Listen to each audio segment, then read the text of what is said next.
exploring the essence of magic and pursuing the origins of the world. Let us together delve into the enchanting realm of Harry Potter.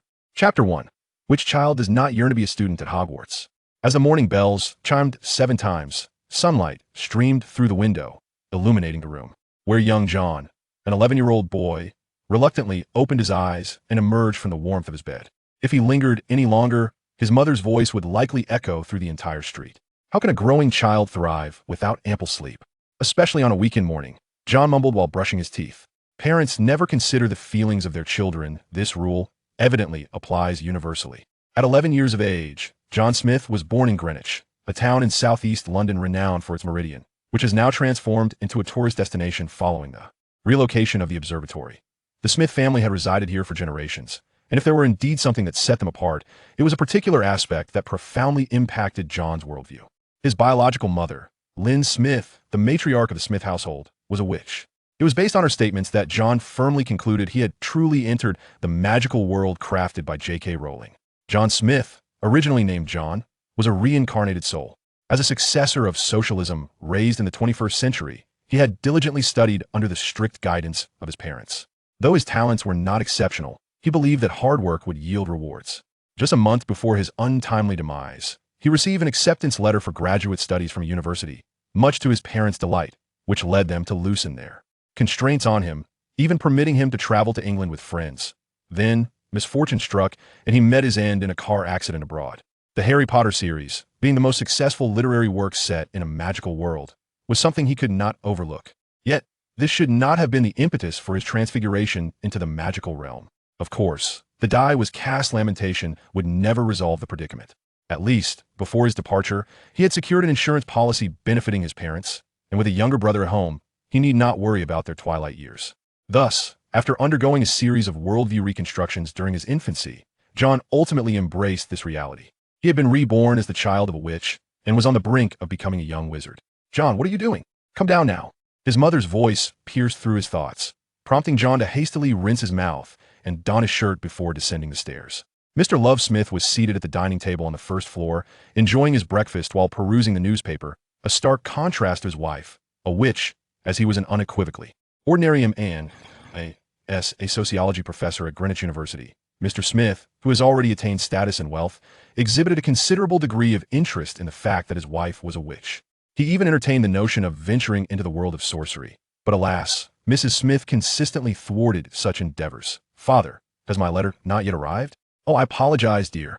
I imagine that if your letter had indeed come, your mother would have informed you immediately, wouldn't she?" Mr. Smith winked at John, evidently wishing to remind him of his father's subtle wish. John remained silent, feigning ignorance as he turned his gaze toward the kitchen, where Mrs. Smith emerged, carrying a platter of fries. She appeared to be an ordinary housewife, entirely unlike a witch. Of course, this was merely as her son. John was keenly aware that this homemaker was, in fact, an employee of a department of mysteries within the British Ministry of Magic. This department was shrouded in mystery and possessed little public presence. Even John, who had read the original works numerous times and retained most of the plot, had little recollection of this department beyond the incident in the Prophecy Hall. However, since John's birth, her job had become somewhat superfluous. At least, John had never witnessed his mother go to work. "Well, she's just a homemaker," he silently scoffed, shoving a fry into his mouth. Despite years of his mother's culinary endeavors, the fries remained delectable. The family gathered around the breakfast table, a scene both warm and harmonious. Accompanying their meal was a pale green-feathered owl named Carly, Mrs. Smith's pet. Logically, the school is supposed to send out the acceptance letters by tonight. But even if yours has not been dispatched, there's no need to fret. It may simply be due to your age still being insufficient. Of course, such situations are quite rare, Mrs. Smith reassured, discerning her son's anxious demeanor. John nodded nonchalantly, suppressing his inner tension. This anxiety stemmed partly from the imminent entrance into the long-anticipated Hogwarts, and partly from the concern that his age might render him ineligible for enrollment, necessitating a wait until the following year. Although theoretically his age was adequate, the unpredictability of life troubled him. He was eager to avoid any entanglements with the trio of Harry Potter until he possessed the means of self-defense. Fortunately, his apprehensions were unfounded. Midway through breakfast, an owl swooped in through the window, depositing a pale yellow envelope onto the table before settling beside Carly. The two owls greeted each other with gentle nuzzles before sharing breakfast from Carly's food dish to Mrs. Smith reached out to replenish the bird feed, while John, alongside his father, picked up the letter. True to his memories of the book's description, the envelope was crafted from thick parchment, the address inscribed in emerald green ink, and it bore no postage stamp. 56 Caitlin Avenue, Greenwich to John Smith, who is currently enjoying breakfast. Oh, the handwriting is truly remarkable. Mr. Smith appeared even more exhilarated than John, as if he himself were about to embark on a journey to the magical school. Let us hasten to unveil it and discover what lies within. Which child does not yearn to be a student at Hogwarts? Chapter 2. Mr. Ollivander Smith remained entirely oblivious to John's thoughts as he opened the envelope and perused its contents. Clearing his throat, he began to read aloud. Hogwarts School of Witchcraft and Wizardry Headmaster. Albus Dumbledore, President of the International Confederation of Wizards, Chairman of the Wizarding Association. First-class Wizard of the Order of Merlin. Dear Mr. John Smith, we are delighted to inform you that you have been granted admission to Hogwarts School of Witchcraft and Wizardry. Enclosed is a list of required books and equipment. The term commences on September 1st. Yours sincerely, Deputy Headmistress Minerva McGonagall. Following this was a lengthy list of books and essential items, which Mr. Smith found perplexing. Let me see, she remarked as she scrutinized the inventory list. The book's Theories of Magic and Dark Forces, A Guide to Self-Protection are the same as those I had back then. Aside from that, everything else is quite similar to my recollection. Thank you. Ravenclaw, my memory has not yet faltered. The reserved books should arrive by tomorrow. However, John, it seems we ought to pay a visit to Diagon Alley. Your uniform, wand, and pet require your personal selection. Are we going today? John inquired, feeling somewhat startled at the imminent opening of the door to the magical world. Indeed, my dear Mrs. Smith replied, casting a glance at her husband, her words laced with implication. Otherwise, someone might seize this opportunity to tag along. After uttering this, she turned to Mr. Smith, saying, Dear, are you not meant to attend the academic conference at the school? Do hurry along. Although today is the weekend, tardiness is never advisable. John deftly avoided the resentful gaze cast by his father. He was acutely aware of the dynamics within his household. Mrs. Smith held the highest authority, and despite his father's frequent dissent, he always acquiesced to his wife's wishes. Assisting him would likely result in facing the combined pressures of his parents. He was not foolish enough to invite such complications. Thus, the disgruntled Mr. Smith departed from home. John observed as his mother waved her wand, transforming her attire. As he pondered whether it was apparition or riding a broomstick, he was led by his mother to the fireplace. Ah, the Floo network again. John felt a twinge of disappointment, though not surprised. It was, after all, the safest and most convenient mode of travel. He had used the Floo network a few times in his childhood to visit his grandmother, and had experienced it firsthand. At least it was not uncomfortable, especially in comparison to the reputed discomfort of apparition. Through years of practical experience, he had amassed considerable knowledge of this world, much of which diverged from what he had learned in his previous life. For instance, this realm was not, as described on the forums of his past existence, a low magic world. In fact, since his previous life, John had never believed in a hierarchy among worlds. Perhaps there were distinctions in size, but their levels of existence seemed comparable. Much like humans, worlds too possess their own life cycles. When the world reaches a peak of mystery, either magic or technology invariably flourishes, though one represents the zenith while the other signifies the nadir. The determination of which is the apex depends upon the inherent inclinations of the world itself. The realms of Harry Potter and our past reality coexist upon the same celestial sphere. Observing the shared characteristics of the globe, it becomes evident that the world of Harry Potter is distinctly inclined towards the mysterious. The rationale is straightforward. Even in an era of technological advancement, magic persists, serving as a testament to its enduring existence. One can easily envision that, should the Ministry of Magic ease its restrictions, the various techniques of the wizarding world could surpass contemporary scientific advancements by centuries. According to John's research, the period of decline for this magical realm is nearing its conclusion. Following the original narrative, from the moment the protagonist Harry Potter enrolls at Hogwarts, the potency of magic within this world gradually begins to rejuvenate. For instance, the Philosopher's Stone, which can transmute base metals into gold and grant eternal life, reemerges, alongside the resurrection magic of the Dark Lord Voldemort. The presence of great wizards such as Grindelwald and Dumbledore further substantiates this revival, as does the accelerated learning of spells by even the most unremarkable young witches and wizards. He finds himself fortunate to witness this resurgence. As John is propelled into the fireplace by his mother, he contemplates this fortunate timing. He has no desire to confront Voldemort. That is the task destined for Harry Potter, the chosen one. John's character and interests lead him to aspire to be a scholar, delving into the essence of the world. Ordinary individuals might seek the truths of existence through mathematics and physics, so why should he not explore through the lens of magic? It is worth noting that he harbors not only the knowledge of the world's trajectory, but also a vivid recollection of powerful spells, potion names, and even those intriguing incantations penned by Snape in his potion book. With a wand in hand, he could commence his magical practice.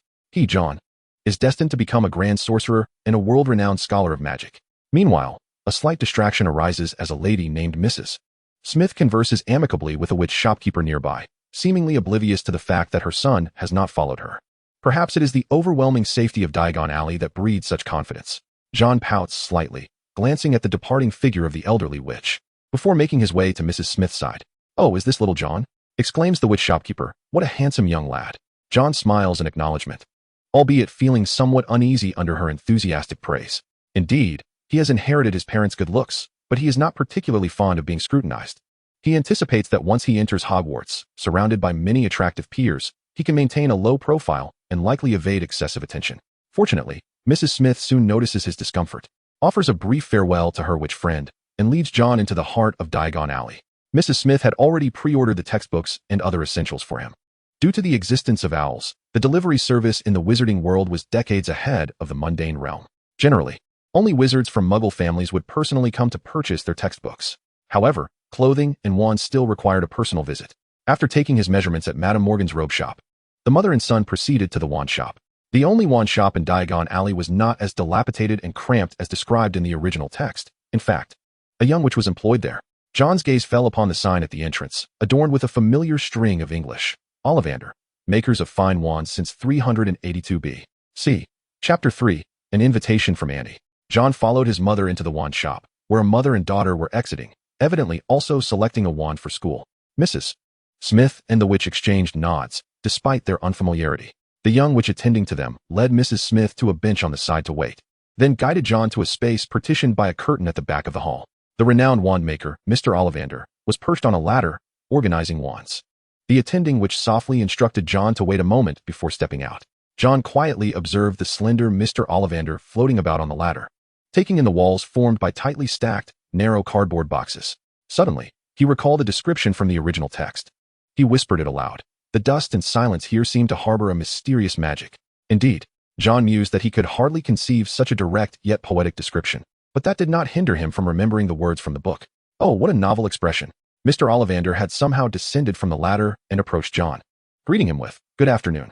"Oh, hello, you must be Mr. Ollivander," John replied nervously. "Oh, yes, no need to be anxious," Mr. Ollivander reassured him. "I knew I would soon meet you, John Smith. That is no issue at all. Your eyes resemble your mother's almost perfectly. It feels like just yesterday when she came here to purchase her first wand." Such a familiar line. John strongly suspected that Mr. Ollivander recited this to every wizard who came to buy a wand, yet he was wise enough not to expose this fact, merely smiling in agreement. "Well, Mr. Smith, come now, let me see." Ollivander coughed twice, retrieving a wand from the workbench. "Which hand do you prefer to use?" "Oh, I am accustomed to my right hand," John replied, raising his hand for Ollivander to take his measurements, first from shoulder to fingertip, then from wrist to elbow, shoulder to floor, knee to armpit, and finally, measuring his head circumference. The intricate process made John wonder if Ollivander intended to craft a magical wax figure for him. "Mr. Smith, do try this one," Ollivander said, presenting a wand made of cherry wood and unicorn hair, measuring 13 inches in length. After the measurements were completed, Mr. Ollivander gestured, and one of the paper boxes from the ceiling automatically flew into his hand, from which he retrieved a wand. John picked up the slender wand and waved it. Yet as expected, there was no reaction. Perhaps this one made of willow, with a dragon heartstring core, measuring 11 inches in length, might work. John cooperatively accompanied Mr. Ollivander in selecting wands, as he was utterly ignorant about them and had no other recourse. "I do enjoy discerning customers, but fret not. I am certain we will find a suitable one," Mr. Ollivander remarked. He gently raised his hand, and a paper box soared from the edge of the wand wall. He extracted the wand within and handed it to John. "Vine wood, unicorn hair, 9¼ inches long, quite supple with decent flexibility." John accepted the wand, gave it a slight flick, and golden sparks erupted from its tip, blooming like fireworks. "This is the one, splendid." Mr. Ollivander joyfully wrapped the wand in silk and placed it in a wooden box, smiling at John as he said, "What a marvelous combination. You must be a young wizard of extraordinary ambition and vision. I wish you a delightful journey in your studies at Hogwarts." "Thank you for your kind words," John replied, taking the wooden box just as the sound of his mother's high heels echoed against the stone floor. At the moment the curtain was drawn aside, Mr. Ollivander's voice chimed in. "The price is 6 galleons. Thank you for your patronage." Upon exiting Ollivander's wand shop, John collected his garments from the clothing store and selected a silver gray owl, thus concluding his excursion to Diagon Alley. "Have new items arrived?" he inquired, stepping forward to unwrap one of the parcels, which contained 2 books, Theory of Magic and Dark Forces, a guide to self-defense. Precisely the 2 volumes that had been overlooked when Mrs. Smith placed her order. Another owl delivered a letter addressed to Miss Lynn Smith. Adhering to the principle of no privacy between mother and son, John opened the letter. Dear sister, I have heard that my adorable nephew has received his acceptance letter from Hogwarts, and both mother and I are overjoyed. Today is the weekend, and we wonder if your family can come to the manor for dinner before the evening meal, as mother and I miss our little wizard dearly. P.S. To my beloved nephew John, your cousin has entrusted me with her regards. Yours affectionately, Megan Young. After all, he had lived there for a year during his childhood, and his grandmother, Carolina Young, was a remarkably kind old witch, resembling his grandmother from a previous life closely. Perhaps all the elderly in the world bore a certain similarity. John called out a few remarks, briefly relaying the contents of the letter to Mrs. Smith, and received his mother's directive to telephone his father about the matter. After setting down the phone, John turned to see his mother standing on the staircase, waving her wand to send books and cauldrons into her room. These items occupied considerable space, and soon John's room was piled high, resembling a low wall. Certainly, his vinewood wand was discreetly tucked inside the sleeve of his shirt, distinct from the array of academic supplies. This was indeed a pivotal step in his exploration of the magical realm, and he could not afford to mix it with mundane items. Do you not wish to change your robe? We shall be visiting grandmother shortly, his mother suggested. John shook his head in refusal, asserting that his current attire was quite satisfactory. He did not find the wizard's robe particularly convenient. While its ample fabric could accommodate numerous items, it simultaneously restricted his agility. At least within the confines of his home, John preferred the comfort of casual wear. Chapter 4. Gryffindor or Slytherin. In a quaint town on the outskirts of London stood the Wying Manor. The estate's proprietor was said to be a descendant of travelers from a distant eastern land, with the original owner being a man named Wying H. Ing, a Chinese national who settled here and wed the local noblewoman, Isabel Lanka. Their lineage had inhabited the manor for generations. Currently residing there were the venerable Mrs. Carolina Wying and her daughter. Adjacent to the Wying Manor was a sizable estate belonging to the Smith family. However, since the passing of the elderly Mr. and Mrs. Smith, their son and daughter-in-law, who lived in Greenwich, seldom occupied the residence. Now, only an elderly steward remained to tend to the estate. It is worth mentioning that the Smith family's daughter-in-law is none other than Carolina Wying's daughter, now known as Lynn Smith. For the townsfolk, the proximity of these 2 families was equally peculiar, as both were reclusive and rarely engaged with the local residents. Nevertheless, both families were exceedingly affluent, which undoubtedly contributed to the exceptional upbringing of their children. I hear he is a university professor, the townspeople often remarked. However, Love Smith, oblivious to such gossip, had been raised in an elite educational environment, leaving him entirely disconnected from the townspeople. An hour before dinner, the figures of the Smith family materialized from the fireplace in the Wying Manor's basement. For Mr. Smith, this was not his first experience with the Flu Network. As the husband of a witch, his identity had been duly registered with the Ministry of Magic to avoid breaching confidentiality laws. It was these magical modes of transportation that had sparked Mr. Smith's profound curiosity about the wizarding world. Awaiting their arrival by the fireplace was the Wying family's house elf, Kay Licka, who, along with her mother and brother, served the Wying household and regarded the Smith family as their masters. After all, Love Smith and Lynn Smith had grown up together. And despite the previous restrictions imposed by the confidentiality laws, their fondness for Mr. Smith had not diminished. Now that Love Smith and his young mistress were wed, such affections could be openly expressed. Welcome back, my master. Kay Licka performed a genteel noble bow, rising with a wink directed at John. Returning to one's own home, there is naturally no need for the guidance of a house elf. The Young family, a lineage of wizards that has endured for centuries in the locality, not only possesses their own house elves, but also employs a few wizard servants. These servants, lacking profound magical prowess, are fortunate to find such well-paying employment. After all, the families of these servants reside in the mundane world, with 2 of them not even being wizards. They still require the currency of ordinary folk for survival. Love Smith is the one who remunerates these servants, an expense that is merely a trifling sum for him. Traversing from the basement to the living room is not a considerable distance. As John ascended the stairs, he beheld his grandmother, the old witch, seated on the sofa. Clad in a silk robe and wearing spectacles, sipping tea while perusing a book. She resembled an ordinary matron, were it not for her casual transmutation of a nearby wooden block into an exquisite silver cup. Grandmother, I've missed you dearly, John exclaimed with a smile, moving to sit beside Madame Carolina, embracing her arm as they shared the reading experience. Though he could not indulge in the childlike act of throwing himself into her embrace, which would have caused him physical discomfort, he could still express his affection in a more measured manner. In contrast, the Smith couple displayed a greater reserve. They greeted Madame Carolina, and settled onto a nearby sofa. Love Smith relished his visits to the Isabella Manor, for its library housed a plethora of fascinating tomes from the Wizarding World. Each time he visited, he would peruse one or two books, filled with legends and secrets of the wizarding realm, which served as delightful entertainment that he could easily comprehend. Ms. Mei Yang, having heard of her sister's family's arrival, descended from the upper floor, accompanied by a dark-haired girl who appeared to be 2 years older than John. She was none other than John's cousin and the future heir to the Isabella Yang estate, Bella Yang. John shared a close bond with Bella, as her mother's unfortunate marriage had seemingly drawn her closer to their grandmother and to John, while she maintained a more distant demeanor towards her own mother. I hear you have acquired your wand. Do show it to your sister, Bella urged, her face finally lighting up with a hint of liveliness away from parental supervision, displaying great interest in her cousin's wand. John, confident that his wand would remain unharmed, generously presented it to his cousin. Bella waved the wand, but it yielded no response, as she seemed eager to demonstrate a small spell for John's amusement. Being a descendant of a pure-blood wizarding family comes with numerous advantages. For instance, under the reasonable restrictions for Underage Wizards Act, aside from those young witches and wizards who have yet to commence their magical education but possess a wand, offspring of pure-blood families are exempt from receiving warnings from the Ministry of Magic for performing magic during their school holidays. John harbored serious suspicions that the ministry's regulations were predominantly tailored for those of Muggle descent, exhibiting a pronounced bias. On one side, there are pure-blood wizards guided by their parents, able to practice magic during the holidays. On the other, there are self-taught wizards of Muggle descent who are forbidden from using magic during the same period. The Ministry of Magic's preference is glaringly evident. It appears that you and my wand are not destined to be together. There is little amusement to be had. If you truly wish to learn something, you will find yourself quite busy, to be frank, with an abundance of assignments. Bella Yang is currently studying at Ravenclaw House in Hogwarts and is soon to advance to her 3rd year, a tradition upheld by the Yang family wizards. By the way, which house do you aspire to join? Bella blinked and remarked, I heard from my mother that you possess great magical talent. Do you wish to enter Gryffindor or Slytherin? Chapter 5. How could I possibly be a pure-blood wizard? Choosing between Gryffindor and Slytherin is hardly a dilemma, for John has no desire to join either.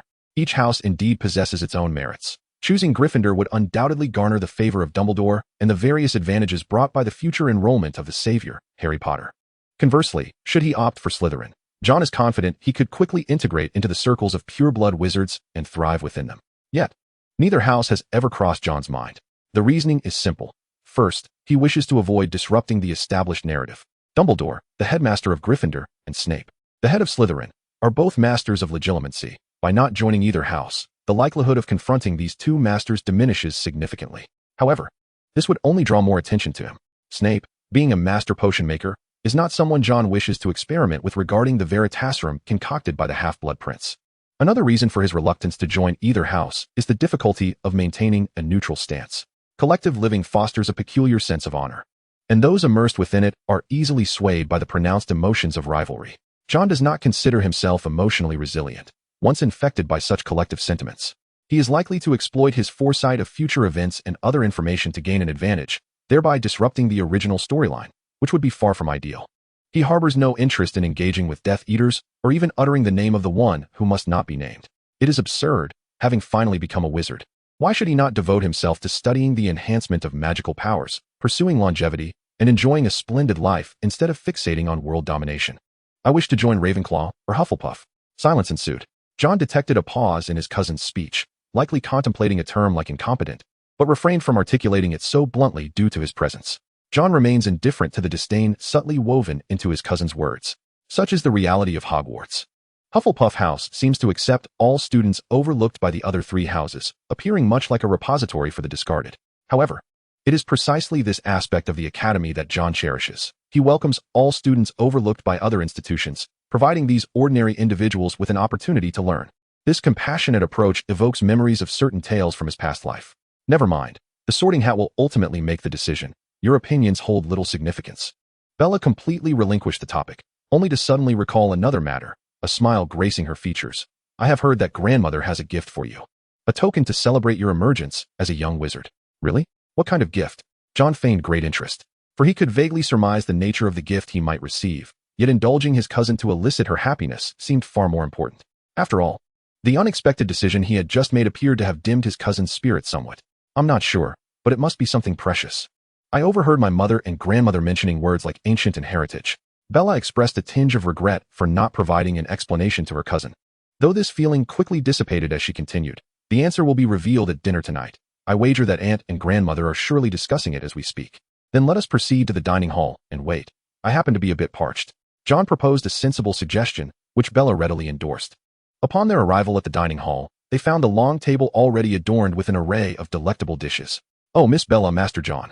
You have arrived before the mealtime. It seems you are a bit early." The middle-aged house elf, Marigold, mother of Calica, was arranging a platter of roasted chicken and spoke up upon seeing John and Bella enter. Unlike some pure-blood families that treat house elves cruelly, the young family nurtured a more benevolent environment for their house elves. Marigold, having served the family for many years, could even gently persuade her young masters regarding certain behaviors. Although her influence was often limited. "Fear not, Marigold, we are not particularly hungry yet, but could you fetch me a drink? I would like some watermelon juice." Once John finished speaking, he turned to Bella, who nodded in agreement, and added, "A glass of orange juice for me, please." Marigold was quite pleased with the timely dining habits of her young masters. She adjusted the angle of the roasted chicken slightly, and then vanished with a soft pop. Bella darted off to the sitting room to eavesdrop on the adults' conversation, while John chose not to take a seat at the table, but instead settled beside a small round table in the corner. This little table, once placed in the garden for afternoon tea, had been relocated here after Lady Carolina acquired a new one. The drinks were delivered by the house elf Calica, whose mother was occupied with dinner preparations, as the mealtime was fast approaching. "If you are busy, please do not feel obliged to attend to me here." John harbored a profound affection for the fairies, those extraordinary beings endowed with remarkable magical abilities. A fascination that had blossomed within him during his initial encounter with the original text. Having grown quite familiar with Carlica, she chose not to linger upon hearing this, and instead went to assist her mother with dinner preparations. John sat in his chair, squinting as he savored the cool, refreshing taste of watermelon juice, which brought him a sense of comfort. "John, I just overheard Aunt and Grandmother discussing that you are, in fact, a pure-blood wizard. Are you aware of this?" A multitude of question marks erupted in John's mind. Surely you must have misheard. His father was undeniably a mere muggle.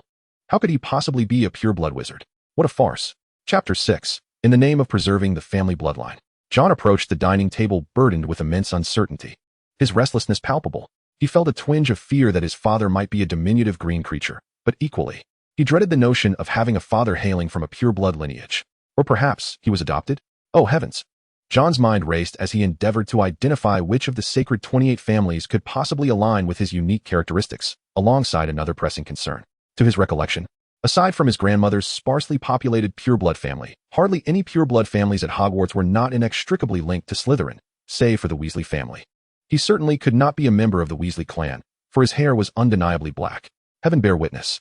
He wished to have no association whatsoever with those pure-blood wizard families of Slytherin. Perhaps noticing her grandson's palpable discomfort, Madame Carolina exchanged a knowing glance with her daughter. Subsequently, this graceful matron retrieved an exquisite little wooden box from beneath the table and, with a flourish, presented it to John. "My dear, we have yet to formally congratulate you on your acceptance to Hogwarts." John glanced at the box before him, sensing that it concealed a significant secret. He chose to disregard it, setting it aside to clink his glass with his grandmother's and taking a sip of the watermelon juice within. Why not open it and see? "It is, after all, quite a splendid gift," Madame Carolina suggested with a smile. John's unease deepened. The contents of the box, or perhaps the truth contained within, felt akin to Schr Dinger's cat to him. As long as it remained unopened, the outcome would remain shrouded in mystery. Madame Carolina burst into laughter, while Mrs. Smith turned her head, indicating that John should indeed open the box. The command of a mother was not to be disregarded. After all, regardless of who his father might be, his mother was undoubtedly beyond reproach. Reluctantly, John picked up the box, bracing himself for the final revelation. "Does your father know about this?" He pondered silently, wishing to ascertain whether the truth would indeed breach his boundaries. "Open it, dear John." This implied that his suspicions were not unfounded. Yet why was his father smiling as he uttered these words? Was this truly a matter worthy of celebration? John felt a mix of astonishment and confusion, though he managed to conceal his inner turmoil. He is not truly a child. Some emotions can be adeptly managed. He gently twisted the knob atop the box and opened it. Inside lay several sheets of paper, slightly yellowed from the passage of time. Could this be a letter from the father he had never met? With trembling hands, John unfolded the papers, mustering immense courage to read through them, before silently placing them down and casting an inquisitive glance at his mother. He was bewildered. Yet, one thing was abundantly clear. This was not a letter, but rather something akin to a contract. It was the deed to the Smith family's ancestral home, the old manor adjacent to the estate. The one to elucidate was not Mrs. Linda Smith, but rather Mr. Smith, seated beside her.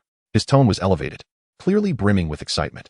I only learned today that the Smith family was once a lineage of wizards, though it has been several generations since any of us practiced magic.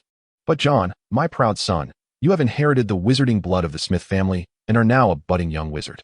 From this day forth, both our ancestral home and the vault of Gringotts will belong to you. John was taken aback. It sounded impressive, yet he struggled to comprehend. Fortunately, Mrs. Carolina, a perceptive elder, promptly explained to her grandson, the Smith family was indeed a wizarding lineage generations ago, and we once lived together. However, for reasons unknown, the wizarding blood of the Smith family abruptly ceased generations ago. Even intermarrying with other pure-blood wizarding families produced no magical offspring. This phenomenon persisted until your father, your grandfather, and I deliberated and decided to attempt once more. To our astonishment, you have truly rekindled our wizarding heritage. This was indeed extraordinary news. So, to summarize, my father is a descendant of a pure-blood wizarding family who chose to marry my mother in hopes of awakening the family's magical lineage. Is that correct? In simpler terms, yes. Mr. Smith nodded. However, your mother and I are genuinely in love. We were unaware of this matter beforehand. I had thought you merely inherited your mother's wizarding blood. It was quite the coincidence that he held the same belief. Given the terrifying speculation sparked by Bella's earlier remarks, this answer, though seemingly implausible, was more palatable for John. The Smiths were pleased with their son's ability to accept this revelation. The expected surprise did not manifest, much to their delight. Thus, the matter was settled. I will contact someone tomorrow to renovate the ancestral home. You shall stay at your grandmother's for a few days, and then you can move in. It may feel a bit lonely at first, so perhaps you could invite Bella to join you. What? John questioned, suspecting he had fallen under a forgetting spell, for he could not recall agreeing to such an arrangement. And furthermore, why must I move in alone? Will you not accompany me? That, I fear, is not possible. Mr. Smith displayed a look of concern.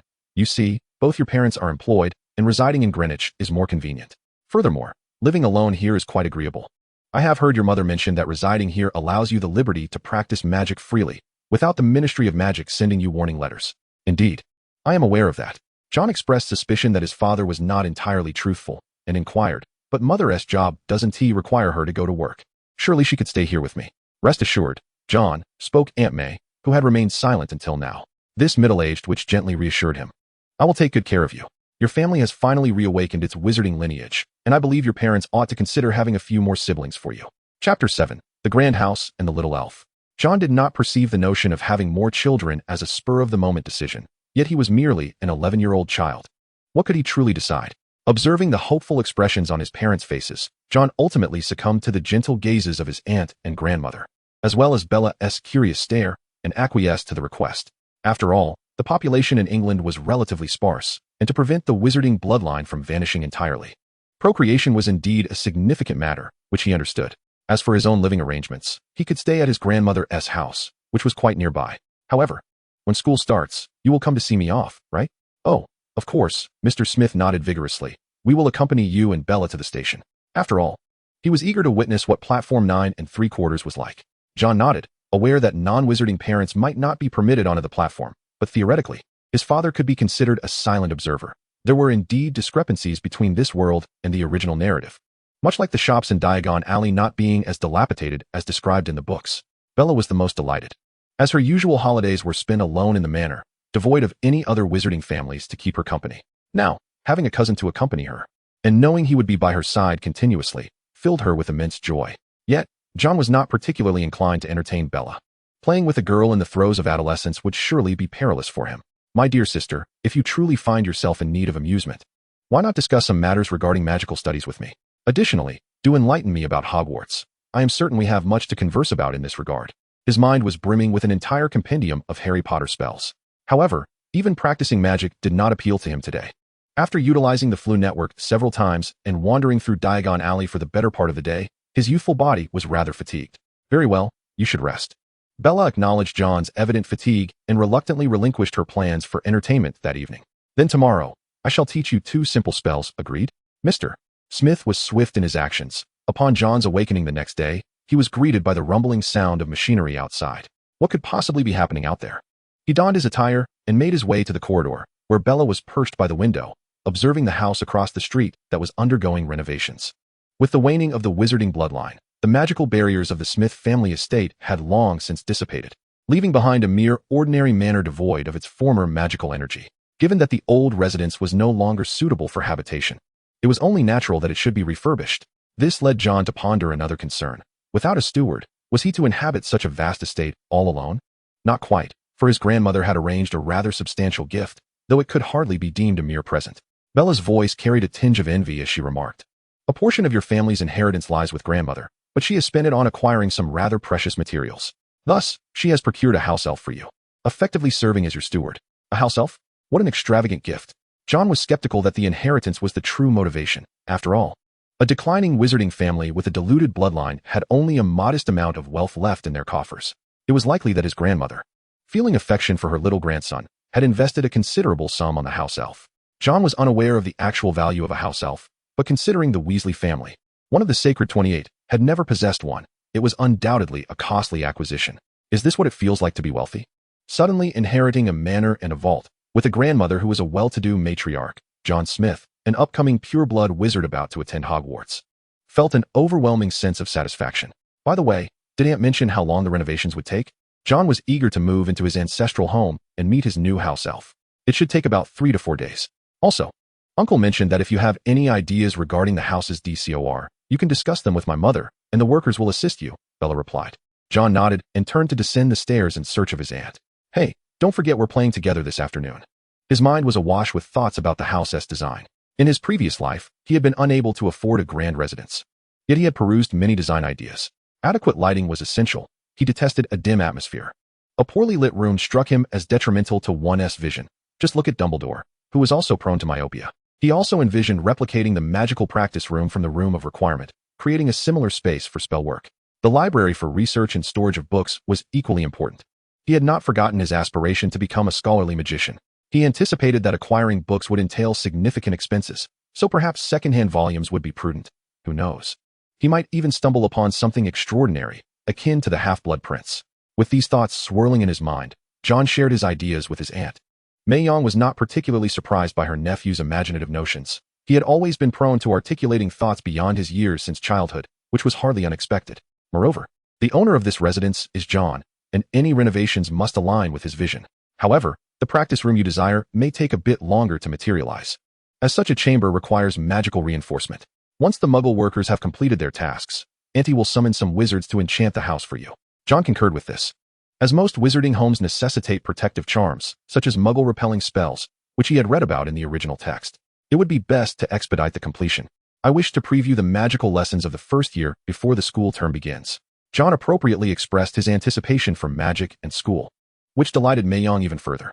Rest assured, Auntie will have everything ready soon. You can study first-year magic with your cousin. I believe Bella will be more than willing to tutor you. Chapter 8. Before the school year begins with merely 2 weeks left until their journey to Hogwarts, John finally settled into his very own ancestral home, accompanied by his textbooks, clothing, owl, and cousin Bella. She had scoured a bookstore in Diagon Alley, bringing back an assortment of old books for 2 galleons, alongside magical artifacts retrieved from the Smith family's vault at Gringotts, now displayed in John's study, as well as John's house elf, Caletti. The enslavement charm on this elf had been transferred to John, yet upon their first meeting, John sensed that Caletti had not fared well under her previous master. The elf appeared diminutive and reticent, and John exerted considerable effort to bring Caletti to a state of normal communication. It seemed a grievous waste to treat such a precious magical creature as a mere servant. Thus, in addition to household chores and daily meals, Caletti also served as John's practice partner for his magical exercises. Although John possessed knowledge of numerous spells, his ability to cast them was woefully inadequate. Magic appeared deceptively simple, yet executing it proved to be a formidable challenge. The efficacy of magic heavily relies on the wizard's innate capabilities. John meticulously adhered to the principles outlined in the texts, aided by Bella's supportive instruction. Yet he struggled to perform even the most fundamental levitation charm. How had Hermione Granger managed to master most of the first-year magic in just 1 month? With a mind brimming with questions, John's training grew increasingly rigorous, leaving him almost ensnared in his magical practice. Fortunately, effort invariably yields results. The learning aptitude cultivated in his previous life endowed John with a unique talent. Once he grasped a spell, he encountered no difficulties in its execution, and he could even extrapolate its applications in diverse contexts. Much like when Ron used the levitation charm to topple a troll in Harry Potter and the Sorcerer's Stone. Thank you, standardized education. In the brief span of half a month, through John's relentless dedication, he had finally mastered most of the spells designated for first-year study. And he had also gained a considerable understanding of transfiguration and potions. In response to his efforts, Bella exhibited a degree of perplexity. as her time at Ravenclaw had never presented her with academic challenges, even if her grades merely hovered around the average. Thus, she found it inconceivable that a young wizard, yet to enroll, would exert himself so diligently in practicing spells. Was he truly apprehensive about failing to graduate? Naturally, John would not divulge the true reason behind his endeavors. He was merely preparing for the impending era of darkness. After all, should he not survive until Harry Potter vanquished Voldemort, he risked being slain by Death Eaters. Bella, being 2 years his senior, would coincidentally finish her 7th year as Voldemort returned, allowing her to seek refuge at home, thus ensuring her safety. John was acutely aware that his grandmother, Carolina Young, was an exceptionally powerful witch. Additionally, the knowledge he harbored in his mind posed a significant threat. Thus, mastering the mental shielding charm was imperative, alongside the disillusionment charm, essential for nocturnal escapades. He found himself in a predicament.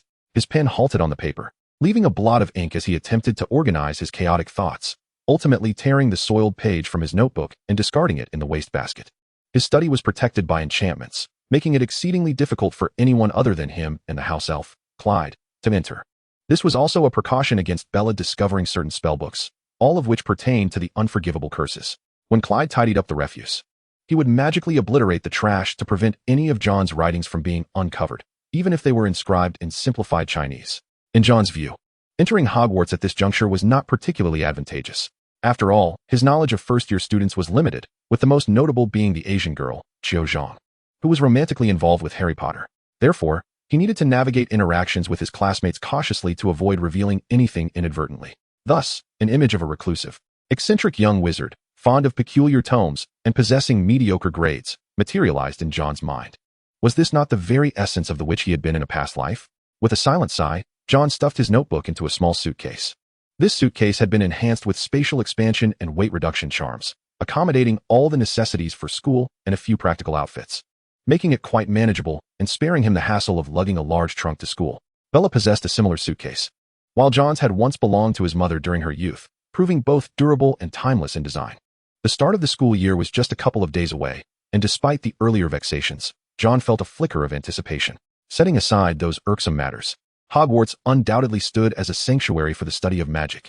The library and the room of requirement both house a plethora of magical tomes, and each professor at Hogwarts possesses extraordinary magical prowess, with the singular exception of Gilderoy Lockhart, the defense against the dark arts instructor during Harry Potter's 2nd year, who was merely a charlatan adept at the Oblivion charm.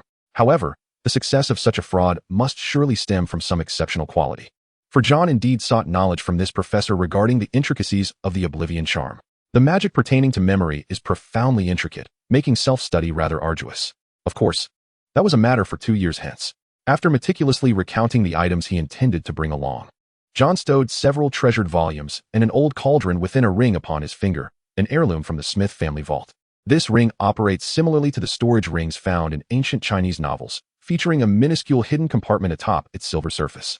Coupled with the space expansion charm and the weight reduction charm, it provides a cubic space, conveniently accommodating small items. John, have you finished packing? We must depart. All right, I shall be down shortly. John secured the door to his study and cast a glance at Bella, who was donned in a flowing waterspun gown downstairs. He solemnly briefed his companion, Kayleigh, on the precautions to take in his absence, such as preventing Muggle intrusions and forbidding anyone, even his parents, from entering the practice room or study. Kayleigh earnestly assured him that he would not disappoint his master's expectations and watched as John took his leave. This marked the eve of John's journey to Hogwarts, with 5 years remaining before the tempest of turmoil would descend upon the magical realm. Chapter 9. Beware. The devil that disrupts lovers has returned. John awoke at 7 o'clock on the 1st of September, having spent his final night in his long-missed room. This hour felt neither too early nor too late. Good morning, Bella. At that moment, Bella was at the door, changing her shoes. She wore a pair of black lambskin boots, and to her right lay John's small suitcase. Auntie just asked me to wake you. We are set to leave. While it is still early, we can grab a bite in London. Goodness, I am particularly craving McDonald's right now. John approached the shoe cabinet, where Mrs. Smith had prepared a new pair of shoes for him. Mother, won't you accompany us? He inquired as he changed shoes. Indeed, I shall have your father take you. I trust Bella will look after you well. A gentle smile graced Lynn Smith's face. I believe I must make a trip to the hospital. You and father are rather swift in your actions, John murmured, fully aware, thanks to Mrs. Smith's candid admission, that his mother was expecting once more. Witches are invariably sensitive to changes in their own bodies. He pondered whether it would be a brother or sister. After enjoying a brunch at McDonald's near King's Cross Station, John and Bella arrived at the station around 10 o'clock. Lovell wished to accompany them inside, but John declined. Without magic, one cannot access that platform. Father, do you not feel a twinge of sorrow? The profound sensation of yearning for entry, yet being denied, can indeed evoke a deep melancholy. No one knows a father better than his child. John's words pierced Mr. Smith's heart, extinguishing his father's subtle hopes. After bidding farewell to Love Smith with a wave, Bella turned and quietly inquired about John's reasons for denying Mr. Smith access to the station. My father is always eager to learn about the Wizarding World. To allow him entry yet prohibit him from accompanying us to the platform, or to let him in only for him to be unable to proceed, would be exceedingly cruel. John replied nonchalantly, retrieving his ticket from his pocket. Let us depart. We must head to platform 9 3/4. Perhaps John would find camaraderie with the professors of Hogwarts. Unfazed by his cousin's musings, John devoted his attention to scanning for familiar faces. While his words held truth, they did not encapsulate the entirety of his reasoning. He feared not only to wound his father's heart, but also to confront the parents of other Hogwarts students, such as the exuberant Mrs. Weasley. Given that his own family bore no ties to the Weasley clan, it would be prudent to maintain that distance. Forging connections with such prominent members of the Order of the Phoenix was unwise, especially with Ron Weasley set to enroll the following year. King's Cross Station was bustling, being the largest train station in Europe and catering to a significant portion of transport demand. John, well acquainted with the plot, navigated effortlessly to the platform. Bella, somewhat oblivious, had grown accustomed to John's maturity over the years. He had chosen a commendable time to arrive, 10 in the morning, when the crowd was manageable, and they encountered few Hogwarts students. It wasn't until they slipped into platform 9 3/4 that Bella failed to spot a single familiar face. We arrived too early. The express has only just arrived, she remarked. The siblings settled into a compartment on the newly halted train, placing their small suitcase beside the carriage wall. When Bella's voice reached John's ears, filled with complaint. There are advantages to arriving early, John observed, watching as the crowd on platform 9 3/4 thickened, with young wizards pushing carts and hauling large suitcases in preparation for boarding. Just think, having to board alongside those struggling with cumbersome luggage, potentially offering assistance. Exchanging thanks, it sounds rather bothersome. Why is my cousin so indifferent? Bella pondered. All the other young wizards are brimming with excitement. Why is he so composed? Such maturity surely seems suited for Slytherin. Expressing her unspoken critiques solely through her gaze proved challenging. And thus John remained blissfully unaware of even the slightest hint from his cousin. He simply sat in silence, inwardly hoping to avoid encountering any familiar names or faces. However, fate often delights in playing tricks on him. Good afternoon, Bella. After John enjoyed a brief moment of tranquility, a gentle voice of a young boy resonated in his ear. John looked up to see a charming and warm-hearted boy standing at the doorway of the compartment, holding a large suitcase. May I sit here? It's a rare chance to encounter an acquaintance. Oh, of course. Bella instantly donned a smile, pulled the boy's suitcase inside, and positioned it between John and the young lad. Introducing them. This is my cousin, John Smith. He is also a pure-blood wizard. John, this is Cedric. He is a student of Hufflepuff. Didn't you mention wanting to join Hufflepuff? Come, get to know him. I expressed a desire to join Hufflepuff not as a means to get chummy, John thought, momentarily taken aback by the identity of the boy before him. Reluctantly, he extended his hand to shake Cedric's, managing a feeble smile. John Smith. Cedric Diggory. Oh, hello. Cedric Diggory, such a familiar name. He had been preoccupied with evading Ravenclaw's Autumn Jean and had completely overlooked the possibility of a boy. But why would Cedric know Bella? John cast an odd glance at the amiable Cedric, as if he could already see the ominous star of death hovering above the head of this Hufflepuff champion. It appeared that Bella had a particular interest in Cedric. Early romances are hardly advisable. Perhaps he should take some time later to give his cousin a gentle warning. With so many attractive young men at Hogwarts, even dating a Slytherin would be preferable to becoming involved with someone destined for demise, wouldn't it? Chapter 10, Meditation Techniques and Blood Purification Potions. Resolving his thoughts, John decided to refrain from dwelling on Cedric for the time being. After all, Harry Potter would not enroll until the following year, leaving 5 years before Cedric's untimely fate. There was no need for haste. He casually flipped through the book Fantastic Beasts and Where to Find Them, which he had previously extracted from the ring. He had read it during the holidays and found it a fitting leisure read, as he had always held a fondness for such literature. The author, Newt Scamander, was someone he had long heard of. After all, being a Hufflepuff student expelled from Hogwarts is quite a remarkable tale.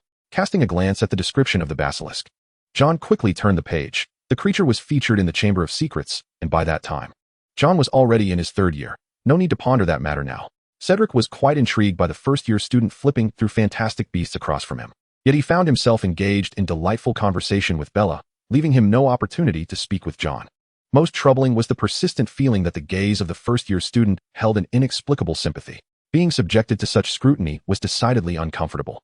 However, Having heard that this newcomer named John would indeed be joining Hufflepuff, there would surely be ample opportunities for conversation in the future. By the way, Bella, have you heard? This year, the Ministry of Magic has appointed a new minister, none other than Cornelius Fudge. It is said that he writes to Dumbledore each month, and perhaps we might even catch a glimpse of Fudge's owl when we return to school. Cedric attempted to broach topics that might pique John's interest, yet it merely ignited Bella's conversational enthusiasm. The subjects he spoke of were grand in nature, and had John expressed an interest in more obscure matters, he might have raised his gaze. However, he was already well versed in these significant affairs, having gleaned much more about the hidden truths from the original texts than these students could fathom. The train soon embarked on its journey, taking from 11 in the morning until nightfall to reach Hogwarts. John had prepared a plethora of activities to pass the time, but with the presence of Cedric, engaging in those pursuits became less feasible. If only he were to start his studies next year, with the chosen one aboard the train, who would pay heed to an inconspicuous, reticent young wizard. As the train swiftly entered the countryside, the English rural landscape appeared much as he remembered, endless stretches of desolate grassland. John pondered this quietly, retrieving a pair of earplugs from his pocket to muffle the sounds of Cedric and Bella's cheerful banter. Had he yet mastered the art of spellcasting, he would have dearly loved to cast a silencing charm upon himself. Sitting cross-legged in his seat, he gazed out at the fleeting scenery before closing his eyes. After all, when Bella grew hungry, she would procure her own food, leaving him unconcerned. What was the point of riding a train if one did not succumb to slumber? In the past, John's sole activity during train rides was to sleep, for prolonged phone usage would strain his eyes. Yet now, he had discovered new endeavors. Over the past fortnight, he had immersed himself in tomes of magic, uncovering numerous methods to enhance his magical prowess. At Hogwarts, the approach to nurturing young wizards' abilities is through continuous practice to foster a natural growth of magical strength. This method is reliable, but yields results too slowly, which is why examinations are employed to assess students' learning outcomes, rather than testing their magical capabilities as often depicted in Eastern fantasy literature. John deemed this training regimen inefficient. To be precise, it was incompatible with his nature. It was akin to ordinary individuals developing technology without magic. The essence of magical cultivation is to fortify oneself. If he were to adhere to Hogwarts training methods, how long would it take for him to attain the status of a grand sorcerer? Even Harry Potter required special training from the professors. He had come across works such as The Rules of Meditation by a wizard named Sri Lanka, Salazar Slytherin's The Theory of Wizarding Blood Activation, and The Science of Magical Enhancement penned by a certain Helena. Each of these texts, explicitly forbidden for student wizards, possessed unique advantages, with one commonality. The cultivation methods they documented were invariably challenging. And indeed, difficulty is the hallmark of efficacy. John had never been one to shy away from challenges. Having endured the rigors of college entrance examinations and postgraduate studies, he would never consider any task insurmountable. After all, it was merely a matter of problem solving, and that was John's forte. After countless days and nights of relentless study, John, now seated on the train pretending to slumber, has reached a rudimentary level in the meditative practices of Sri Lanka. He can feel the magical particles drifting through the air in attempts to draw them into his very being. A wizard's power lies hidden within their bloodline and corporeal form, manifesting through the guidance of the mind, or soul, into formidable magic. The magical essence in the atmosphere serves as the foundational condition for wizards to wield their craft. Akin to the energies of the cosmos or the consciousness of Gaia, meditation has bestowed upon John a remarkably intuitive perception of the world. In Greenwich, he sensed the vibrancy of human civilization and the haze enveloping London. Here, he experiences the solid rock and the crisp air, a powerful breath of nature's primal essence. What a sweet freedom the air offers. John greedily absorbs the magical energy around him, uncertain of the extent of his own power, yet confident it remains within his control. As long as he does not exceed this limit, the risk of becoming subdued is non-existent. Upon arriving at Hogwarts, he intends to diligently study potions, aspiring to concoct the only potion recorded in the theory of wizarding blood activation, a formidable potion spanning 27 pages, the Bloodline Purification Elixir. The reason this perilous potion has been published is twofold. Firstly, it is a product of the research belonging to legendary pure-blood wizards, whose families wield considerable influence in the magical realm. Secondly, the Apothecaries Guild has validated the potion's feasibility as exceedingly low, as many of its rare ingredients have long since perished with the passage of time, while the remaining components are prohibitively expensive, valued at a sum equivalent to 30 Smith family vaults. However, Hogwarts boasts an ancient forest, the Forbidden Forest, teeming with precious materials. If authentic ingredients are elusive, substitutes can still be procured, even if their efficacy is somewhat diminished. Contemplating the adventures that may await him at Hogwarts, John finds his meditation increasingly effective. Chapter 11. Arrival at Hogwarts. Wake up, don't sleep any longer. We are about to arrive. Hurry and change your clothes, Bella exclaimed, pulling John's earplugs from his ears. Are we there already? John rubbed his eyes, feeling a bit uncomfortable after having kept them closed for too long, despite feigning sleep. Yes, the train is about to stop. Quickly put on your robe. I'll step outside to wait for you. Bella intended to create space for her brother to change. But she did not realize that John had no intention of changing his attire. He merely pulled the outermost robe from his small suitcase and donned it. That will have to suffice. As time drew near, Bella showed no inclination to correct her brother. She tugged at John, leading him out of the compartment, murmuring, "The trunks all have names on them. The attendants will deliver our belongings to our respective houses. You must hurry to find the first-year line. You'll be among the first to cross the lake. If you delay, it may be too late." With a flick of her wand, a beam of light burst forth, dispelling the darkness before them. John then beheld a throng of students clad uniformly in long robes. There lay the first-year queue. Bella pointed her wand toward the lakeshore, and John followed her gaze to see a colossal figure. That must be Hagrid, indeed a half-giant of considerable stature. What are you waiting for? Bella urged, giving John a gentle push. She reached into the pocket of her robe and retrieved something, stuffing it into John's robe pocket. I've saved you 2 chocolate frogs. You've slept for so long. You must be hungry. The sorting will take a while, so eat this to tide you over. John felt a warm surge of gratitude. Typically, Bella seemed carefree and unreliable, but this sudden display of sisterly affection was both surprising and touching. If she desired to pursue a romance with Cedric, so be it. If necessary, he could discreetly intervene to ensure Cedric's safety. However, marriage required careful consideration. Trailing behind the first-year line, John had arrived a bit late. Yet the cover of night allowed him to slip in unnoticed. He quietly pinched the ring on his index finger, opening the hidden compartment to draw forth his wand. A flicker of light emerged. The fruits of his diligent practice manifested at that moment. Although his proficiency with the Lumos charm was still nascent, the glow provided just enough illumination to discern the path ahead. It seemed rather careless. He should have thought to bring a flashlight. His whispered incantation and the glow from his wand naturally attracted the attention of a few first-years nearby, but most were captivated by the dark lake before them. There lies Hogwarts, Hagrid bellowed, pointing across the water like a small mountain.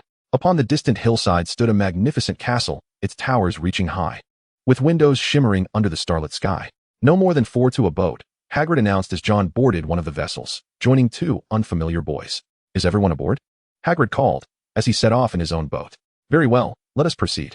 A fleet of small boats glided silently across the mirror-like surface of the lake, and a hush enveloped the group. John gazed up at the Hogwarts castle, noting its striking resemblance to the cinematic depictions. The wizarding paradise that had graced his dreams countless times now stood before him, evoking a surreal sensation. Though not a pang of homesickness, for this was not his homeland, he nonetheless felt a profound sense of emotion. He inhaled deeply. The air was infused with the moisture of the lake, mingled with an ancient, musty aroma, reminiscent of decaying wood rejuvenated by the gentle spring rain. Such is the essence of knowledge. The small boat soon docked, and a group of first-year students, illuminated by Hagrid's lantern, ascended a rocky tunnel, ultimately arriving at a flat, damp meadow beneath the shadow of the castle, gathered before a massive oak door. Hagrid raised his enormous fist and knocked thrice upon the castle's entrance. The door swung open promptly. Professor Minerva McGonagall, clad in a deep green robe, awaited their arrival. First-year students, Professor McGonagall, Hagrid announced. Thank you, Hagrid. I shall take over from here, she replied. Professor McGonagall was as stern as John remembered, yet he knew that this deputy headmistress was, in truth, a kind-hearted witch, far more amiable than the cold demeanor of Severus Snape. Wizards, after all, are still human, as humans. They are not immune to judging by appearances. Dumbledore was not, hence his misguided mentorship of Voldemort. If an opportunity arose to meet Snape privately, perhaps John could offer a bit of unrefined advice. What harm could there be in striving to be more likable? A perpetually stern visage only squandered one's good looks. Had it not been for the unfavorable impression Snape initially left on the trio, the ensuing narrative might have unfolded with less tumult. John's silent musings went unnoticed. He was oblivious that the persona he had just criticized mirrored the very character he had envisioned for himself before the term commenced. The newcomers were ushered into the sorting hat waiting room by Professor McGonagall, which felt even smaller than John recalled, with everyone huddled together. Welcome to Hogwarts. Professor McGonagall began her annual address. The feast will commence shortly, but before you take your seats in the Great Hall, you must first determine to which house you will belong. The 4 houses, Gryffindor, Hufflepuff, Ravenclaw, and Slytherin, each held its own illustrious history, having nurtured remarkable witches and wizards. Professor McGonagall spoke slowly and clearly, but John knew her words bore little relevance to him. He had firmly resolved to join Hufflepuff, and he had no intention of breaking the rules or displaying excessive merit, especially since Hufflepuff was generally detached from the house cup. Thus, while McGonagall spoke, he unwrapped a chocolate frog and quickly popped it into his mouth. Mint-flavored, it invigorated his senses. Unperturbed by the subtle antics in the back row, Professor McGonagall, upon concluding her remarks, cast a cleaning charm to tidy the new students' robes. Now, I believe you may proceed to the Great Hall for the sorting ceremony. Chapter 12. The Sorting Ceremony and Feast. Traversing a narrow corridor, a group of first-year students, under Professor McGonagall's guidance, arrived at the Grand Hall of Hogwarts. The flickering candles, suspended in mid-air, illuminate the dining hall, casting a soft glow upon the gleaming golden platters and tall wine goblets. Ethereal figures, mingling among the students, shimmer with a faint silvery light, while above, the dome of the ceiling slowly rotates amidst the darkness, revealing thousands of stars that emit a mysterious radiance. Everything feels akin to a scene from a novel. John gazes toward the elevated teacher's table, where a white-bearded elder sits at its center. His glasses obscure his eyes, yet his towering stature exudes a unique authority. Albus Dumbledore, the headmaster of Hogwarts. However, unless one is well acquainted with the essence of this character, it is difficult for John to discern the kindness within his expression. And it is equally hard to imagine that this solemn elder would be entwined with the infamous dark wizard, Gellert Grindelwald, throughout his life. And then there is the singing hat, perched atop a tall, four-legged stool, belting out its off-key melody to torment the new students. Its soiled exterior makes John feel quite uncomfortable. Never mind, he thought. If he just endures it, it will soon pass. John pinched his nose and stepped back a couple of paces, nearly colliding with a dark-haired girl beside him. Wait, why does this little girl seem so familiar? Before John could recollect who she was, Professor McGonagall's voice resonated from the stage. Marietta Edgecombe, a small girl of average height, hurriedly emerged from the crowd, nearly stumbling as laughter erupted around her, and she donned the hat. Ravenclaw. The second long table on the left erupted into cheers as Marietta Edgecombe nervously made her way over to greet her fellow Ravenclaw students with enthusiasm. Is this the girl who betrayed Dumbledore's army? She likely has no inkling of the significant accomplishments that await her. John's thoughts were half occupied with searching for familiar faces, leaving only one ear tuned to the names being called. Katie Bell was sorted into Gryffindor, and standing to welcome her were the Weasley twins, their bright red hair unmistakable, accompanied by a more serious-looking red-haired youth, presumably Charlie Weasley. On the Hufflepuff side, he spotted a familiar face, Cedric Diggory, seated comfortably among the Hufflepuff students, entirely at ease. A stark contrast to their encounter on the train. Bella sat at the Ravenclaw table, smiling at John, likely curious whether he would be sorted into Gryffindor or Slytherin. John felt that he could not discern any real rivalry between Ravenclaw and Slytherin. During the brief exchange of glances with Bella, another new student joined Ravenclaw, Eddie Camikel, a name that resonated with familiarity. Meanwhile, the Slytherin table appeared grave, with these aristocratic students adhering strictly to dining etiquette, sitting upright. Thus far, only 3 new students had joined Slytherin, an alarming trend, especially considering Gryffindor had already welcomed 7. Just as he braced himself for the unfolding drama, Professor McGonagall called out his name. John Smith. The name is rather unremarkable. Smith is the most common surname across the British Isles. And John is also a rather usual name. It lacks the grandiosity of something like Harry Potter, which is truly splendid. He ascended the stage, allowing Professor McGonagall to place the sorting hat upon his head. Wow, this is quite difficult, exceedingly challenging. A sharp voice echoed in John's ear. You possess considerable magical prowess, great courage, a kind heart, and decent talent. I shall place you in Hufflepuff. John silently affirmed within himself. What? Are you certain? I believe a wizard of your stature could easily belong to Gryffindor. The sorting hat's piercing voice expressed incredulity. I wish to be in Hufflepuff. Without a doubt. You meet all the criteria to be a student of Hufflepuff, yet I feel it may not be the most advantageous choice. Ravenclaw could also serve you well. I wish to be in Hufflepuff. Do you not have other aspirations? The sorting hat's patience waned. Gryffindor and Ravenclaw could assist you in becoming an exceptional wizard. If all else fails, Slytherin could offer you that opportunity. Enough of this chatter. I demand to be placed in Hufflepuff, or else I shall wash you. Very well. Hufflepuff it is. With a smile, John removed the hat and returned it to Professor McGonagall, making his way toward the Hufflepuff table amidst cheers. No one found this peculiar. Just as his name suggested, he belonged in such a humble and unassuming house. The only one slightly taken aback was Bella, who merely sighed without uttering further remarks. John sat among the Hufflepuff students, shaking hands with those around him. Cedric was the sole individual he recognized, allowing for a brief exchange of words. As a congenial fellow, Cedric's acquaintances were eager to converse with John. Even without Cedric, they would have been just as amiable. John greeted each person who approached him with a smile, offering no additional conversation, as he appeared quite hungry. Though, naturally, everyone was equally famished, so none found it strange. It is worth noting that when Professor McGonagall called out the final name, John finally recalled the identity of the girl he had nearly collided with, Cho Chang, the future girlfriend of Harry Potter and Cedric Diggory. Hogwarts truly felt small. The ember of thwarting romance that had just been extinguished in John's heart flared up once more. He resolved to promptly eliminate the possibility of Bella and Cedric and hasten Cedric's affection for Cho. He firmly believed that with a little effort, he could create a ripple effect, averting the demise of a few individuals without issue. After Cho was sorted into Ravenclaw, Professor McGonagall took the hat and departed, allowing Albus Dumbledore to rise. With a beaming smile, he surveyed the students, arms outstretched, as if nothing brought him greater joy than witnessing their vibrant assembly. "Welcome," he proclaimed. "Welcome, everyone, to Hogwarts for a new academic year. Before the banquet commenced, I wish to utter a few words. Fools, crybabies, scraps, twist. Thank you all."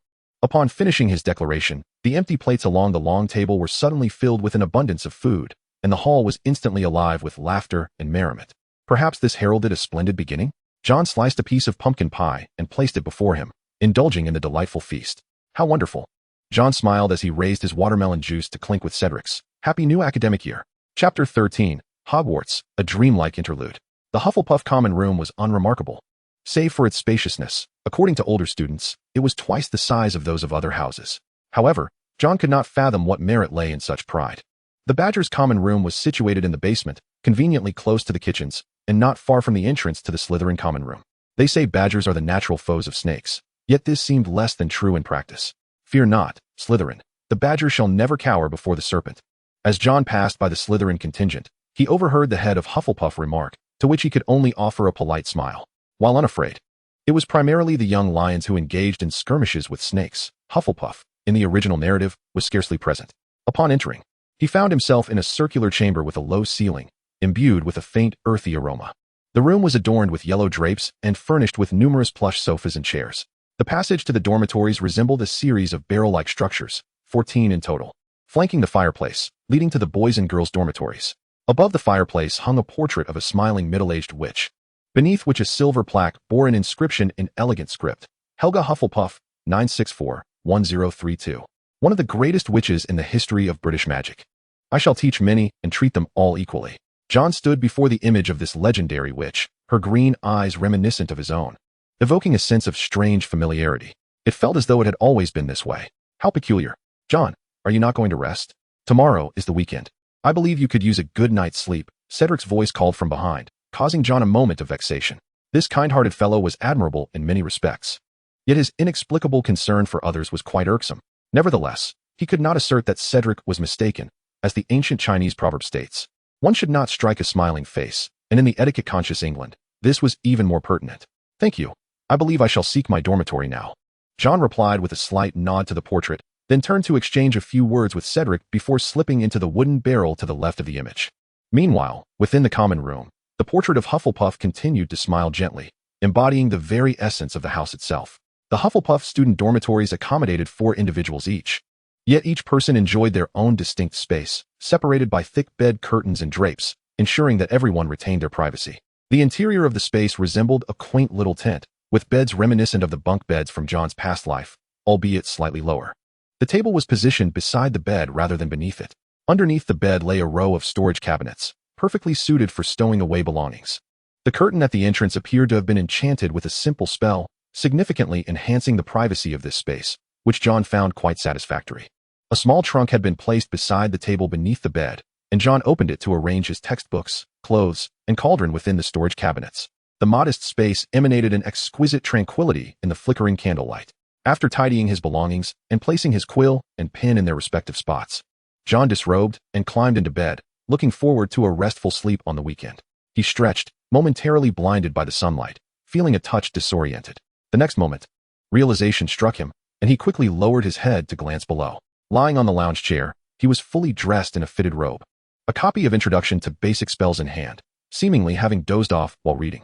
Everything appeared entirely normal, except for John's profound surprise. Had he traversed realms once more? He stood up solemnly from the lounge chair, attempting to draw his wand from the ring on his finger, only to find it conspicuously absent. Raising his hand again, he noticed that although his hands were youthful and smooth, they were not his own. After a lengthy contemplation, he finally noticed the elderly lady seated on the opposite sofa. The familiar-looking woman held a teacup, her gaze towards John filled with curiosity. I knew you would come. John paused momentarily before responding cautiously. Are you the one? Which one? The old lady calmly retorted. If you mean the one depicted in the Hufflepuff common room, then yes, That would be me.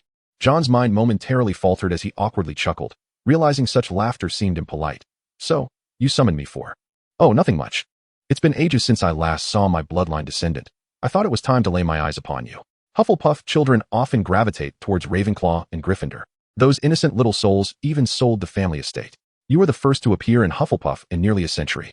The old witch, Helga Hufflepuff, spoke at length before John, her words overflowing with information. However, it seems you do not recognize me. Has the Hufflepuff lineage fallen so low? I am aware the estate was sold, but did you not even preserve a single portrait of me? John felt as though he were trapped in a dream. In fact, as the witch Helga Hufflepuff had indicated, he was indeed dreaming. This was a bloodline spell. Helga Hufflepuff had left a fragment of her soul in all the portraits she had left at Hogwarts. Unlike the fragmented soul method employed by Voldemort to create Horcruxes, this legacy was merely a remnant that remained after the body perished, preserving all memories and utilizing the unique magic of the portraits to endure, an exceptionally profound form of magic. However, the other three founders left no trace of their souls. Salazar departed from the school, while Gryffindor and Ravenclaw believed that their spirits would be inherited by future generations. Yet, in truth, Ravenclaw also lacked descendants. Helga poured a cup of tea for Joan, as it had been a long time since anyone had visited her in the portrait space to converse.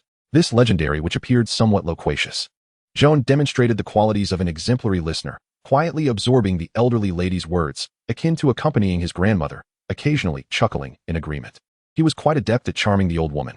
Naturally, his mind wandered to other thoughts, such as the possibility of publishing a book upon awakening. If the fraudulent Lockhart's book could achieve bestseller status, then surely his own volume, which pertained to a legendary witch, would fare even better. Chapter 14. I never anticipated the Room of Requirement would make such an entrance. Of course, it was rather lackluster. Helga playfully rapped Joan's head. This is a secret. The essence of a secret lies in its silence. Do you understand? Yet you mentioned that you had asked Dumbledore to investigate the fate of your descendants. He must surely be aware of your existence, no? She was a rather plump old lady, adorned with a delicate ginger wig, her vibrant pink robe cascading around her, resembling a melting ice cream cake. It seemed apparent that this witch was not deceiving about her lineage, as confirmed by Helga Hufflepuff herself. Hepzibah's wealth likely stemmed from a substantial inheritance, though this elderly witch had not lived particularly well in her later years, having lost her husband and children, with only an array of rare antiques and an inexhaustible fortune remaining. However, to say that would be somewhat inaccurate. If Joan's deductions were correct, he was indeed a descendant of this witch. This ancestor was born in 1898, a time when witches bore children at a young age, aligning perfectly with the timeline. She was a pitiable yet affluent old lady who bore a mute child and lost her husband. Joan had little inclination to pity this suspected ancestor, for Helga had dismissed his earlier conjecture, stating that Dumbledore was unaware of the portrait's secret, making him the sole keeper of that knowledge. But I suspect you would not bring me here without reason, as you anticipated that I was previously unaware of the blood coursing through my veins. Surely, you must have ulterior motives. Should I be able to assist you in any way, I shall endeavor to do so. Very well, you are indeed a clever lad. Were it not for you, I might suspect you were a descendant of Ravenclaw. Joan surmised that this ancestor might be on the verge of revealing some private matter regarding Lady Ravenclaw, perhaps concerning the daughter who betrayed her mother. Though Joan refrained from voicing such inquiries, to think such thoughts was sufficient. Asking too many questions could become irksome. I have no tasks for you. I merely wish to impart some wisdom. When you entered the common room, I sensed a rather peculiar aura about you. The aroma was reminiscent of a curse. Yet I could not discern its source, for it was shrouded in mystery. Helga's expression grew increasingly grave. She harbored more severe suspicions, yet refrained from voicing them, believing the youth before her too naive to grasp such complexities. This palpable tension in her demeanor rendered John anxious, prompting him to hastily consume a delectable biscuit to alleviate his unease. How to articulate it? I am uncertain whether this is a blessing or a curse. I have sensed this essence before, in Salazar, and even in a young Dumbledore upon his arrival at Hogwarts, individuals with whom you are undoubtedly familiar. Observing John's nod, Helga continued. Every accomplished wizard has once possessed this essence, yet their fates were invariably dire. You, however, are an anomaly. I have never encountered two individuals bearing this essence concurrently. Perhaps you could assist Dumbledore, for he is quite a pitiable soul. Helga spoke with an air of mystery, unaware that John had already discerned Dumbledore's fate. As a lingering specter, she lacked the ability to make precise prophecies or alter events. For nearly a millennium, she had drifted within the confines of Hogwarts portraits, never having engaged in conversation with anyone who ventured into her painted realm. Her portrait was imbued with formidable magic, and the younger generations revered her name. Apart from occasionally asking the incumbent headmaster to glance upon her descendants, she seldom initiated dialogue. John was an exception, as a scion of her lineage. His consciousness could traverse the portrait world. Very well, I shall oblige, should it be within my power, John contemplated before agreeing, finding this endeavor not overly burdensome. However, may I return here to visit you in the future? To speak candidly, Helga's mastery of food magic was unparalleled. The biscuits were, without a doubt, the finest John had ever tasted. Magic possesses its limits. Helga gently patted her descendant's shoulder. Your presence here has already imposed considerable strain on the magical space. You may not be able to return for a while. However, I can teach you the enchantment to reinforce the portrait space, albeit not at this moment.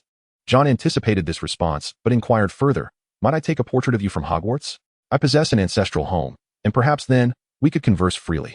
With a legendary witch imparting her magic, John envisioned a promising future. That may prove somewhat challenging. My magic is woven into every portrait of mine within Hogwarts. You see, Hogwarts does not tolerate thievery, and all property belongs to Slytherin.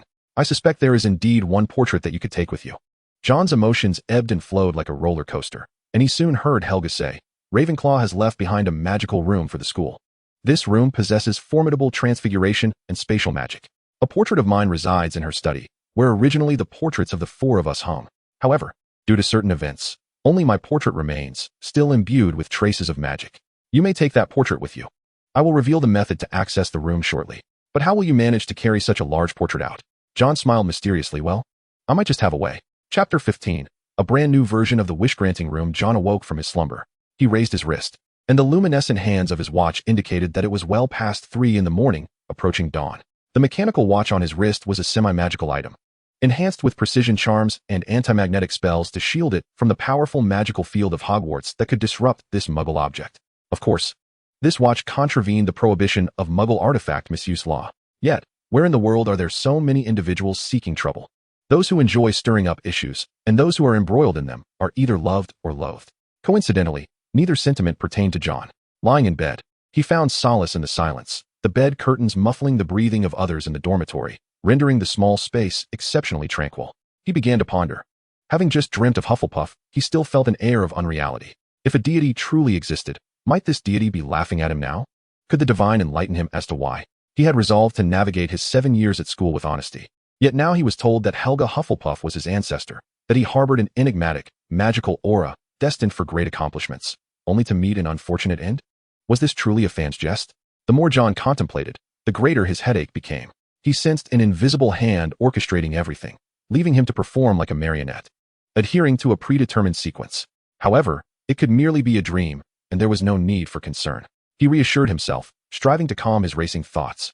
The composure he had cultivated over the years was precisely for moments like this, though he could not remain unfazed in the face of calamity. Accepting new information was merely a minor affair, not warranting such astonishment. After tossing and turning in bed to regain his composure, John finally felt at ease enough to rise. Glancing at the clock, he noted it was nearing 5.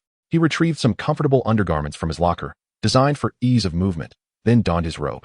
After touching the ring on his hand, he made his way to the common room. The Hufflepuff ghost, Fat Friar, was peacefully slumbering in a chair, and John tiptoed past him, careful not to disturb his rest. As he passed the portrait of Hufflepuff, the legendary witch within smiled and winked at him. Indeed, it can now be confirmed that last night was not merely a figment of the imagination. John politely nodded and then slipped out through the exit. Although it was still within curfew hours, a reasonable person would be soundly asleep at this hour. After all, the mute Furky also required rest. One can only imagine how much trouble the twins of the Weasley household must have caused for the head of house. John had no intention of challenging the Hogwarts caretaker. The life of a mute in the magical realm was already fraught with difficulty, and there was no need to add to their burden. Following Helga's directions without a moment's hesitation, he made his way towards the upper levels of the castle. Fortunately, it was not a holiday for the stairs today, and John swiftly ascended from the basement to the 8th floor, eventually locating the wall opposite the tapestry depicting the troll clubbing the hapless Barnabas. Behind this wall lay the study, library, bedroom, and washroom of Lady Ravenclaw, essentially, all that constituted her living quarters. After her passing, this room had become a secret haven for exploration within Hogwarts. The powerful spatial magic, the ageless concealment enchantments, and the defensive spells intertwined with Hogwarts itself had long captivated John's imagination. After hearing Helga's words, his fascination intensified. He was certainly aware of the means to access the room of requirement, but with Helga's guidance, those methods seemed somewhat cumbersome. He drew his wand from the ring and pressed it against the wall before him, whispering softly, "The most precious thing in the world is friendship." The wall began to transform, not into a door, but into a shimmering membrane of light. With a gentle push, the tip of his wand penetrated through. Without hesitation, John stepped into the light, much like one would pass through platform 9 3/4. Inside, there was nothing particularly remarkable, aside from the slightly antiquated furnishings. The room bore a striking resemblance to John's own study, with shelves, a desk, a chair, paintings adorning the walls, a feather quill, and a half-used ink bottle, its contents having congealed into hardened clumps over the years. As John caressed the surfaces of these objects, he noted how well-preserved they remained after a millennium, as though their original owner had just departed. Despite the passage of time, she seemed untouched, her smile still warm and gentle. John suddenly recalled the account of his ancestor from Hufflepuff House, which stated that she treated all her students as if they were her own children. To be regarded as a mother by her students surely indicated her extraordinary nature. Could those blank spaces in the portraits belong to the three founders? John gazed at the vast emptiness in the painting, and the figure of Hufflepuff nodded in acknowledgement, finally able to speak freely. In the beginning, it was Slytherin who departed. His portrait left this place. Then, Gryffindor and Ravenclaw followed, and since then, no one has known of the portraits that remain. In truth, we all knew the password to enter Rowena Ravenclaw's study, yet no one had ever truly stepped inside until the eve of my demise when magic was cast, revealing an extraordinary portrait. Helga's voice was tinged with sorrow. We were once such dear friends. John found himself at a loss for words. In such moments, he struggled to empathize. This friendship, having endured for millennia, had become a weighty relic of time, rendering even the simplest jest impossible to utter to alleviate Helga's grief. "Do not mourn for me," the portrait of Helga spoke. "It has been so long. I have long since come to terms with it. Did you not mention wanting to learn? You may inquire now, though I fear I may not have much to teach you, given the progress of the magical realm over the ages." Chapter 16, Relics of Ravenclaw. John felt Helga was being overly modest. His ancestor from a millennium ago, having traversed countless generations, left John uncertain of how to address Helga, who possessed insights into magic that transcended time. Though the magical arts had evolved, Helga's perspectives remained profoundly unique. After elucidating the fundamentals of the disillusionment charm, John abandoned the notion of mastering the spell immediately. In comparison to the creation of an invisibility cloak, such a rudimentary invisibility spell would have been impractical in their time. The harsh conditions of the era would have rendered them vulnerable to persecution had they relied solely on such a simplistic enchantment. After contrasting contemporary spells with those from her time, Helga remarked to John. She took some contemporary spellbooks from him. The magic within the portrait realm could replicate the text from the tomes and reformulate it for John's training. Thus, she commenced his magical education. John held no grievances. Having a legendary sorceress tailor spells just for him was a rare and fortuitous opportunity he had never envisioned. At least his meditative techniques earned Helga's commendation. Since he could not yet embark on his magical training, he decided to explore the study left behind by Lady Ravenclaw. The shelves held little of interest, containing outdated spellbooks and guides to magical artifacts. In these respects, the present magical community had long since innovated and achieved greater heights. John suspected that Ravenclaw's legacy was not so simple.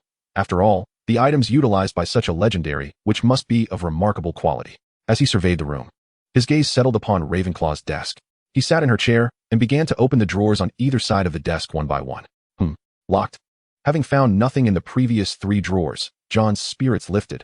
Whatever Ravenclaw had secured within those drawers was surely extraordinary. He pondered briefly, then aimed his wand at the lock and whispered, "Alohomora." There was no response. The spell failed. John did not believe that the fault lay with his spell, for he had practiced it diligently at home numerous times. It was, indeed, one of the spells he had mastered most proficiently. He waved his wand and gently prodded his head with its tip. "However, I possess only this particular unlocking charm. And you just mentioned that attempting to force it open could result in a backlash of magic. Of course, Rowena's magic is far too perilous for you at present. Even a backlash from a counter-unlocking charm could inflict serious harm upon you. But why are you so insistent on opening this drawer?" "I merely wish to discover what lies within," John replied, rapping on the locked drawer. This was a scene that had never appeared in the original narrative, making it impossible for him to suppress his curiosity. Whatever was deemed worthy of being securely locked away by Ravenclaw could not be trivial. It might even be a true legacy left behind by her. Taking Rowena's legacy would hardly be appropriate, would it? I believe her heir still resides within the castle and would likely disapprove of such actions. Helena has become a ghost. Besides, she probably remains unaware of it. John faltered mid-sentence, having inadvertently revealed too much. It was the first time in 11 years of rebirth that he had slipped up, and fortunately, the only listener was his own ancestral portrait. He glanced up at the image, where Helga appeared contemplative, seemingly oblivious to any irregularities. Is it truly so difficult to discern a mistake? He was about to quietly dismiss the matter when Helga continued. "So you are aware of Helena's transformation into a ghost?" I suspected that boy named Tom was untrustworthy. He deceived Helena with sweet words and his lineage as a founder's descendant to extract the whereabouts of the diadem, only for her to be lost entirely. Such matters should not be spoken of in front of a child, he thought. Moreover, it seemed the old woman was still unaware that Tom Riddle had transformed into the dark wizard Voldemort. John watched Helga lost in her thoughts, choosing to remain silent. Although the portrait of Helga appeared youthful, her essence remained that of an elderly woman due to the nature of her legendary magic. Losing oneself in thought was a trait common among legendary witches and wizards. However, Helga's words alerted John to a cognitive misstep he had made. What, fundamentally, was a drawer subjected to a counter-unlocking charm? At its core, it was still a locked drawer. Since it was locked, it must possess a key. And how had Tom Riddle concealed Ravenclaw's diadem? The answer was that he had discovered the Room of Requirement, the very place John currently occupied. This is indeed the Room of Requirement. He retracted his wand and extended a hand, whispering, "I need the key to open this drawer." After a brief moment, silence enveloped him. The key did not materialize as John had envisioned, nor did it drop from anywhere, leaving him perplexed. Could it be that there is no key? John tugged at the drawer's handle, distinctly sensing that the lock had become lodged against the panel, indicating that a key must exist. The only plausible explanation is that the key was taken by Ravenclaw as a part of a burial offering. Nevertheless, he had alternative solutions, albeit ones he could not yet employ. If he could not unlock it, perhaps it was best to leave it be. He suspected there was little of significance inside. Likely only some books collected by Rowena. Helga softly remarked. She always had a penchant for studying peculiar forms of magic. Very well, for now, he would set it aside. John pondered various unlocking methods, but without a locksmith and lacking the ability to craft a key himself, he could only commit the matter to memory for the time being. I've been out for quite a while, and with more students gathering in the castle, I fear I cannot avoid them for much longer. So I must take my leave now. He addressed Helga's portrait, saying, "I'll leave your portrait here for the time being. When the holidays arrive, I shall take you home with me." Chapter 17. Friends are never in short supply in Hufflepuff. The mystery of what lay within the Ravenclaw study drawer constantly stirred John's curiosity. However, he felt utterly powerless at present. Still needing to locate a key or devise a means to create one, he decided to take things one step at a time. After all, it was merely the first day of school. As John descended the stairs, he noticed that students were already active within the castle. Glancing at his watch to find that it was already past 7 o'clock. At this hour, breakfast in the Great Hall was likely underway. Casting a brief glance at the entrance, John spotted Bella, Autumn, and several Ravenclaw girls gathered around Cedric, laughing and enjoying their breakfast, prompting him to turn away. It was the weekend. Entering now would surely entangle him with Bella, positioning him as an obstacle between her and Cedric, an undesirable fate. Although he relished the idea of meddling in romances, he knew he could not contend with his cousin at this moment. No one knew the kitchen's location better than the Hufflepuff students. It was his ancestor who had once rescued and protected the house elves. And the Hufflepuff cup was the first magical vessel to assist the elves in transporting food. Speaking of the cup, it was likely still housed within Bellatrix's vault. Best to avoid stirring up trouble. Isn't it better to leave Voldemort to Harry Potter?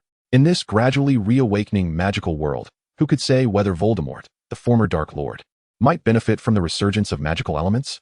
John recalled details about the kitchen's location more vividly than other facilities. Perhaps due to having heard about it only the night before, he effortlessly located a portrait depicting a massive silver bowl brimming with fruit. The kitchen was concealed behind that very painting. John extended a finger to poke the vibrant green pear, which began to move, transforming suddenly into a large green door handle. Seizing the handle, John opened the door and stepped inside. The kitchen of Hogwarts is approximately the same size as the grand hall above it.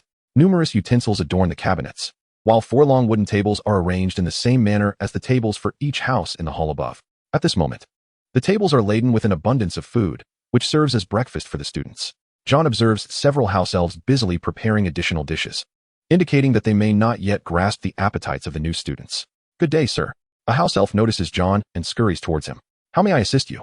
"Oh, my roommate is unwell and unable to dine in the hall. I was hoping you could spare some food for him. I would like some porridge and pastries, if you could oblige." "Of course, please hold on a moment."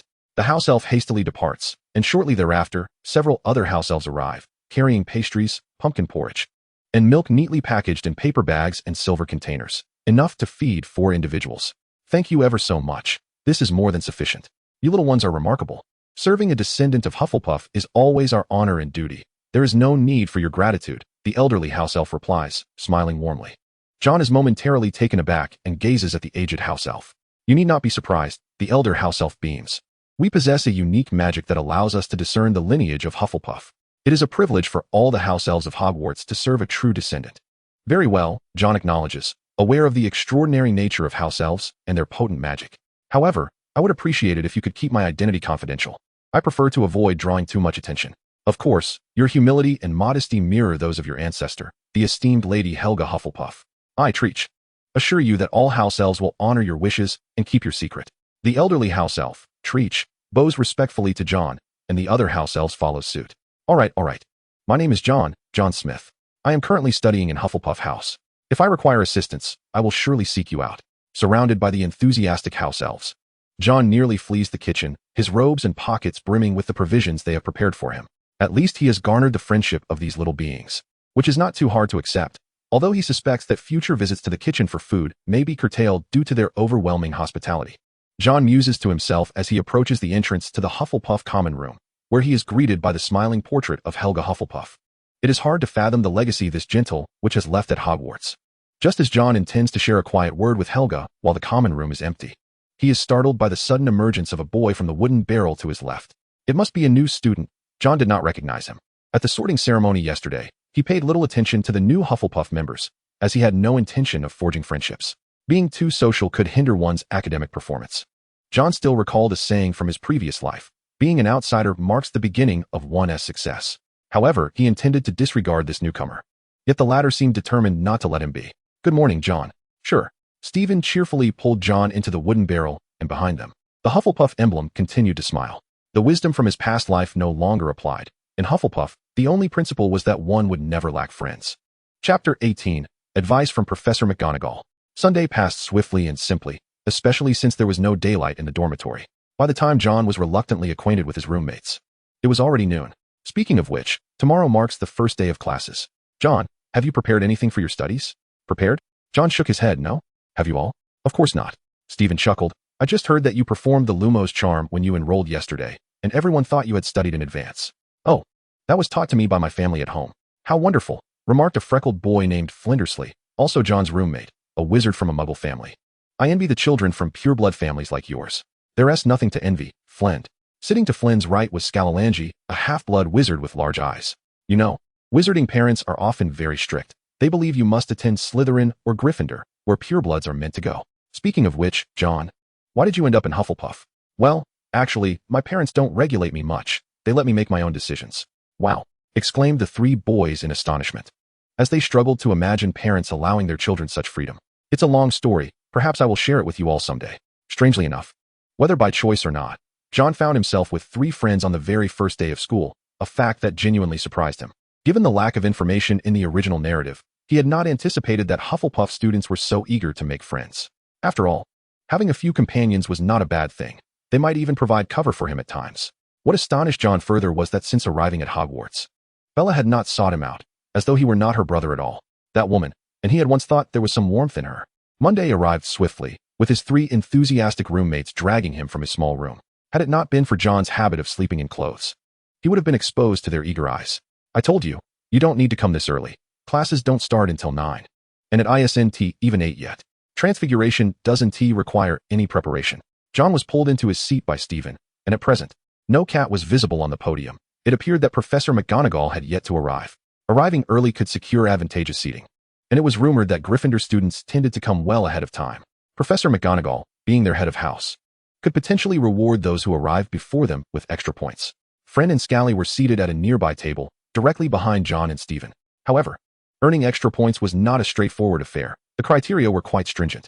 If mere early attendance sufficed for bonus points, Hufflepuff would not consistently find themselves at the bottom of the House Cup standings. John casually opened his beginner's guide to Transfiguration, leafing through its pages aimlessly. John, I find your attitude rather disheartening. Why can't we ever win the House Cup? Fred remarked, evidently ignorant of Hufflepuff's historical struggles. His comment drew sympathetic glances from Stephen and Scally, who, not wishing to dampen Fred's enthusiasm, opted to change the subject. I've heard that Professor McGonagall is a powerful animagus. I wonder how skilled one must be in Transfiguration to master such magic. Don't get your hopes up. It's said that only the most gifted pureblood wizards can achieve that, and it requires immense time and effort. Our house has never been known to have anyone capable of such a feat, replied Scally. John listened in silence, holding a differing viewpoint on the principles of animagus transformation. Unfortunately, voicing such opinions during Transfiguration class was inadvisable. Otherwise, he might incur Professor McGonagall's disdain. Moreover, His thoughts on this transformation magic were entwined with a perilous hypothesis, which he would refrain from articulating without sufficient evidence. Indeed, that magic is exceedingly difficult, John responded nonchalantly, while his mind wandered to other matters. He should order a copy of the Daily Prophet. The upcoming events in Britain were bound to be tumultuous. There were occurrences not chronicled in the original Harry Potter series, but John was well aware of them. As John engaged in his contemplations, the first-year students began to arrive in succession. Gryffindor and Hufflepuff shared this transfiguration class, and the two houses had historically maintained a harmonious relationship devoid of significant conflict. Unbeknownst to them, a cat had already taken its place on the podium. An animagus, once transformed, could wield magic, while the use of apparition was prohibited within Hogwarts Castle. Even the disillusionment charm posed no challenge for Professor McGonagall. At the stroke of 9, Professor McGonagall's figure abruptly materialized, startling the students present. I believe maintaining poise should be a fundamental lesson for wizards. At the very least, one should not display such astonishment, as it may detract from your dignity. Professor McGonagall was indeed a no-nonsense instructor. She delivered a brief introduction before commencing the transfiguration lesson. Minerva McGonagall, as the deputy headmistress of Hogwarts, possesses remarkable magical prowess, particularly in the art of transfiguration, where her fluid demonstrations have undeniably sparked the enthusiasm of her students. Among them is John, whose thoughts wander, contemplating whether he could conjure a key through transfiguration. The concept does not seem overly complex. He muses that if he first transforms a lump of clay and then inserts it into the lock, followed by hardening its pliable nature through magic. This notion lingers in his mind until the end of the transfiguration class, during which he still struggles with turning a matchstick into a needle.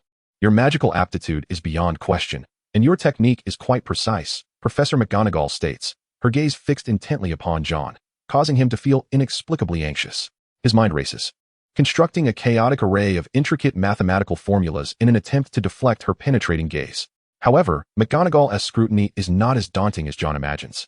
She merely observes him for a moment before expressing her disappointment. Mr. Smith, you lack focus. I hope you can maintain sufficient concentration while performing magic, for it is essential in harnessing the formidable abilities bestowed upon you as a scion of a pureblood family. Though you have been sorted into Hufflepuff, remember that it is a powerful house, founded by a legendary witch of great renown. Chapter 19. A Day at Hogwarts. It is not until the 4 students settle into their seats in the Charms classroom that John notices the peculiar demeanor of his 3 roommates. What's the matter with you all? You haven't spoken a word along the way. Nothing, Stephen replies, lifting his head to reveal a glimmering light in his eyes. We heard your conversation with Professor McGonagall. Rest assured, John. Rest assured about what?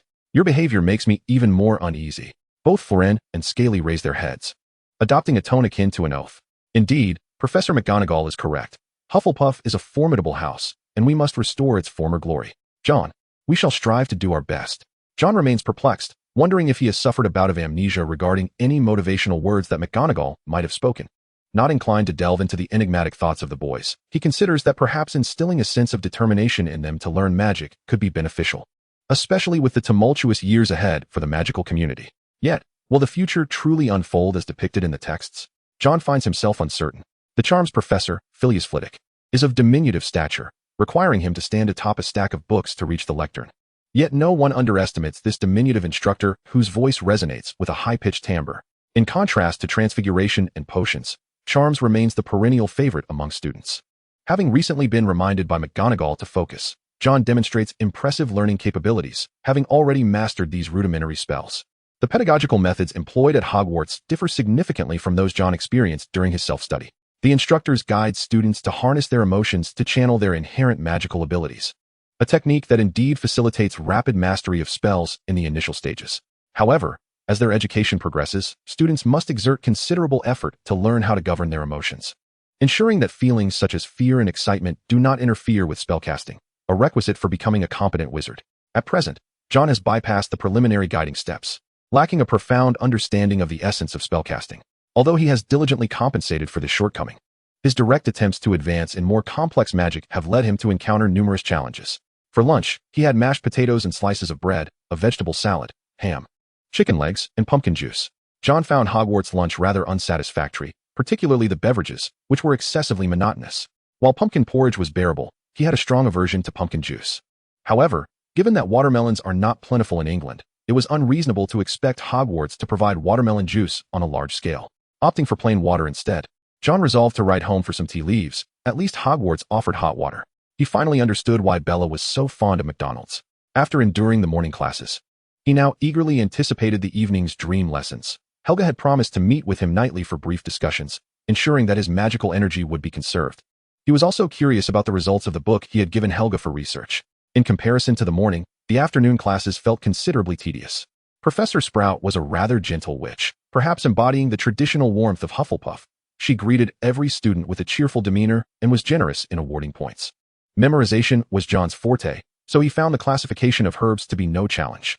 He intentionally lagged behind a few Ravenclaw students to complete the task, allowing him to gain points without drawing too much attention to himself. However, Potions class was far more than merely monotonous. Lacking the advantage of the Half-Blood Prince's potion book, John had to content himself with being an ordinary student, despite his already limited expertise in potion making. He deliberately avoided Snape's gaze, refusing to underestimate the importance of the subject. As he harbored intentions of concocting a blood purity potion, it was noteworthy that this potion was created by Salazar Slytherin. Perhaps he could inquire with Helga when time permitted. John's efforts were not overtly apparent. Partnering with Stephen for potion preparation, Stephen appeared to be far more industrious than John. He intentionally regulated the pace of their group to avoid attracting too much of Snape's attention. He would prefer if Snape devoted all his energy to the Slytherin students, allowing him to focus on simply attending class. True to John's expectations, Snape indeed paid little heed to the Hufflepuff students. Both praise and criticism belonged to Slytherin, while Hufflepuff's quietude spares them from the harsh reproaches of Snape. It seems that Harry Potter has yet to enroll, and Snape has not yet descended into his more deranged state. Perhaps next year will not be so lenient. The library serves as an excellent sanctuary for contemplation, especially at the onset of the academic year when few patrons occupy its halls. As the crowds gather, he may need to shift his base of operations. John casually pulled a book from the shelf, showing little interest in the restricted sections collection. Powerful curses extend beyond the unforgivable ones, and he recalls their frequent appearances in the original text. Regardless of the time, mastering a foreign language proves to be immensely beneficial. The book John retrieved was a guide to magical living, which contained numerous customs from the bygone wizarding society, rendering it quite intriguing, and thus, he found it enjoyable to read. The state of a wizard's life reflects, to some extent, the magical environment of their era. For instance, in ancient times, wizards possessed remarkable abilities, capable of marvels such as constructing Stonehenge through communion with the cosmos. However, by the Middle Ages, their powers had significantly waned, rendering them nearly powerless against the plague known as the Black Death. The Church's slander against wizards during this calamity was fundamentally flawed, as the origins of the Black Death lay in the hygiene issues of the contemporary Europeans, not in curses. In fact, wizards were not nearly as divided as they are now, with the absurd delineations of dark and light wizards. John did not believe that kindness was inherently flawed, yet being so benevolent as to lack the strength to retaliate posed a significant problem. Chapter 20. The Life and Lies of Dumbledore. While reading the original text, John often pondered a particular question. Dumbledore was indeed a powerful wizard. However, apart from this esteemed white wizard, the practitioners of good were left with little means of self-preservation under the relentless pursuit of dark wizards. They perpetually evaded and fled, entrusting their safety to another, the secret keeper. And when faced with peril, they resorted to sacrificing their lives to protect their children. Yet never did anyone rise to wield their wand and declare a counteroffensive. This was undeniably a grave error, one whose seeds were sown in 1945 when Dumbledore vanquished Grindelwald. John took out his pen and began to write in his notebook. He maintained the habit of documenting his research. Firstly, Dumbledore, as the greatest white wizard of the century for defeating Grindelwald, undeniably attained an unparalleled reputation in the wizarding world, a fact John could not dispute. However, Dumbledore had indeed overcorrected in certain respects. At least in the enforcement of the prohibition against the unforgivable curses, he played a pivotal role. This cannot be deemed an error, as the ban on the unforgivable curses is undoubtedly a positive measure. The issue arises in that while the prohibition was enacted, no restrictions were placed on wizards' access to the means of acquiring these unforgivable curses. Even if these channels cannot be completely banned, neither the Ministry of Magic nor Dumbledore himself has made any effort in this regard. The existence of the restricted section in the Hogwarts library serves as a prime example. Do the professors at Hogwarts truly require these books when instructing a student? Is their own magical prowess not sufficient to handle any pupil? John does not think so. He can only interpret this situation as a tradition of Hogwarts, or perhaps as a consequence of Dumbledore being overwhelmed with various issues, leading him to overlook this matter. Secondly, during his arrangement of the significant events in the Harry Potter saga, John stumbled upon a question regarding the powerful spell used by Harry's mother, Lily Potter. That sacrificial spell, which protected her child, must have been imparted by Dumbledore. Harry's father, James Potter, along with his 3 companions, were not particularly studious. Although they possessed notable talent in certain areas of magic, such as a Nimigus transformation, their Gryffindor lineage did not render them particularly proficient in charms. While Gryffindor has produced many remarkable wizards, given the average standards of the wizarding world at that time, John harbors a degree of skepticism regarding this excellence. After all, many graduates emerge from Gryffindor each year, yet few have achieved even half of Dumbledore's prowess over the years. Perhaps Lily Potter was a diligent and inquisitive witch, but the spell capable of severely injuring Voldemort, the second Dark Lord, cannot merely be uncovered through diligence. Such magic is as elusive as the power of love that Dumbledore spoke of to Harry. Thus, John speculates that even if this spell did not originate from Dumbledore, it must still be connected to him in some way. Did Dumbledore already possess knowledge of the prophecy regarding the Savior? This remains another question. Thirdly, there is the matter of Dumbledore's power.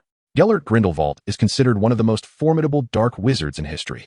John personally believes that Grindelwald's strength surpasses that of Voldemort, given that Voldemort has split his soul numerous times. If Dumbledore could defeat Grindelwald at the height of his powers, then he should have little trouble vanquishing Voldemort as well. Unless, of course, Dumbledore's victory was not as legendary as it is portrayed, but rather a triumph born of love. This notion could explain Dumbledore's unwavering belief in the so-called magic of love. After all, he himself is a successful example of it. For now, this is sufficient. After exchanging pleasantries with Madame Pants, John departed the library and began to wander through the castle. Despite having seated himself in the library for an extended period, he did not feel the slightest pang of hunger. The complexity of Hogwarts castle rivals that of a labyrinth. After wandering for a while, John unexpectedly found himself in an unfamiliar area on the 8th floor. He decided to lean against a wall by a window and drift into contemplation. He indeed possesses the determination to procure the Marauder's map, which is not an insurmountable task. However, it remains uncertain whether the Weasley twins have managed to pilfer the map by this juncture. Harry will not commence his studies until next year, receiving the map only in his 3rd year. The twins, being a year senior to John and currently in their 2nd year, likely have yet to acquire the map. Should they have obtained it, one might ponder whether the duplication charm could effectively replicate its enchantments.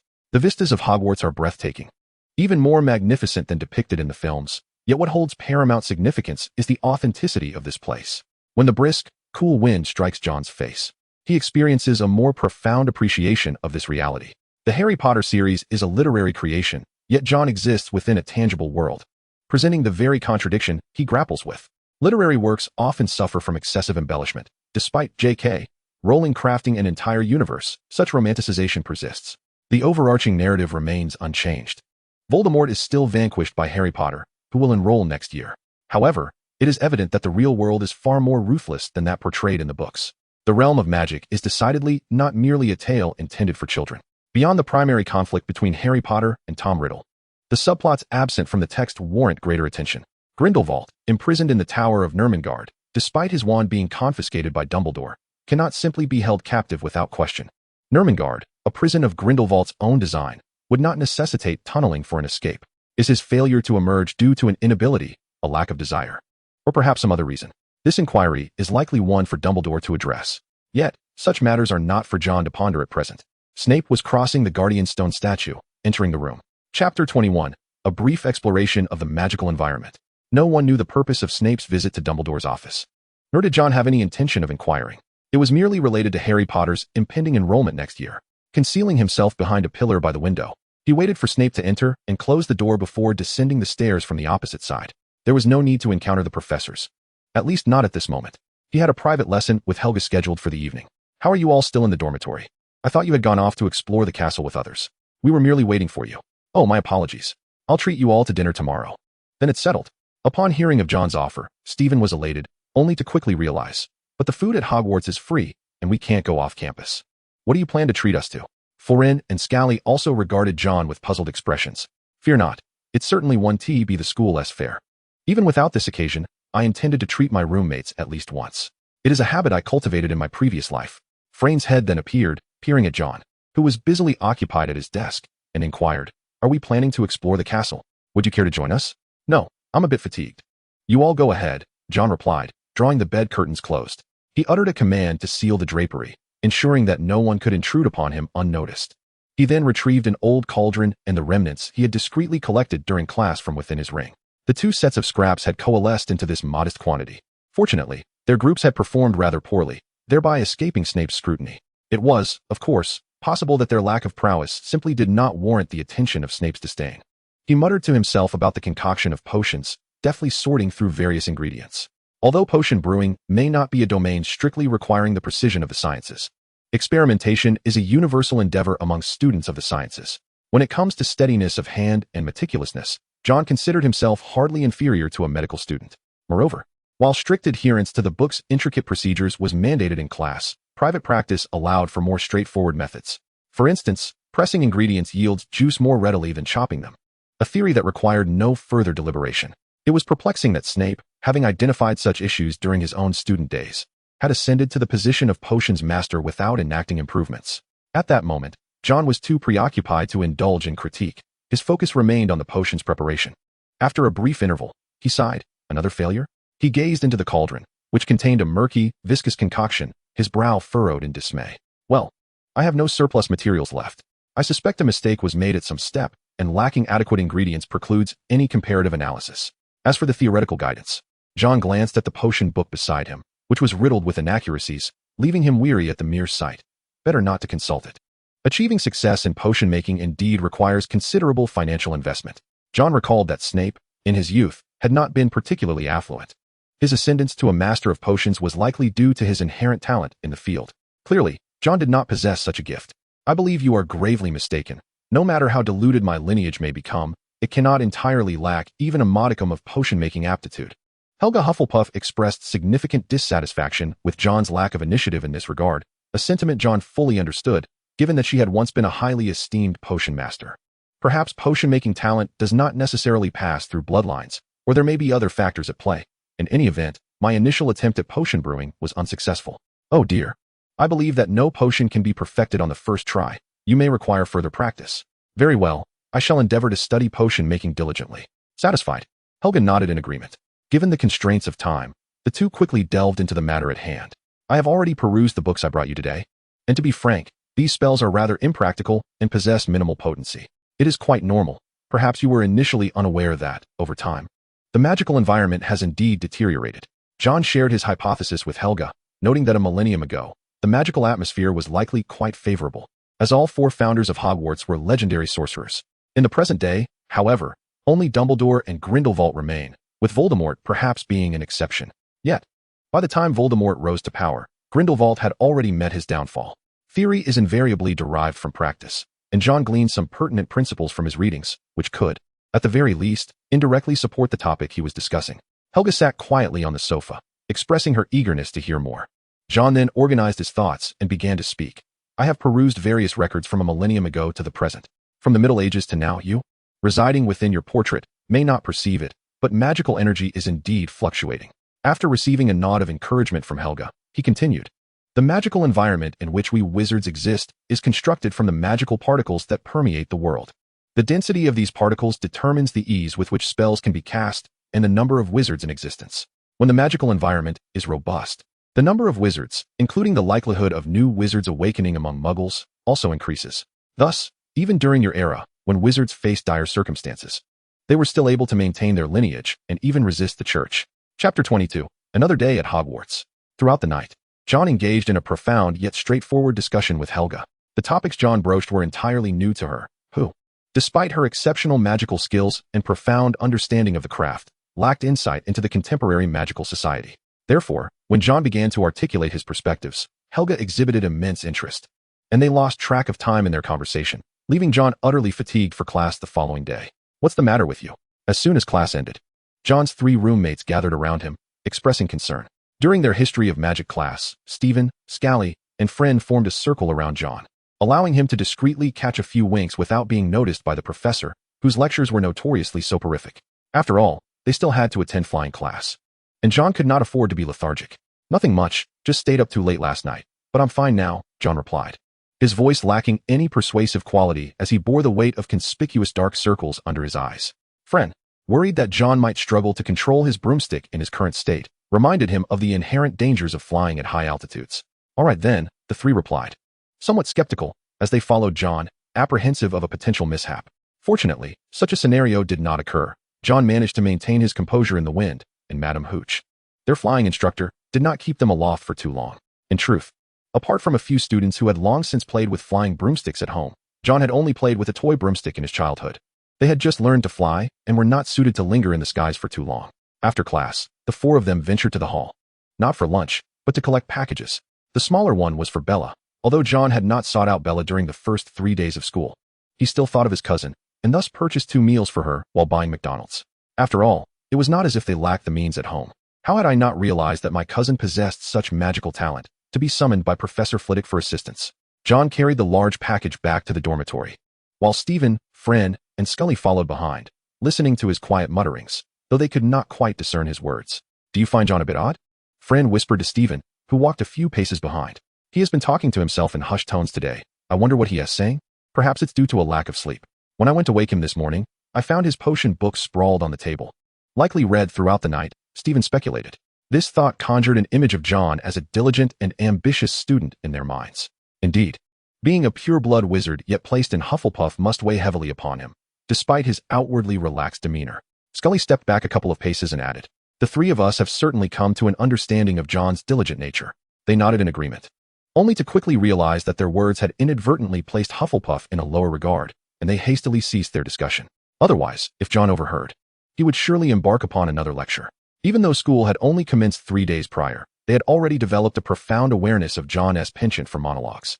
To describe it as merely a speech would be an understatement. It was akin to an overwhelming barrage of knowledge. The three who had experienced John's morning grumpiness on the first day were still perplexed as to why someone who appeared so composed and scholarly would have so much to say. Nevertheless, John's verbosity did not detract from the deliciousness of McDonald's. The four reached a unanimous agreement regarding the food, swiftly finishing an entire bag of meals, casting the empty boxes and soda cans into the trash. John, feeling lethargic, retreated into his small space to catch up on sleep, while the remaining three ventured out to continue their castle exploration, which they had not completed the previous day.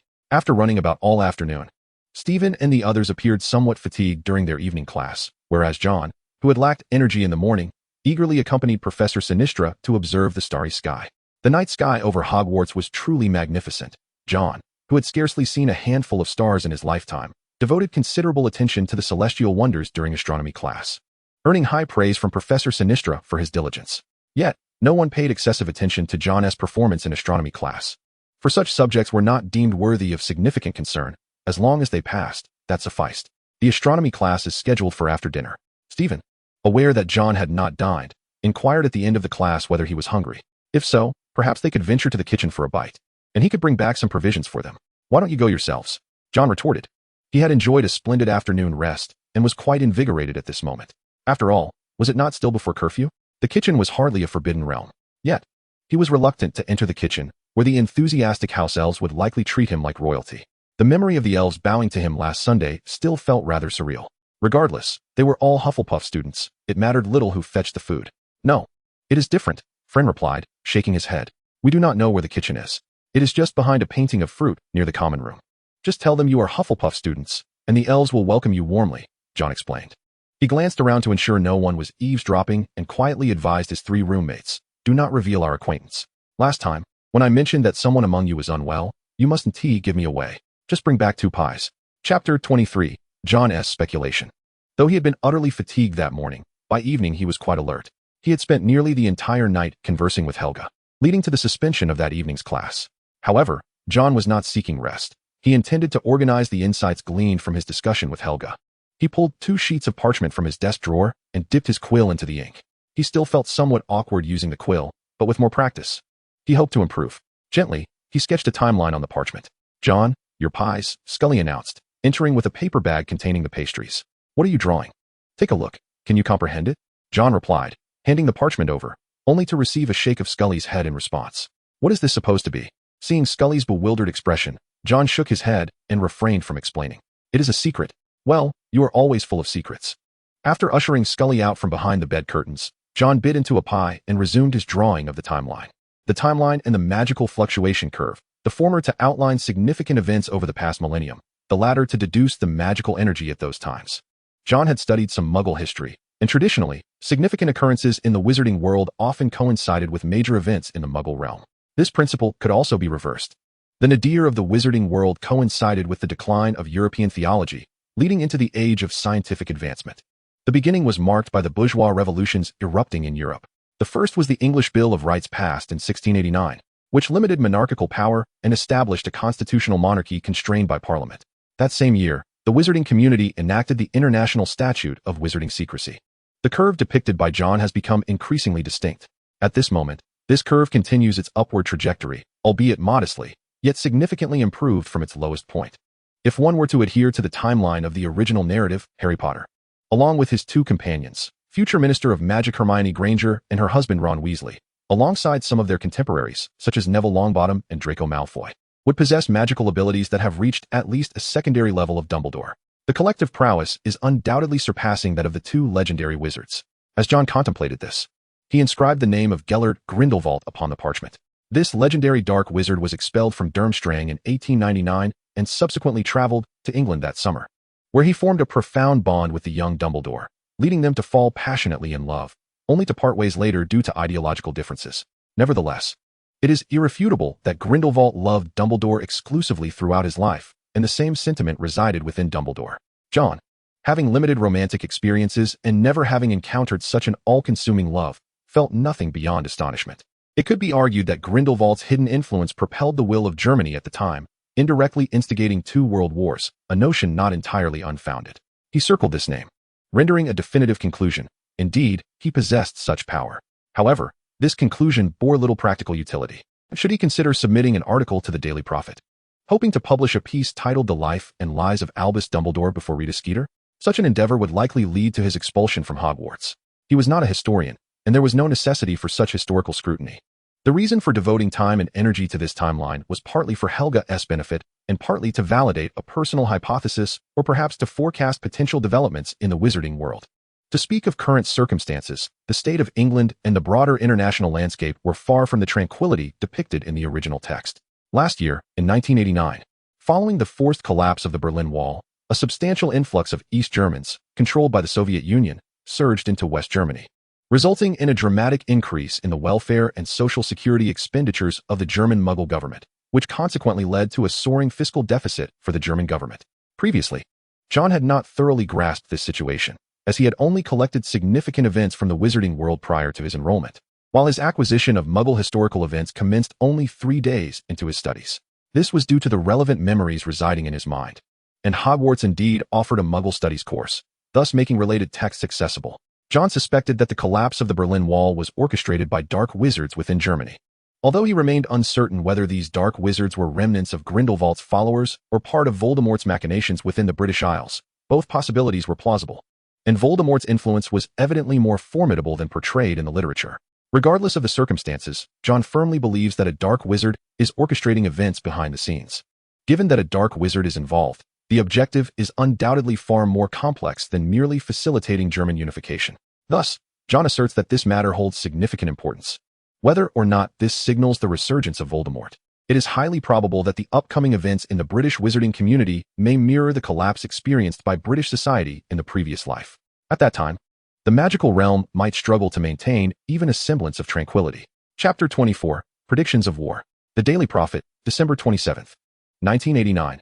Following the fall of the Berlin Wall on November 9, 1989, Germany began to extensively issue its currency to counter the financial deficits incurred. This action directly exacerbated domestic inflation, compelling the Bundesbank to raise interest rates. However, beneath the veneer of apparent normalcy shrouded by the economic crisis, there remain grounds for suspicion regarding the dark wizards within the German magical community, who may still harbor intentions to rescue their former leader, Gellert Grindelwald, from Nurmengard. John folded the newspaper in his hand, lightly tapping his fingers on the table, which elicited a disapproving glance from Madame Pants, the librarian. Apologizing softly, he tucked the rolled-up newspaper under his arm and exited the library. He had been at Hogwarts for a week, and during this time, he would only meet Helga every 2 to 3 days. They had developed a tacit understanding, ensuring that their class schedules aligned so that John would not be excessively fatigued the following day. As for the homework assigned at Hogwarts, John found it manageable. With a little effort, he could secure a commendable grade. His performance in flying lessons did not reveal any extraordinary talent, so Quidditch remained irrelevant to him unless he chose to involve himself. Helga's assignments were quite broad. For instance, the article he had just read in the Daily Prophet was the homework she had assigned after discussing his thoughts with her on Wednesday evening. Today was Saturday, and he would continue his foray into Helga's portrait space later that evening. Before that, he needed to organize his thoughts to present them to Helga.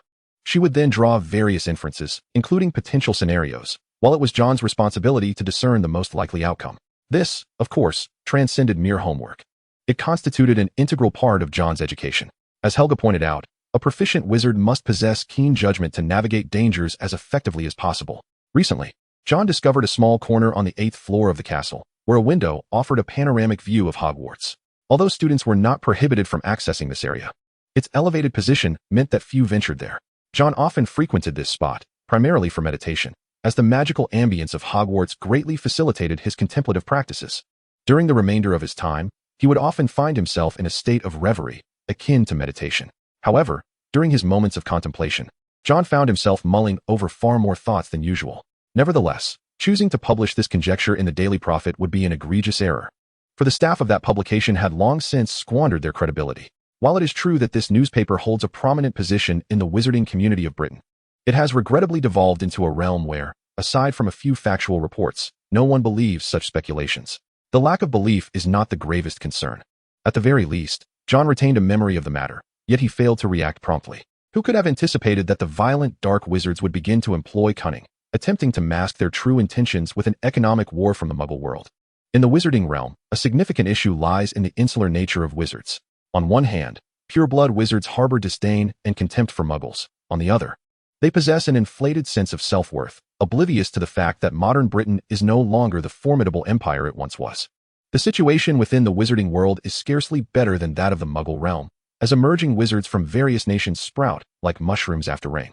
Although Dumbledore remains one of the most powerful wizards in the world, he is ultimately but one man. And maintaining the voice of the British wizarding community within the global magical arena is an increasingly arduous task, particularly after the trials of World War II.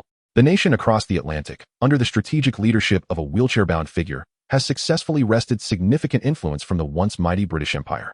Consequently, the wizards of that nation have similarly risen in prominence, gaining greater authority in international magical conferences. This shift prompted the British Muggle government in 1990 to join a new monetary system established by Western European nations, striving to liberate themselves from American constraints. This European exchange rate system essentially locked the monetary mechanisms of various countries together through a treaty, meaning each currency could only fluctuate within a defined range. Should it exceed this stipulated range, the central banks of member countries would be required to intervene in the market to stabilize the exchange rates. At the heart of this system was the German mark. This framework swiftly morphed into a tool exploited by a Muggle representative of the Dark Wizards, a merchant named George, who took advantage of its vulnerabilities to launch a monetary assault on British Muggle society. In John's recollection, during his previous life, Britain was utterly defeated by this George, culminating in an economic collapse in 1992. At this current juncture, the British Muggle society is grappling with rapid economic decline and deflation, while German Muggles face inflation, necessitating an increase in interest rates. The British Muggle society, in stark contrast, requires a boost in inflation due to its economic downturn, thus urgently needing to lower interest rates to stimulate recovery. It is at this critical moment that conflict arises. To maintain the European exchange rate system, Britain must uphold an exceedingly high exchange rate and interest rate akin to Germany, placing the nation in a precarious predicament. According to Mundell's trilemma, which posits that under open economic conditions, a nation cannot simultaneously achieve the independence of its monetary policy, a stable exchange rate, and the free flow of capital. Only two can be realized at any given time, necessitating the relinquishment of the third. Britain's aspiration to maintain high interest rates while ensuring stable exchange rates and unrestricted capital movement is inherently unattainable.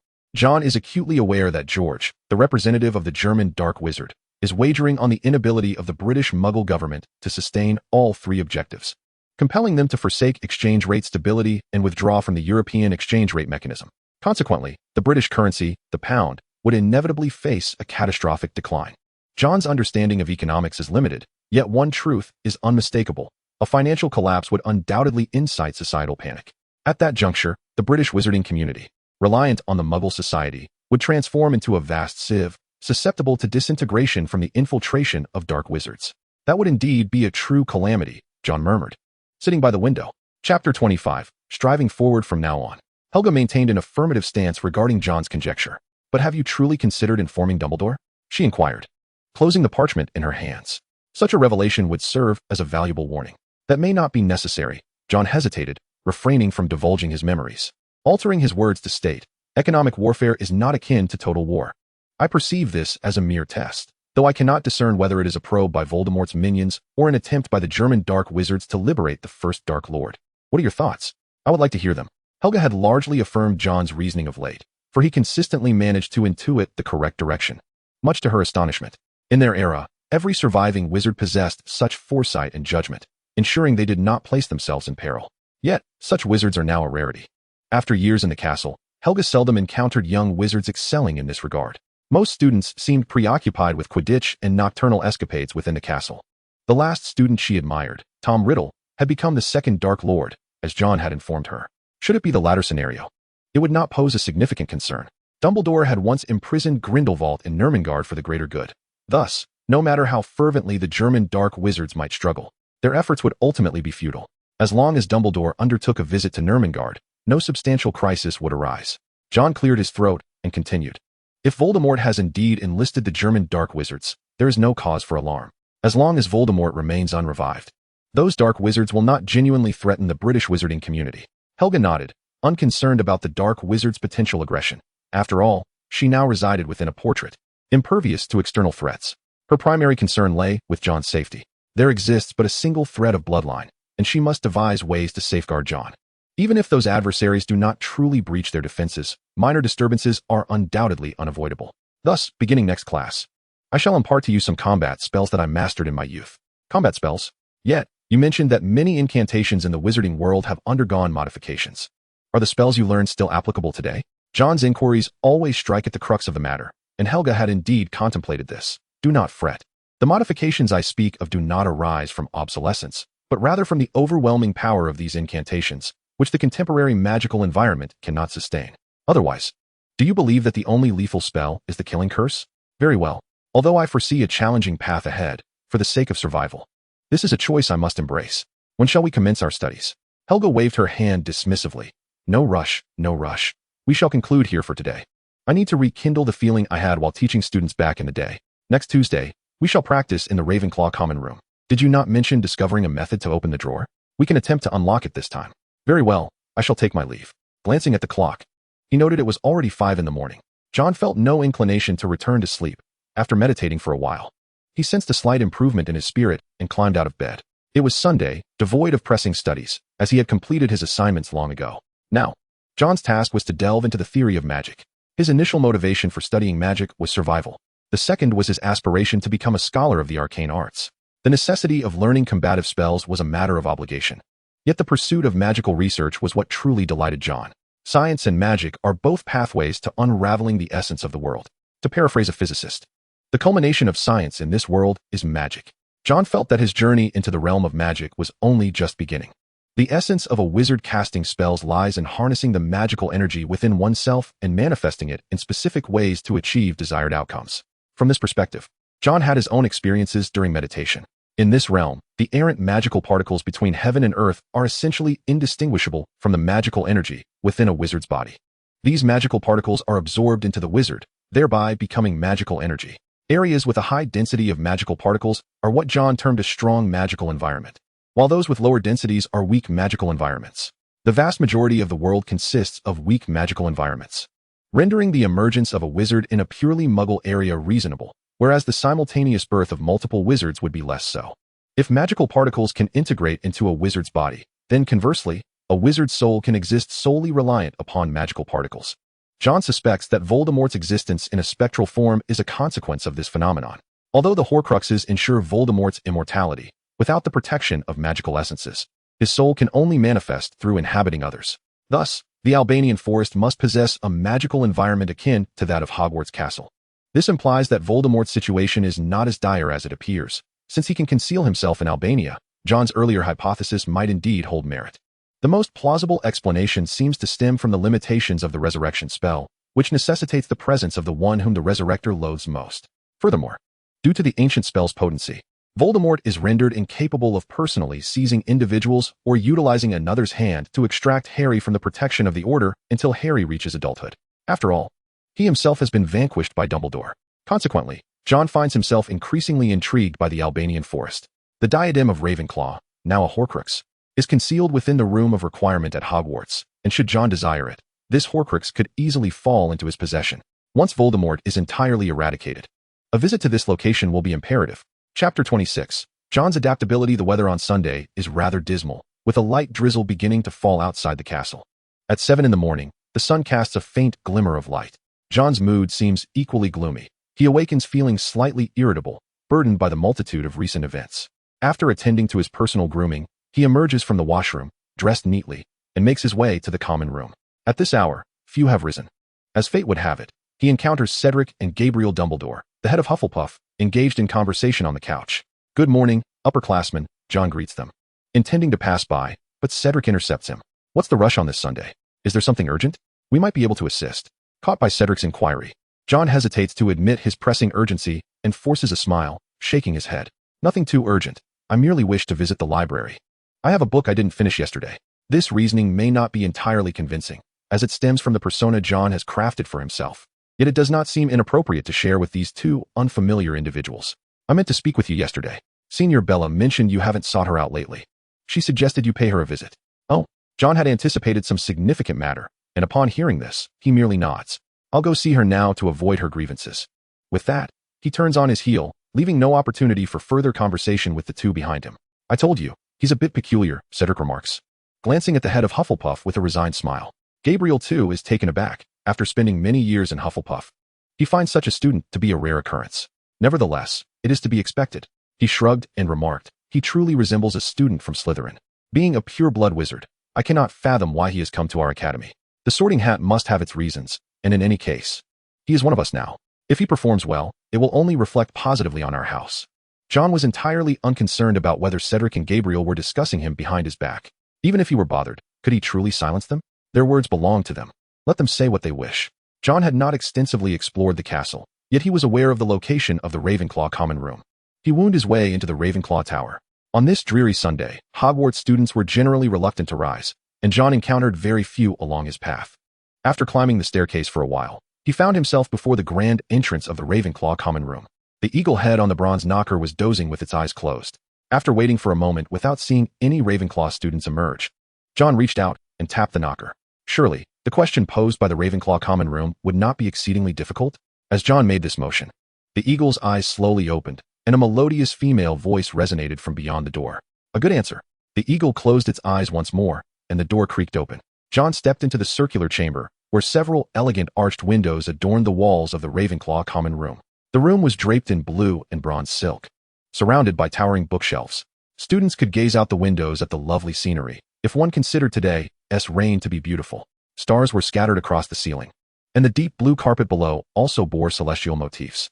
Opposite the door stood a niche containing a bust of Rowena Ravenclaw, carved from white marble. John had no intention of crossing past the statue into the girls' dormitory, as that would likely lead to a most unpleasant fate. He bowed slightly towards Rowena's statue and settled onto a nearby sofa, pulling out a book to read. Ravenclaw's collection was not insignificant.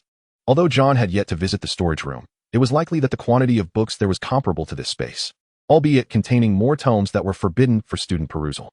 The book John held was a compilation of notes left by a former Ravenclaw student. The first page detailed various challenges encountered while practicing the armor charm. John had recently begun focusing on such protective spells, and he found the insights particularly resonant. He immersed himself in the text until a girl descended from the dormitory. "How did you get in here?" This girl regarded the unexpected presence of a Hufflepuff student in her common room with evident wariness, her expression darkening further upon noticing the notes in John's hands. "Oh, hello. I'm looking for someone, Bella Young, a third-year student." John set down the notes, inclining his body slightly, acknowledging he had entered without permission. "Oh, I came in by myself." The question at the door was not too difficult. The girl wore an expression of disbelief as she turned to walk towards the corridor leading to the dormitory, leaving John momentarily questioning if he had misspoken. Shortly thereafter, Bella emerged from the dormitory, impeccably dressed, her face radiating joy. "Oh, is that not my dear cousin?" she exclaimed.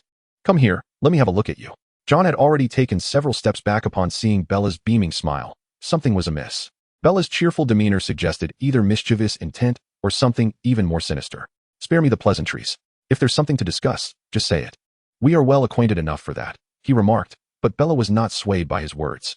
With a swift motion, she conjured a binding spell with her wand, rendering John immobile before he could comprehend the situation. This simplified version of the petrification curse was unique to Ravenclaw. Escape was futile. Bella seized the back of John's collar and, with a flick of her wand, released his feet while leaving the binding spell intact. Being towed toward the dining hall by Bella, John rolled his eyes, unwilling to engage in conversation. It was evident that certain individuals were far more preoccupied with charming suitors than remembering his existence as a cousin. Had he voiced any complaints? Not a single word escaped his lips. John Smith was a master of adaptability. Chapter 27. Diligent study leads to progress. Seated in the emptiness of the dining hall, Bella sliced through her sandwich while scrutinizing John with keen interest. The hall was nearly deserted, as most students would not rise before 8 on a Sunday. Bella's early rising was entirely due to a remarkable alchemical device belonging to Ravenclaw. This device, known as the Ravenclaw wake-up bell, was crafted by several Ravenclaw alumni and enchanted with a simple communication spell. The device harnessed magical energy from Hogwarts Castle, functioning through a magical board inscribed with the names of all current Ravenclaw students, hidden behind the Ravenclaw statue. When a name was pressed on the board, a corresponding bell would ring in that student's dormitory, indicating someone was seeking them or that important news needed to be conveyed. Thus, upon hearing the chime, Bella hastily donned her attire and ventured out. What surprised her was John's ability to enter the Ravenclaw common room uninvited. Nothing much, just doing well, John mumbled, taking a bite of his pie, his words muffled. Bella was unconvinced. John had always been reluctant to disclose his troubles unless she witnessed them firsthand. Regardless of whether he was concealing something, she was certain he had secrets. My affairs are of no concern to you, John retorted, as he struggled with socializing with girls, preferring to avoid interaction altogether. You needn't worry about me. I'm doing splendidly. But what brings you to seek me out? Seeking you? Bella paused, realization dawning upon her that she had indeed mentioned something to Cedric, leading her to respond. Oh, it's nothing significant. Merely an excuse to exchange a few words with Cedric. John's motion of bringing the pie to his mouth suddenly came to a halt. He should have known better. This woman had always been like this. Whenever something more captivating caught her attention, he, her brother, would inevitably be disregarded. However, it is true that you Haven Tea sought me out lately, aside from delivering McDonald's. By the way, how did you manage to get McDonald's? There are no chains near the school, are there? John shot her an exasperated glance and replied, I got it from Greenwich. My mother placed it in a parchment bag that was enchanted with preservation and warmth spells, and it was delivered by owl. No wonder. I thought you couldn't even leave the school. How could you possibly acquire McDonald's? A calculating glint appeared in Bella's eyes, and John could easily guess her thoughts. Stop it, he interjected. Your aunt is currently pregnant and can't be running around all the time.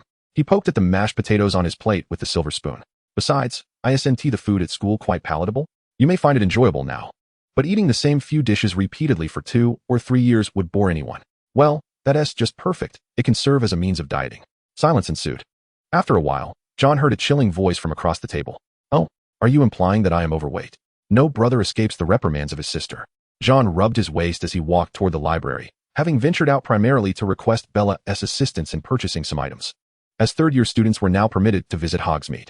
To persuade Bella to help, she had previously pinched him hard on the waist. And he had not resisted, though he couldn't, as she had bound his hands with a binding spell.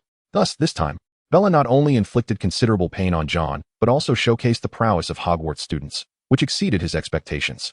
Bella claimed to be a mid-tier student in Ravenclaw, yet she had managed to execute several variations of a binding spell, significantly enhancing its practicality, something John had never anticipated. Charms was a rather profound discipline, at least in John's view. When mastered, it could yield remarkably diverse experiences.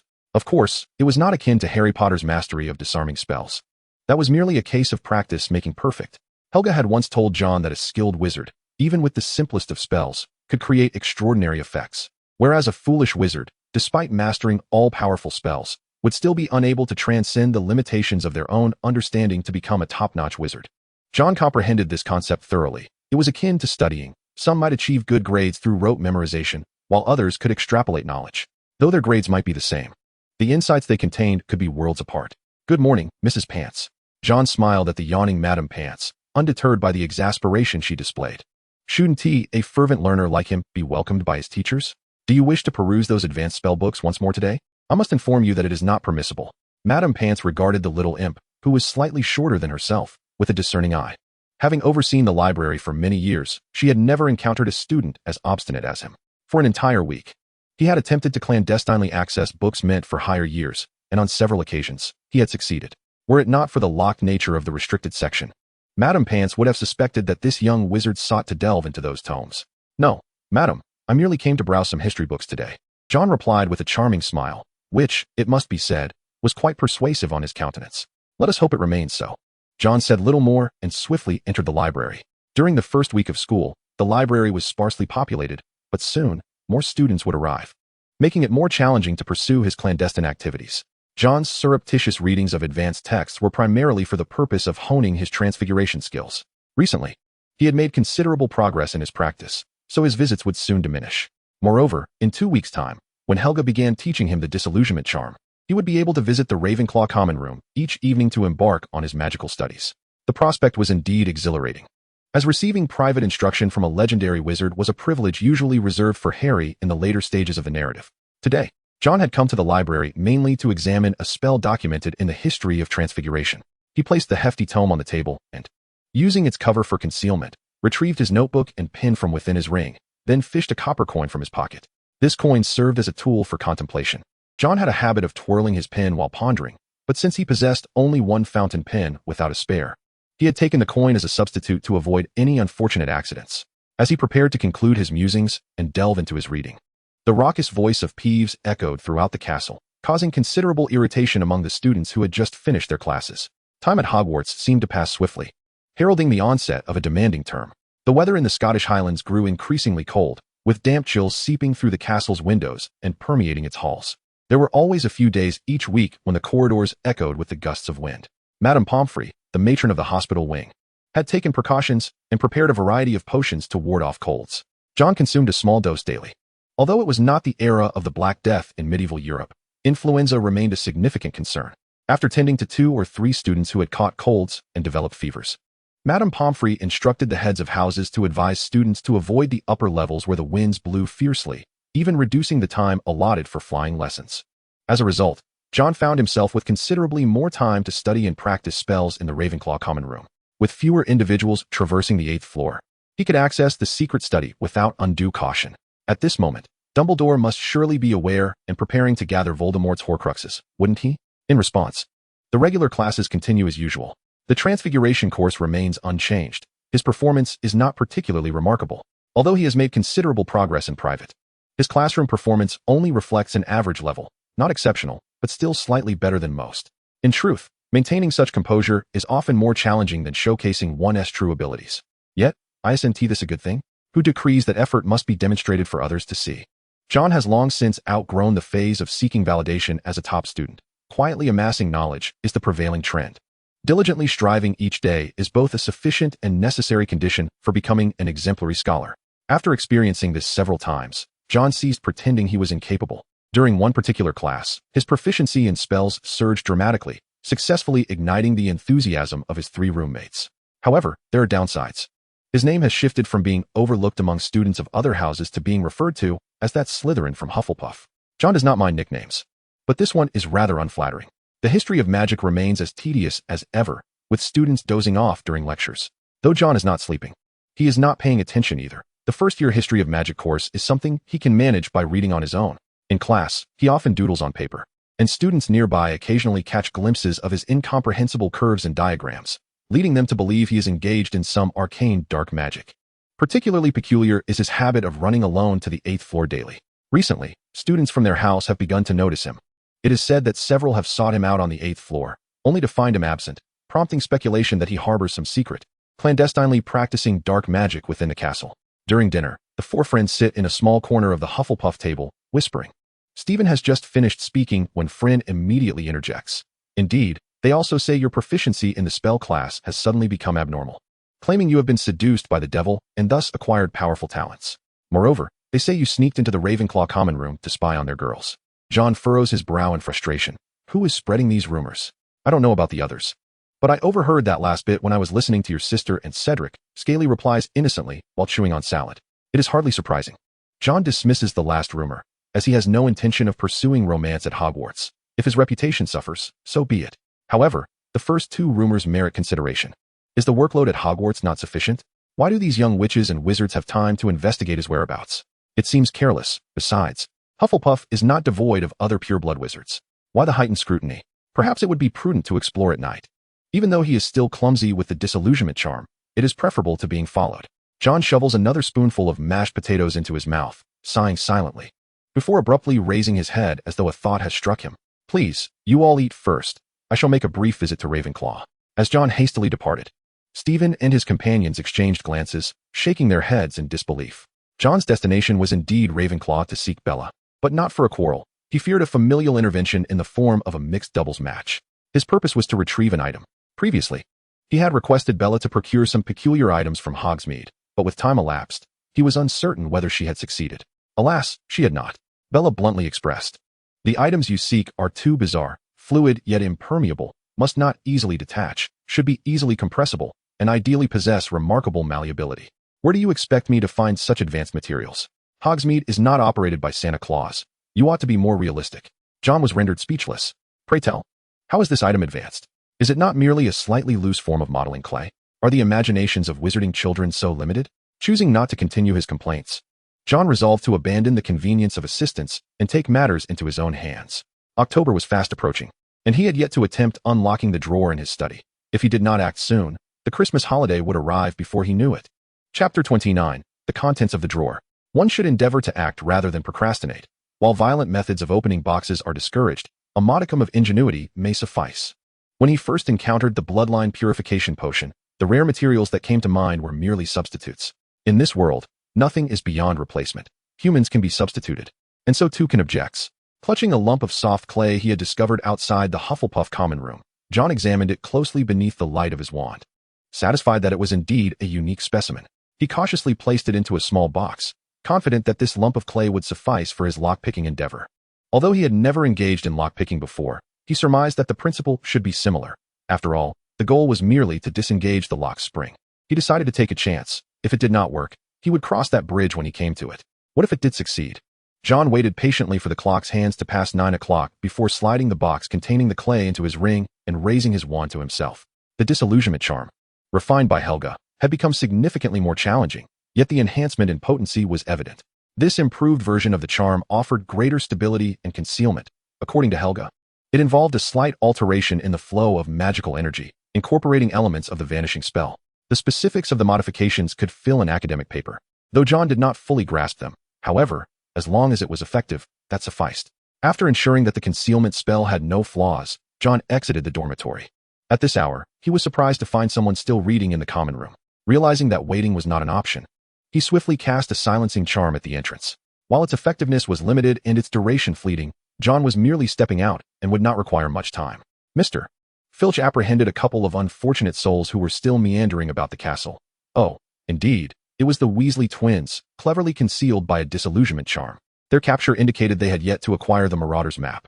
Do not even entertain thoughts of fleeing. Such an endeavor would only worsen their predicament. As John approached the door to Filch's office, he beheld the grim-faced caretaker delivering a stern reprimand to the twins. "This time, you shall not escape unscathed. A more severe lesson is in order, and perhaps then you will think twice before flouting school regulations, won't you?" The twins wore expressions of utter indifference, seemingly unfazed by Filch's tirade, and instead, they gazed about with keen interest at this place most students would avoid at all costs. John too surveyed the eerie office, mentally recalling the location of the drawer he sought. Seated behind the desk, Filch unfurled a piece of parchment from his drawer and began inscribing upon it with a long quill. Familiar faces, no need to inquire names. Just wait. Let's see how your head of house will respond this time. Your detention is inevitable. Now, come with me to Professor McGonagall. John stood at the door, watching as Filch completed the punishment document and escorted the twins away. He had just glimpsed one of the twins cast a furtive glance at the drawer containing the Marauder's map, and it was more than a fleeting glance. Once Filch had departed, John turned and entered the office, ready to open the drawer of the filing cabinet when he noticed a pair of emerald green cat eyes. Filch's pet, Mrs. Norris, was lounging beside the cabinet, nearly overlooked. John rolled his eyes and pointed his wand toward the staircase outside. A clattering sound echoed, as if something had fallen. Mrs. Norris darted out with a startled meow, allowing John to swiftly approach the filing cabinet. He directed his wand at a drawer marked confiscated items, highly dangerous, and gave it a gentle tap. Alhamra. The drawer slid open rapidly, revealing an assortment of magical artifacts, among which lay an envelope quietly nestled.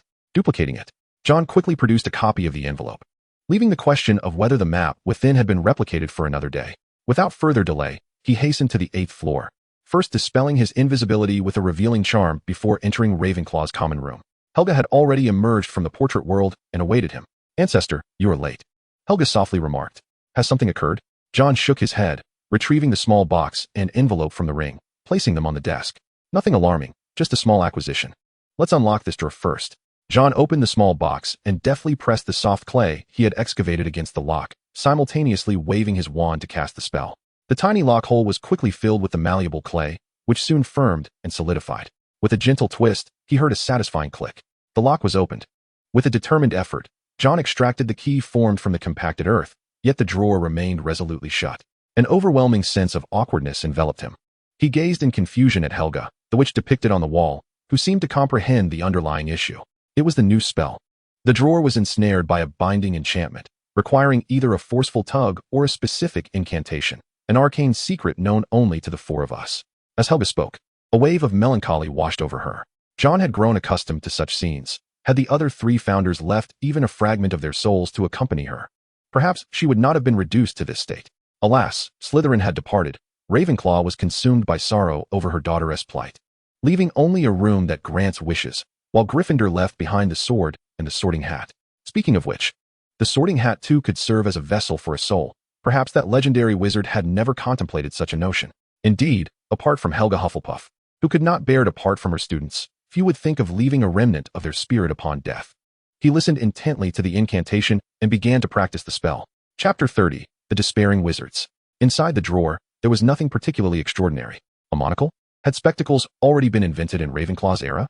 John gingerly grasped the seemingly decaying wooden frame and placed it delicately on the table, then retrieved a stack of manuscripts that had been pressed beneath the glasses. The parchment, however, was remarkably resilient. The manuscripts were inscribed in ancient runes, a form of magical script that John had yet to master, rendering him largely unable to decipher it. Fortunately, there was someone on the wall who could understand. This manuscript appeared unremarkable, merely outlining the design concept for the glasses, the last magical artifact created by Rowena in her lifetime. A magical artifact? John's heart leapt. Magical artifacts were distinct from alchemical tools, which merely served as a wizard's everyday implements. Each item bestowed with the title of magical artifact was far from ordinary. The relics left by Hogwarts' four founders fell within this category, possessing not only simple magical powers and unique attributes, but often a degree of self-awareness. For instance, the sorting hat, Gryffindor's sword, the diadem of Ravenclaw that enhances wisdom, the golden cup that assists house elves in delivering food, and the enchanting portraits that populate the Wizarding World. While they may lack extraordinary might, they undoubtedly possess remarkable qualities. Even the most rudimentary magical portraits retain a semblance of human consciousness. Could the magical artifact crafted by Rowena contain a fragment of her essence, akin to her ancestors? No, within it resided not a trace of Rowena's soul. Although Helga dwelled within a portrait, she could perceive the world beyond its confines, a feat only achievable by one possessing true essence, a distinction that set her apart from ordinary enchanted portraits.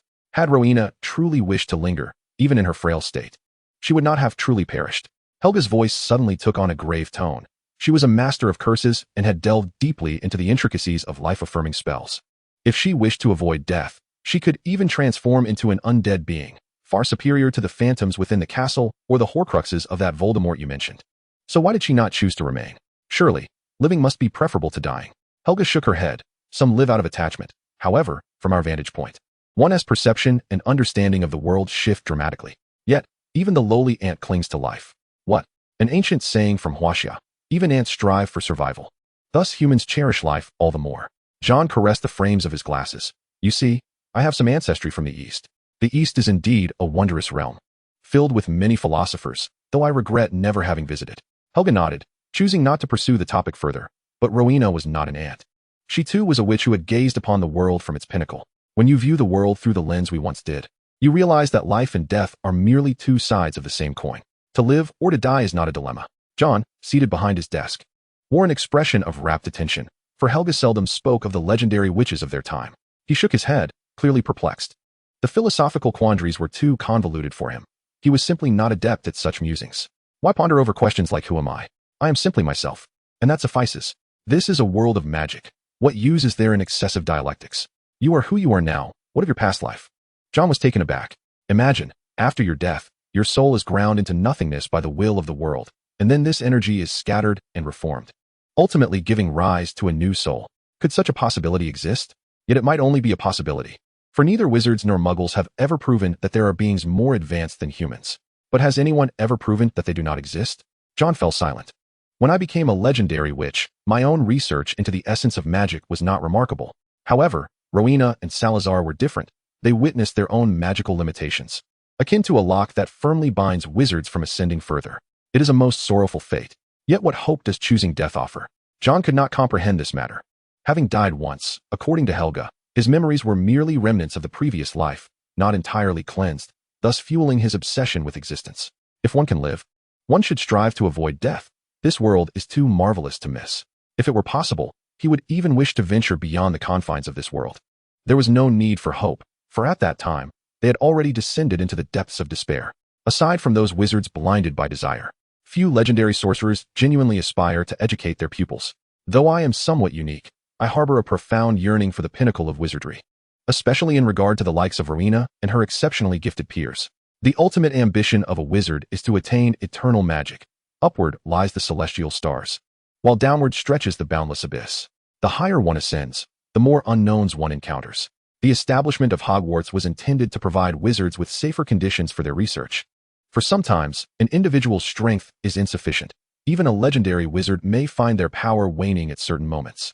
However, upon glimpsing the essence of magic, Rowena and her companions realized they had reached their limits, akin to observing stars from the towers of Hogwarts, visible, yet forever untouchable, a sight more despairing than the unseen. Chapter 31. Greetings, Hogsmeade.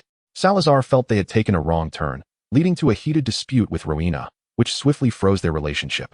He departed from the castle and embarked on a study of dark magic. Since Salazar's departure, Rowena had locked herself away in her chambers, and the theft of her diadem by Helena further destabilized her mental state. Perhaps you might find answers in this pair of spectacles. Yet, they appeared to be ordinary glasses, lacking any remarkable qualities, with magical fluctuations so faint they were imperceptible.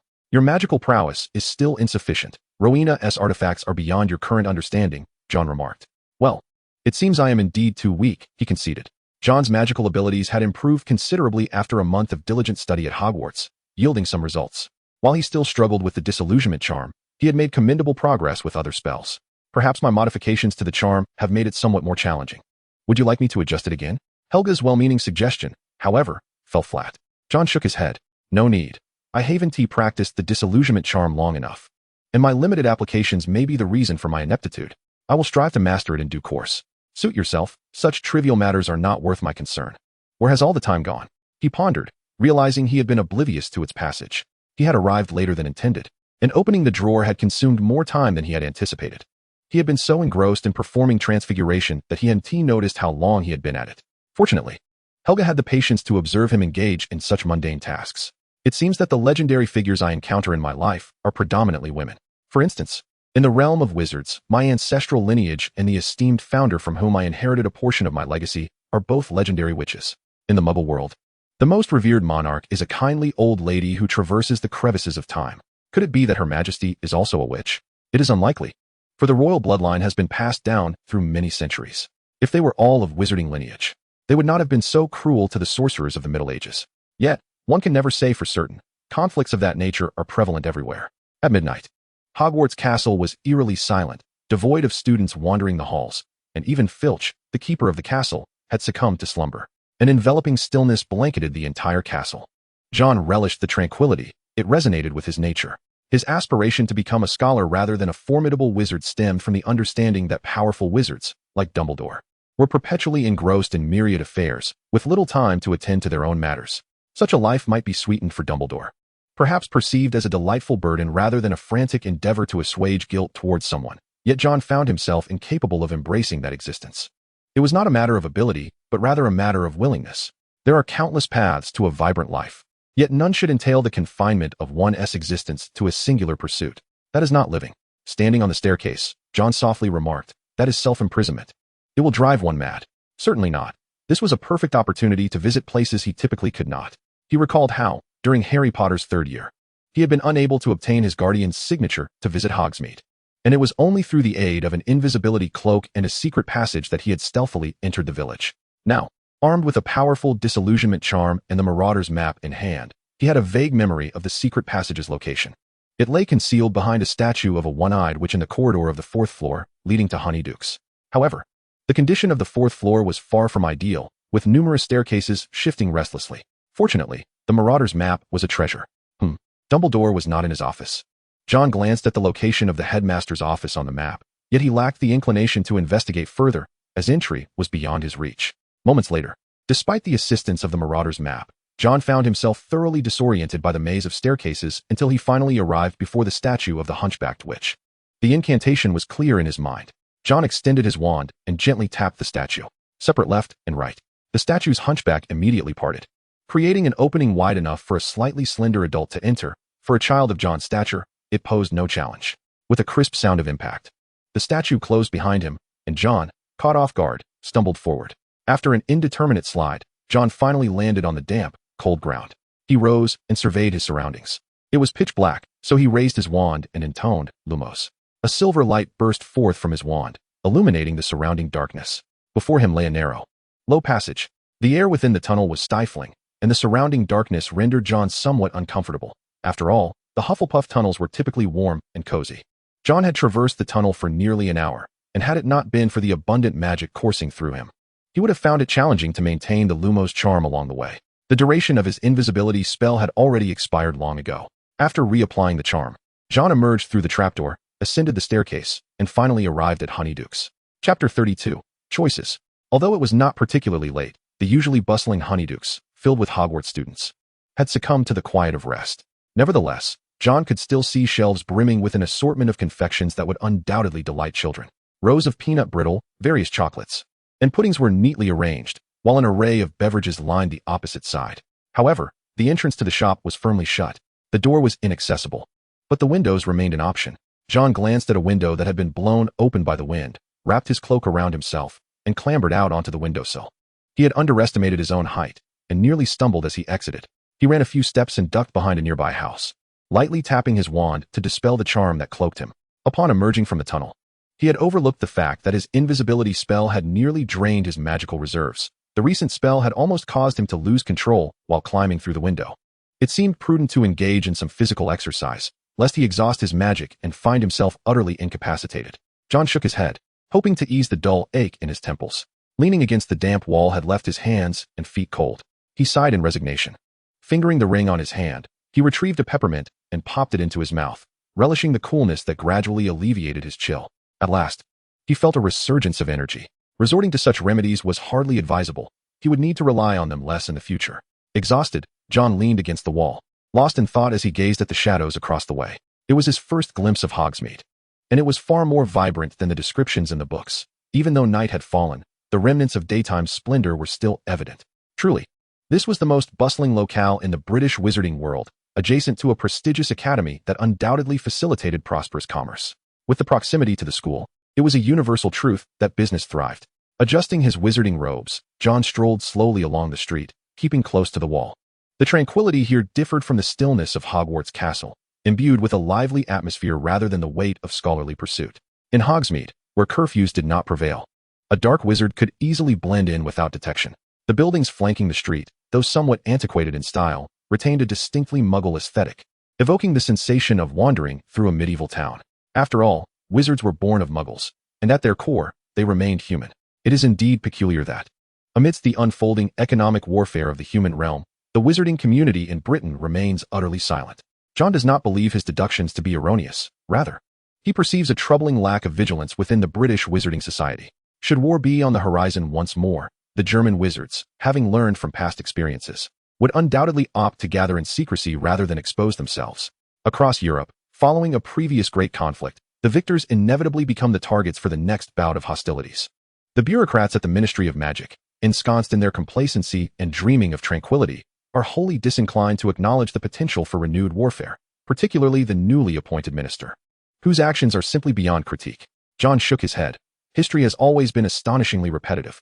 During the World Wars, it was not until Churchill's ascent that the British political sphere recognized the inevitability of conflict. Similarly, in the original narrative, when Voldemort was resurrected, the ministry was equally in denial, even inscribing upon Harry's arm the phrase, "I must not tell lies." This is truly a tedious game. John has a profound love for magic, yet he harbors a disdain for war. A scholar ought to remain diligently ensconced within the laboratory, engaging with their studies. While entrusting matters of expertise to those who are proficient, he often contemplates a rather pragmatic dilemma. In his own world, he is the protagonist, with the liberty to act as he pleases. However, in the realm of Harry Potter, it is Harry who assumes the role of the central character. In his previous life, while indulging in fan fiction, he observed protagonists who traversed various worlds, each utilizing their foresight of the plot to alter the narrative's trajectory, resulting in endings vastly different from the original. While those stories penned by authors are undeniably intriguing, John does not concur with such approaches. He could certainly showcase his remarkable talents, easily aligning with Gryffindor or Slytherin during sorting, thereby avoiding his ancestral ties. Yet, that would not alter the eventuality.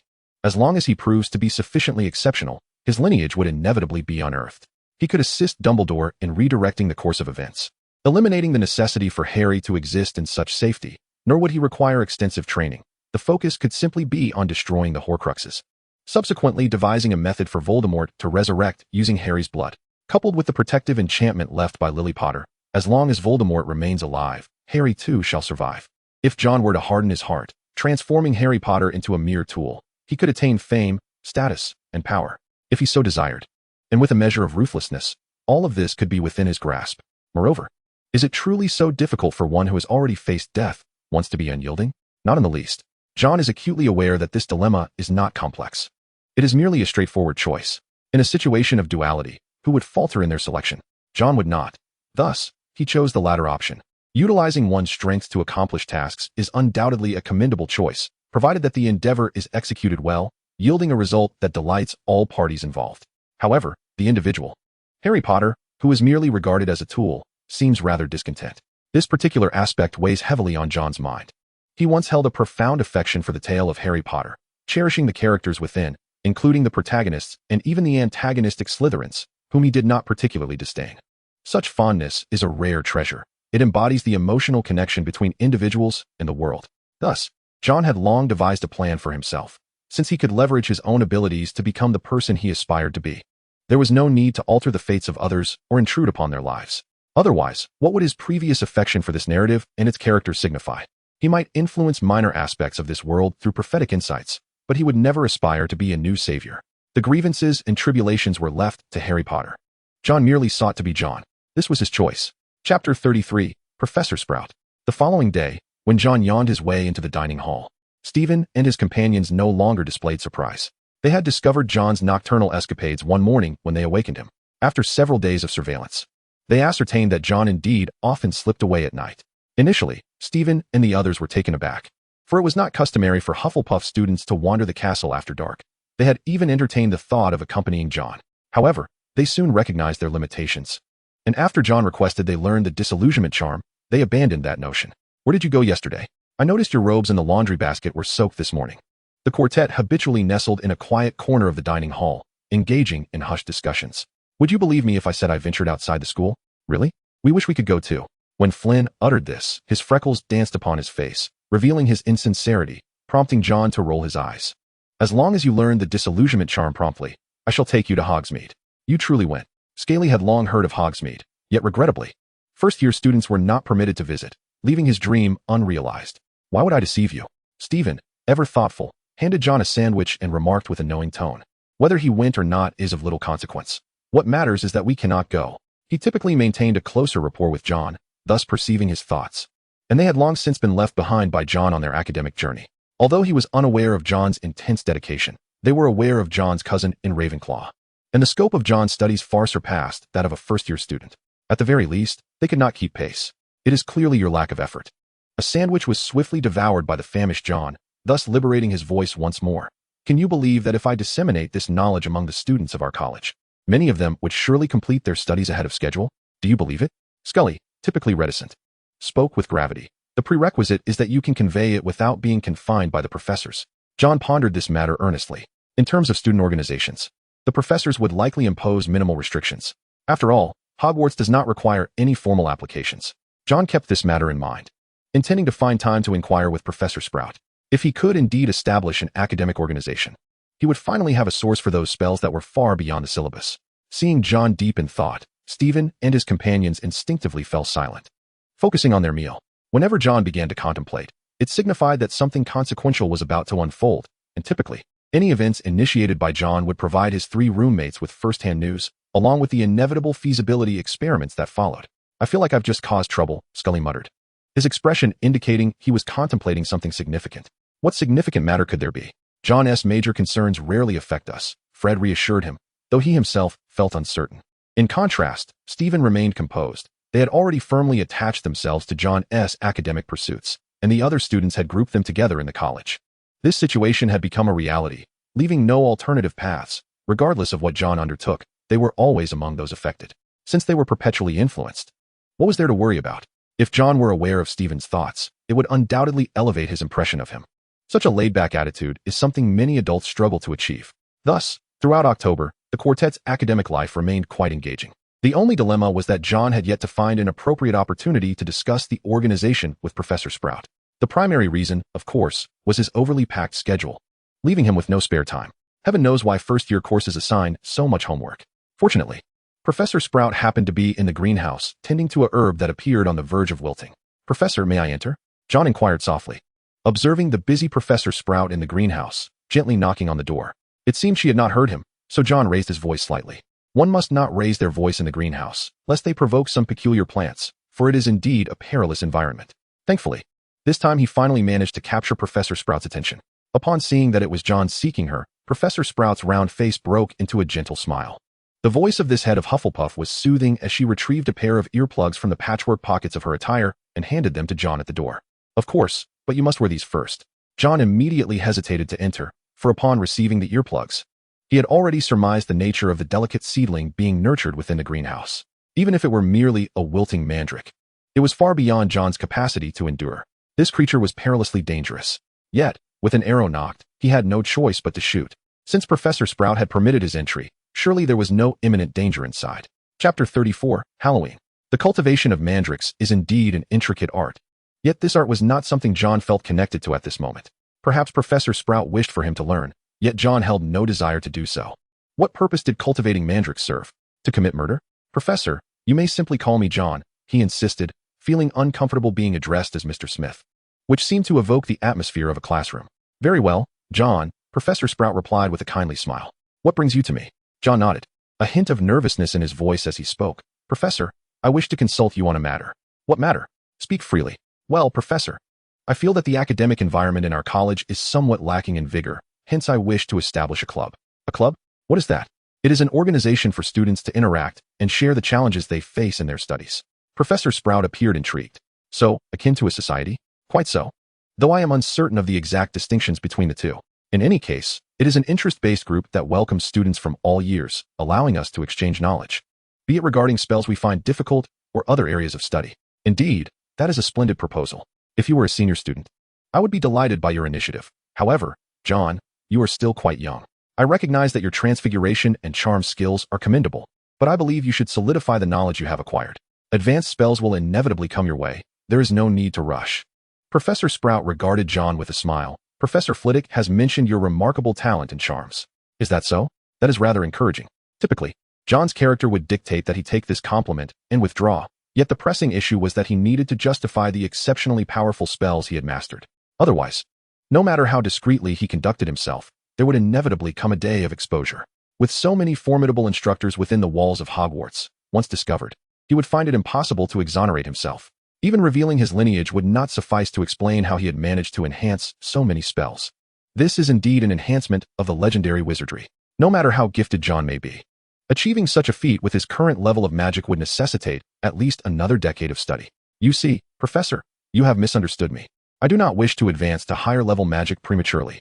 As you know, if I desired to learn, I could easily do so through self-study at home. However, my fellow students lack such privileges, and I often overhear the upperclassmen discussing the matter of the house cup in the common room." "Ah, the house cup, you say?"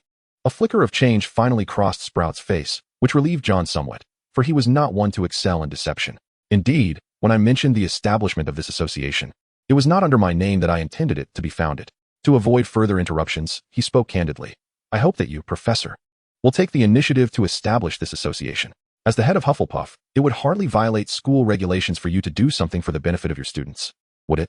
But such matters have no precedent within the school." Sprout hesitated. "Our house already has the largest student body. If we were to secure the house cup through this means, I fear other houses would find it unjust. Yet, the other 3 houses have always engaged in such practices."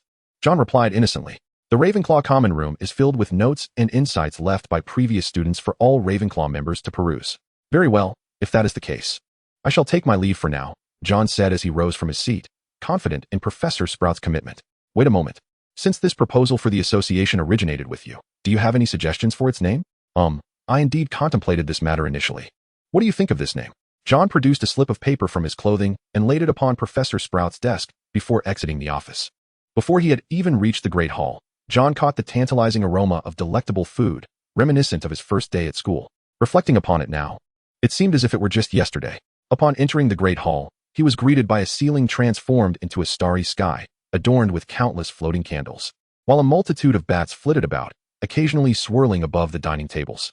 Enormous pumpkins had been carved into lanterns and scattered around the hall. A band, invited to provide entertainment, played an unfamiliar symphony, and as John entered, he noticed a conductor waving his wand like a baton before the orchestra. Similar to the feast at the beginning of the term, students from each house were seated at their respective tables. "John, over here," called Stephen, who had been searching for him from the corner of the Hufflepuff long table. His voice was soft, quickly drowned out by the laughter echoing throughout the hall. John dashed over in response, and, as he settled into his seat, he spotted Professor Sprout at the faculty table, having changed into a new robe and arriving with far greater expedience than John. As he glanced over, Professor Sprout was also looking in his direction, and the two exchanged nods across the considerable distance. As they greeted one another, their plates were filled with an array of freshly served delicacies. Fren, who had just witnessed John's interaction with the dean, seized a chicken leg and, while munching, leaned closer to John. "So, John, have you resolved the matters concerning the club?" In Chapter 35, Halloween Night, Part 2, as Fren approached, John was in the midst of slicing a piece of pumpkin pie. Upon hearing Fren's inquiry, he nodded. "It's nearly settled. The professor said she would handle it and asked us to wait." "Really?" Fren appeared somewhat exhilarated. John had previously mentioned the club's issues to them, which was exceptionally promising news for a student hailing from a Muggle background. Although he had been learning magic under John's guidance, the teaching methods employed by John often proved perplexing. Frequently, he required assistance from Stephen and Scully to clarify John's lessons, enabling him to barely keep pace with the other two. It was not that John's content was flawed. Rather, he often overlooked certain foundational knowledge prevalent in the wizarding world. As a wizard born to Muggle parents, Fren was particularly deficient in this regard. Fren cheerfully took his chicken leg and joined Stephen and the others, creating a space for John to enjoy his meal in peace, an unspoken understanding among the group. He had genuinely contemplated the feasibility of establishing this club at Hogwarts, and his request to Professor Sprout stemmed from the belief that its benefits would outweigh any drawbacks. The notion of having Professor Sprout as the founding member of the club had been a spontaneous thought, prompted by her reminder that he was merely a freshman. It was not that there existed a hierarchical divide between freshmen and upperclassmen. Hogwarts has always revered talent. However, John felt that if he were to establish the club, coupled with his efforts, it would inevitably draw considerable attention. This notion conflicted with his preferences. He was averse to the sensation of existing under the scrutiny of many. It was an uncomfortable feeling that evoked a sense of being observed and interpreted, which undoubtedly caused him considerable distress. Most critically, John cast a glance at the imposing figure seated among the faculty. He was not yet prepared to confront Dumbledore directly. Particularly unsettling was the foreknowledge of Dumbledore's fate and the subsequent revelation that Dumbledore had secretly assisted his ancestors in the search for descendants of the Hufflepuff lineage for many years. This knowledge only intensified John's reluctance to face him. After all, the debt of gratitude had been incurred. Helga now spent her days in the portrait realm, indulging in tea and snacks, while the obligations owed to her required her sole, living descendant at Hogwarts, John, to repay them. The mere thought was enough to induce a headache. Setting aside this matter, the fact that Hufflepuff is the most populous of the houses is one of the reasons John wishes to promote the establishment of clubs. After experiencing the Ravenclaw common room, John suddenly realized something. The Ravenclaw eagles soar high above, the Slytherin snakes regard themselves as superior, and even the Gryffindors tend to look down upon the students of Hufflepuff. This situation stems from countless years ago when Helga Hufflepuff chose to embrace all those students rejected by the other houses. John cannot allow others to perceive this decision as erroneous, especially since it is fundamentally correct.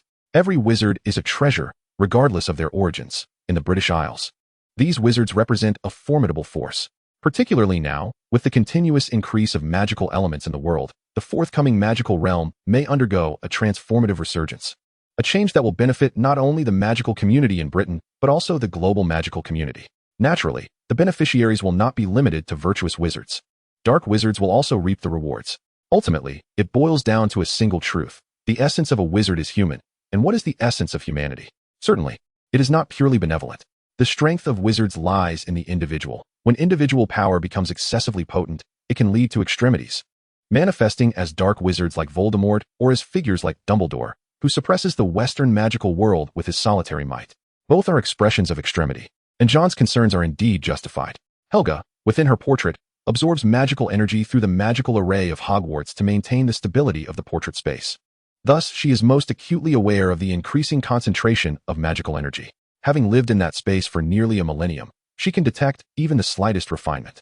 These changes have been conveyed to John by Helga, which he utilizes to support his own viewpoints and hypotheses. This club represents John's endeavor. He seeks to transform Hufflepuff, as the graduates typically engage in the most fundamental roles within the magical community, serving as its foundation. While they may never reach the heights of legendary wizards, their sheer numbers are significant.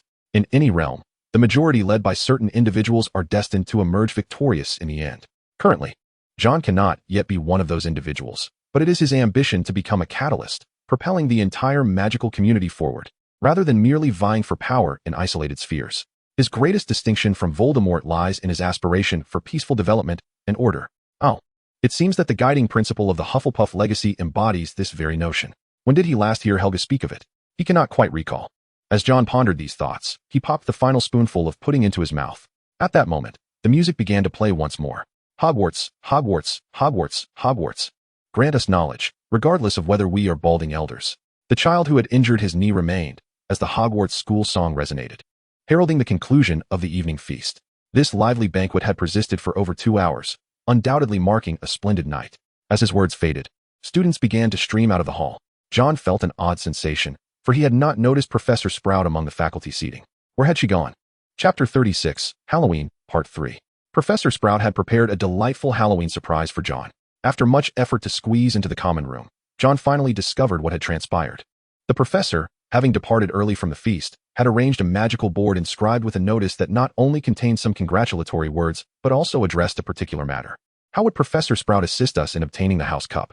The concept of the house cup was, in fact, a notion I had suggested to the professor. John felt a twinge of frustration. At the time, the professor was hesitant to agree, and in a moment of inspiration, I conjured this rationale. If this club were established, everyone's academic performance would naturally enhance, thus securing more points for our house, especially since we had no advantages in other areas. Yet we held a significant advantage in numbers. Wasn't that splendid? What was there to fret about? Scarly was perplexed. The club could aid everyone in their studies and concurrently benefit us in acquiring the house cup. How could that possibly be a negative? The issue was that Hogwarts did not have any regulations regarding club-related points. All my ideas were predicated upon our students' diligence and inherent talents. Yet this foundation could not be guaranteed. To put it plainly, I had essentially overdrawn a potential future outcome to the headmaster. Yet the likelihood of that outcome materializing was rather slim. In other words, you lied to our headmaster? Fren appeared somewhat anxious. Although John had orchestrated this, he felt a sense of shared culpability. As Fren grew tense, John, seated opposite him, found himself less anxious. Taking a deep breath to regain his composure, John gently patted Fren's shoulder. Rest assured, this is not quite a lie. It merely presents a low-probability outcome in a manner that seems more plausible. Admittedly, perhaps the exaggeration was a tad excessive, yet our intentions were noble. Ultimately, should any issues arise, we could redirect the blame elsewhere. We are merely freshmen. Who would hold us accountable?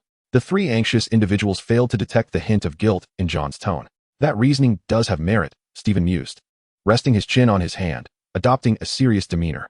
However, we cannot shirk our responsibilities because of this. Responsibilities? John pursed his lips, pondering what responsibilities they bore. The one who established the club was Professor Sprout. The attainment of the house cup was not solely in her hands.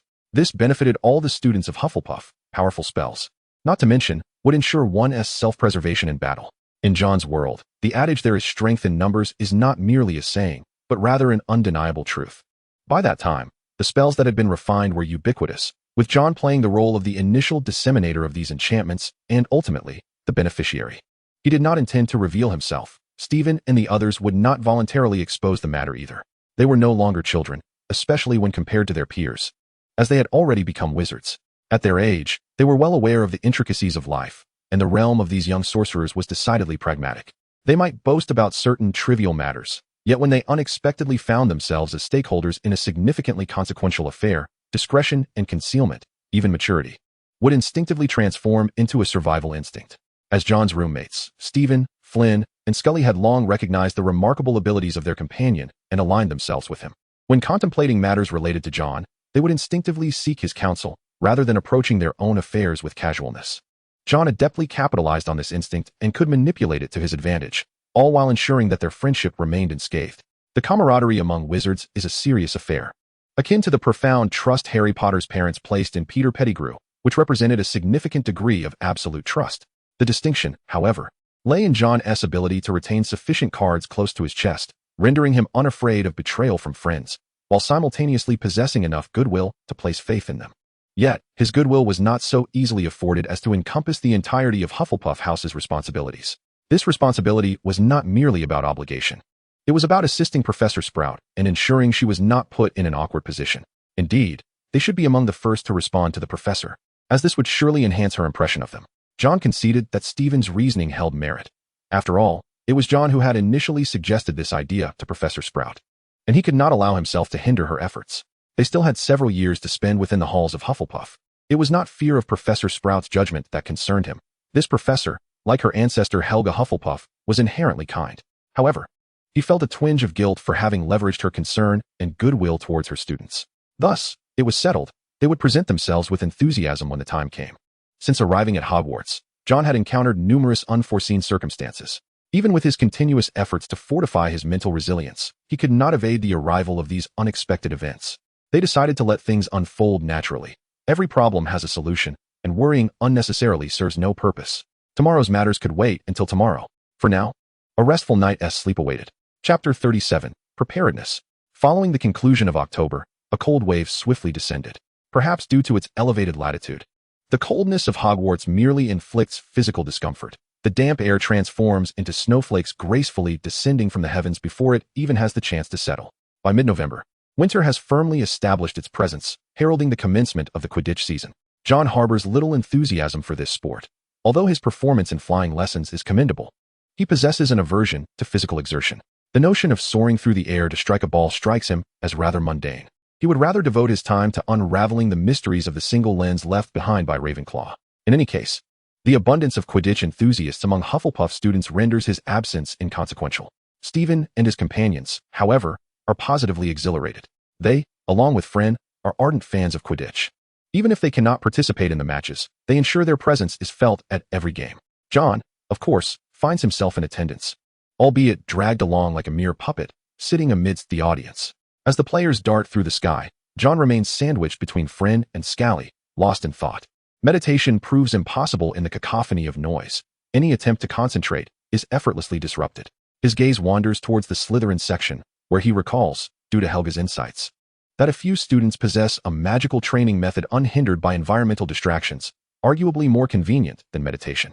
However, acquiring such knowledge will likely prove elusive. After all, it is a legacy of a wizarding family, and if it were readily attainable, the method would not be held in such high esteem.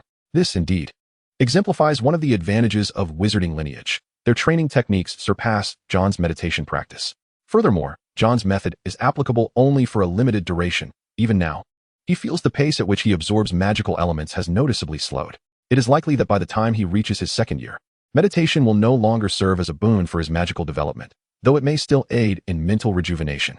According to Helga, he has already attained a level of proficiency sufficient for third-year studies, should Hogwarts allow for advancement. This would enable him to receive Helga's tutelage at home. Moreover, Helga's presence would undoubtedly delight his house elf butler, for Helga enjoys an unparalleled reputation among the community of house elves. Perhaps, in due course, he could leverage Helga's connections to achieve certain endeavors. Utilizing the magical abilities of a house elf for domestic purposes would be a dreadful waste, combined with Helga's esteemed status. Even if house elves remain loyal to their masters, John would find no more convenient avenue for acquiring information. He envisions a network of house elf information beckoning to him. Hey, John, why are you daydreaming? What happened so quickly? He blinks, momentarily taken aback. Which team won? Of course, it was Gryffindor. Scully felt a twinge of disappointment, yet soon regained his spirits. It is not particularly disheartening for Hufflepuff to lose to Gryffindor. After all, it is a familiar scenario. Losing to Gryffindor is far preferable to succumbing to Slytherin. It is merely a game, so let us proceed to dinner. Stephen has already gone ahead to secure a spot. Fren, too, appeared quite exhilarated. Having never witnessed a Quidditch match before, he was indifferent to the outcome, finding joy solely in the spectacle of the game. Observing the two companions with ears reddened by the chill, John retrieved 2 knitted hats from his robe pocket and offered them. Aren't you cold? Wow, why didn't you produce such treasures sooner? Scully and Fren chuckled as they donned the hats, the trio making their way toward the castle as snowflakes began to drift from the sky. By the way, I believe I just saw Professor Dumbledore, Scully remarked to John. He appeared to be in quite a hurry. I wonder what he was up to. I saw him too. And Snape was with him. Friend nodded in agreement. Clearly, both found the situation peculiar. It was indeed strange for the headmaster and the head of Slytherin to depart one after the other during such an important Quidditch match. All right, enough speculation. Even if there is something afoot, it does not concern us. As John turned into the castle corridor, he finally began to feel a hint of warmth. Although the castle was also rather cold, it was certainly preferable to the frigid air outside. As night fell, John cast a disillusionment charm upon himself and slipped out of the common room, subsequently withdrawing the Marauder's map from his ring. John had attempted to replicate this magical map before, but the duplication spell merely produced a piece of parchment, failing to recreate the enchantments. Helga had mentioned that the creation of this map involved magical contracts and oaths, making replication exceedingly difficult. Never mind. I shall keep it in hand for 2 years, and perhaps later find an opportunity to give this map to Harry. With his wand pointed at the map, John muttered softly, I solemnly swear that I am up to no good. The map began to reveal its images, akin to a moving navigation guide. He pressed the pouch resting against his chest and ascended the stairs. Chapter 38, The Eye of Truth. Today was not the prearranged time for Helga and John to meet. Thus, John waited for a while until Helga's consciousness replaced that of the portrait. Why didn't you notify me in advance? Helga spoke, slightly breathless. As projecting her consciousness from the portrait realm was no simple task. After all, only a fragment of her soul remained, and constant movement could be quite exhausting. It is not of great consequence. Professor Dumbledore is absent today, and I seized this opportunity to retrieve your portrait. Helga glanced at the pouch John held, which had been enchanted with a no-trace expansion charm, making it feasible to contain the portrait. But how did you manage to take that pouch outside? The portrait in the Ravenclaw common room is quite large. Even with an ordinary bag employing the spell of seamless expansion, it does not lend itself to being folded. And placing this portrait within the bag would result in protruding edges. This is of little concern. However, have you prepared the items I previously mentioned? John nodded, having spent considerable time ensuring that Helga's portrait could be safely relocated. That is reassuring. Without the magical array maintaining the connection between the portrait and Hogwarts, taking this portrait would be futile. Yet, I remain uncertain about how long this magical array will last. John was well aware of this, as the materials he had gathered were rather limited, but he had devised an alternative solution. You need not worry about this, as I have already resolved it. The transfer of Helga's portrait is indeed a significant undertaking, particularly since John intends to study some counterspells during the holidays instead of merely practicing supportive charms. A matter Helga has long agreed to assist him with. After all, aspiring to be a scholar of magic requires more than just the ability to analyze magical energies. Spells are an integral part of magical research, and the enhancement of one's own abilities is merely a byproduct of that study. Who knows when dark wizards might appear at his side? Helga's consciousness gradually receded from the portrait, and the smiling, beautiful, which re-emerged in the next moment. The portrait was enfolded within John's bag. Setting the bag upon the Ravenclaw desk, John retrieved the monocle and placed it before his left eye, beginning to scrutinize the wall. He had perused Rowena Ravenclaw's design manuscripts repeatedly, and under Helga's translations and his own halting grasp of ancient runes, he had essentially concluded that this monocle was a finished product crafted by Ravenclaw, intended to assist in the discernment of magical flow. In that era, glasses were not common, reserved solely for the nobility, and Rowena's own creation was a simple plano-convex lens.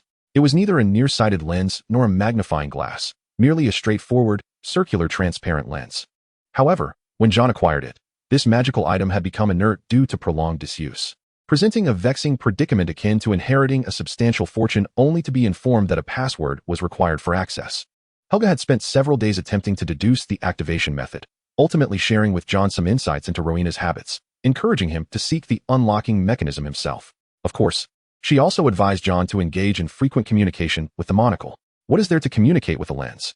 John's reasoning was quite simple. Since it was a monocle, it was meant to be worn. Thus, whenever he found himself alone, he would don the monocle to observe his surroundings. On several occasions, he was caught in the act, leading others to believe that he had developed nearsightedness at such a young age. Eventually, even Flitwick advised him to minimize reading in order to protect his eyesight. There has indeed been some progress. At the very least, John can now sense the faint magical fluctuations emanating from the glasses, particularly pronounced within the Ravenclaw study. Capturing such fluctuations proves to be quite a challenge. John must first engage in an activity that captures his focus, allowing him to slightly align his magical aura with the magical vibrations of the lenses. Given the sensitive nature of the eye area, John is cautious not to exert too much magic, fearing the unfortunate consequence of becoming a mad eye. With each transmission of magic, the vibrations on the lenses grow more intense. Although they have yet to reveal any extraordinary capabilities, if clearer vision can be deemed a special function, This endeavor embodies the principle that meticulous work takes time, often without guaranteed results. Nonetheless, John finds it worthwhile. The magical artifacts crafted by Ravenclaw remain effective even after a millennium, and Helga herself has lauded this design as splendid.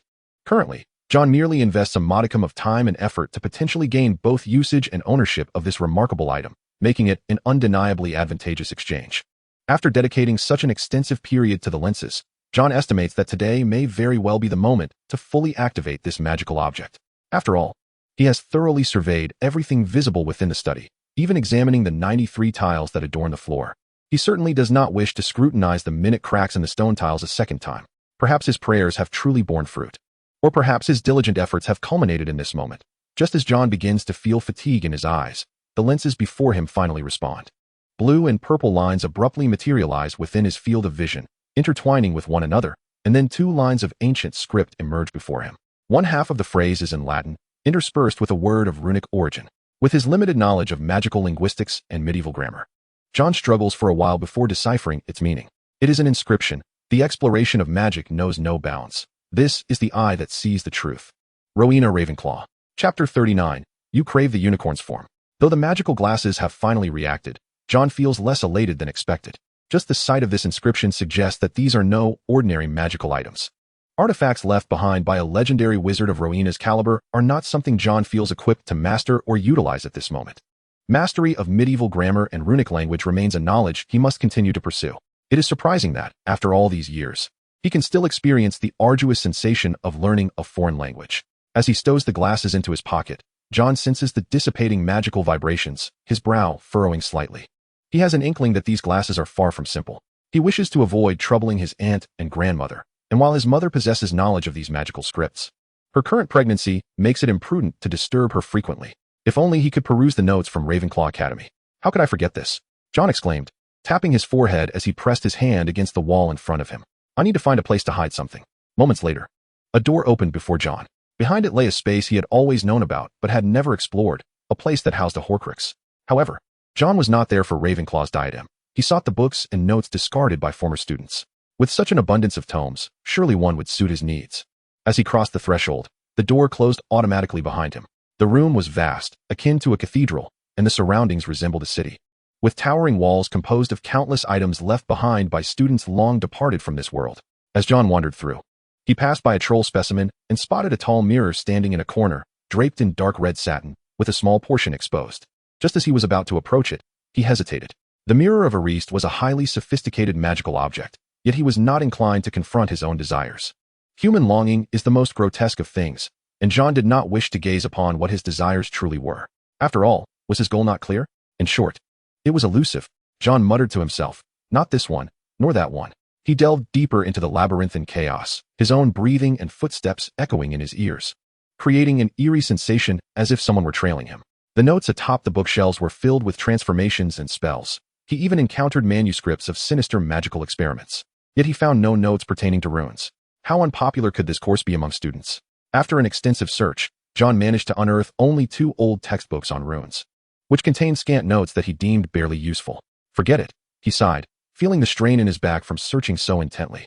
2 books should suffice to grasp the basics of the subject. There would be other ways to learn, and by 3rd year, he could select electives. Time always felt too fleeting. Despite having learned so little, a semester had whisked by in the blink of an eye. After lying on his bed for a while, John rose again. His spirits were too high. Sleep eluded him. As previously mentioned, time slipped by swiftly. By December, John's nocturnal explorations extended beyond the castle's confines.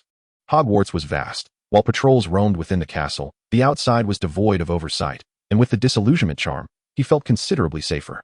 Moreover, as long as he bundled himself tightly, the cold would not catch up to him. As Hagrid's figure passed by, John, concealed under the disillusionment charm, stealthily moved in the opposite direction. He was, after all, the perpetrator behind the recent incident of the unicorn escaping from the Forbidden Forest, and it was not merely for the sake of amusement.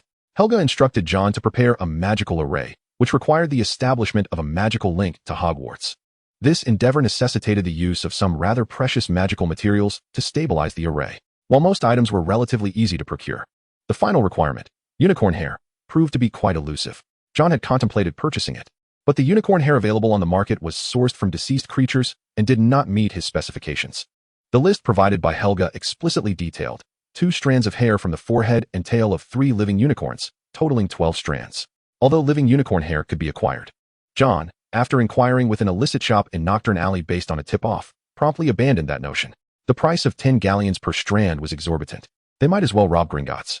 Consequently, with his finances running low, John redirected his focus towards the herd of unicorns in the Forbidden Forest. He first excavated some tubers, devoid of medicinal value but highly favored by unicorns, in a nameless gully within the forest, following Helga's description. Familiar with the Forbidden Forest, John exerted little effort to locate these tubers, which were buried beneath rocks, making them difficult for the unicorns to unearth. Using some small tools, he extracted 6 fist-sized tubers, adding a touch of hallucinogenic herbs. Over the following days, he managed to subdue 2 unicorns. It seemed as though the unicorns were jesting with him, as each night, the 2 unicorns took turns being lured out by the tubers he had meticulously prepared. Today, John resolved to alter his approach. He intended to take the initiative and venture to the unicorn's dwelling. He had discovered this location a few days prior while tracking the creatures and had been spreading the scent of the tubers along the path to the dwelling each night. However, the unicorns were not easily fooled, as only the same 2 were consistently drawn out. With winter's scarcity of tubers, he realized he would soon exhaust his supply.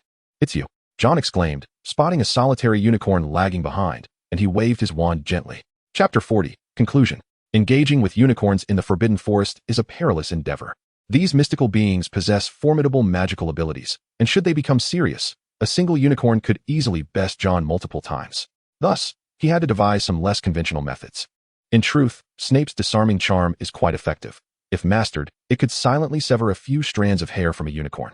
Unfortunately, John had yet to learn this spell. Its destructive potential had never crossed his mind, and he had not devoted much effort to mastering it. Nevertheless, one cannot deny that Snape is indeed a genius. The unicorn, by its very nature, is immune to the majority of curses and harmful spells. Otherwise, John would not have gone to such lengths to infuse the tuber with hallucinogenic herbal juices. He did not seek to fell the unicorn this time. He only wished to render it unconscious for a brief moment. After several nights of practice, his skill in shearing had become both swift and painless. Obstacles lay thick in his path. With a dagger in one hand and a wand in the other, John stealthily approached the unicorn that had been hindered by a jinx, clearly lagging behind its companions. Before it stood the 2 unicorns he had lured away days prior, now scanning their surroundings with a sense of unease. However, John was prepared.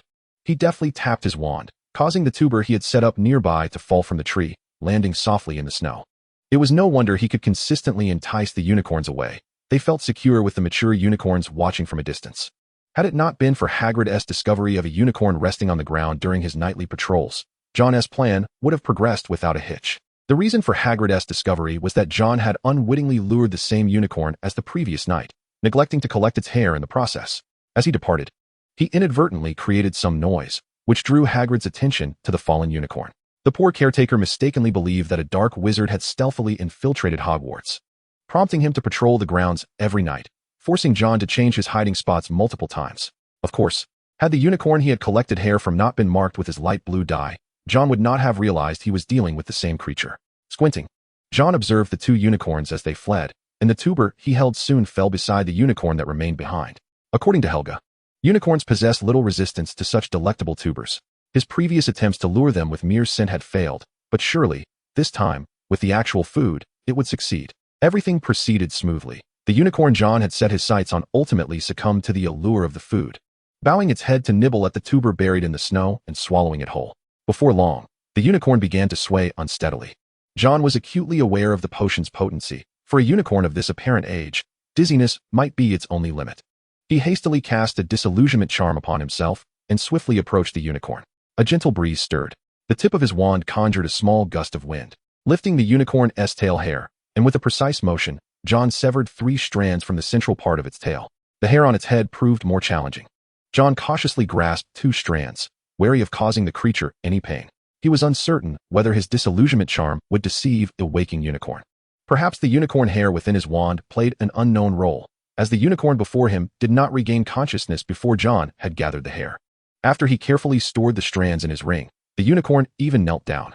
Had he perhaps administered too potent a dose? As John bent down, intending to retrieve another stick as a reserve, he heard a heavy, labored breathing behind him. Mr. Unicorn was furious. Indeed, that accursed, stooped wizard had employed some vile trick to render his wife unconscious in the woods, and now this wretched sorcerer brandished a knife, leaning menacingly over her head. Mr. Unicorn exhaled 2 streams of air, gathering his strength. He was determined to smash this loathsome wizard into oblivion. John remained oblivious to the fact that his illusion spell appeared to the unicorn as a hazy aura of magic. Nor did he realize that his shorter stature led him to be mistaken for a hunchbacked sorcerer. However, he could sense the hostility emanating from the unicorn behind him. "Listen to me. This is a misunderstanding," he would have shouted, yet the opportunity never materialized. Mr. Unicorn moved with remarkable speed. And had it not been for his concern for his wife, that speed would have been even greater. "Stone all of you. Armor shield. Obstruct."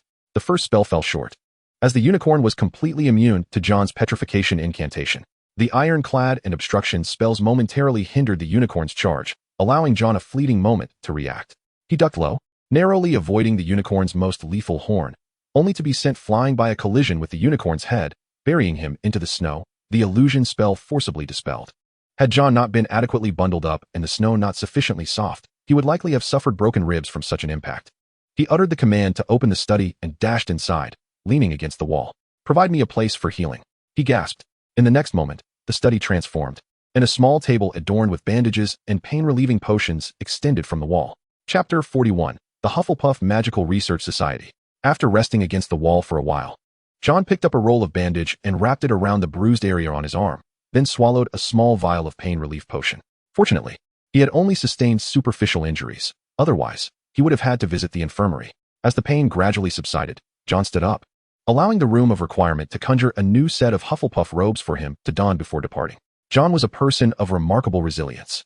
He had long been aware of this trait, fully cognizant of his own character, whether one described him as adaptable or possessing a strong capacity for coping with new environments. John did not deny being such a person, except for now. The pain relief potion was indeed effective, but once its effects wore off, the dull ache in his arm and chest began to radiate uncontrollably outward. Especially when these areas were touched, the pain rendered him incapable of focusing. Though he had not injured any bones, the presence of bruising indicated that the injury was not trivial. John could not very well explain the origin of his injuries at the infirmary, especially since the garments he wore at the time of the unicorn's collision had been utterly obliterated in the room of requirement. Upon realizing this, John became remarkably quiet in the days that followed, much to the astonishment of Stephen and the others regarding his transformation. As time progressed, Hogwarts was graced with several snowfalls, blanketing the entire school in a pristine white. The weather in the Scottish Highlands was rather harsh, and John, well aware of this, preferred to remain indoors whenever possible, finding solace in the warmth of the dormitory rather than braving the biting winds outside. Only those brash individuals, whose minds were consumed by the allure of adventure, would venture out in such frigid conditions. Seated comfortably, John sipped his steaming tea, his eyes narrowing in satisfaction as he mentally rehearsed the magical array Helga had taught him. The end of the term was swiftly approaching, and the students of Hufflepuff had finally recalled the matter Professor Sprout had mentioned recently. The common room buzzed with speculation about the nature of that assistance. John, however, was the least anxious among them. He harbored a firm belief that Professor Sprout would not deceive him, and it was evident that she had been rather busy of late. Many upperclassmen had been assisting the professor in tending to the herbaceous plants, ensuring their proper growth, while preventing them from perishing in the cold winter months. This was a Hufflepuff tradition, after all, as the students of this house possessed a particular aptitude for such tasks.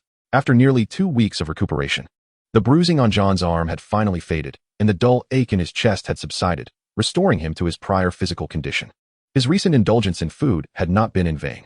With his improved spirits, the atmosphere around him lightened considerably, and Stephen and the others began to relax as well.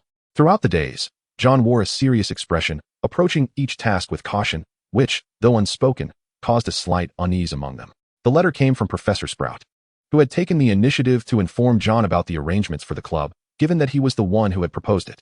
Along with the letter, she included some of her own ideas. John found these notions to be splendid, far more meticulous than the proposal he had submitted to her. Carefully tucking the letter into his pocket, he shared the news with his 3 roommates. "So, does this mean the club doesn't really concern us? We just need to participate well, right?" asked Fleurin, nibbling on a pie while gazing expectantly at John. "That seems to be the case," John replied. The professor mentioned she would post the announcement board in the common room this Saturday and hold a meeting in the adjacent empty classroom. "Is there really an empty classroom next to the common room?" John nodded. "The school has plenty of empty classrooms, hidden behind portraits. The one the professor selected is situated between the kitchen and the common room. I recall it being quite spacious, capable of accommodating students from at least 5 different years. After all, this club is intended for the entire student body, so a larger space is necessary. Well, if that's the case, I'm quite looking forward to it. But can the club truly be operational? Will everyone feel hesitant to join at first?" John found Scully's concerns to be quite valid. However, Professor Sprout asserted that she would manage everything adeptly. If the professor expressed such confidence, there seemed little cause for alarm. After all, Saturday was just around the corner, and they could wait to see the outcome. John's reasoning was indeed sound, and the trio ceased to pose further inquiries, returning to their meal. When Saturday morning arrived, John was pulled from his dormitory by Stephen into the common room, where the club's promotions had already commenced. Numerous upperclassmen were engaged in elucidating the significance of the club to the Hufflepuff students. A cursory glance revealed that these students were the ones who had assisted Professor Sprout with herbal care in recent days. The notice board was prominently displayed before the portrait of Helga, who, upon John's gaze, winked at him, evidently pleased with the club's inception. John offered a slight nod to Helga before turning his attention to the notice board. The board was quite expansive, adorned with several promotional slogans. This club, founded by Professor Sprout, had the singular aim of enhancing the academic prowess of students. It encouraged the pursuit of knowledge not yet mastered and the exploration of subjects of personal interest. It sought to elevate one's magical abilities, to satiate creative impulses, and to foster the emergence of exceptional wizards. The club offered discussions on magic, spell modifications, and training in spell usage, guided by outstanding students from all years within Hufflepuff, ensuring participants would achieve commendable results by the end of the academic year. The House Cup beckoned to them. There were no restrictions on joining the club. It welcomed all students from the entire school. No one is born ordinary. Each should possess their own unique brilliance. Hufflepuff embodies integrity and kindness, and I equally hope you learn to confront challenges. Magic represents mystery, and you should learn to harness, analyze, and transform it. I earnestly wish for my students to traverse the path of magical research without fear. I warmly invite all to join. Hufflepuff Magical Research Society, Pomona Sprout. Chapter 42, Christmas. The Hufflepuff Magical Research Society had commenced splendidly. John sat in his seat, observing Professor Sprout standing at the podium, and suddenly felt as though this scene resembled a presentation of a magical achievement. John had attended numerous academic presentations before, similarly seated below, watching those at the podium. Professor Sprout exuded the aura of a great wizard. Even while teaching in the greenhouse, she unabashedly displayed her favoritism for Hufflepuff students from the stage, clearly stating that should they demonstrate exceptional performance, she would not hesitate to award points to her house. This declaration thrilled the students participating in the Magical Research Society, as Professor Sprout instilled in them a sense of belonging to an esteemed scholarly community, prompting each of them to adopt serious expressions, as if attending a youth assembly at the United Nations. Among those present, Stephen and Scally, seated beside John, were particularly amusing. At least Fran had seen the news on television, thus his imitation of the politicians did not seem out of place. The spacious classroom transformed into a bustling study room for Hufflepuff, where Professor Sprout had cast an expansive temperature control charm, rendering the study area as warm as a greenhouse. Just beyond the door lay the Hufflepuff common room, alleviating any concerns the students might have had. Almost all Hufflepuff students had joined this society, especially the upperclassmen in their 6th and 7th years who were eager to secure a house cup before graduation. The younger students were not far behind. The advanced magic demonstrated by their seniors in the study room sparked a considerable interest in magic among them. However, the number of students frequenting the study room was not particularly high, as clubs were not held at fixed times, allowing for greater flexibility. Besides the large weekly meetings every Saturday evening, where members showcased their new discoveries or whimsical ideas, the rest of the time was free for all. John and Stephen often found themselves completing assignments in the study room, where they could consult peers from different years without disturbing the tranquil atmosphere. Professor Sprout was delighted with Stephen, the first student to innovate, and after indicating for him to share his revised spell with everyone, she awarded Hufflepuff 15 points, 5 for the spell and 10 for Stephen's inventive spirit. This uplifted the students' spirits immensely. Although a roaring fire blazed in the Hufflepuff common room, the corridor, swept by a chilling draft, was bitterly cold, with the classroom windows rattling under the fierce wind. The following morning, John, accompanied by his 3 roommates, took a carriage to the station. Bella, who had not been seen for quite some time, finally remembered her dear younger brother during the holidays and insisted on sharing a compartment with the 4 boys, also bringing along a first-year Ravenclaw girl, Marietta Edgecombe. The informant from John's memories was yet to become the oath-breaking which she would later be. At that moment, she appeared somewhat shy but was undeniably a charming young girl. Stephen, the most vivacious of the 4, struck up a conversation with Bella within moments, while Fran and Scally chimed in from either side, with Marietta occasionally shyly interjecting. John enjoyed the leisurely atmosphere. His small suitcase contained portraits and materials for magical diagrams, so he had to be cautious to avoid drawing the attention of any student's parents to the unusual magical fluctuations emanating from his luggage. It seemed that stealing from Hogwarts was quite a serious offense. By afternoon, the train finally arrived at King's Cross Station. The students, now dressed in their casual attire, prepared to leave platform 9 and 3/4. Fortunately, many students had chosen to remain at school during the holiday. Otherwise, the crowd would have been even larger. A trickle of people quietly passed by the wall, and John and his companions blended into the crowd without drawing attention. Upon reaching the station entrance, the 6 of them parted ways to seek their respective parents. Did Uncle not come? Bella, clutching a suitcase, stood with John at the station doorway, scanning for Mr. Smith's presence. John raised the envelope in his hand, containing several pounds. Although he spoke thus, Bella's tone revealed no surprise. John even detected a hint of amusement in her voice. Let us wait inside McDonald's. It's simply too cold out here. Mr. Smith had provided John with ample funds. And while waiting for their order, John ventured to a nearby bookstore to purchase 2 selections of medieval literature. What do you need these for? Upon hearing the question, John recalled Rita Skeeter's image and decisively shook his head. He had no interest in Western journalists. He was a wizard, not a mere sorcerer. Particularly with that elderly lady in England. Just as he was about to speak, he heard his father's voice at the entrance. Chapter 43. How could a good student not possess a pair of spectacles? The reason Love Smith did not accompany his wife was twofold. The school still had classes, and he needed to wait for his son to leave with Bella. By the way, Dad, what about the things I bought? Mr. Smith glanced at the rearview mirror and replied, Your mother took them to the old house. As per your request, they were handed over to your little sprite. Love had always held a profound respect for his son's decisions. He did not perceive his son merely as a child. As a university professor, he had encountered numerous prodigies who possessed the wisdom to resolve their own issues from a tender age. Thus he found no peculiarity in his son's precocity. After all, his son was a wizard. As long as he did not wish to bring about the world's destruction, he should be free to pursue his desires. Why impose restrictions that might only foster resentment? There were better ways to spend that time than worrying, perhaps enjoying a moment with his wife. This laissez-faire approach to parenting afforded John considerable freedom in life.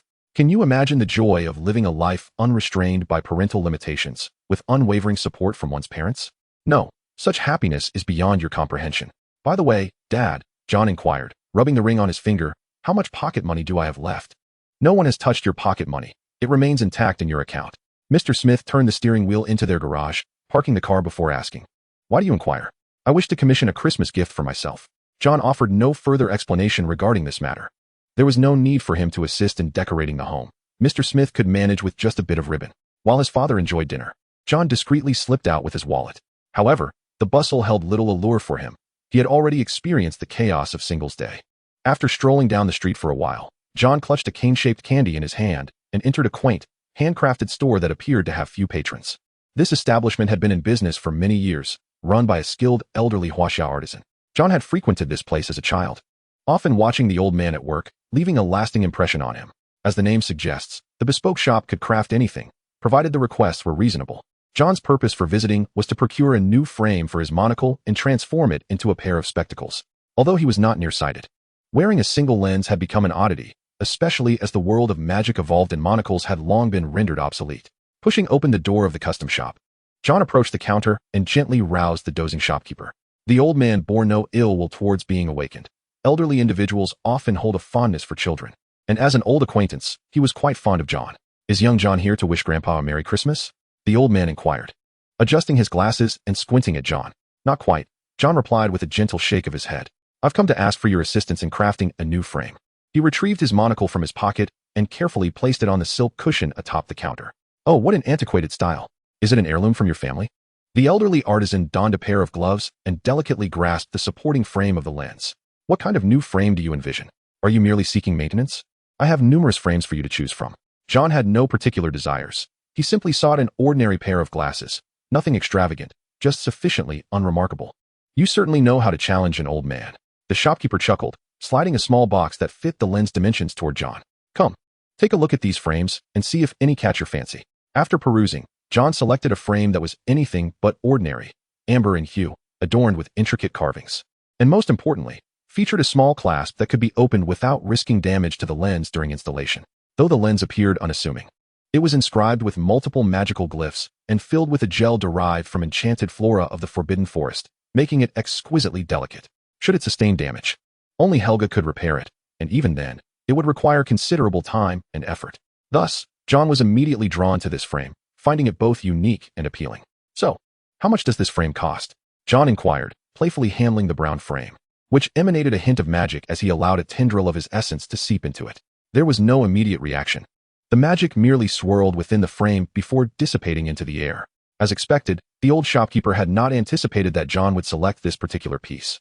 The spectacles are rather ordinary, though I anticipated you would choose the black pair. Your taste is commendable, yet these frames do not come cheaply. No worries.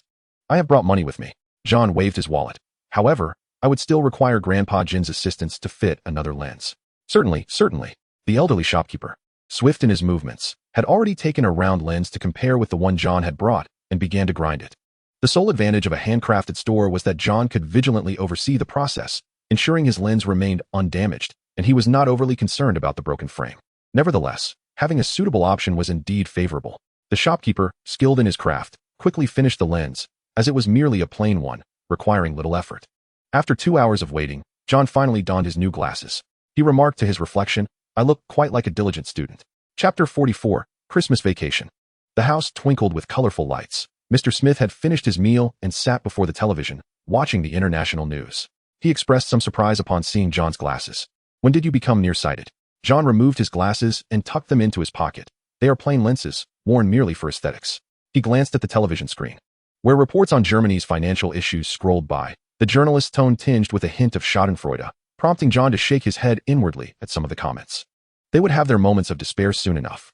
With over a year remaining until the economic battle, he deemed it unnecessary to dwell on that, for the arrangement of the magical array was far more pressing at the moment. "Shall we depart?" John inquired, surveying the already prepared room, seeking his father's opinion. Christmas Eve must be celebrated as a family. Had John not delayed for a moment, the two of them might have already left with Bella. "Very well, let us go." Love shut off the television, locked the door, and then walked to the fireplace. John grabbed a pinch of flue powder, uttered a name, and took his father's hand as they stepped into the hearth. In an instant, the father and son appeared in the basement of the Smith family ancestral home. Mrs.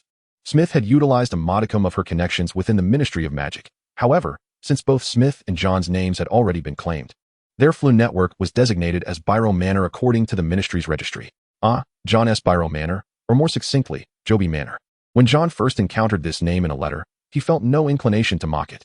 Such an inside joke was a burden only he understood, leaving him somewhat vexed. Kayleigh had been waiting in the basement for quite some time, knowing that John was his sole master, while all other matters needed to be set aside. "Good night, Kayleigh." Observing the little elf's gaze firmly fixed on John, Love took his leave, aware that the house elves seemed to harbor a certain disdain for the silent ones. A sentiment Love had long since validated. Although the neighboring house elves showed him great respect, it was not akin to the reverence they held for Mrs. Smith. Love took his leave, and John breathed a sigh of relief. His father, who had long nurtured a curiosity for the magical realm, was always eager to explore the unknown. Yet, he remained a mere bystander, not truly belonging to the world of magic, which compelled John to conceal many things from him. Now that his father was aware of his limitations, John felt an overwhelming sense of happiness. How are the preparations coming along? With only himself and Kayleigh remaining, John felt a significant weight lifted from his shoulders. Everything had been arranged long ago. "Would you like to take a look in the study now?" John pondered for a moment, but ultimately decided against it. There was no rush. Ample time lay ahead to address the matter. Just make sure no one enters the study. Feeling a tad fatigued, John preferred to rest rather than busy himself excessively, which felt rather pleasant, although he was not accustomed to being particular about sleeping arrangements. The deep-seated affection for home within his soul allowed him to enjoy a sound slumber. The following morning, John finally indulged in a lazy awakening. The Christmas decorations in the old residence had been solely orchestrated by Kayleigh, and as John descended the stairs, he was immediately met with the sight of a Christmas tree in the living room, adorned with a modest pile of gifts beneath it. Oh, how could he have forgotten? Today was the day to receive presents. John still felt somewhat disoriented from sleep. The warmth indoors was far from the biting cold of winter, which typically jolted one awake. However, gifts had a similar invigorating effect, especially when many were in abundance. Loft's gift was a collector's edition comic book, a yearly tradition. These treasures were Loft's personal collection, bestowed upon his son under the pretense of nurturing his interests. John set the comic aside and unwrapped another parcel placed alongside it. It revealed a black sweater reminiscent of a noble school's uniform, hand-knit by Mrs. Smith, perfectly tailored to John's physique, and looking quite dashing, fitting snugly beneath his robe without appearing bulky. The remaining gifts seemed rather ordinary. Stephen's present was a box of Bertie Bott's every flavor beans, while Scally had gifted an old tome of magical notes, presumably used by his father during his studies, which resonated with John's preferences. Fred had sent a collection of songs by an American female artist, and it took John a moment to recall that it stemmed from an offhand remark he had made about her name one day, filling his heart with warmth. Friend's gift also included a note stating he could not find the other female singer John had mentioned, inquiring if John had perhaps misremembered. John had certainly not erred. He had merely spoken casually without naming her. Ah, how he missed Swift. However, at this moment, she was likely still a young girl. Recalling Swift, John involuntarily reminisced about the first time he had heard her sing. He seemed to yearn for the Victoria's Secret show a bit more, though it appeared that event had yet to take place. Perhaps after his graduation from Hogwarts, he might have the opportunity to attend the live show. Cedric sent him a book about Quidditch, which John suspected might have been mistakenly delivered to him. Notably, Professor Sprout also sent him a specimen of fungi. After carefully storing these gifts and asking Kayleigh to take some of the items to the storeroom, he adjusted his attire and ventured next door. Bella, clad in a thick coat, was in the garden, accompanied by 2 servants, building a snowman. John stood by the edge of the garden, observing without approaching. Bella was far from the quiet demeanor she exhibited at school. Instead, she was lively and exuberant, resembling a spirited child. Entering would undoubtedly result in Bella dragging him into a snowball fight, which he decided against, especially since he had just changed into fresh clothes that morning. And engaging in such a frolicsome battle was exhausting, particularly when he knew he could not best Bella. Contemplating this, John resolutely turned and stealthily made his way back indoors. Chapter 45, The Magic Circle. Upon entering the house, John's eyes immediately fell upon Aunt Mayong, who was seated on the sofa perusing today's Daily Prophet. Indeed, that necklace was exquisite. Mayong nodded in satisfaction, explaining that it was a prize she received during a competition in France, allegedly crafted by the alchemical master Nicole May. However, she noted that it no longer served much purpose for her. The witch playfully winked, suggesting that its function was for him to discover. Nicole May, the legendary alchemist who had lived for over 6 centuries, was renowned for his divine mastery of alchemy, piquing John's interest. Mayong gestured towards the upstairs. She is in the study, reading. You may go directly up. John slightly bowed his head in acknowledgement and ascended the stairs. The reason for his visit to his grandmother at this time was due to an unavoidable matter. Before his holiday, he had asked her to procure some materials necessary for creating a magic circle, making it impossible to conceal the truth. Even if his grandmother did not inquire, he would still have to disclose certain details, as she was family, and he had no fear of secrets being divulged. Moreover, she could assist him in providing cover. Grandma, may I come in? John knocked on the study door, which opened promptly from within. Little John, what brings you here? Mrs. Carolina Young, wearing glasses and engrossed in her reading at the desk, appeared vibrant and sprightly for a woman in her 60s, seemingly more energetic than John himself. Nevertheless, he ultimately passed through without incident. Whether due to her fondness for her own kin or other reasons, John was indifferent. As long as there were no concerns on this front, he could proceed with his plans. At John's behest, Lav accompanied Lynn to the Isher Manor. As they were uncertain whether the magic circle would induce any unusual magical fluctuations. Given that Lynn was expecting a child, it was prudent to avoid any potential adverse effects. With these preparations in place, John then began to address the matter of the portraits. In truth, this so-called magic circle differs significantly from those within the realm of wizards, as it does not constitute a true formation. The magic circles in the wizarding world are more inclined towards the popularization of alchemy. As the magical energy in the world gradually dwindles, the practice of creating new magical artifacts from items inherently imbued with magic has become increasingly widespread. However, during Helga's era, alchemy was merely a relatively obscure classification of magic. Initially, John perceived alchemy as a precursor to chemistry, yet he subsequently recognized the substantial distinctions between the two. Hearing a novel explanation from Helga, he came to understand that the position of alchemy was indeed rather precarious, shunned by both Muggles and the wizarding community alike. Had the magical realm not begun to decline, alchemy would not have transformed into a legendary discipline, although the field itself merits thorough exploration. Similar to magical portraits, this magic circle represents an ancient form of connection magic, largely forgotten, with the purpose of linking 2 spaces.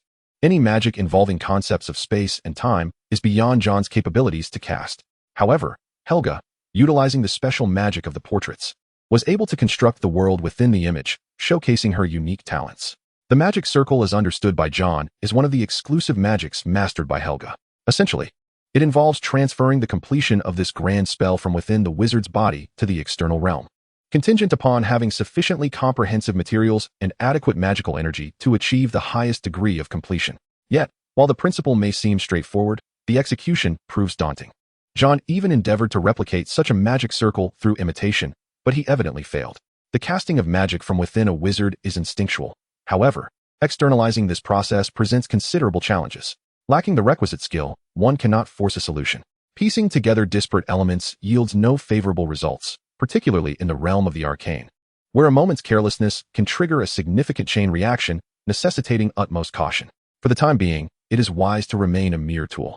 Standing atop a stool, John meticulously applied a special adhesive material to the wall, dusting it with gold powder. This gold powder is a form of magical pigment, monopolized by families with a heritage of magical portraits, available only in a handful of shops. John managed to acquire this through the assistance of his grandmother, purchasing it from a quaint shop in a narrow alley. With the magical pigment, John sketched the outline of the magic circle on the wall. Following Helga's instructions, he affixed all the materials along the outline, while the final step of imbuing the magical pigment with energy was executed by the little sprite, Kairidi. After all, John's control over his own magic was not yet sufficiently refined to ensure he would not damage the materials. Is this sufficient? John inquired, scrutinizing the magic circle and checking for any overlooked elements. Indeed, Master, Kairidi replied. According to your description, there are no remaining steps to be addressed. Kairidi spoke to John with utmost reverence.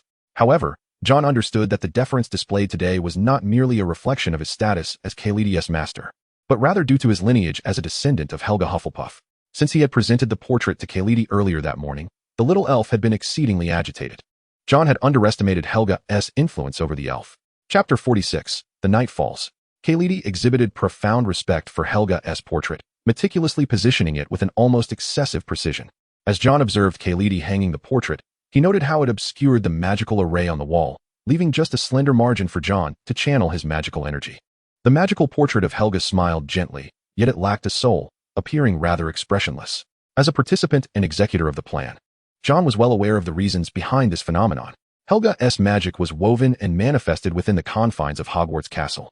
The successful completion of this grand enchantment relied upon the potent magical environment and the mysterious connection between the magical portrait and the space it occupied. Initially, a few portraits had circulated outside, but over time, they had been lost and, through the ages, had succumbed to some form of deterioration. This explained why Helga had once been able to glimpse her descendants through the portraits, but eventually, she had to rely on Dumbledore's assistance. Helga's portrait space was a magical realm, which, if described with more specificity, could be likened to a dimensional space that exists as an extension of the real world, albeit with certain conditions governing its existence. The dimensions of this space were proportionate to the size of Hogwarts Castle, at least from John's perspective. This dimensional space was not particularly vast, resembling merely a sitting room in size. Of course, it remained possible that other areas of this space lay beyond John's sight. Another limitation of this space was its dependence on the portraits themselves. If any portrait were to leave Hogwarts Castle and thus lose the support of the potent magical environment, it would inevitably sever its connection to the space. The purpose of the magical array was to utilize the mysterious connecting magic inherent in the portrait to re-establish the link between the portrait and the magical space through a certain degree of magical energy. Furthermore, in John and Helga's conjecture, once this connection was successfully re-established, Helga's portrait space might very well expand to some extent. Yet, what form this expansion could take remained uncertain, even to Helga herself. Shall we commence now, Master? Kairidi inquired, but John hesitated, not immediately deciding to begin. After a moment's reflection, he retrieved Ravenclaw's glasses from within his ring and donned them. John had recently discovered one of their capabilities, as this was the sole function noted in Ravenclaw's design manuscript: the ability to observe the flow of magic within the air, as well as the magical currents surrounding various objects. Indeed, the magical glasses possessed more than just this singular function. After reviewing the manuscript, Helga had mentioned that Ravenclaw had discovered additional capabilities upon completion, though these were not documented in the manuscript. This segment requires John to embark on a journey of self-exploration, as Helga, being a spectral entity, is unable to assist him. After replacing the frame, John no longer needs to emit magical fluctuations through his eyes to activate the enchantments on the lenses. Instead, he can channel his magic through his ears, transmitting it via the frame to the lenses. Furthermore, upon reopening the glasses, the phrases that appeared during the initial activation had vanished. Originally, when Ravenclaw designed these lenses, activation was unnecessary. The potent magical environment and the influence of legendary wizards significantly enhanced magical artifacts. However, at this juncture, with John as the user and a less favorable environment, compounded by the passage of time, the efficacy of the magical item had notably diminished. The direction of magical energy often dictates the outcomes of various endeavors. Wizards can channel their magic to converge towards desired results. The magical glasses enable John to perceive outlines. For instance, he can now discern a soft blue energy aura radiating around Helga's portrait. Although the magical particles in the air are intangible and formless, akin to how muggles can observe molecules through a microscope, it is not implausible to detect the significantly larger magical particles. John has even speculated that Dumbledore's glasses might be a magical artifact. The magical glasses John currently employs indeed allow for the observation of magical particles upon activation. His left eye was filled with a spectrum of colors, each hue representing varying levels of magical intensity, essentially indicating the vibrancy of magical particles in the air. Truly, Ravenclaw is a paragon of brilliance. The design of these glasses is extraordinary, and John harbors a deep admiration for her genius. As someone who often relies on diligence, he acknowledges the chasm that exists between himself and such prodigies of the era. Nevertheless, John's steadfast principle is not to underestimate himself. He refuses to feel inadequate in comparison to Ravenclaw, as his aspiration does not lie in becoming a legendary wizard. There is no need for excessive discourse. Perseverance suffices. As time gradually transitioned into evening, John did not confine himself to the study. He spent an afternoon in the garden, engrossed in a volume of medieval literature. European literary works possess a certain grandeur, largely due to the historical prevalence of philosophical currents in the region. While reading, John also sought to elevate his intellectual capacity. In the pursuit of understanding the essence of the world through the enigmatic realm of magic, he inevitably encountered philosophical themes. To ensure he does not become lost in philosophical quandaries, cultivating a habit of extensive reading became paramount.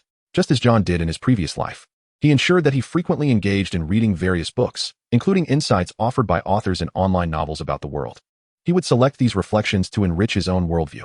It was merely a leisure activity. After all, both studying and working could be quite exhausting. One must learn to reconcile with life to find comfort.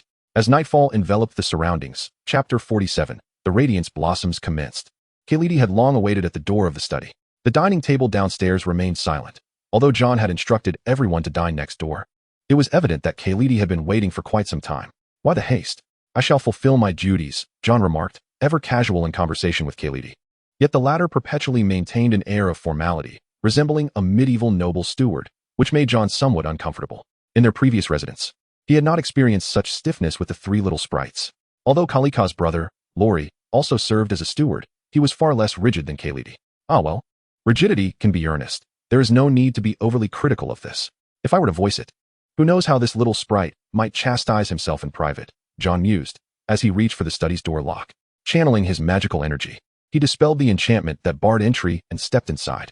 The wards on the door had been set by Khalidi, permitting only John and himself to unlock it. Without John's command, Khalidi would not enter uninvited, thus ensuring safety within. Master, shall we commence now? Khalidi inquired, standing beneath a portrait. His gaze fixed on the artwork adorning the wall rather than meeting John's eyes. Do not rush. It is merely the onset of night, John replied.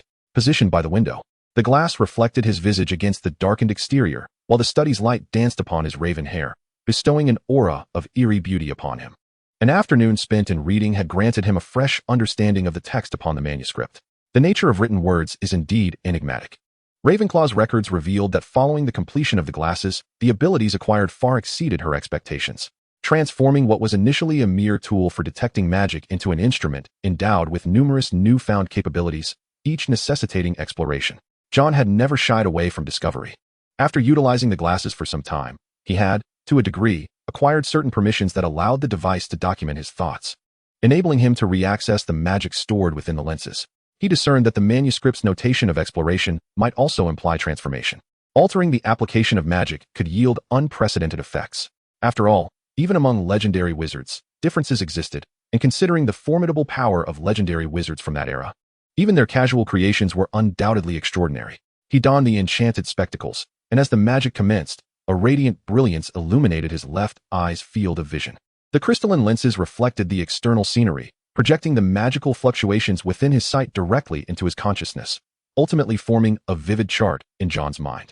If the fundamental purpose of these magical glasses was to monitor and display the fluctuations of magical elements in the air, then this represented a more advanced application of the enchanted eyewear. Indeed, Madame Ravenclaw stood like a mountain, a formidable presence along the path of magic. The legendary enchantments embedded within the lenses would analyze the magical environment of the area being observed, revealing all forms of magical interference, including potions and alchemy, in a processed, data-driven format, allowing the user to experience and comprehend it intuitively. As John deepened his understanding of this magical artifact, he finally grasped its basic operation. The magical sequences within the lenses began to unlock in response to John's intentions, presenting the results in a manner he envisioned. Data visualization emerged as the most direct means of representation, aligning with John's accustomed approach. Remarkable, he marveled, gazing intently at the mental diagram, before signaling Khalidi to commence. Here, the magical fluctuations settled rapidly. The moonlight cascaded down from the sky, calming the magical tides brought forth by the sun. John understood this tranquility stemmed from the proximity of his grandmother's estate. His grandmother's home bore the legacy of Eastern sorcerers. Thus, the surrounding magical environment had been meticulously curated by that ancestral line, employing the unique methodologies characteristic of Eastern magic. As his soul was inherently linked to the East, John had deliberately acquainted himself with the magical practices of Eastern sorcerers, much like what he had encountered in novels. The essence of the world's magic was crystallized within the sorcerers themselves. If one were to discern a difference between Eastern and Western practices, it would lie in the acquisition methods. Eastern sorcerers imposed stricter demands on the purity of bloodlines compared to their Western counterparts. Despite the disdain that pureblood families in the Western wizarding world often displayed toward half-bloods and wizards of Muggle descent, acceptance inevitably emerged once these practitioners integrated into the magical community. John surmised this was primarily due to their smaller numbers. In contrast, the East, with its vastness and uninterrupted history, instilled a unique sense of superiority among its rulers. With larger family lineages, accommodating newcomers became increasingly challenging. Moreover, as John had gleaned from the limited and scant materials available, the vast expanse and dense population of the East resulted in a higher frequency of newly born sorcerers and those losing their magical lineage compared to the West. Consequently, the emphasis on magical bloodlines was more pronounced, with sorcerer families striving to preserve their lineage, rendering each sorcerer a figure of nobility. The ancestors of the Yang family, that enigmatic Eastern sorcerer who traversed oceans centuries ago, remain a mystery to John. He is unaware of the circumstances that compelled this figure to forsake his homeland, yet undeniably, he brought with him the customs and magic of the East. Regarding the artificial cultivation of a magical environment, it is perplexing that John, as the heir of a nation renowned for its infrastructure, finds deep appreciation for the self-sufficient practices of hands-on creation. As he gazed through his spectacles, new feedback emerged before him. In his line of sight, a beautiful arcane luminescence blossomed behind him. Chapter 48. The Gift of Ravenclaw. What is the essence of magic? The philosophical inquiry eludes John. He has never excelled in such abstract contemplation. During his postgraduate examinations, the mere subject of Marxist philosophy had tormented him greatly. Thus, in this lifetime, he strives to study philosophy, yet his ability for deep reflection has not significantly improved. Once confronted with concepts beyond his comprehension, he becomes incapacitated in his thoughts. Nevertheless, a lack of understanding does not preclude the utilization of magic. The resplendent magical radiance that appeared before him also manifested in reality. Khalidi could hardly conceal his excitement, his gaze towards John brimming with anticipation. John cast a glance to signal Khalidi to remain patient. Just as he was about to speak, he found himself momentarily entranced by the enchanting glow of magic. In an instant, the surrounding walls that confined him vanished. The distant, luminous moon ascended from the horizon, its light piercing through the barriers of earth and sky, illuminating his eyes. As his viewpoint elevated and he cast his gaze downward once more, he beheld the world. From his position as the epicenter, silvery threads resembling a spider's web radiated in all directions, connecting myriad points that flickered like fireflies. These represented the locations of sorcerers and all magical beings within his view. In John's sight, peculiar shapes materialized: towers, gravestones, alchemical forms, crystals, magical stones, and tomes, all asserting their existence in diverse manners. Occasionally, waves of energy, either strong or faint, would emerge from various locales and ripple outward. This was the manifestation of magic in action. He also observed a slender thread at his location, perpetually entwined by the white essence of magic, extending towards the horizon. This was likely the effect of Helga's magical array, bridging this magical environment to the next, which he surmised to be Hogwarts. These threads are omnipresent, woven throughout the fabric of this world, yet invisible to the eyes of wizards. They are a part of this realm, existing long before humanity, long before life itself. Whether in soil, water, or flame, within the atmosphere, and even within the human body, their essence is embedded. As Ollivander once expressed, the wand chooses the wizard. This statement is far from mere platitude. The wand chooses the wizard, the spell selects the wizard, and the magical creatures determine the wizard, ultimately. It is the essence of magic that makes its selection. From the moment a wizard is born into this world, they are already chosen by magic. For instance, John's head suddenly felt as if it had been pierced by a silver needle, the pain violently yanking him from the enchanting realm of his glasses. It was as if something had torn his head apart, and his limbs felt icy cold. Khalidi, holding his hand, was channeling magic into him, while somehow managing to procure some warm water to help John recover. Then he heard a familiar voice. "You have severely overdrawn your magic. What have you been doing?" As he closed his eyes to alleviate the headache, John heard Helga's voice resonating from the wall. Struggling to prop himself up, he removed his glasses. Although the glasses had ceased to draw upon his magic the moment he was depleted, John still felt a lingering dread from that previous state. He was no stranger to the wonders and splendor of magic, yet what he had just experienced was a genuine revelation of that beauty. It was akin to a researcher witnessing the cellular world through a microscope for the first time, when confronted with that astonishing new realm. Even the most eloquent descriptions would pale in comparison. He momentarily lost himself in the experience. Such a state, while beneficial for a researcher, akin to the sudden enlightenment spoken of in ancient Chinese wisdom, is serendipitous and cannot be sought after. However, from the perspective of life itself, this state could easily lead to sudden demise. John had just been compelled to retreat from that condition due to his magic depletion. Fortunately, his glasses had autonomously ceased their magical draw. Yet, there are many instances where the absorption of magic can only be interrupted by the user, not by the recipient. Hence, it is conceivable for a wizard to meet an untimely end, John pondered, having narrowly escaped disaster. Khalidi provided only a modicum of magic, for excessive infusion could cause further harm. Under Helga's guidance from the wall, John leaned against his chair, taking his time to recover. When the prickling sensation in his head dulled to a throbbing ache, he reluctantly opened his eyes. Yet, there remained a tinge of regret. Why was that? He had no reason to behold such a profound glimpse into the essence of the magical world. His glasses, while remarkable, were merely auxiliary magical artifacts. Deep down, he understood that should he experience that moment again, he would not witness the same scene. That was the very essence of the magical realm.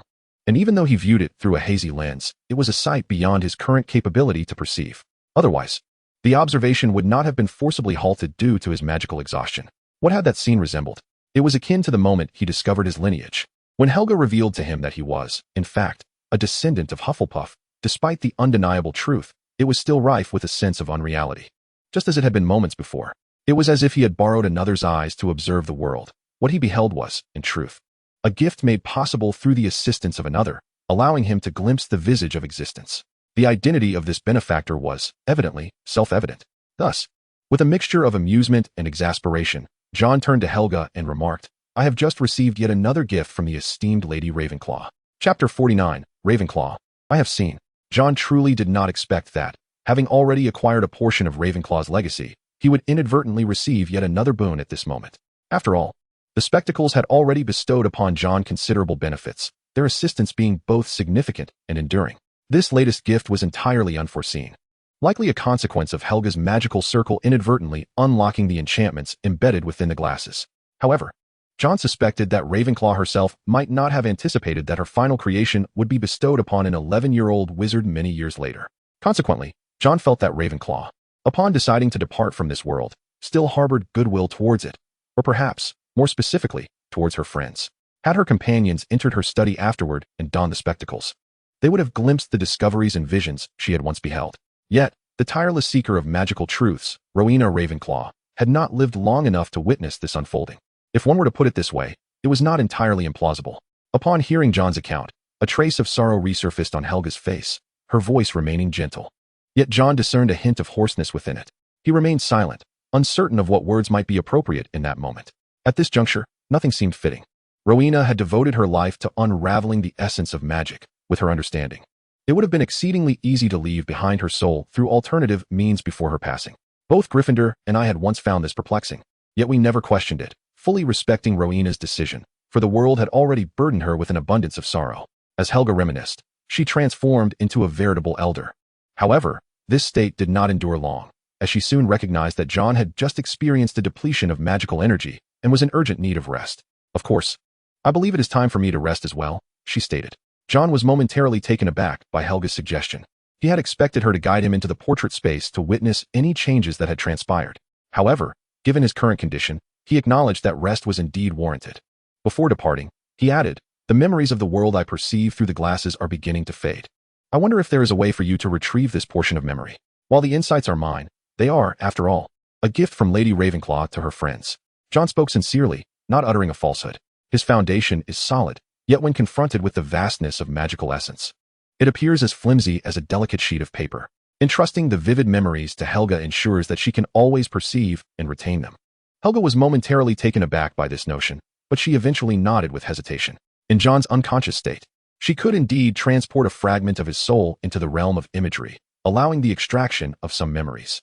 After all, she is a legendary witch. Within the portrait, Helga delicately held John's memories, watching as he departed. She discerned that the magic, ignited by John and left behind by Rowena, had yet to fully evolve. A portion of this magic remained dormant, but Helga possessed the means to awaken it. This scene mirrored her first visit to Hogwarts with her friends, and in this moment, she seemed untouched by the passage of time. She waved her hand, and a wisp of memory took flight, although the portrait realm was devoid of wind. Helga summoned a breeze to disperse John's memories. Before her, an expansive tapestry of magic unfurled within the vastness of the portrait space. A silver figure materialized, its flowing gray robe adorned with purple threads embroidered in the shape of soaring eagles. She appeared unchanged since their first encounter. "Helga, it has been too long." The suddenly appearing woman smiled, gently patting Helga's back with a familiarity reminiscent of old times. Helga gestured, and a sofa manifested behind them, allowing them to sit and scrutinize each other's features. "Have you been here all these years?" Helga nodded. Time within the portrait realm was elusive, and she seldom felt lonely. Rowena understood her deeply, even if only a remnant of Rowena's essence lingered. She gently leaned in, resting her head on Helga's lap. "Shall we remain like this for a while?" Helga laid her hand upon Rowena's head, remaining silent, yet conveying her agreement through her actions. She embraced Rowena tenderly, as a sister would. They quietly observed the memories dissipating before them, witnessing the magical essence scatter and vanish into the boundless wilderness. The splendid sight was truly breathtaking. Rowena's eyes sparkled as if adorned with starlight, and she softly inquired, "Helga, do you see it? I have found the essence of magic." In her gaze, there was no sorrow or regret, only a serene brilliance. "How beautiful the essence of magic is." "Indeed," Helga replied, watching as this lingering thought gradually became ethereal, those youthful eyes slowly closing. "Yes, I have seen it, the essence of magic, your dedication, and your unwavering spirit. Rowena, I have witnessed it all." Chapter 50, John's busy day. After a prolonged slumber, John finally opened his eyes. The after-effects of magical overexertion have not subsided. Rather, they have become more pronounced due to an excessive period of rest. After such a prolonged slumber, John not only feels parched and weak, but is also besieged by waves of relentless lethargy. It resembles the disorientation one experiences after excessive drinking. Yet the emptiness wrought by depleted magical energy is far more distressing. The toll taken by the enchanted spectacles he wears is indeed considerable. Even with his magic far surpassing that of his peers, he cannot escape the throbbing headache that now afflicts him. Where am I? Oh, I find myself in my own bed.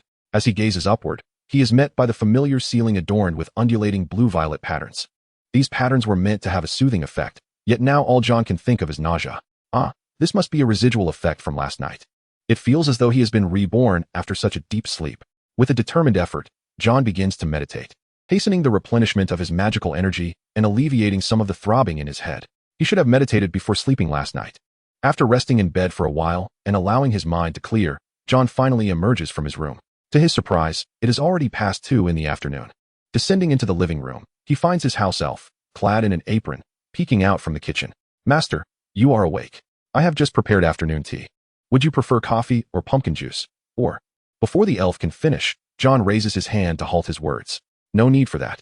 I am not hungry at all. Just bring me a glass of warm water." In truth, he is not entirely devoid of hunger. It is merely that the sight of the elf in an apron is so amusing that it makes him want to laugh, which only exacerbates his headache. Thus, he feels less inclined to eat and wishes only for the elf to remove the ridiculous attire. After resting in the living room for a brief moment and sipping a glass of water, John finally feels a bit less famished.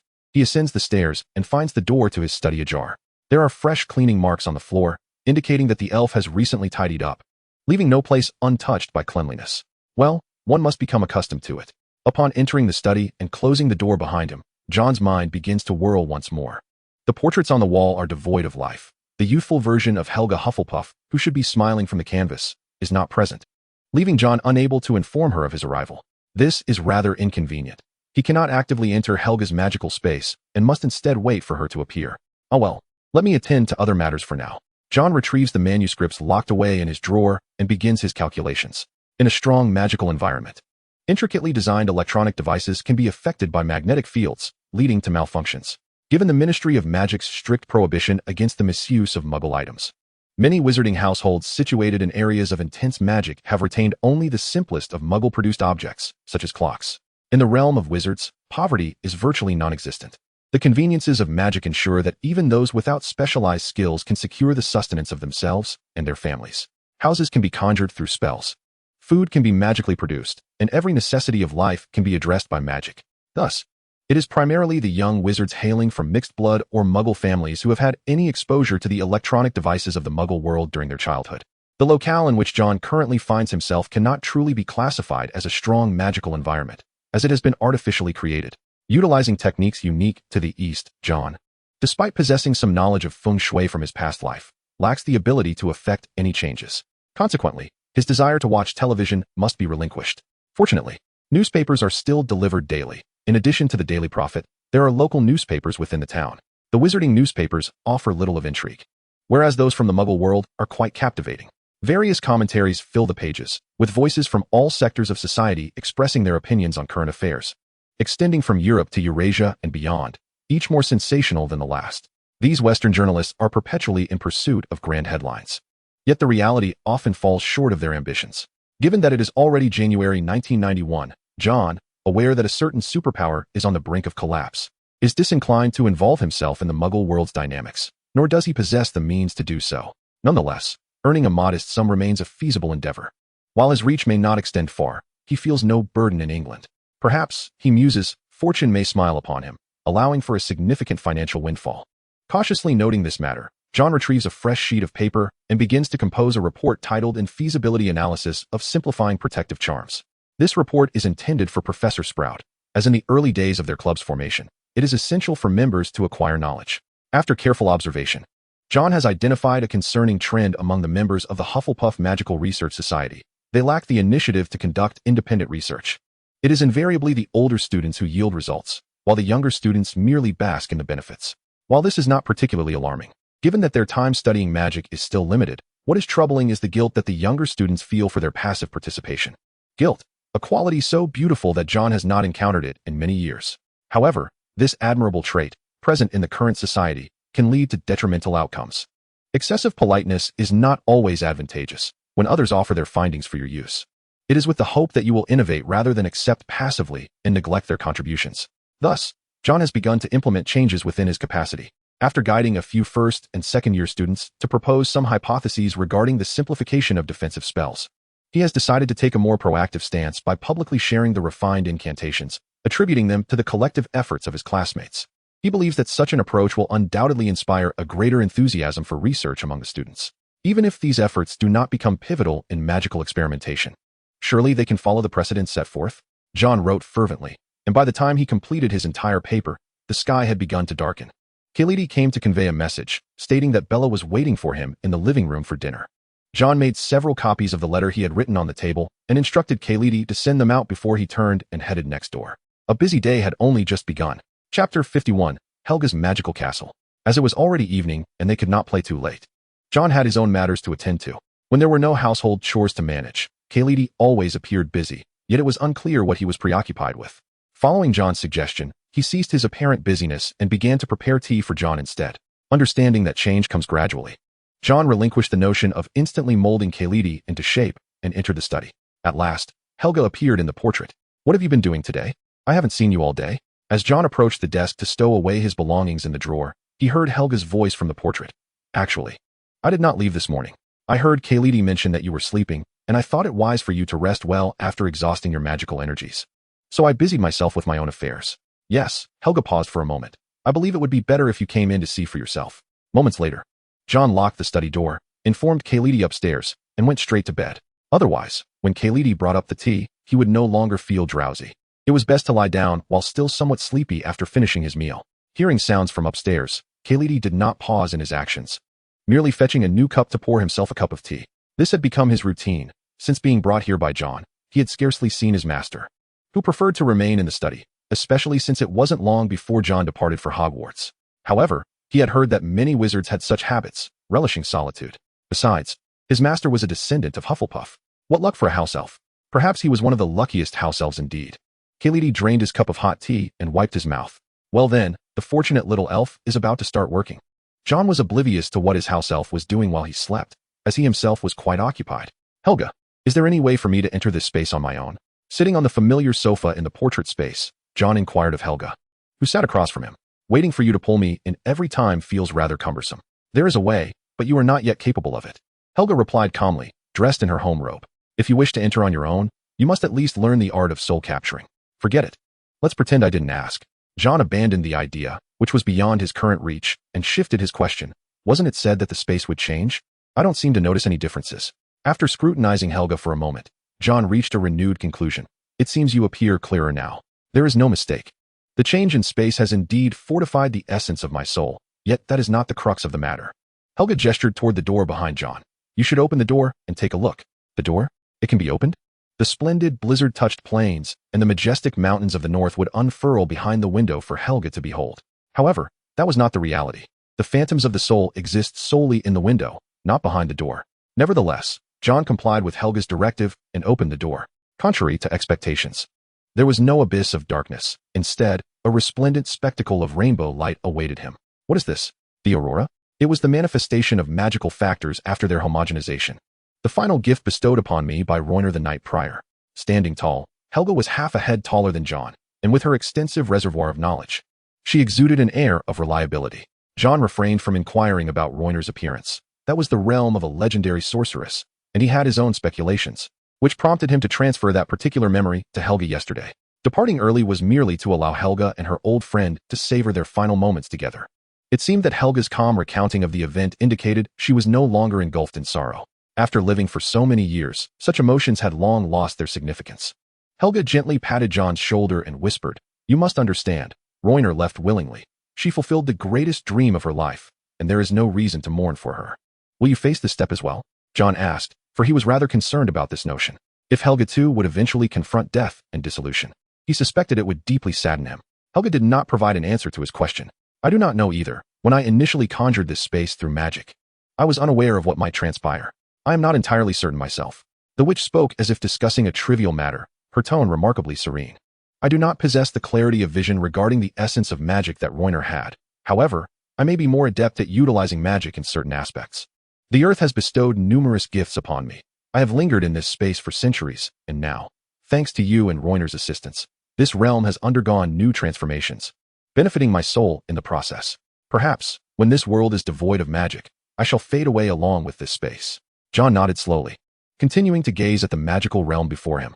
With a gesture from Helga, the magical luminescence gradually dissipated, revealing a dim, gray space.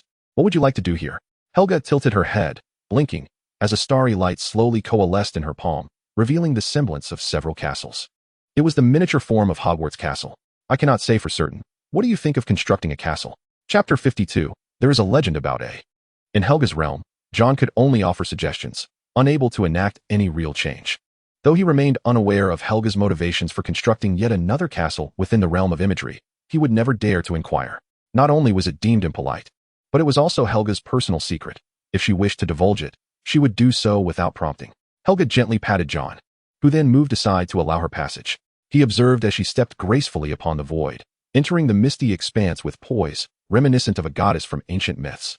Conjuring a world, she declared the need for land, and a vast floating island emerged steadily from the abyss, resting firmly in the air. She spoke of light, and beams of radiance cascaded from an unknown source, illuminating the island below. She desired water, and springs gushed forth from the crevices of the island, converging into delicate streams. As Helga gestured with fluid movements, a magnificent floating castle materialized in the sky. Unlike Hogwarts, these structures defied the laws of gravity, eliciting a sense of yearning in John. This was the very essence of the magical realm. Would you like to explore? John inquired, nodding eagerly. Certainly, indeed. However, after creating such a grand castle, might you be feeling fatigued? Merely conversing poses no strain. Have you witnessed me tire in this magical space? She replied, a valid point indeed. But what of this room? John gestured toward the castle, which appeared far superior to their current surroundings, with the faint sound of laughter echoing from within. Wait, it was just the two of them here. Where did the laughter come from? A look of confusion crossed John's face, which elicited only a soft chuckle from Helga.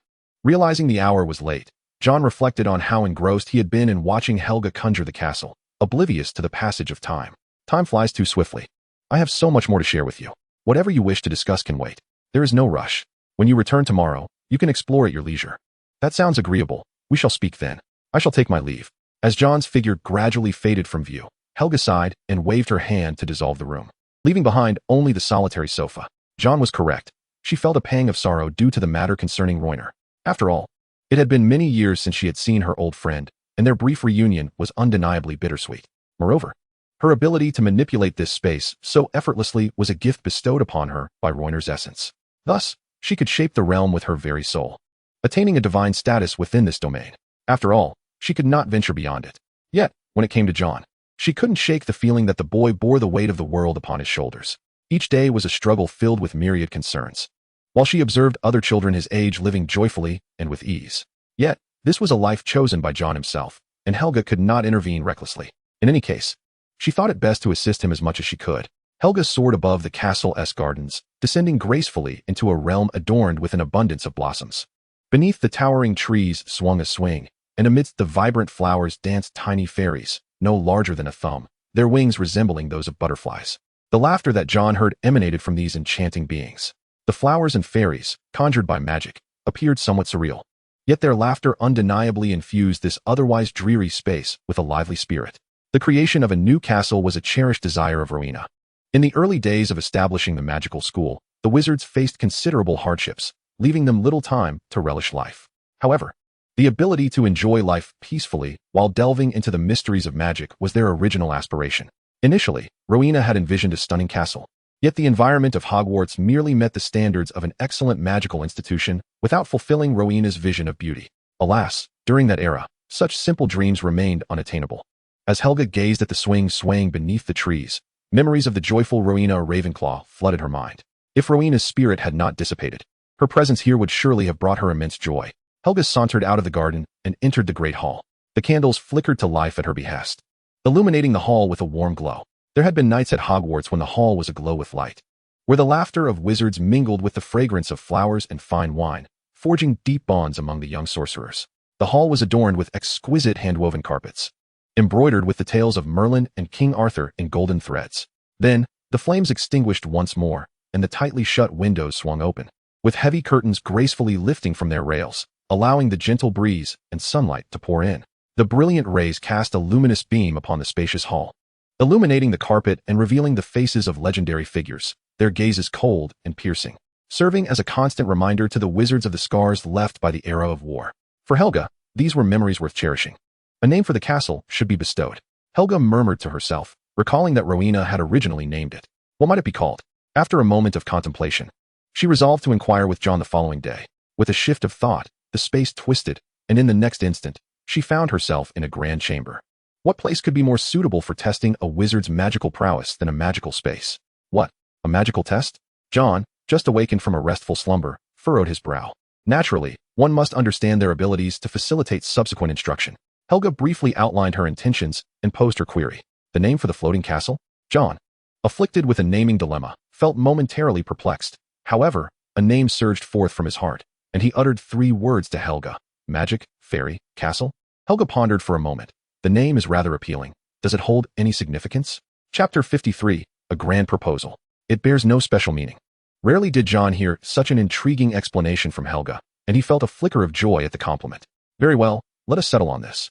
How about conducting the test in the castle 3 days hence? John nodded in agreement. Certainly. With a clear response obtained, Helga's consciousness withdrew from the portrait. John watched Helga depart, then glanced at the calendar beside him. With 3 days to prepare, he had ample time to attend to other matters in the interim. John flipped through his notes, locating a page adorned with highlighted entries. However, given the substantial sum of money involved, he truly needed to speak with his father. The purpose of his visit today was primarily to request a loan from his father. The amount did not need to be exorbitant. John planned to inject £50,000 for the first phase, and he already had over $40,000 in savings, requiring only a small contribution from Mr. Smith. Yet, John's intentions necessitated Mr. Smith's involvement. After all, he was still a child, and there were certain settings he could not enter freely. Moreover, he required alternative methods. Mr. Smith's social standing was too conspicuous, not to mention his expertise was somewhat lacking. A headhunter? What do you need those individuals for? In his office at Greenwich University, Mr. Smith, while writing a report, looked up at his son, who had appeared unexpectedly, his expression rife with confusion. Despite having accepted his son's precocious nature, John's various actions still surprised him. Of course, I have my reasons. In any case, you will manage it for me, and you shall understand in due course. John was at a loss as to how to explain the matter to his father, especially since the British economy had not yet encountered any significant issues. Voicing his concerns would likely be dismissed as alarmist. Very well, do as you wish. Mr. Love tousled John's hair and picked up the phone to dial a number. John sat obediently on the sofa, appearing quite small and innocent. This was not John's first visit to Mr. Smith's office, but it was the first time he observed Mr. Love handling affairs there. Incidentally, The idea of seeking assistance from a headhunter had indeed originated in Mr. Love's office. As a professor, Mr. Love enjoyed a respectable income and social standing, even managing to penetrate certain upper-class circles, yet he was not a particularly sought-after client for headhunters. This was primarily due to the plethora of talent within universities, which headhunters sought after, thereby increasing interactions between the two parties. Headhunters would not overlook any potential lucrative opportunity unless the associated risks were too great for them to bear. However, as the adage goes, with sufficient profit, merchants are willing to gamble everything. John did not lack funds, yet he required a substantial amount. Not to mention, his magical research was, in some respects, a collaboration between a remarkably advanced idea and one of the oldest witches in the magical realm, regardless of the perspective from which one examines it. These studies are undeniably extravagant. Currency, be it gold, pounds, dollars, rubles, or marks, is merely a form of resource. The world is not solely characterized by the magical realm's resources. The majority remain under the stewardship of ordinary individuals. The financial system within the wizarding community is archaic. Yet as long as their lives are sustainable, the demand for currency among most wizards is not particularly pressing. Consequently, the financial system established and managed by the goblins has managed to persist unscathed, primarily due to the relatively low urgency for wealth among the majority of wizards. The Weasley family's situation is purely a result of their numerous offspring, compounded by the fact that most wizards lack the habit of financial management. They tend to deposit their assets in Gringotts vaults, which yield no interest. To wizards, this arrangement may seem advantageous. They enjoy a comprehensive security system without incurring any fees, and the safety of their treasures far outweighs the significance of interest rates. Thus, John feels little inclination towards the economy of the British wizarding world or even the broader Western magical society. The goblins of Gringotts are solely fixated on gold and treasures, with little in the Muggle world to pique their interest beyond land. The existence of goblins has allowed the entire financial system of the Western wizarding world to function independently. As long as there are no significant wars, fluctuations in the Muggle economy pose no threat to the wizarding realm. Consequently, no matter the intensity of external conflicts, the wizarding world remains largely unaffected. A downturn in the Muggle economy might set back their world for a decade or more, yet for the magical community, it translates merely to a month's worth of change. This realization dawned on John recently. He had previously harbored doubts regarding this issue. Logically, the depreciation of the pound should have considerable repercussions for Britain, yet this was not reflected in the narratives. Numerous explanations exist, but the most plausible one is that although the wizarding world is somewhat reliant on the human realm, the actual connections, aside from environmental factors and the sporadic emergence of Muggle-born wizards, are rather sparse. After all, if the financial systems do not operate on a common level, then the two societies are essentially disconnected. In John's view, the magical and scientific worlds each possess their unique merits. However, ultimately, their underlying objectives align. As constituents of humanity, Western wizards delve into the study of magic, Eastern wizards explore regulations, while ordinary individuals worldwide pursue scientific inquiries. The means of exploration bear no hierarchy, yet the pace of development varies significantly. According to John's perspective, the contemporary Western magical realm remains stagnant due to historical grievances, while scientific progress is evidently more rapid. Naturally, John's inclinations lean towards the faster evolving side, yet he has already become a part of the magical world, making it increasingly challenging to remain in the Muggle realm. Faced with a world that is destined to become increasingly incompatible, forcibly assimilating into it presents a daunting choice. Perhaps, a more straightforward approach is warranted. Chapter 54, Sharing the Good Fortune. As John feigned innocence on the sofa while enduring a lengthy phone call, his expression had begun to stiffen by the time Mr. Smith finally resolved matters on the other end. Indeed, it is quite commonplace for successful individuals like Love to entertain financial aspirations. Moreover, Love's peculiar request was rather baffling. What exactly does it mean to be a financial talent who possesses both patience and adaptability, wholly compliant with the boss's directives? Is such talent truly to be sourced through a headhunting agency? Despite his confusion, Howard could not deny that the remuneration Love proposed was quite generous. The company profited handsomely by facilitating contracts between clients and talents, and Love's current proposition resembled an exceedingly straightforward case, easily managed by any competent scholar under his wing. Nonetheless, given that this was a request from an old friend, it warranted a modicum of effort to find a suitable candidate. He perused his database, seeking an appropriate choice. Now, can you enlighten me as to your intentions? What do you intend to do with such a sum? Love adjusted his son's collar and gently pinched John's cheek, inquiring earnestly. He favored a hands-off approach to parenting, yet this did not imply a lack of oversight, especially as his son's behavior had grown increasingly peculiar. Even the most lenient of fathers could not refrain from asking a few probing questions. John, however, was well prepared. His earlier demeanor of compliance had been a ruse to gather his thoughts. Now, it was time to display his acting prowess. He initiated with a harmless little fib. Actually, I'm doing it for the money. John subtly flickered his eyes, relaxing the muscles around them, a skill honed through his experience with Ravenclaw's monocle, which had significantly enhanced his control over magical energies in his ocular region. Human expressions are dictated by facial muscles, and as the windows to the soul, the emotions conveyed through the eyes often resonate most profoundly, given that the muscles surrounding them are notoriously elusive to control. However, when wielded effectively, they become powerful tools in conversation. John had learned this while studying micro-expressions outside of class. Most individuals find it challenging to master their muscle control, and he, too, struggled. Though through diligent practice, he had acquired the ability to make slight adjustments. For instance, at this moment, the contours of his eyes appeared softer, diminishing any sharpness. A glimmer of moisture emanated from his tear ducts, and his clear pupils radiated sincerity. Some matters, in truth, pertain to the grand secrets of the wizarding world, which I had not intended to disclose.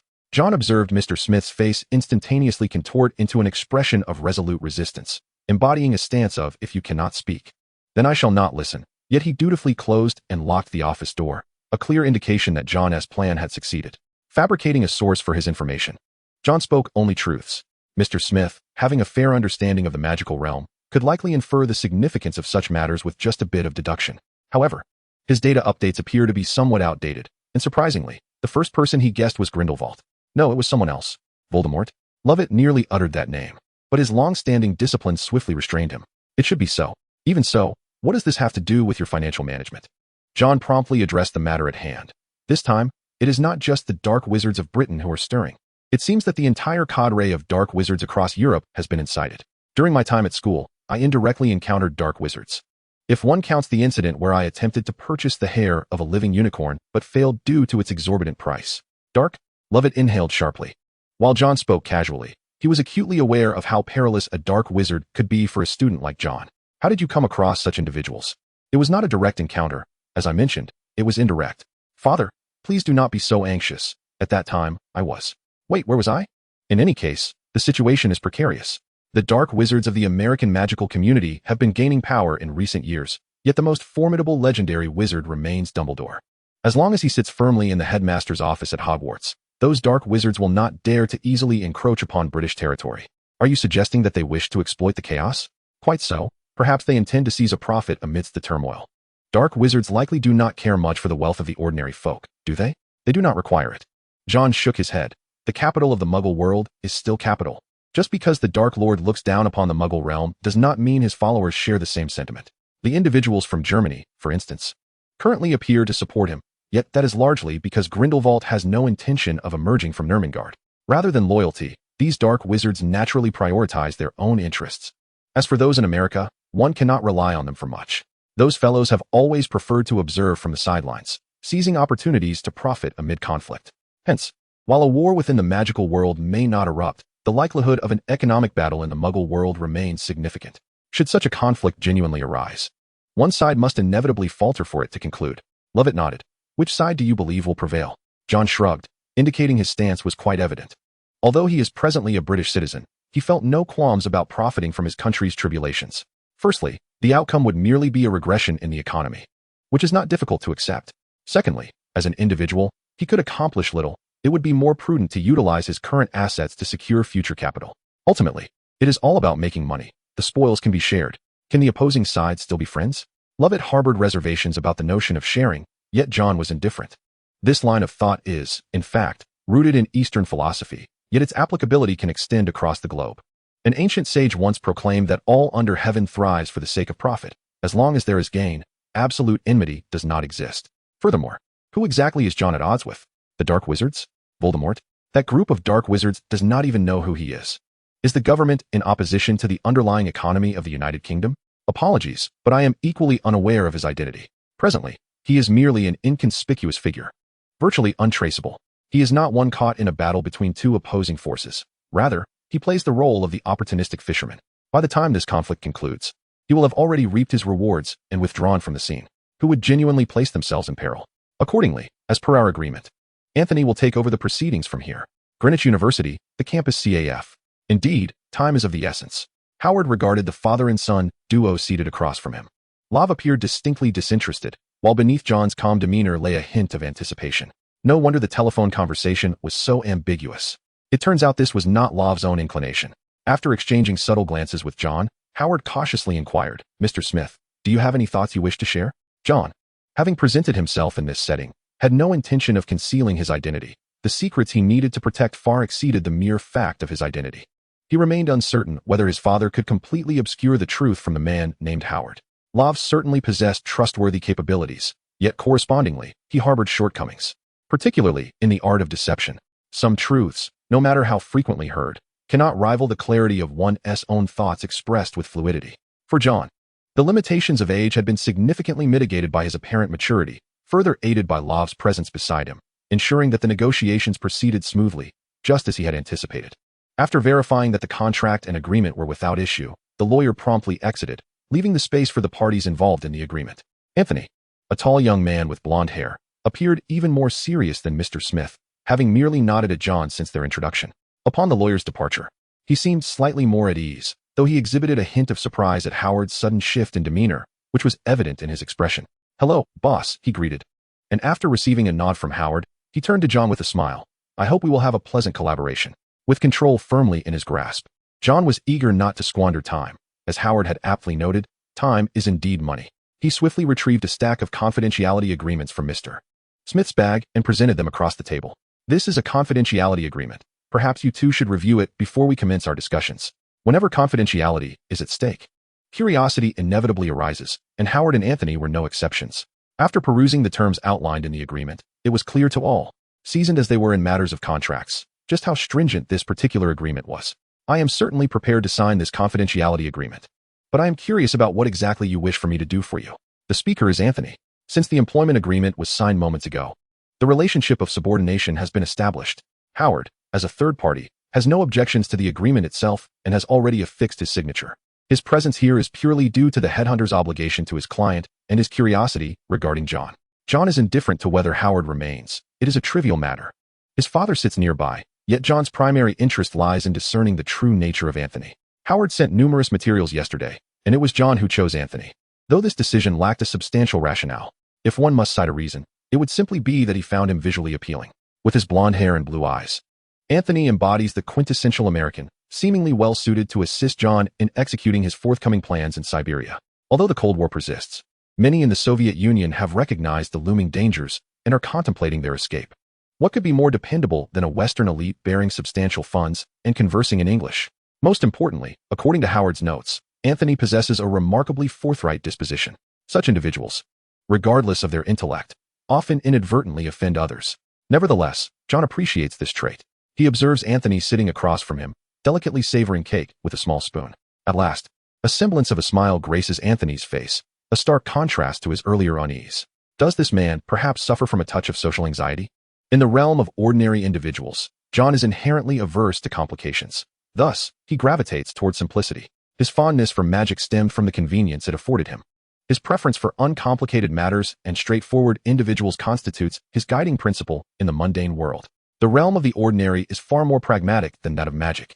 Those unable to live independently within society inevitably succumb to its materialistic currents. Regardless of how fervent or ambitious one may begin, they ultimately compromise with the world. Dreams, brilliance, and aspirations may shine brightly for a fleeting moment, yet they cannot sustain their luster indefinitely. Those who are upheld by others are inevitably diminished by the passage of time. In the end, even regrets and unfulfilled desires will be submerged within the serene flow of time. John, with his head bowed, carefully concealed the flicker of contemplation in his eyes before lifting his gaze. The three individuals around him heard him speak in a remarkably soft voice. "I wish for you to assume a different identity and assist me with a task. However, this endeavor may prove perilous, and you must prepare yourself mentally. Should you decline, the previous agreement remains in effect. If you consent, please sign the confidentiality agreement. Now, please make your choice." Chapter 56, Home. Anthony did not deliberate for long before signing his name. Individuals registered with the headhunting firm, aside from possessing their unique skills, typically exhibit distinct personalities. Upon hearing John's words, the two individuals across from him displayed no remarkable reaction. Howard relinquished his curiosity. He had anticipated that John would propose some meaningful endeavor. Yet the notion of a change in identity was something he had encountered far too frequently. Thus, at Love's invitation, Howard promptly accompanied Love to another table for coffee. Exchanging a glance with his father, John expressed his gratitude and then commenced a conversation with Anthony. To an onlooker, they appeared as an elder brother and his younger sibling, utterly indistinguishable from an employer-employee relationship. Before I share this matter with you, might you first indulge me with a request? John tilted his head. Could you smile for me? Of course, why do you ask? Anthony responded with a smile. I initially thought you seemed somewhat nervous when meeting strangers, but it appears your earlier reserve was intentional? Indeed. Anthony replied with a slight smile, appearing somewhat embarrassed. Your request is rather peculiar. I assumed you preferred such demeanor.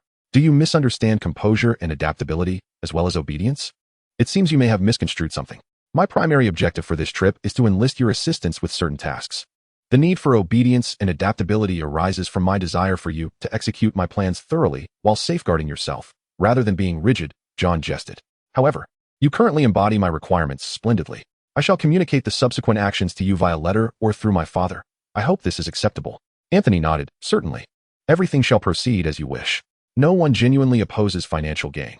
Even if one had reservations initially, the allure of substantial wealth often outweighs them. After parting ways with Howard and Anthony, John glanced at his watch. There was still ample time. You didn't converse with him for long. Has everything been addressed? There is nothing more to discuss, and I have yet to devise a plan for the next steps, John remarked, observing the departing figures of the two men. Not yet devised? Then why did you summon them? Love inquired, slightly irritated, though he was aware that his son never acted without reason, thus refraining from expressing his annoyance. He was, after all, not particularly adept at displaying anger. The ensuing matters must unfold gradually. I have agreed to inform him of what to do next via letter. John caressed the ring on his finger before handing an envelope to Mr. Smith. Why didn't you give it to him earlier? Love accepted the letter, noting that the envelope was pristine, devoid of any writing. Ah, I see. Love comprehended John's intent and acquiesced. In any case, just take care of yourself at school. I shall handle anything that arises here. John nodded and entered the halting taxi. Kaledi, have you been waiting here specifically for me? Indeed, master. Observing the bowing sprite, John couldn't suppress a wave of exasperation. It is not for any other reason, but primarily because the basement lacks illumination, resulting in a rather dim ambience. When he arrived via the Flu network, he materialized directly in the fireplace, further diminishing the light. In such a shadowy setting, Kaledi, clad in dark attire and possessing a notably large head, appeared particularly eerie. All right, rise quickly. Do not wait for me here again. As John stepped out of the fireplace and passed by Kaledi, a sudden thought struck him. He lowered his head and inquired softly, Kaledi, do your sprites possess any particularly destructive magic? Indeed, Kaledi replied, lifting his large head to regard his master.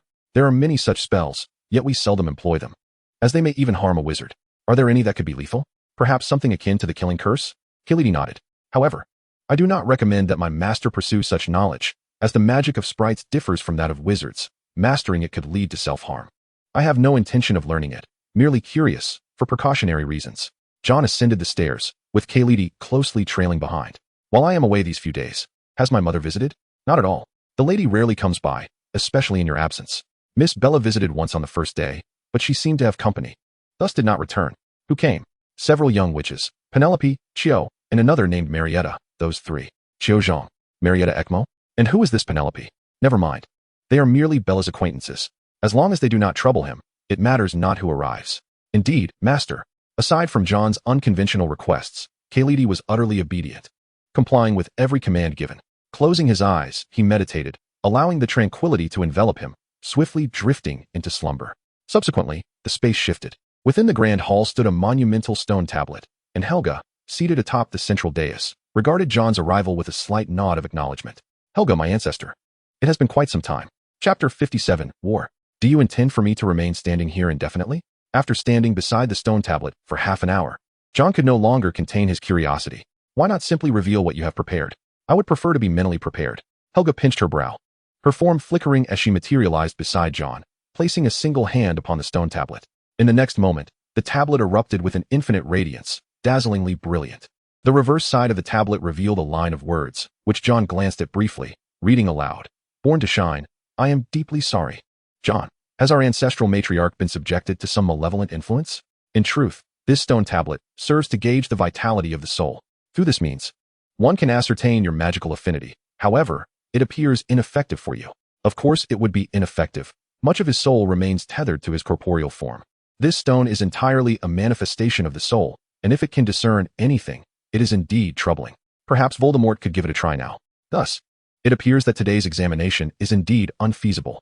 However, there should still be a few items that can be addressed. Let me demonstrate. Helga waved her hand and conjured a stack of parchment from the air, instructing to eliminate all matters pertaining to spellcasting, as your magical theory seems rather lacking. Let us discard it entirely. John observed as the parchment in Helga's grip diminished, until only a few sheets remained. These few will suffice. As for the other items, I shall devise a way to address them later. Helga smiled as she handed the parchment to him, her expression gradually imbued with anticipation. John received the sheets, densely inscribed with letters. Upon merely glimpsing the beginning, he succumbed to unconsciousness. The ancient magic, which had long been lost, manifested within Helga's soul manufacturing space, enabling influence through soul marks affixed to certain objects, thereby attracting the recipient into the soul environment predetermined by the creator. Helga raised her hand to support John's fallen ethereal form. This space, having undergone numerous modifications, afforded a semblance of reality to the soul, such that a sudden fall would instantaneously rouse John from his stupor. This was originally the final and sole item in the assessment.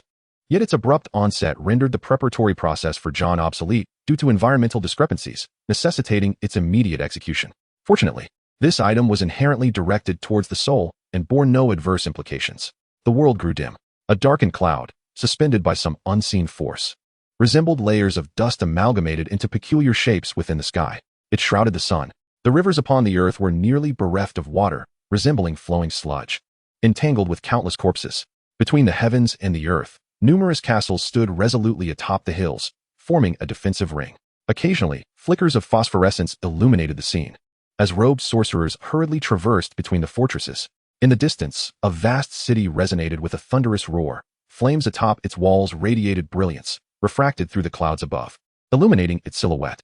Even amidst such darkness, the oppressive aura was inescapable.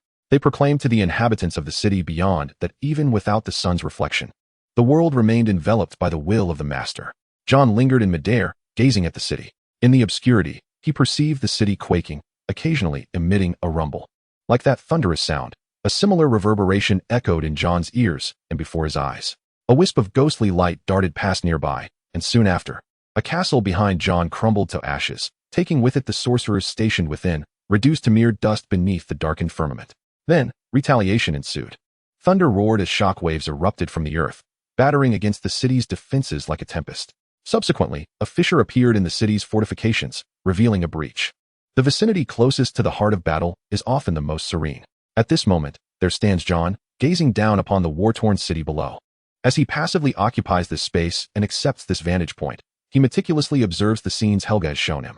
This is the medieval witch hunt, occurring prior to the Black Death, a time when sorcerers faced their most arduous trials. Following this conflict, sorcerers would find their resources replenished, while the church sustained significant damage, ultimately left with only its holy city. Having studied alongside Helga for an extended period, John has absorbed much of the historical context without conscious effort.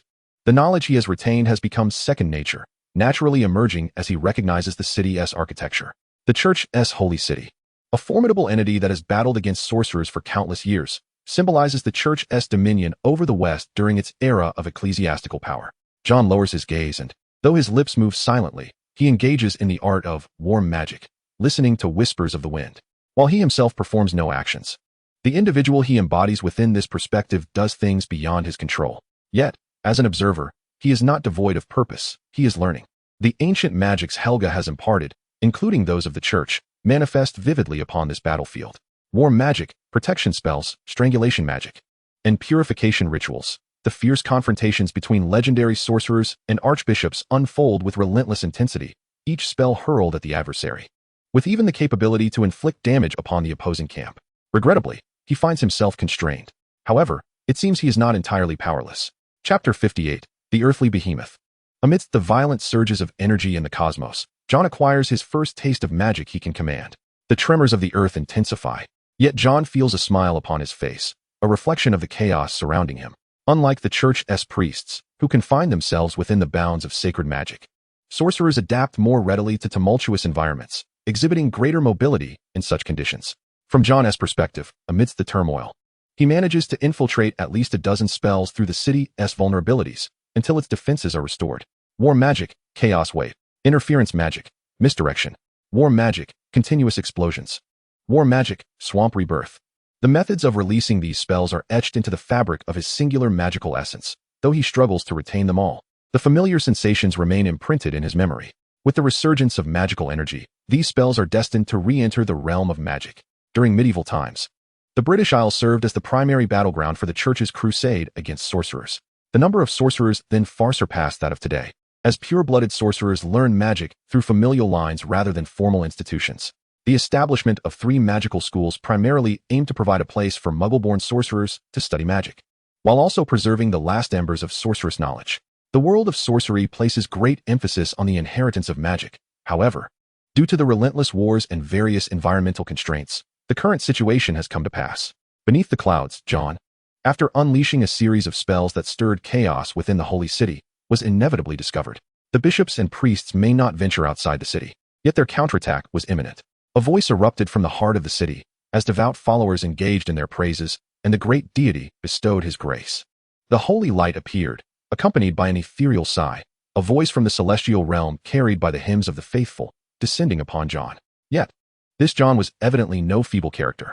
The willow wand in his hand traced dozens of luminous arcs, as the same singular spell, single-target magic, moving fortress, concentrated around him in an instant, obstructing the advance of the holy light. He then began to rummage through his belongings, ultimately retrieving a box. The moment the box was opened, the holy light shattered all his defenses. Subsequently, a blinding radiance descended, illuminating a colossal eye. The seal cracked. The eye, having been attacked, retaliated instantaneously, draining the wizard who bore it of his magical energy. John, with great effort, hurled the eye into the sky, while he himself plummeted helplessly downwards. A flicker of magic re-emerged after being exhausted, and just before John collided with the ground, destined to become mere flesh, he vanished from the battlefield. War magic, shadow shift. Upon appearing in the castle, amidst the healing wizards casting spells around him, John finally began to observe the battle with a sense of tranquility. In the battlefield, following the shattering of the seal, the colossal beast revived. With a single strike, the legendary wizards above the clouds vanished in an instant, as if they had never existed. Then, an abrupt transformation occurred.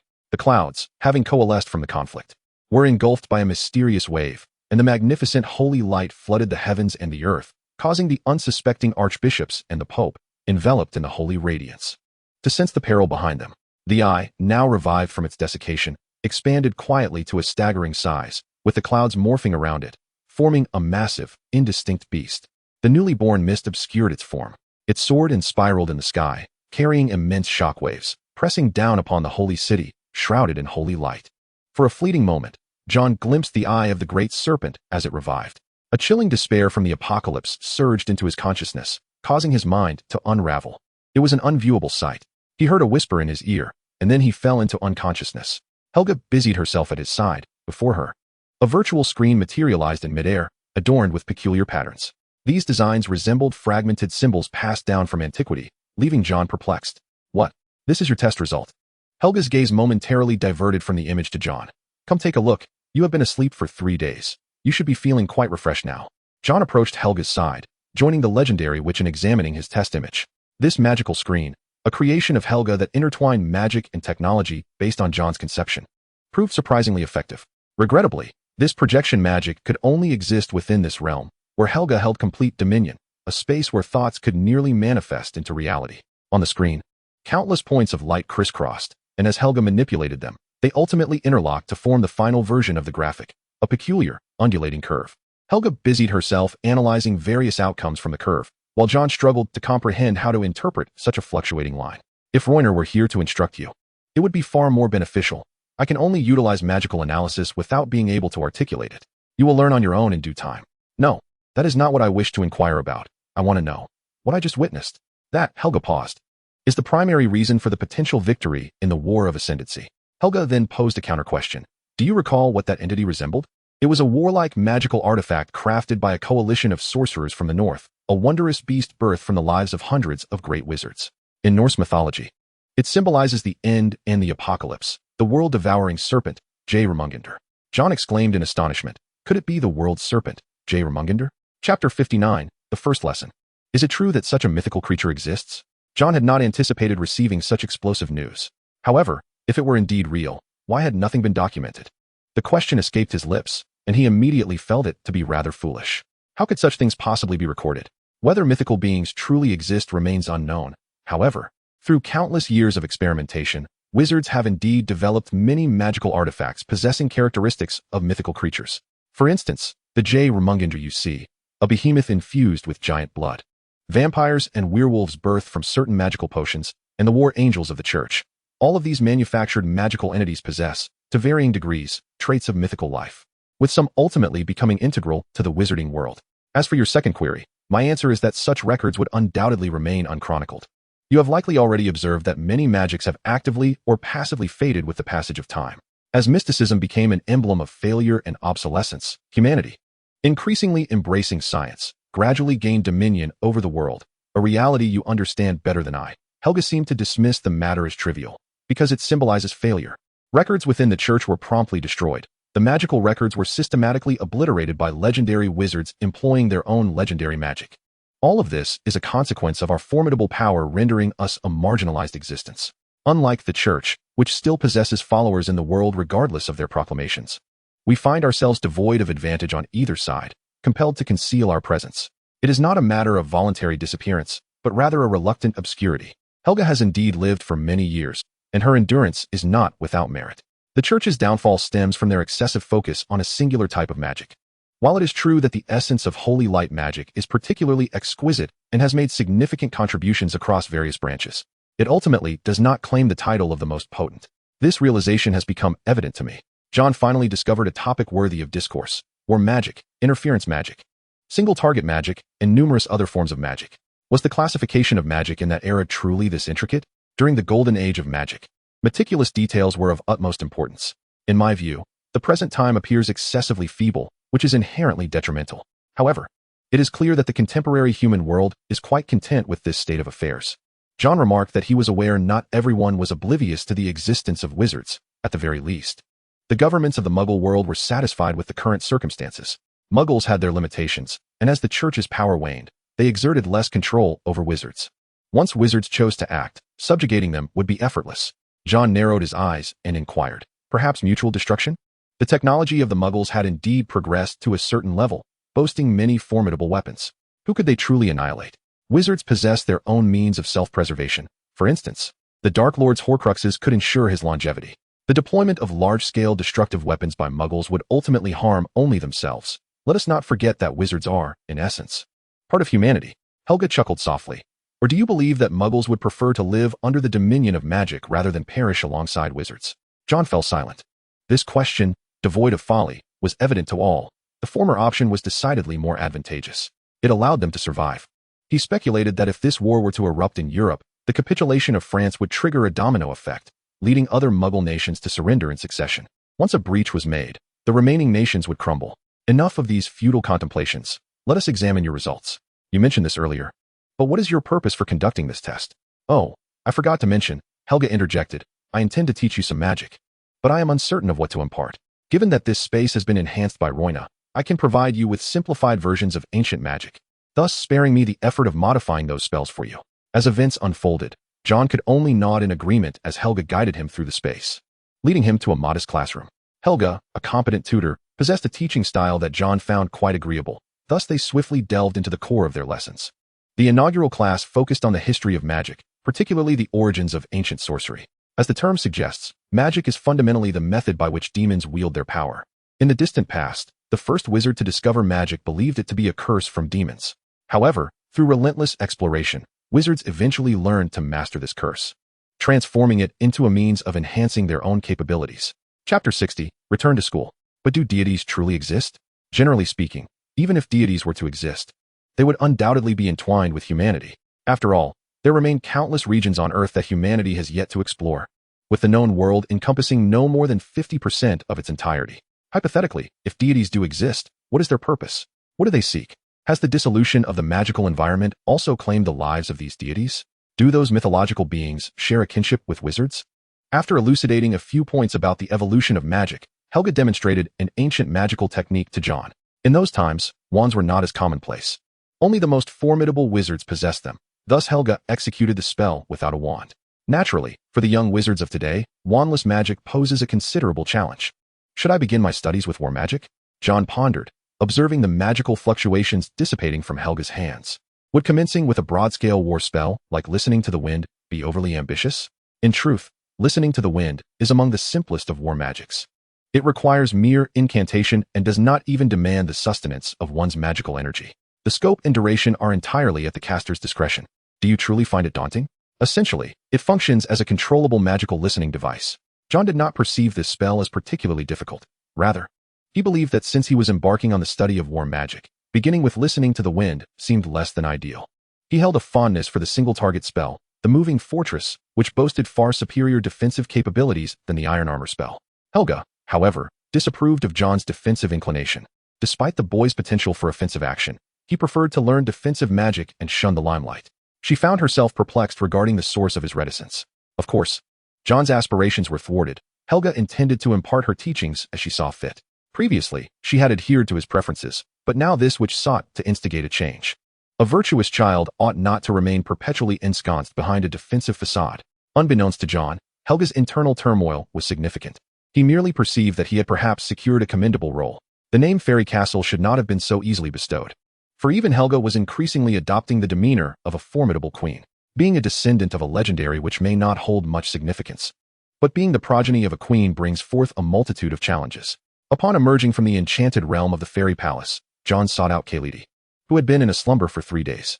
He remained uncertain of the circumstances surrounding his father. Kalidi reassured him that no correspondence had been received from Mr. Smith, which granted John a sense of relief. At the very least, this indicated that his plans were unfolding smoothly. He began to experiment with the spell, Wind-Whispering War Magic. Although this incantation appeared simple, its execution proved to be quite challenging. It was not until the morning of the first day of school that he initially grasped the essence of wind whispering. At King's Cross Station, on Platform 9, John and Bella occupied a compartment. However, Bella did not exhibit the same cheerful demeanor as before. It was unlikely that her somber mood stemmed from the absence of Cedric. "Cousin, what troubles you?" John inquired, shaking his ears to deactivate the passive effect of wind whispering. The express train was set to depart in just 15 minutes. This term, he no longer needed to tread so cautiously, for Helga had bestowed upon him a spell that prohibited any probing into his soul. Should anyone attempt to employ soul extraction, they would first confront Helga's soul attack. John felt quite assured in this regard. Helga had existed in a state of soul for so long that her mastery of soul magic had reached unparalleled heights. Bella appeared distracted, and it took John 2 inquiries before she snapped back to attention. "Huh, what did you say?" He repeated, "I mentioned that the shirt costs £9.15. Bella rolled her eyes in response. "John, that joke is utterly unamusing. Your silence is equally perplexing. Is it so difficult to be with me?" "No, it's not that," Bella replied, swallowing hard. "There is something, but never mind. It doesn't concern you. Does it pertain to the girls who visited during the holidays?" John surmised, recalling the young ladies who had come to their home. "It is a tradition of Ravenclaw. Every decade we embark on a quest for the Ravenclaw diadem. It is said that our house ghost, Lady Grey, guards the diadem, and she has confirmed that it is hidden somewhere within the castle. Do you actually believe such nonsense?" John pondered, realizing that apart from Voldemort himself, he was likely the only one privy to the true whereabouts of the diadem. Few held this belief. Yet the event was more of a friendly competition, not truly about discovering the diadem, but rather showcasing each participant's prowess. Then let them compete. What is there to worry about? John wondered. He had never feared such contests. After all, it was merely a competition, devoid of any overwhelming difficulty. He had not considered the possibility of Bella finding the diadem, although it did not prominently feature in the original narrative. John did not perceive this year as a suitable opportunity for its emergence. The only dilemma lay in John's inability to justify the absence of the diadem. Helga's restrictive magic could indeed obliterate the soul fragments within the Horcrux, yet such an endeavor would exact a considerable toll on her. John would not squander such an opportunity to destroy a Horcrux lightly. He was not one to indulge in the obsessive collection of Ravenclaw memorabilia. Chapter 61, The Trade of Spells. There are numerous ways to pass the time when boredom strikes. After engaging in 2 rounds of wizard's chess with Bella, the train finally came to a halt at the platform of Hogsmeade. Having triumphed over John in both games, Bella felt a sense of relief. Even her excitement upon seeing Cedric had diminished. "Have you lost interest in Cedric?" John inquired softly as he walked alongside his cousin, recalling her previous attentiveness towards him last semester. "That was merely a phase of childhood. My current admiration is for the illustrious wizarding author, Mr. Lockhart." "A celebrated author?" "More akin to a charlatan," John retorted with a smirk, finally spotting his roommates and bidding farewell to Bella. She waved him off and turned to seek out her female friends, while John glanced over to see Penelope Clearwater, who had come to visit during the holiday. Standing beside Bella, it seemed Bella was quite impressive in her own right, having befriended a prefect.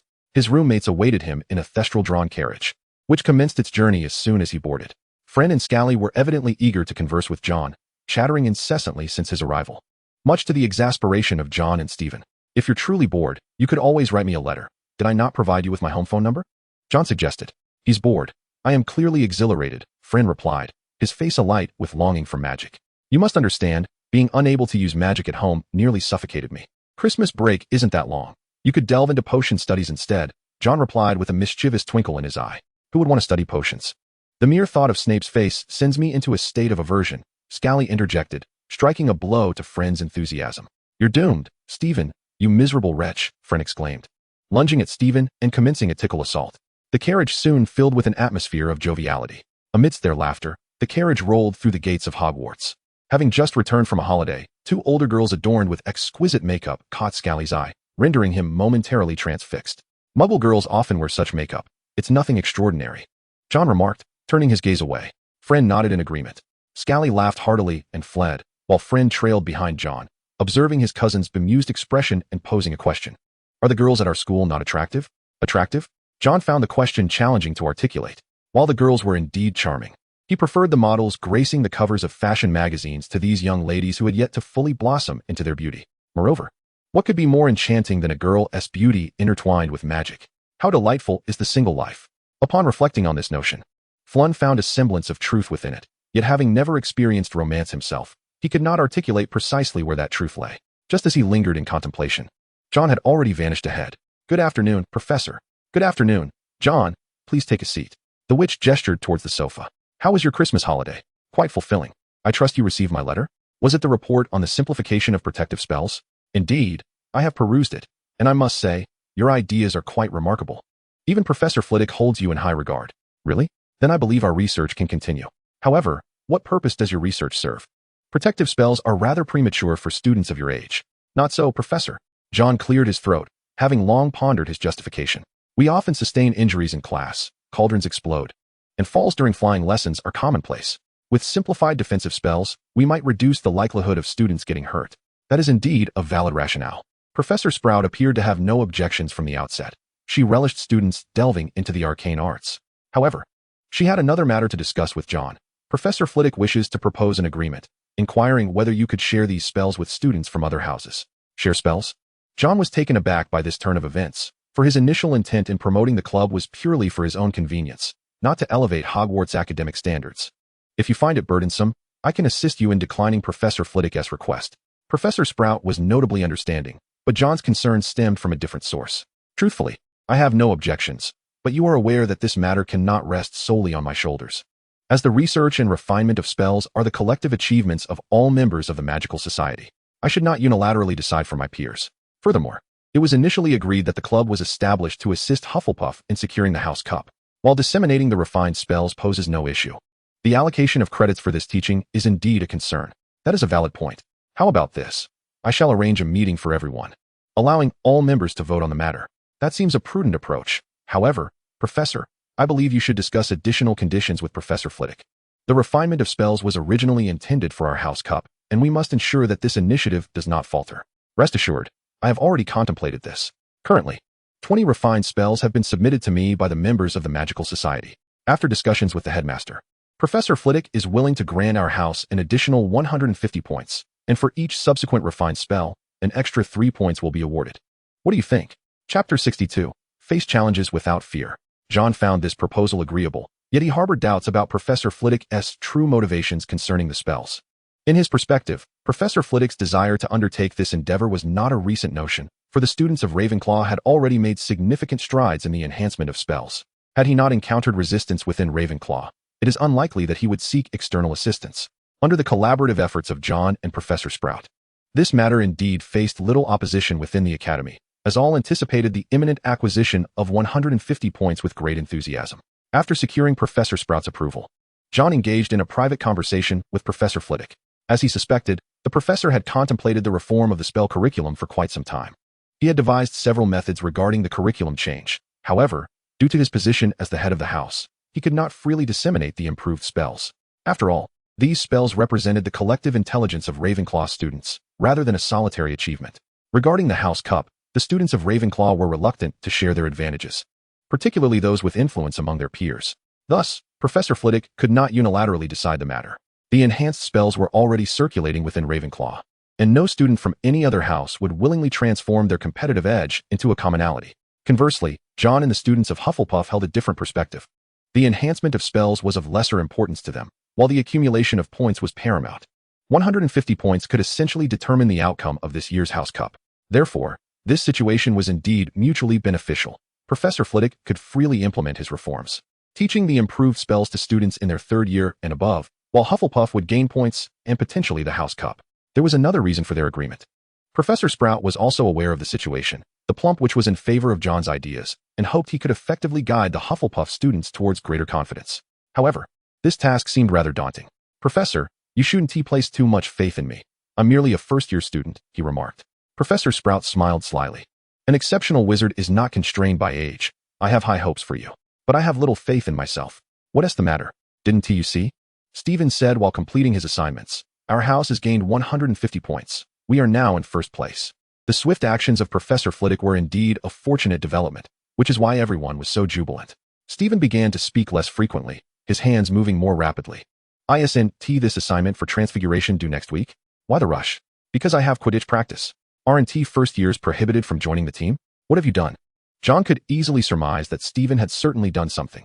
Otherwise, he would have already informed him about Quidditch. Just a little maneuvering, he replied. With a swift stroke of his quill, Stephen finally found the opportunity to converse with John. Promise me you won't get angry first. Did you seek out Cedric? Upon witnessing the astonishment etched on Stephen's face, John realized his suspicion was correct. We agreed not to be angry. The gravity in John's gaze momentarily subdued Stephen, softening his tone. All right, I am not angry. As we agreed, you covered for me outside, and there's nothing inappropriate about this. He cast a glance toward Cedric, several rows away, who was engaged in cheerful conversation with Truman. However, you must remember that once you join the Quidditch team, your magical prowess must be enhanced. You need to reach at least half of my current level. As John's closest confidant at school, Stephen was among the few who understood John's true capabilities. Primarily because this secret could not be entirely concealed. Really? You don't seem that impressive on a regular basis, he whispered, leaning closer to John. Your level is nearly at the third-year mark, while I have just barely attained first-year standards.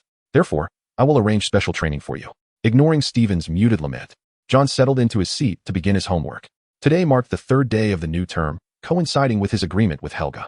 Aside from a plethora of incomprehensible texts, the practice of listening to the whispering winds continued, but other spells required urgent attention. Helga had mentioned that she perceived a tangle of threads surrounding John, foretelling impending troubles, specifically, troubles stemming from war. A millennium ago, there was no distinction between dark wizards and light wizards. Much of the contemporary dark magic has been simplified from wartime spells. In essence, John would be confronted with issues from dark wizards. Will we be in danger? You? John glanced at the cheerful chatter of Friend and Scally at the back. Rest assured, as long as you remain obediently within the confines of the school, you shall not be implicated in my troubles. So, we still cannot accompany you to Hogsmeade? He lowered his voice. I've already mastered the disillusionment charm. Once I resolve my issues, it will be possible. Perhaps we should inform the professors, dark wizards. That sounds daunting. Stephen grimaced. And about the enhanced training you promised me, I suddenly find life quite challenging. Fear not. The real difficulties have yet to arrive. Life is still pleasant, merely a potential for dark wizards to disrupt things. The future holds greater challenges, John replied, playfully tugging at Stephen's hair with a grin. Chapter 63. Boarding the vessel, profiting handsomely. Stephen dismissed John's concerns about dark wizards entirely. The defense against the dark arts lessons at Hogwarts were met with indifference, as the Wizarding World had enjoyed peace for many years. Most students had little recollection of dark wizards. By the time they formed memories, Voldemort had long since vanished. The absence of fear instilled by dark sorcery during their childhood, coupled with the lack of first-hand experience with black magic, led Stephen and his companions to perceive dark wizards as far less formidable. Particularly when John spoke, his demeanor was so relaxed that it further eased their concerns. After all, whatever John cheerfully asserted, he would undoubtedly resolve, leaving them with no cause for alarm. Following Stephen's account, Friend and Scully concurred. The trio collectively dismissed the matter, each disregarding it. Meanwhile, the subject of their discussion, John, was absent from the scene. Once you have grasped the fundamentals of listening sorcery, we shall commence our study of consecutive explosions, Helga proclaimed, brandishing the handout to illustrate a series of detonations. Wait a moment. Is there an inherent connection between consecutive explosions and listening sorcery? Why must we prioritize learning listening sorcery first? Connection? Not really. Your curriculum is arranged by difficulty, and aside from listening sorcery, consecutive explosions is the simplest one. Indeed, it is the simplest. Controlling the magical detonations to repeat is hardly taxing, and it possesses considerable destructive power, adhering to a straightforward and brutal approach. However, the question loomed, where could he practice this magic? The wish-granting room was off-limits. That ancient chamber, as old as the school itself, was maintained by the wizards, and should it be irreparably damaged, there would be no remedy. Moreover, the noise generated was excessive, rendering it impractical near the castle. Why not practice within the fairy castle? Start with some exercises, and through repetition, you will inevitably master it, Helga suggested with a carefree attitude, leaving John with little recourse. As a student, he would adhere to his teacher's directives. Nevertheless, he had a disinclination towards consecutive explosions, finding the silent, yet lethal Meyer rebirth and chaos bourbon to be more intuitive. Yet, those spells too had their dangers. Your current pace of progress is purely benefiting from the resurgence of the world's magical environment. Presently, your advancement trajectory surpasses that of the recovering magical essence concentration, but this will soon change. Within 6 months, your progress curve will likely be outpaced. As the school year approached its 2-month mark, the curriculum for this grade offered little of substance for John. Most of his mental energy was devoted to Helga's teachings, though he appeared perpetually occupied. If one were to inquire about his recent endeavors beyond academics, it would reveal that he was engaged in matters whose outcomes remained elusive. Under his direction, Love Smith, far away in London, secured the initial funding, aiding Anthony in establishing a foothold in the Americas, and through Anthony's name, he enlisted several muggles to work for him. It is quite common for university professors to possess their own enterprises. However, the financial implications involved are substantial. Mr. Smith initially intended to mortgage some items, but was dissuaded by John, who instead retrieved 2 ordinary antiques from his family's vault to auction, thus raising the initial funds. Nevertheless, he soon received a letter from the Ministry of Magic, which essentially expressed a desire to prevent such occurrences in the future, should he wish to proceed with further sales. The ministry requested that they send a representative to inspect the items being sold, to ensure that no magical artifacts inadvertently enter the Muggle realm. John regarded this as an overreaction from the ministry, yet he felt compelled to communicate sternly with his mother, urging her not to disclose family matters to her acquaintances within the ministry. It is truly unnerving to receive a letter from the ministry on the very first night of the school year. Had it not been for the insights provided by his father, he might have believed that agents from the ministry were surveilling him. Even though he knew such a notion was unfounded, who wouldn't he harbor a twinge of concern? Part of the funds was converted into gold and saved, while another portion flowed into the economic zone of Hong Kong. John was not well versed in the art of business. However, he was acutely aware of various policies. Ultimately, he had never been an innovator. He excelled at leveraging opportunities to his advantage, a somewhat cunning approach, but undeniably effective. At least the dollars deposited into his account were tangible. After 2 months, the loan dealings with the Soviet Union ceased. The banks there had begun to recognize the issues surrounding lending, thus imposing restrictions on their company's loans and currency exchanges. Nevertheless, John had already secured the profits he anticipated, and it was likely that the country would not endure until the repayment deadline a year hence. The substantial funds acquired through the loans injected into the Hong Kong economic zone had doubled in just a few months. Chapter 64, History and Deities. John had ensured ample escape routes for his company in Hong Kong, anticipating that once the Soviet Union collapsed, the company would quietly exit the financial landscape of Hong Kong, likely unnoticed by anyone preoccupied with their own affairs. John's subsequent plans were largely arranged, requiring little of his concern. However, John found himself grappling with a troubling personal situation. Helga's prophecy had unexpectedly transitioned from mere prediction to reality within just a few days. Even without Helga's input, John had begun to sense the underlying issues. A peculiar feeling of being observed would arise inexplicably at times, only to vanish moments later. John was uncertain of the cause and puzzled as to why he experienced this sensation even within the confines of Hogwarts. Yet, upon reflection, it was not difficult to comprehend. Hogwarts had long ceased to be an impregnable fortress. The institution had never been a paradise insulated from the world. The afternoon sun streamed through the foliage and the glass of the windows, casting a warm glow into the classroom. After applying to Professor Sprout, John secured this small classroom for his use. The purpose of applying for this small classroom is not for any peculiar reason. Primarily, it is because John's research at times ventures into the absurd, and being observed by others would be quite inappropriate. Over the past 2 months, due to his notes, he has been scrutinized several times by the students from his own academy. The view from this small classroom is rather pleasant. Through the window, one can see Hagrid's dog, Fong, lazily sprawled on the grass, basking in the sun. Beside Fong, the gamekeeper is busily ruffling the pet's fur with his large hands. Inside, however, the scene is quite different. A multitude of packaging bags is piled in the corner, while John, with one hand flipping through a hefty tome, scribbles frantically in a notebook with the other. Beneath his desk lies a mountain of books, and in the shadows, several titles can be discerned. The possibility of the existence of Atlantis, the origins of Norse mythology, an analysis of the authority of the Holy Spirit. A comprehensive guide to the 4 great ancient civilizations and the rise and fall of civilizations in the Mesopotamian basin. This encapsulates all that John has accomplished over the past 2 months. After completing his coursework, aside from communicating with the Muggle world, he has devoted nearly all his time to this endeavor. Not only has he been burdened with assignments left by Helga, but his research has also become entangled in these matters. As a scholar, the sensation of being stuck on a question without a clear answer is indeed disheartening. Initially, he intended to finish learning the magic that Helga had taught him before tackling this problem, but as time grew scarce, he found himself managing both responsibilities under Helga's guidance. He remains perplexed as to why he is so busy. Perhaps this is the price of excellence. Now, having finally organized his research into a preliminary report, John once again steps into the space of the magic castle. Creating a soul construct is challenging, yet producing a written report is not an arduous task. Under Helga's tutelage, John quickly acquired this skill. To begin, let us simply discuss your understanding of what a wizard is. Upon receiving Helga's question, John conjures a piece of chalk and writes several letters on the blackboard behind him. Some are ancient, like the characters in Linear A. Others are cuneiform from the Mesopotamian basin, and even some are Chinese characters. As we observe, in the earliest cultures, the meaning of wizard varied considerably. In ancient China, a wizard was a sage who communicated with deities and spirits. In the Nordic regions, a wizard was a hero capable of summoning the valiant dead. In the land we inhabit, a wizard is both a person cursed by demons and one who possesses the capability to knock upon the doors of the divine. In my view, a wizard is the envoy of the world's will, the most direct means of observing the essence of existence. What, then, are historical texts? The true course of history is one that remains largely inaccessible to ordinary mortals.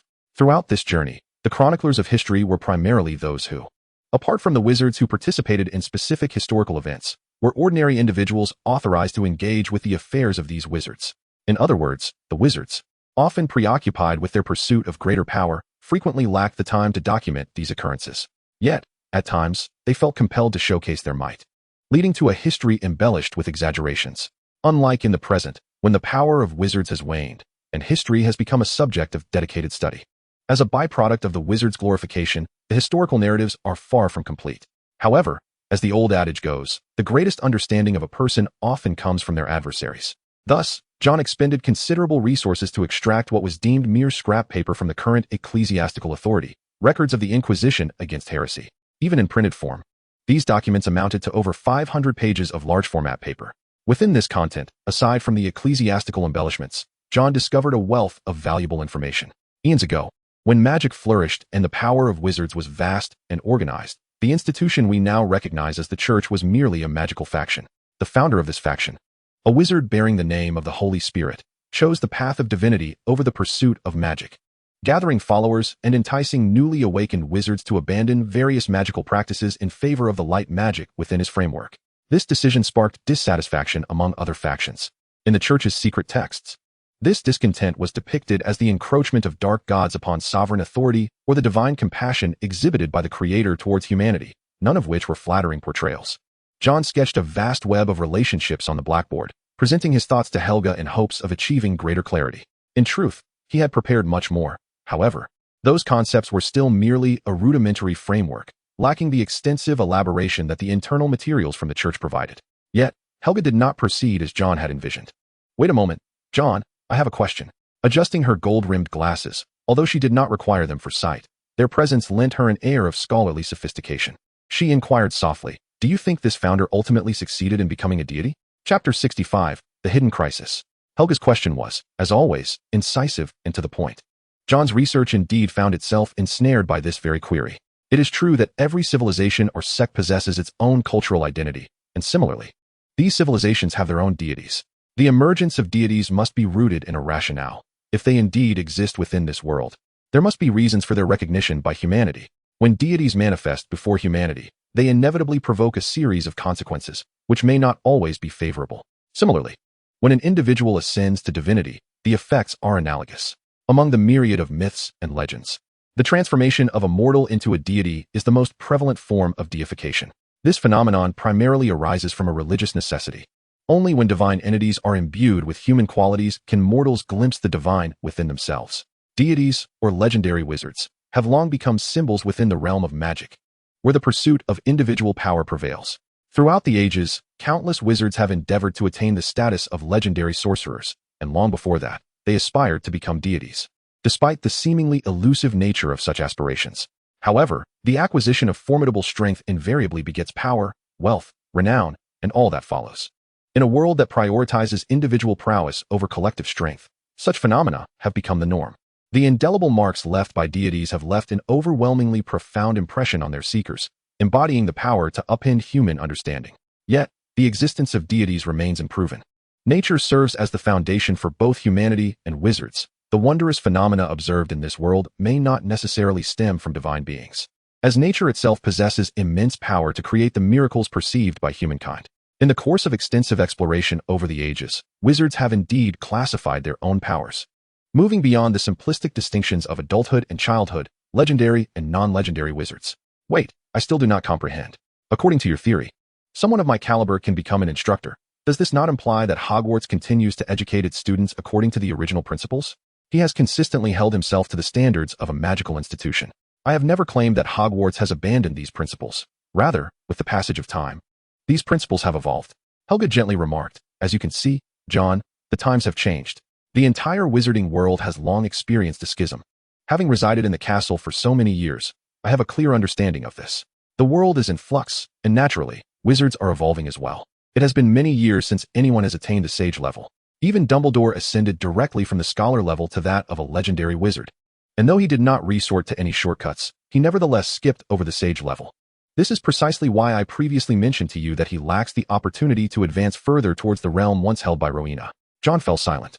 Regarding Dumbledore's magical prowess, he and Helga had not genuinely delved into the topic. It had merely been a fleeting mention during casual conversation. Logically, Dumbledore is regarded as the greatest white wizard of this era, and his magical level ought not to appear as feeble as it does now. It is not that his strength is in question, but rather that there remains a discernible gap between his abilities and those of the legendary wizards John has observed. After all, Helga was always hovering around him every day, not to mention that Rowena had taken him to witness the deeper landscapes of the magical world. Although Dumbledore's family was also of pure blood, it had risen over a span of several centuries, thus being directly affected by the discontinuities of time. I knew of a few ancient families that still adhered to this lineage, yet regrettably, their lack of innate talent hindered their ability to achieve true succession. However, in this current era, the number of individuals engaging in research has certainly increased compared to the past. John reflected on the materials he had studied. Due to the deterioration of the magical environment, many had turned to research as a new pursuit. As a magical apprentice, John's progress was not particularly swift. The transition from apprentice to instructor was part of the Hogwarts fourth-year curriculum. Lacking the necessary accumulation and preparation, he naturally needed to tread carefully. I pondered that advancing too quickly was unnecessary. There was no need for haste. Lately, I had sensed a lurking presence, and this matter might be of greater urgency. Speaking of this, John felt a twinge of anxiety. Despite years of preparation, this was the first time he was truly confronting dark wizards. However, it was not a significant concern. Hogwarts had numerous passages leading to the outside world. With the knowledge of those blueprints, it was not difficult for someone to explore and intrude. Helga patted John on the shoulder, reassuring him. With Dumbledore around, no dark wizard would dare to infiltrate stealthily. Yet, have you been feeling the gaze of dark wizards lately? John nodded. Over the years, Hogwarts had indeed nurtured many dark wizards. After all, their magic was rooted in the arts of war. It was worth considering that what you were learning was not entirely devoid of dark magic as well. Helga contemplated for a moment before speaking. Your current strength is considerable, and you have gained some renown within the academy. It is only natural to attract attention. Just be cautious in your daily life. Avoid unnecessary outings, and refrain from late-night escapades. The war magic you are currently learning, if overused, could drain you. Do not overestimate yourself, nor should you be overly anxious. They are merely dark wizards. After all, nothing to be excessively concerned about. John nodded. I understand. You can rest assured. Chapter 66. Come, let me take a look. As matters pertaining to his advancement came to light, John's anxiety was fully stirred. Magic chooses its wizards, and wizards in turn wield magic. As vessels for magical elements, wizards are inherently endowed with magical power. Young wizards, who have yet to begin their formal studies, can still perform magic due to their emotional impulses, often unleashing formidable willpower.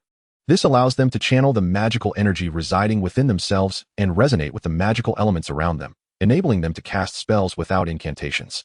This was the original method employed by early wizards to perform magic. The use of wands and incantations came later. After all, incantations require mastery of gestures and intonations. whereas intent-based magic requires none. If one wishes to accomplish something, they can indeed do so. In essence, the nature of magic is to reshape that which a wizard desires to transform, guided solely by their intent. Though this may appear to be the prowess of a deity, at this juncture, meditation has ceased to assist John in any meaningful way. Initially, this method proved beneficial during the early stages of magical cultivation, but subsequently, it has become somewhat counterproductive. Helga possesses superior techniques, which render John's process of decluttering considerably easier. However, certain issues must be addressed first. In the dormitory, John gazes at the canopy above his bed, contemplating the lurking dark wizard, murmuring to himself. While the essence of magical power remains constant, the manner of its release varies from individual to individual. Much like the principle that shredding fruit yields more juice than simply pressing it, each wizard discovers a more suitable method for casting spells throughout their journey. The educational system at Hogwarts has strived to its utmost to accommodate even those less gifted wizards, providing a spellcasting approach that can be deemed a remarkable achievement, one that even Helga appreciates. Nevertheless, those endowed with sufficient talent need not adhere strictly to the prescribed methods. The foundational techniques for spellcasting have already been standardized, allowing for modifications to suit personal needs. It is akin to a fully developed system where one can add or remove applications based on individual preferences, ultimately leading to the emergence of the most fitting approach.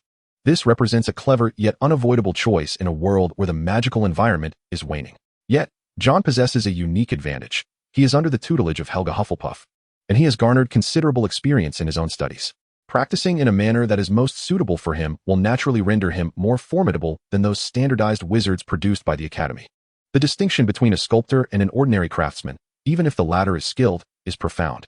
However, John does not underestimate the students of Hogwarts.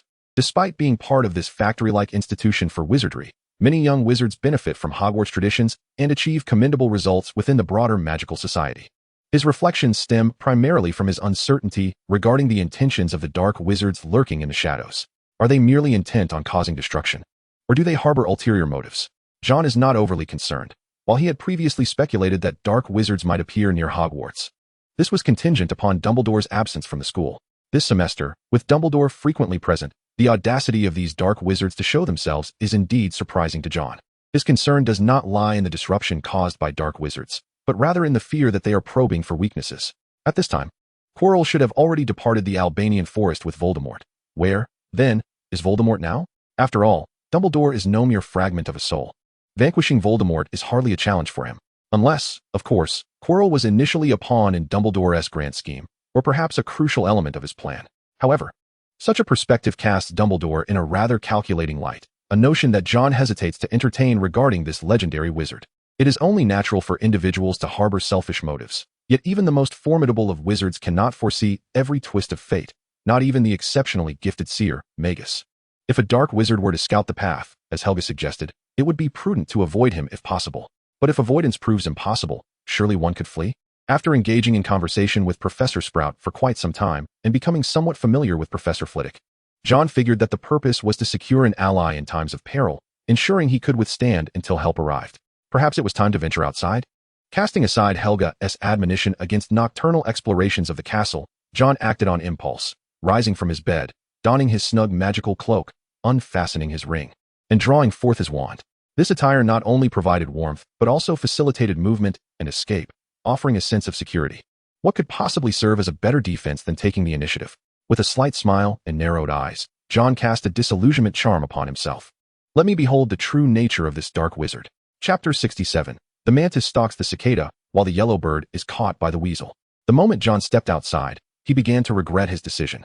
Awakening from slumber was hardly conducive to deep contemplation. Such hasty choices were decidedly uncharacteristic of him. Yet, having ventured out, it would seem a waste to return empty-handed.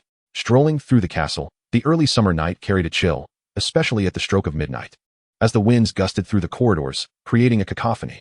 Despite the temperature-regulating enchantment woven into his garments, John involuntarily shivered. Upon exiting the common room, John dispelled the disillusionment charm, for his purpose was to be visible to the dark wizard.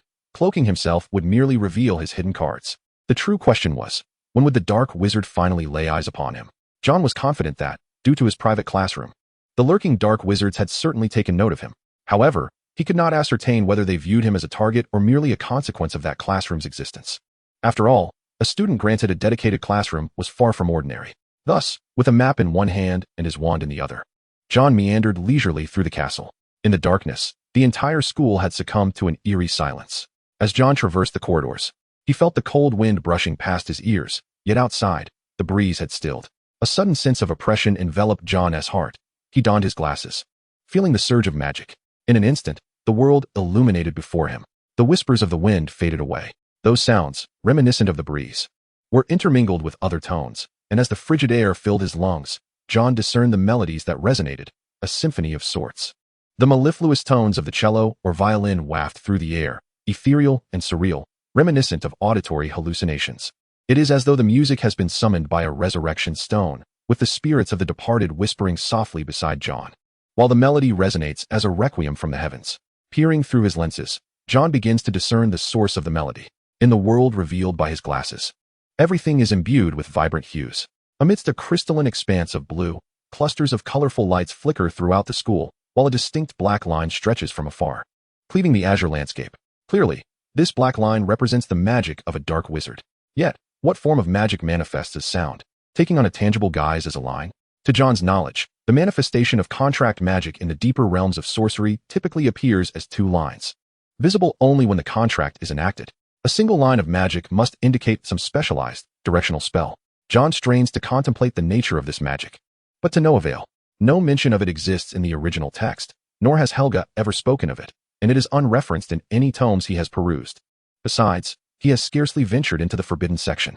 If it is a form of obscure dark magic, it would be entirely reasonable for him to remain oblivious. Removing his glasses, John rubbed his somewhat dry eyes and yawned widely, seeking to moisten them. Staring at the sky through the magical lenses for too long inevitably led to such discomfort. Dry eyes were a manifestation of excessive magical concentration, weighing heavily upon his vision. After lingering here for a while, John began to walk, massaging his eyes. The castle at night was undeniably eerie. The dim lights flanking the corridors cast a rather sinister shadow upon John's figure. He treaded softly, aware that the active map indicated no presence nearby. Yet caution was always prudent. It remained uncertain whether the map could reveal wizards not listed within the school. After navigating several turns, John ventured into a new corridor. Glancing at the map in hand, to his surprise, it displayed new developments. Two small red dots appeared in proximity to John, moving swiftly yet silently, seemingly descending. Descending? John raised his gaze. This must be the location of the Ravenclaw Tower. Do Ravenclaw students also wander the halls at night? Frowning, John deftly concealed himself behind a stone statue. The figures descending wore cloaks, and in the dim light, John could not discern their faces. However, their stature indicated they were not upperclassmen. One of them was Bane Rossi. Who was that? John racked his brain, but could not recall any details about this student. However, he recognized the name of the second red, Eddie Camichel, one of the few Ravenclaw boys who had made an impression on him. Strangely, Eddie did not seem to have emerged alongside the individual he had previously encountered. Rather, it appeared as though he were covertly tracking him. Intrigued, John, after Eddie passed by, adjusted his attire, stowed away the active point map, and stealthily followed in pursuit. Had he lost him? Just as John contemplated retrieving the active point map, he keenly detected the sound of footsteps nearby. Had Eddie also lost track? Regaining his composure, John sought to observe what would unfold next. He recalled that this location should possess a secret passage leading to the mountainside's exterior. Could it be that a fellow named Bane had exited through this hidden route? Yet, how would an ordinary student possess knowledge of such a passage? Without the active point map, John himself would have been oblivious to its existence in this vicinity. Meanwhile, within the corridor, Eddie knocked on the wall before him, seemingly conceding his search, and turned to depart. Once Eddie had distanced himself, John emerged from the shadows and approached the wall. The mechanism for opening this secret passage did not require a spoken command. John withdrew the map from his ring and located the designated spot marked on it. He raised his wand and gently tapped the wall. Petrificus totalis. Just before the spell took effect, John heard a peculiar sound. Chapter 68. I, John, shall begin from here. The duration of the petrification spell is contingent upon the caster's magical prowess. Thus, before long, John alleviated the effects of the spell, regaining his calm. In contrast, Eddie before him displayed signs of impatience and agitation. This was to be expected. Children of such age often struggle to maintain composure. Yet, the facade of tranquility he attempted to project evoked a sense of nostalgia in John for his own earlier self. However, this boy was woefully inept at the art of counterspelling. Merely casting a spell without the ability to reverse, it would not suffice. Who are you? Why are you following me? Eddie's face was etched with suspicion, particularly heightened upon noticing the emblem upon John's attire.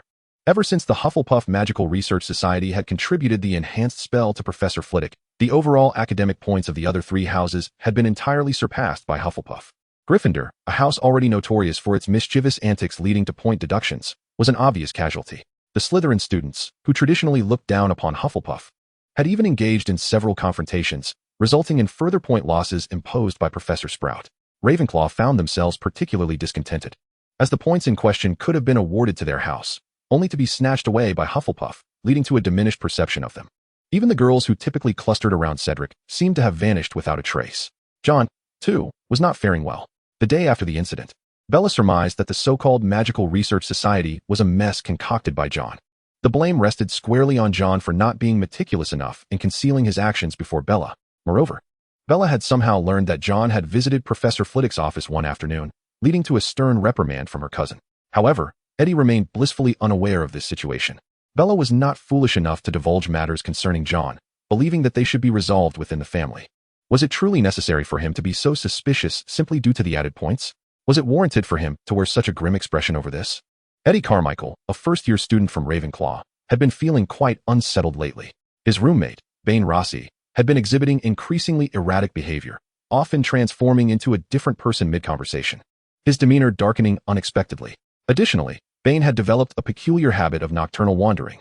While wandering at night was not particularly alarming within the confines of Hogwarts, after all, the worst that could happen was a few points deducted, and Professor Flitwick was unlikely to be angered by such trivialities. There was a pressing issue at hand. Bane appeared lethargic during the day, and despite Eddie's gentle reminders to refrain from his nightly escapades, Bane dismissed Eddie's concerns as mere pranks. Complications seldom come alone. Since the day before yesterday, Eddie had secretly followed Bane. Each time they neared certain locations, Bane would abruptly vanish, and Eddie, reluctant to pursue too closely, invariably lost him. The decision to use the petrification spell on John stemmed from a desire to prevent him from alerting Filch with his shouting. In Eddie's view, John had acted excessively. John lightly patted his numb thigh and murmured, "I, too, am out for a night stroll. How loud could I possibly be? Not even Filch, nor our house ghost would I wish to encounter. Let's not digress. Quickly explain why you were shadowing me. Is it merely chance?" John had no intention of disclosing the truth, which was that he followed because he had seen Bane with someone else, fearing he was up to no good. Really? Eddie scrutinized John with skepticism. "Believe it or not, it matters little to me," John retorted, eager to disengage and turn away. Helga's perceptive reach extended throughout the castle. It was far better for her to uncover these issues than for him to do so. He would not allow his safety to be jeopardized by anyone or anything, even if it was merely a potential threat. Once he became aware of it, appropriate measures had to be taken. Eddie, however, was not inclined to let John depart so easily. The matter remained unresolved, and he had no intention of allowing him to simply walk out. "Hey, why is it so warm in here? What do you truly desire?" "I want you." Caught off guard by John's unyielding gaze, Eddie found himself momentarily at a loss for words. Originally, he had numerous inquiries, such as whether John was aware of the reasons behind Bane's disappearance, or how he could possibly believe John's claim of a mere coincidence. If it were truly a coincidence, he would not have followed them for such an extended period. How could a Hufflepuff student be so benevolent? "Hey, you can complain all you want, but must you resort to personal attacks? Our students are known for their integrity and kindness. How is it that they appear so ill-favored when spoken of by you?" As Eddie's rambling continued, John's discomfort grew, prompting him to interrupt directly. "What do you take me for, some kind-hearted fool? Fine, just leave." With great reluctance, Eddie loosened his grip on John's arm. "Tomorrow, I shall seek out Professor Flitwick. Perhaps he holds the key to a solution, and I may require your testimony." "Testify for you? Dream on. I won't sell myself out." Though John thought this, he did not actually depart. The younger student, though not of age, was quite cunning, and his remark struck a nerve with John. This matter involved dark wizards. Regardless of the truth of Eddie's claims before the professors, John would undoubtedly be summoned for verification. Regardless of the outcome, his points for nocturnal escapades would certainly be deducted, and he might even attract the professor's scrutiny. It was a risk not worth taking. With this in mind, John sighed. "I can assist you in resolving this matter, but it must remain confidential." Chapter 69, The Murderous Plan. The castle corridors at night were hardly conducive to discussions of such gravity. With John's leverage now in hand, Eddie felt a significant sense of relief. Primarily, Eddie spoke, while John listened. According to Eddie, Bane's odd behavior had commenced a month prior. However, John had not perceived any unsettling gaze at that time, which left him perplexed. What is the rush? Having just closed his eyes on his bed, John found himself in the magical fortress the next moment. Helga was in the garden, engrossed in a book, surrounded by little fairies with butterfly wings, creating a scene of perfect harmony. "I have urgent news. I have identified the source of that peculiar sensation." John swiftly recounted the events of the past 2 hours. After listening, Helga closed her book and began to ponder. It appeared that there were indeed errors in their previous assumptions. Over the years, those dark wizards had developed some new tricks. At the very least, the music John mentioned and the magic controlling human actions were absent in her era. Otherwise, the war would not have dragged on for so long. The dilemma now was how to address this issue, as the individual being controlled was a Hogwarts student and, in essence, a victim himself. We cannot take any action against him, nor could you possibly inform Dumbledore about this matter? The headmaster could be of great assistance. That is out of the question. Helga shook her head, dismissing the suggestion. The portraits cannot perceive such matters. If I were a ghost, perhaps it could be done. However, you have indeed reminded me that this situation can be approached in another way. For hours later, John sat on the bench, awaiting Eddie's arrival. Hogwarts, in truth, is quite expansive. Aside from the classrooms and the Quidditch pitch, the remaining space, divided by various facilities, has given rise to numerous semi-open secret alcoves. However, few would venture here uninvited, as the fact that these spaces are not openly accessible to students indicates a certain level of danger. The vastness of the castle itself provides ample opportunity for exploration, making further adventures outside its walls unnecessary. Should anything occur, the professors would barely have time to intervene. These semi-open spaces, however, are not entirely fortified, allowing students to enter and exit, provided they can penetrate the mist that shrouds the entrances or have someone to guide them. Over the years, these secret spaces have been loosely delineated among the 4 houses, with each house's area represented on a completely different map. Walking along the boundary between 2 areas can easily lead one astray. Consequently, first-year students are not permitted here. Only those in the 5th, 6th, and 7th years have the privilege of access, making it a favored rendezvous for upperclassmen, reminiscent of the small grove at John's previous school. Yet, this is not the entirety of it. According to the information John gleaned from Helga, less than half of Hogwarts is utilized for actual teaching. Even within the castle, approximately 2/3 of the space is dedicated to education, while the remainder consists largely of the remnants of the legendary fortress of magical warfare, intricately designed by Lady Ravenclaw, with only the successive headmasters privy to its utilization. In fact, it is likely that even the current headmasters are unaware of its full extent. As John pondered this, he mused that the school would not have been left in ruins otherwise. With such a formidable weapon at their disposal, Dumbledore would certainly have disclosed its secrets to his successor before his passing. But those are matters for another time. Aside from the space occupied by the War Fortress, the other delineated secret areas often exhibit distinct styles corresponding to their respective houses. The location John selected lies between the Hufflepuff and Ravenclaw territories. He had already conveyed the specifics of how to enter to Eddie through Bella. He now awaited Eddie's arrival with anticipation. Eddie arrived rather promptly. By 9 o'clock, his figure came into view. On a Saturday morning, with little on the agenda and early April still bringing a sense of spring lethargy, it was common for students to struggle to rise. All right, hurry up and speak. Our upperclassmen prohibit us from coming here, so we should finish our business quickly. Sure, it's all up to you. There's really not much to discuss. John raised his hand, presenting a folded piece of paper. Here, I've written everything down. Eddie quickly unfolded the paper, scanning its contents, which consisted merely of 2 words. His eyes widened in shock as he looked up at John, filled with indignation and a hint of fear. What makes you think of killing Bane? Eddie nearly cried out. He truly did not anticipate John's audacity. Can you not see the bigger picture? I never suggested killing him. John pressed Eddie's hand down and pointed to the paper. Look here, read it all together. Eddie followed John's finger upwards. It read, find him, then kill him. I have consulted on this matter. It appears he is under some form of magical control. If we can identify and eliminate the puppet master behind this, the issue will be resolved, John stated, his gaze fixed intently on Eddie. He observed with clarity that when he uttered the word kill, Eddie's body visibly trembled. Are you frightened? It is understandable. After all, he is but a first-year student. Not to mention murder, he likely wouldn't even dare to harm a chicken. Helga's method clearly leaves much to be desired. Do not worry. I do not genuinely intend to kill anyone. John gently patted Eddie's hand, which felt unervingly cold, a clear indication of his shock. All we need to do is uncover who is orchestrating this and inform the professors, and that should suffice. Easier said than done. Eddie, still unsettled, began to perceive a malevolent sorcerer lurking within John's demeanor, prompting him to lower his voice by a couple of tones. How are we supposed to find him? A wizard capable of wielding such magic must be quite powerful, and what if he is a dark wizard? Chapter 70, Helga's Collection. John was taken aback by Eddie's insinuation regarding a dark wizard.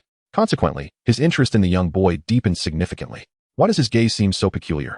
Stephen, having emerged from behind, noticed the mirth in John's eyes, which gave him an unsettling feeling.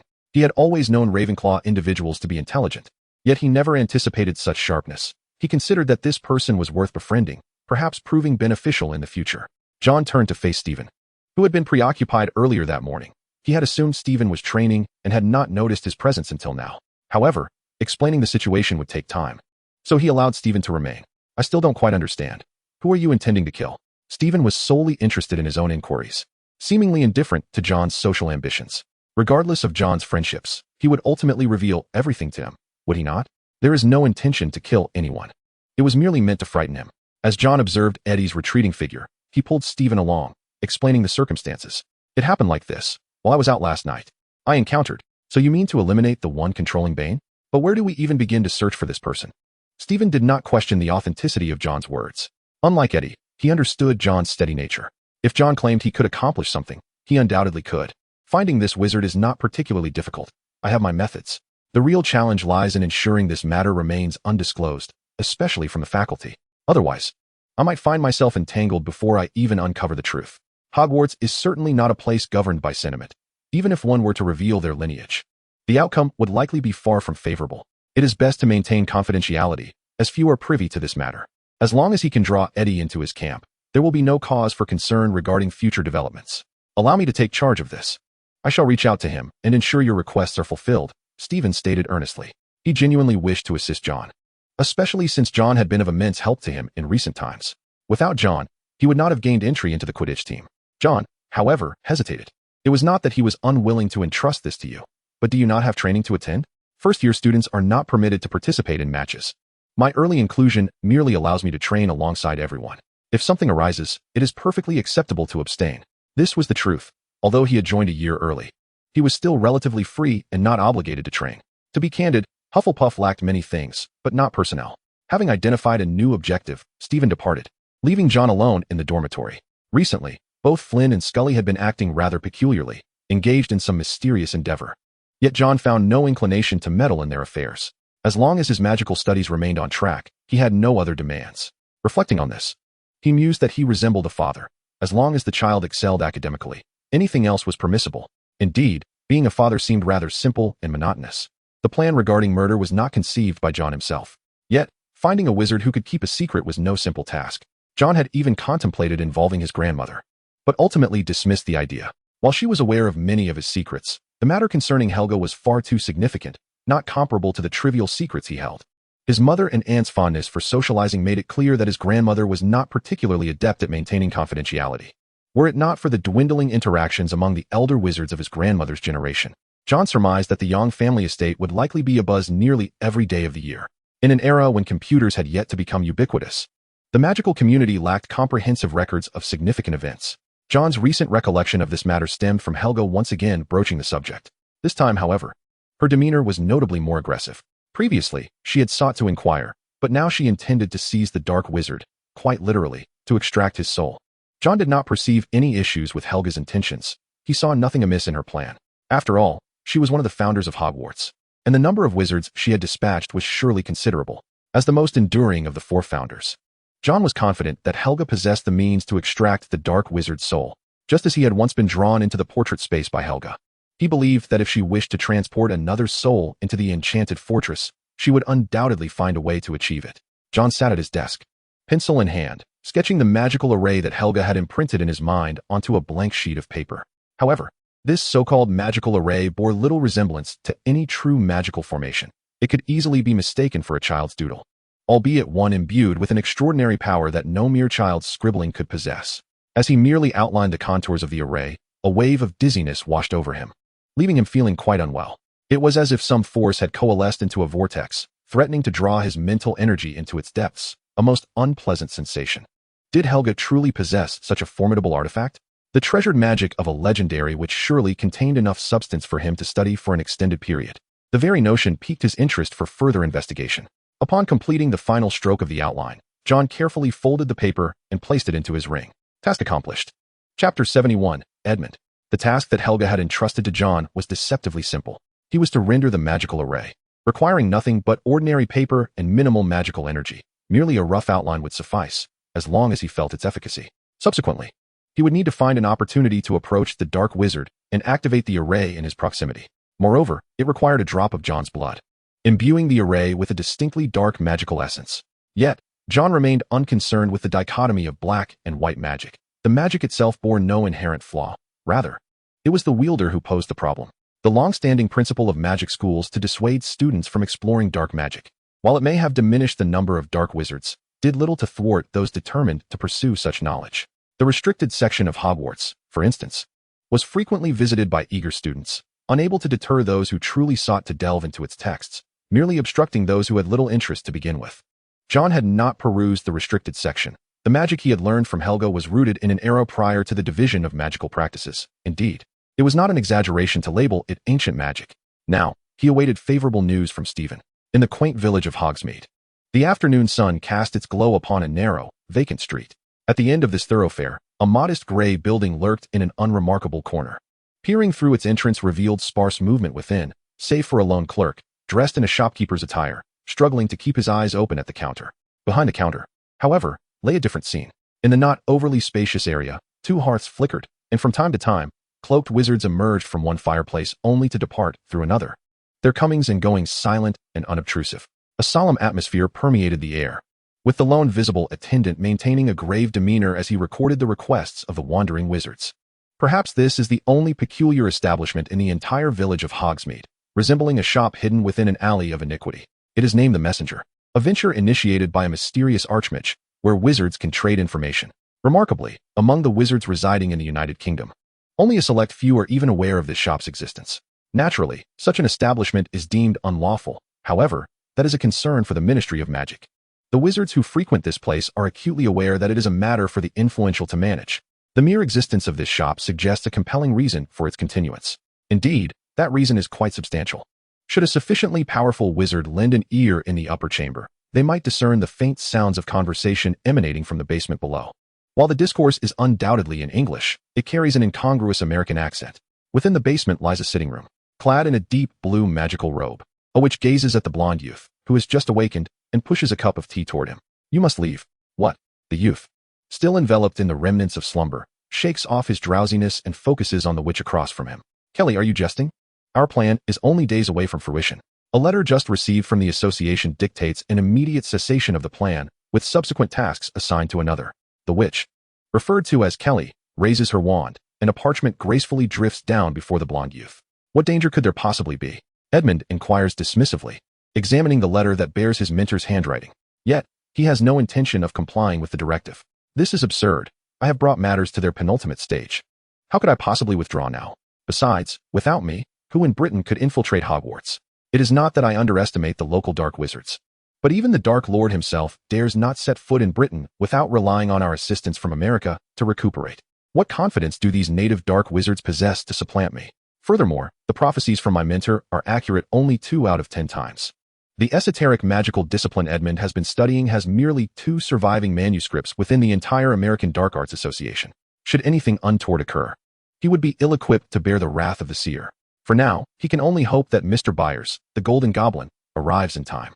Then rest well. The witch stands, preparing to depart. If you insist on proceeding, ensure you are well prepared for the operation the day after tomorrow. Until then, I shall do my utmost to safeguard your well-being. As Kelly turns to leave, Edmund's gaze lingers on her retreating figure, his expression darkening like the fog that envelopes the skies over London. His exceptional talents allow him to sense that, at the moment Kelly pivoted, the defensive enchantments within the room had been activated, not against external threats, but directed inward. What is this? Imprisonment? This which possesses audacity beyond measure. However, merely a moment passed before a smile graced his face. This establishment was constructed on the periphery of Hogwarts, its defensive measures not particularly formidable. It merely restricted certain transfiguration spells such as apparition and fortified itself with a few protective charms. The primary defense relied on Kelly's vigilance and safeguarding. She would not permit herself to be ensnared. Edmund quickly grasped this point. His mentor was the one who understood his character best. How could she not foresee his refusal? It was likely foretold in the prophecy that something would go awry during his next attempt to execute the plan, prompting her preparation of a contingency. Chapter 72, The Exchange Student. The witch outside the door was unequivocal in her demeanor. If he was willing to leave, that would be splendid. If not, she would simply delay until the appointed time had elapsed. However, magic is time-sensitive. He could afford to wait, but magic could not. Once the time limit passed, all arrangements would be rendered futile. Only one last marker remained. Once accomplished, the pact between the association and the Dark Lord would be fulfilled, and he would emerge as the principal contributor. Edmund held his cup, his eyes narrowing as he swiftly calculated the feasibility of completing the plan ahead of schedule. Although currently confined to the basement, it did not imply his acquiescence to remain there indefinitely. Since the originally scheduled execution time was impractical, he resolved to advance the plan. Taking a final gamble, success would yield universal delight, while failure would leave the mess for those dark wizards in Britain to manage. His left hand brushed against the piano case as Edmund reclined once more onto his bed. He decided to rest well. When night fell, it would be his stage. At Hogwarts, in the Hufflepuff Magical Research Society's study room, John was diligently completing his upcoming transfiguration assignment and charms paper, with Flynn and Scully seated behind him, equally engrossed in their writing. The only absent member, Stephen, had finished his work a week prior, shortly after the assignment was issued. This absent classmate was likely engaged in discourse with Eddie from Ravenclaw House. Stephen was already awaiting him in the dormitory. How did it go? Stephen gestured with a sign of completion. He accepted your bracelet, but he insists on ensuring his safety. I promised him that on your behalf. After participating in the management of the Magical Research Society for so long, Stephen was adept at such dealings. At 11, one was no longer considered a child. Only those sheltered in an ivory tower by their parents maintained such naivety at this age. How did you manage it? I found him quite challenging. Stephen smiled mysteriously, leaning closer to John. Because I am Stephen, a secret. Very well, a secret it shall remain. John had little inclination to delve into Stephen's methods. The outcome was far more significant than the process. He pondered, however, how the obstinate Eddie had eventually transformed into the character so vividly portrayed in the original text. By the way, are you planning to go? John leaned against the bed ladder, observing Stephen rummaging through the shelves. Go where? Stephen paused for a moment, then quickly regained his composure. I won't go. I am not as reckless as you all. Besides, it would be wise for you to seize this opportunity to cultivate a relationship with Eddie. I shall not interfere. He spoke as if he were being accused of engaging in nefarious deeds. John raised an eyebrow. I speak to you earnestly regarding this matter. Refrain from uttering trivialities. Your abilities far surpass those of Eddie. I will not go. Stephen stated succinctly and unequivocally. A good student never wanders at night. Very well. Emerging from behind Stephen's bed curtains, John adjusted his attire and turned to leave the dormitory. Earlier that evening, he had received a note from Professor Sprout, requesting his presence in her office. Though uncertain of the reason for the summons, John was determined to respond appropriately. Shortly thereafter, John knocked respectfully on the office door. Professor, may I enter? In a moment, Professor Sprout's warm voice invited him inside. Come in. I apologize for the wait, Professor. Is there something you require of me? Sit down. John. Professor Sprout greeted him with her customary smile. The matter is this. Professor Flitwick and I have discussed the possibility of inviting several younger Ravenclaw students to join our Magical Research Society. What are your thoughts on this proposal? John fell silent, yet he understood that Professor Sprout's invitation indicated her lack of reservations regarding the matter. Her habit of consulting him on issues pertaining to the Magical Research Society was well established, given John's maturity and his propensity for offering valuable suggestions. He did not perceive any issues with the proposal, while others might be oblivious. His opinion held considerable weight within the society. This matter poses no concern. If they are merely younger students, it will have no adverse effects on us. Professor, you may proceed with your decision. I trust everyone will be welcoming. The revised spells in the Magical Research Society were not taught in the first or second years, and Professor Flitwick must have his own reasons for valuing the newcomers. Under the condition of adhering to established rules, this was the only viable method for conducting lessons. Essentially, it boiled down to a matter of reputation. Though the upper-year Ravenclaw students had learned the Hufflepuff's revised spells, they exhibited no inclination to share these spells with their juniors, as doing so would imply an acknowledgement that their own college's revised spells were inferior to those of Hufflepuff. This was a situation that students from Gryffindor and Slytherin would find equally intolerable, not to mention the prideful Ravenclaws. Apart from Bella, who had long since acquired the revised spells from John but chose not to disseminate them, opting instead to assert her moral superiority through an altercation with him. For a college with the most stringent admission criteria to be outperformed by one with the least, such an occurrence would be challenging for adults to accept, let alone for the inherently impulsive youth. Thus, Professor Flitwick devised this method, allowing students to join a club during their spare time. Wasn't that club comprised of students from various faculties within the school? Externally, it was merely a means of exchanging knowledge and learning from one another, ensuring that no one would suffer a loss. John did not believe that the original intention was for everyone to benefit, yet he certainly had the means to transform the situation into one where all parties could gain, perhaps even enabling the students of that faculty to learn significantly more. With John's support, Professor Sprout felt considerably more at ease. Speaking of collaborative learning, perhaps Eddie could come here as well. This could facilitate his plans for persuasion. Chapter 73, Nocturne, Part 1. The conceptualization of the persuasion plan concluded around 10 o'clock in the evening. As a pivotal member of the management committee, Cedric's rapport with John improved rapidly once Bella's interference waned. John no longer made a point to avoid him. So early? It was akin to activating a vibrating electronic wristband.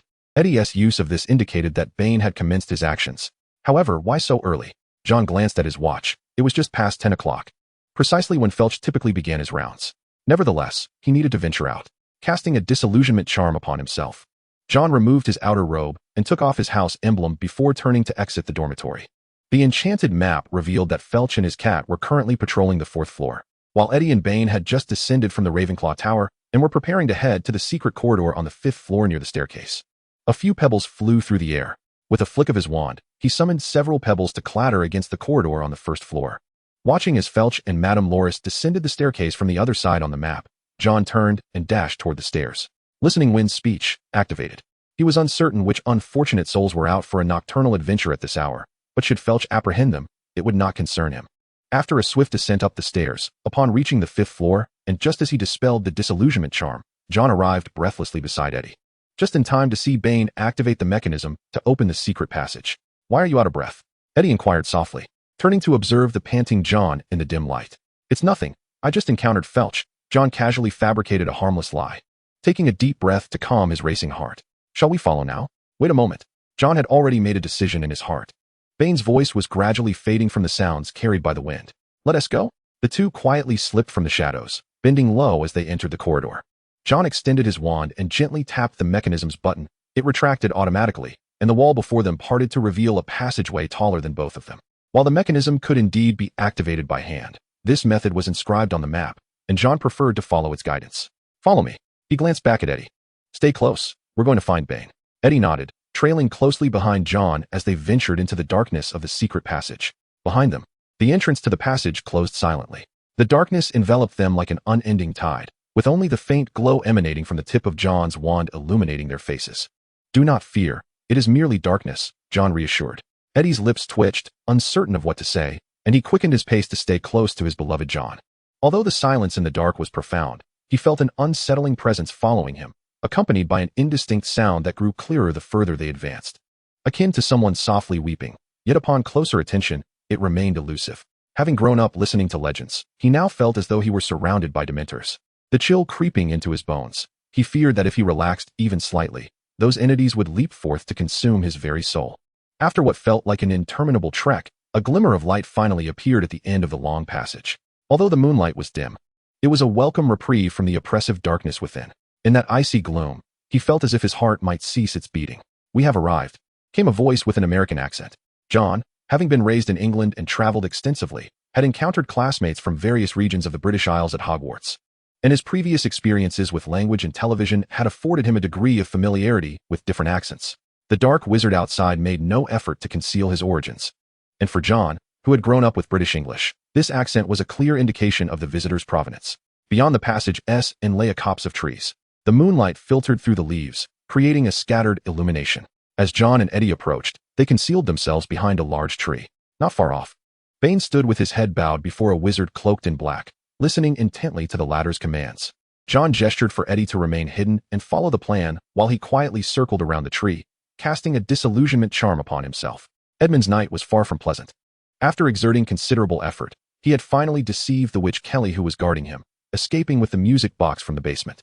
The escape skills of dark wizards often surpassed those of their counterparts, particularly for someone like Edmund, a valued member of the Dark Wizard Association, who had honed his fleeing magic to great proficiency.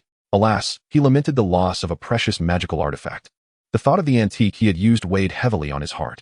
Such a valuable item was now a rarity in the entire Western magical community. A treasure he had obtained only after controlling a fallen noble, one even his mentor was unaware of. Contemplating this, he gazed at the face of the young boy before him, a growing ire igniting within. He grasped the strings of the music box, resolving that this would indeed be the last time. He would weave a far more formidable spell, ensuring that once he concluded his plan, he would allow the boy to depart from this world. As he grasped the bow of his violin, a sudden crack of a branch underfoot caught his attention. Who could it be? In Chapter 74, Serenade, Part 2, John was taken aback by the opponent's keen awareness, yet he had anticipated this moment. The instant Edmund made a sound, Eddie, concealed behind a grand tree, sprang into action, launching a petrification curse toward Edmund. Simultaneously, John accelerated, his wand raised. casting a weakened version of Mire Rebirth beneath the cover of the Petrification Curse, targeting the ground at Edmund's feet. Caught off guard, Edmund narrowly evaded the petrification spell, only to find himself ensnared by John's mire. However, that was merely the beginning. As the bow met the strings, a frantic melody surged around Edmund. The curse he had initially intended for Bane, through a slight alteration, transformed from a single-target malevolent spell into an area of effect interference enchantment. For he was acutely aware that his foes were not limited to one. In terms of combat experience, these white wizards could hardly compare to a seasoned dark wizard. As a violinist, his auditory senses were already remarkably acute, and with the enhancement of magic, they were further amplified. Thus, he discerned that the direction from which the petrification curse had been cast did not align with the source of the sound he had heard. There were indeed multiple enemies. In response, he steadied himself, his hands moving deftly as he wove a magical field with his music. The dark spell Mental Disruption, among the fastest acting in his magical repertoire, not only boasted offensive and defensive capabilities, but also had the power to disturb an opponent's psyche, undermining their narrative and maintenance of magic. As this magical field took shape, John's illusion spell faltered, revealing him in full. Yet, it mattered little. He was already perilously close to Edmund. The sheet of blood-stained paper in his hand propelled by magic, crashing against Edmund's form. Foolishness. Edmund's pupils constricted, and with a flick of his bow, a sonic wave sent John hurtling away. The impact was overwhelming, and despite his quick reflexes in grasping the immobilized Bane, he was flung back a considerable distance. Now, he could only hope that the commotion was loud enough to attract nearby wizards. Edmund remained ensnared by the mire's pull, yet he was unperturbed. The dark magic he had studied was not designed for mobile combat. A cruel smile curled at the corners of his mouth as his fingers once more pressed against the strings. This sudden, intense interference was difficult for even John to withstand. While Eddie nearly faltered, almost collapsing, instinctively, John caught Eddie. Yet all the spells he had prepared, and those already cast, were interrupted by a piercing pain in his mind. Damn it, the first layer of protective wards has been triggered. Helga had imposed a rigorously crafted protective spell upon his soul, but such magic was not without cost. At present, John's soul strength would render him deeply uncomfortable when the protection spell was activated. As Edmund observed that his magic had failed to deliver a decisive blow, surprise morphed into rage, igniting a fierce fire within him, fueled by the constraints at his feet. The melody surged, akin to a tempest, only to halt abruptly. It felt as if John's mire had engulfed his entire being, binding him with an unseen force. Ah, the renowned maestro from the Americas. A look of terror flickered across Edmund's face, for this voice was all too familiar. Throughout the Western magical realm, be they dark wizards or white, none could forget this sound. The great protector, the legendary wizard, Albus Dumbledore, even dark sorcerers had heard his orations at various international magical assemblies. Curse that intelligence network. Was it not said that Dumbledore was currently in Albania? Yet, he could utter no sound, as Dumbledore's deep, warm voice now resonated like the frigid winds of winter, sending chills coursing through Edmund's veins. His hand trembled, and the elderly wizard seized the violin from his grasp. The bow, crafted from a wand, was of peach wood, and the strings, were they not the tendons of a red dragon? It appeared the earlier poaching incident indeed implicated the dark wizards of the Americas. Dumbledore, sir. As the surrounding air relaxed, Edmund hastily proclaimed, I believe this is a misunderstanding. I did not enter Hogwarts Castle. I hear the tendons of the red dragon possess the ability to ignite. Dumbledore seemed oblivious to Edmund's words, leisurely toying with the violin in his hands. Might you inadvertently set your instrument ablaze while playing? What did you say? Just like that, Dumbledore lifted the bow, and a burst of flames erupted from the strings. In mere moments, the entire instrument was consumed by fire. See, is this flame not brilliant? Dumbledore's face bore an expression of wonder as his right hand pinched the flame, conjuring a delicate blossom of fire. What a beautiful flame! Alas, it burns too quickly. Perhaps a different fuel would yield better results? Edmund gasped, yet no sound emerged. The flame from Dumbledore's hand gently descended upon Edmund, and after a crackling burst of sparks, only a pile of ashes remained on the ground. Oh, has not a single soul lingered? Dumbledore mused, and then a figure emerged beneath the moonlight.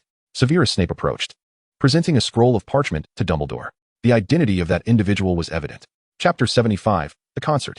Unbeknownst to whether it was intentional, John and his companions remained undetected by Dumbledore. Seconds later, John, eyes closed and leaning against the damp, cold wall, deactivated the recently released listening wind, confirming safety outside before gasping for breath. Eddie joined him in this frantic inhalation, the chill from the wall imparting a sense of survival after a near escape. The dark wizards had infiltrated Hogwarts. This news must reach the headmaster promptly. Eddie gasped, wielding his wand as a faint glow illuminated the two of them, alongside Bane, who lay collapsed nearby. Without a moment's hesitation, John dismissed the notion of confiding in Dumbledore. If it were truly necessary, he would have simply exited earlier. You can forget about that. Besides, we won't even be able to see the headmaster. Then let us speak to the professor. Students below third year sneaking outside the school violates the rules. What do you plan to do, get expelled? But initially, you suggested I seek help from Professor Flitwick. Plans rarely survive the encounter with reality. Back then, I was contemplating calling Professor Sprout for assistance. After all, that dark wizard hadn't pursued us, had he? Well then, after a brief exchange, Eddie's racing heartbeat gradually began to steady. Bane lay beside him, as still as the dead, while John sat opposite, his head bowed in contemplation. I must thank you for today. Truth be told, no one has ever helped me in a fight before. What help have I been? You accomplished everything yourself. I merely provided some support. Besides, this was all because of Bane. Eddie paused, taken aback by John's words, hastily deflecting the praise. He recognized that John's abilities had long surpassed his own, that Dark Wizard had controlled Bane with ease, yet John appeared largely unaffected, a testament to his skill. Yet, the implications of their conversation left Eddie astonished. Don't you have friends? I assumed you were quite close with Stephen and the others. Not quite. They became my good friends only after I arrived at school. Before that, I lived in a Muggle neighborhood. John shook his head, scrunching his nose slightly. Because of my magical abilities, I have few friends, true friends even fewer. Moreover, those Muggle children are rather fragile. Once at school, Stephen and the others are too preoccupied with their studies to help me in a fight. As he spoke, John felt a twinge of guilt.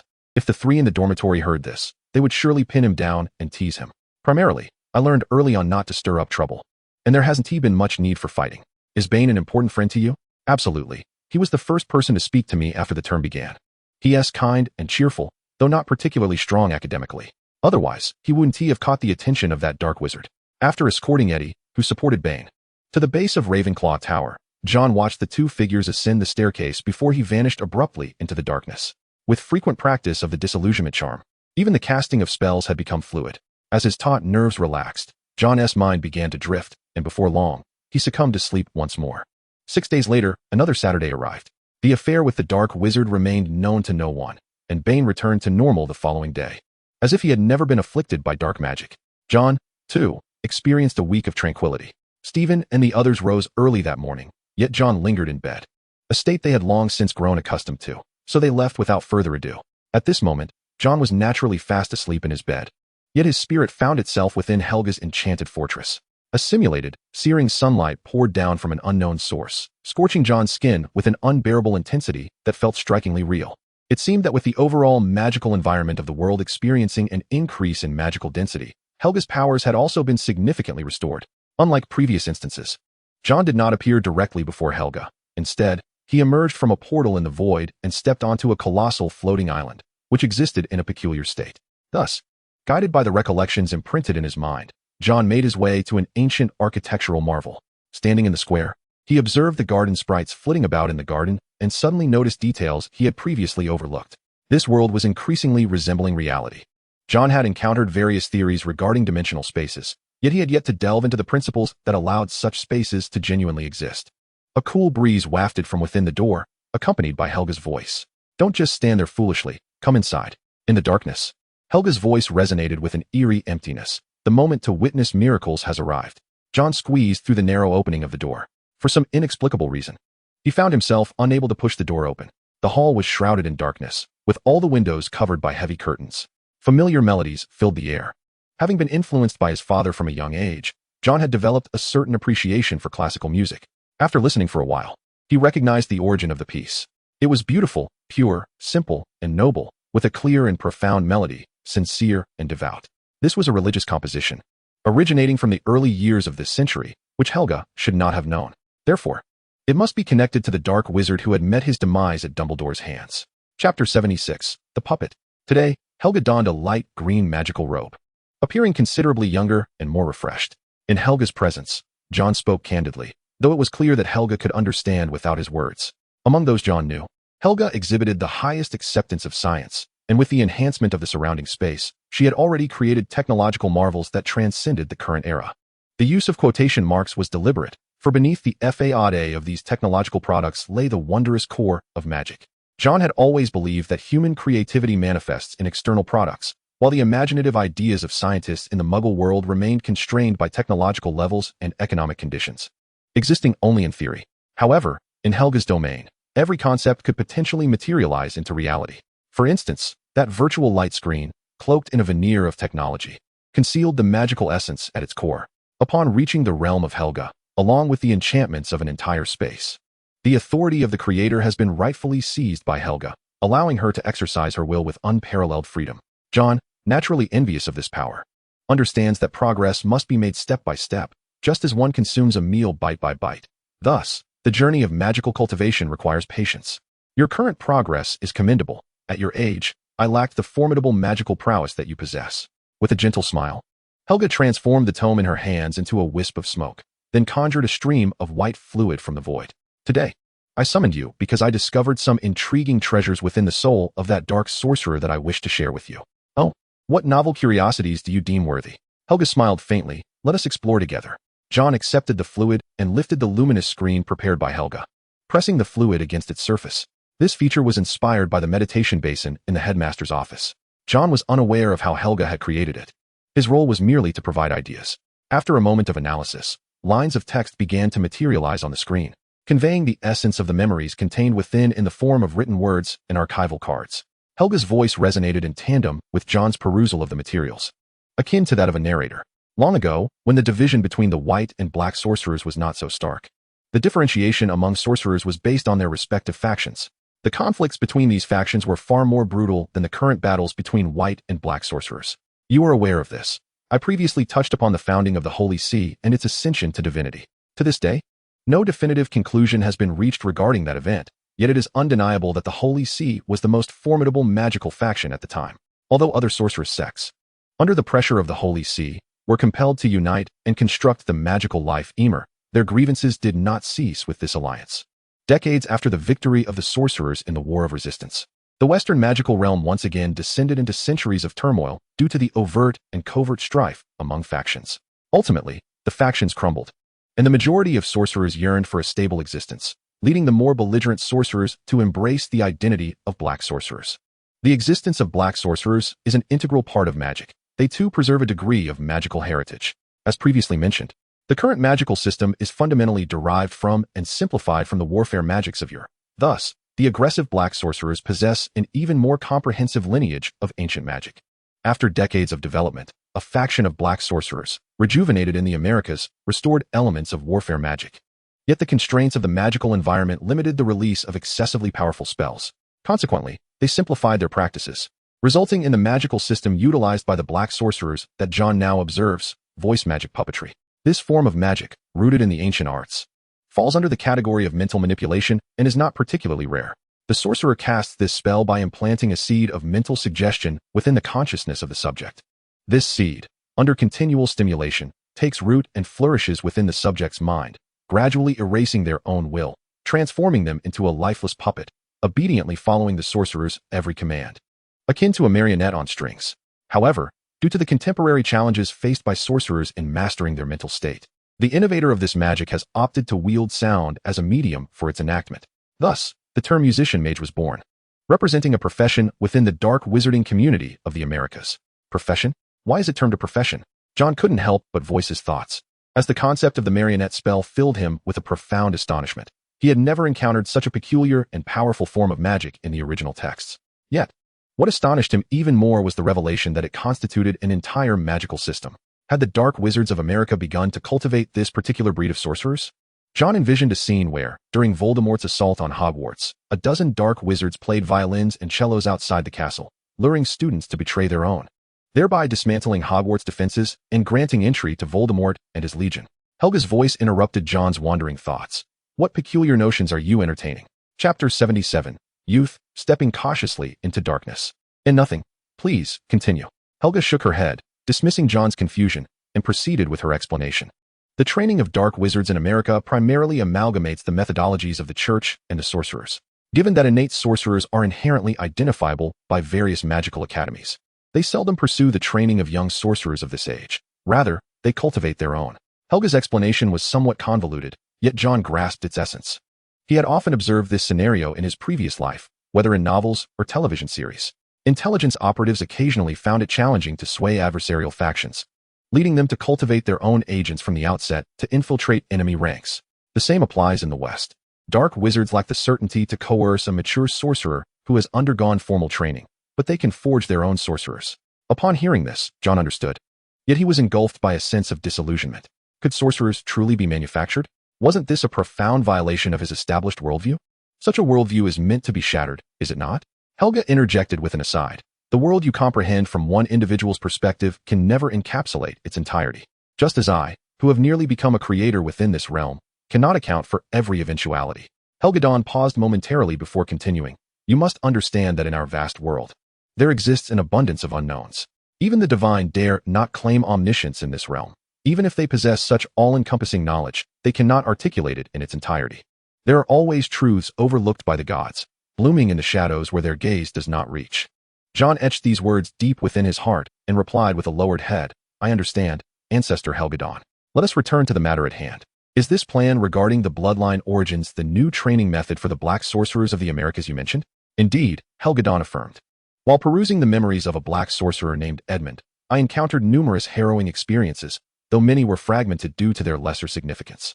The bloodline origins training method is rather grim in nature. Its primary aim is to cultivate sorcerers suited for combat.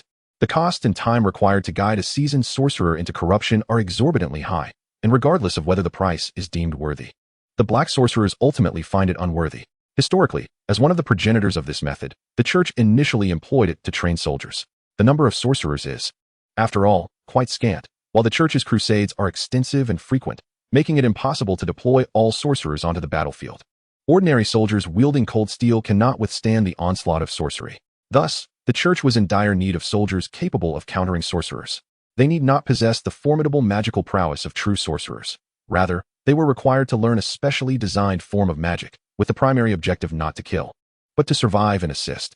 In this context, the black sorcerers of the Americas adopted this model, innovating and enhancing it by incorporating a sorceress training framework to devise a foundational magical inheritance. This process begins with the selection of a suitable, pregnant host by a black sorcerer, followed by the use of magic to envelop the host, granting the unborn fetus an affinity for magic. Thus, the child born from this procedure would evade the scrutiny of magical academies while acquiring the ability to wield magic.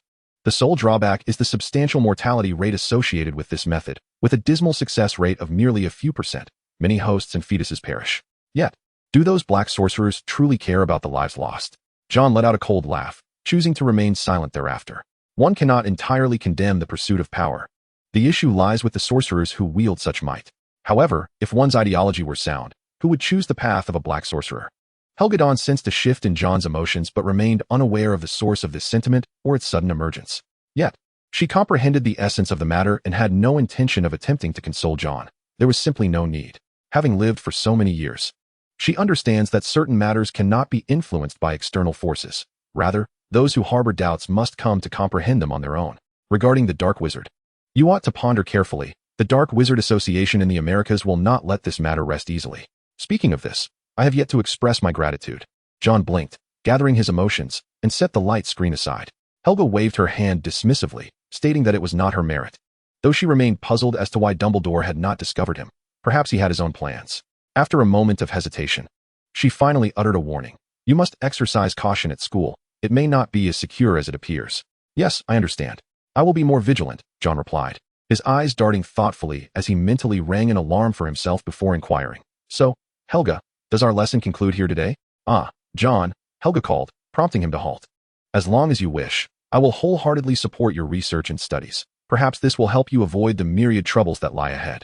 Helga, this is my own decision. I still wish to give it a try. Very well, since you have made up your mind, I shall support you. All right, Helga, I understand. Please rest assured. With a composed demeanor, the young man resolutely stepped forward, plunging into the darkness that lay before him. Chapter 78. The regular meeting. As April passed, the weather gradually warmed. In truth, young wizards need not attend Muggle schools. Only those like Harry Potter, who were raised by relatives without parents, would be sent to such institutions.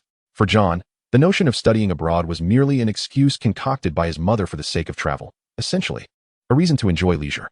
However, this year was different. A few days prior, his grandmother had written to inform him that his mother had just given birth to his sister. John held no particular opinion on the matter. Having cared for a younger brother in his previous life, he did not find the presence of a silent and immobile infant to be overly burdensome. The only concern was that Mr. Smith would undoubtedly have less time to assist him with his affairs.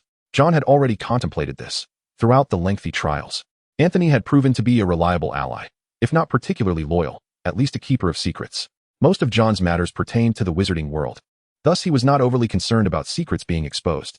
His dealings in the Muggle realm were built on long-term strategies, so he was not worried about immediate scrutiny. However, with Lovell not around to help manage tasks, his own responsibilities had multiplied. This was where Anthony's expertise came into play, relieving John of worry.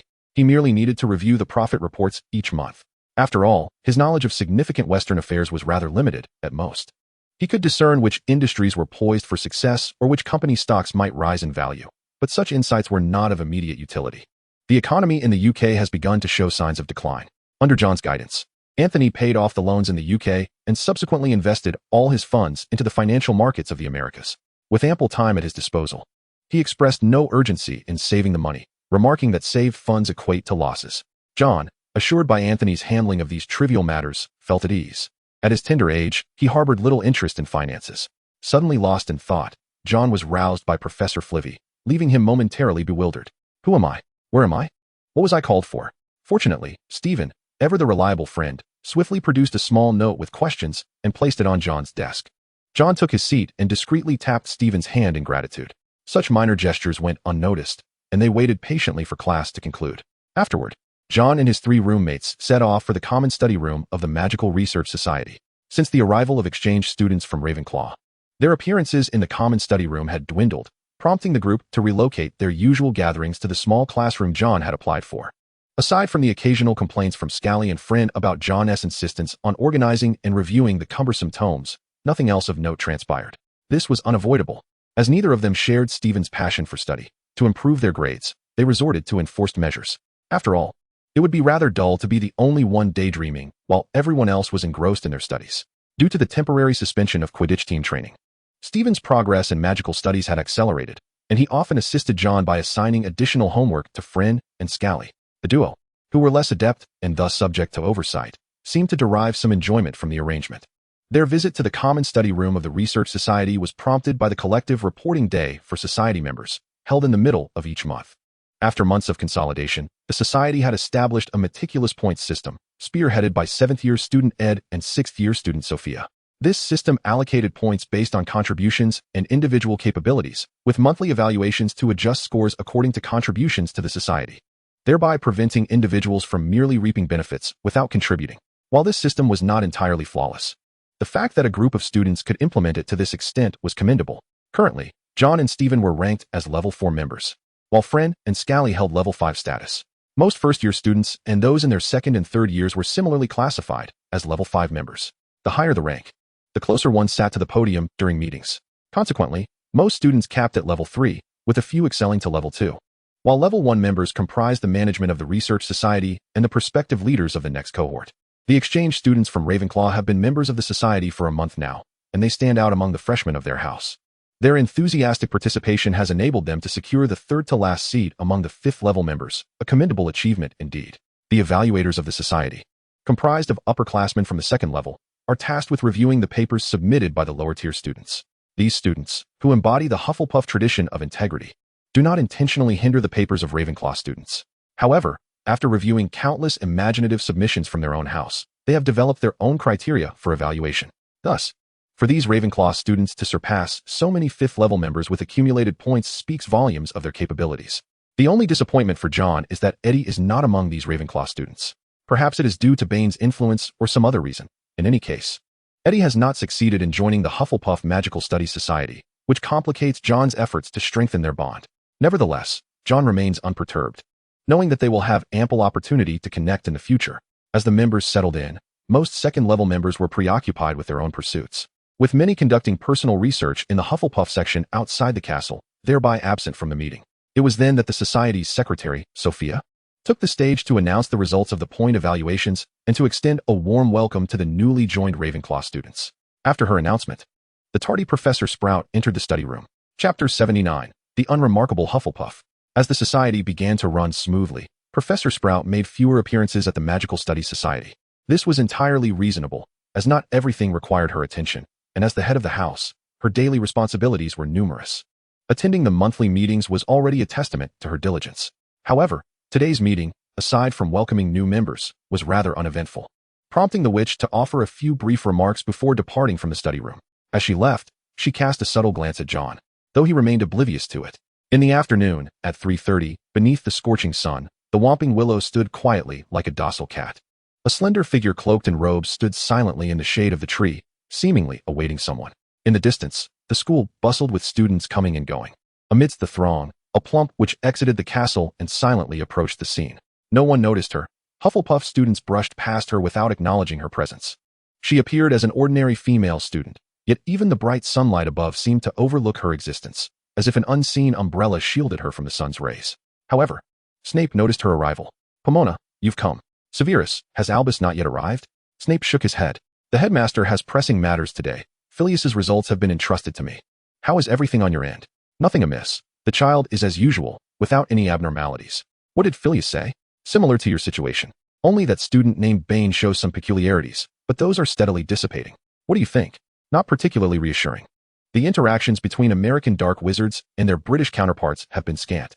Even during the days of the Dark Lord, American dark wizards rarely made an appearance in Britain. Thus, my knowledge of American dark magic is rather limited." "I see. Do take care. Minerva seems to have noticed some irregularities recently, and I fear for both of you. Rest assured, I will remain vigilant. If we can just endure the next few months, Professor McGonagall will likely have little time to concern herself with such matters." Professor Sprout observed the stiff, sardonic smile that graced Snape's face, and she too recalled that remarkably resilient boy. She sighed softly. Snape nodded slightly, and his figure faded away. On the surface, it appeared that each house at Hogwarts excelled in its own particular domain. Gryffindor wizards were valiant. Slytherin wizards reveled in mischief. Ravenclaw wizards were known for their individuality, and Hufflepuff wizards seemed rather unremarkable. Yet, this was merely a fade.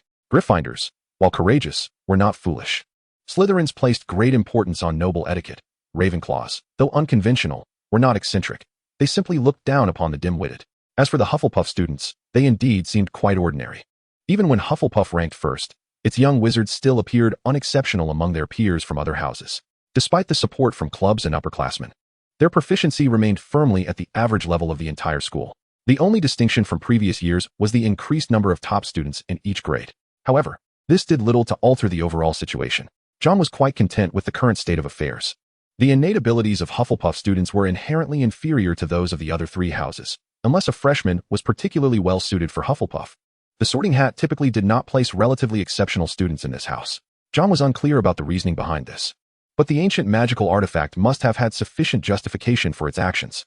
Moreover, Helga had not opposed this situation during her years in the castle, had she? Treating all students equally was, after all, Helga's educational philosophy. Conversely, within Hufflepuff, no one regarded being unremarkable as a negative trait, especially among the upperclassmen. Since joining Hogwarts, these students had heard various unfavorable rumors about Hufflepuff, and one could say that each of them had grown amidst the whispers and gossip of the school. The malice of children is often both innocent and potent. Those little sorcerers may simply wish to showcase their superiority, yet such actions undeniably yield severe consequences. One manifestation of this is that, once their own powers no longer appear feeble, several Hufflepuff students have contemplated challenging their past tormentors to a test of strength. Naturally, these endeavors proved futile, as the first rule of their society dictates that they should not stir up trouble. Thus, some matters remain merely contemplations for the students.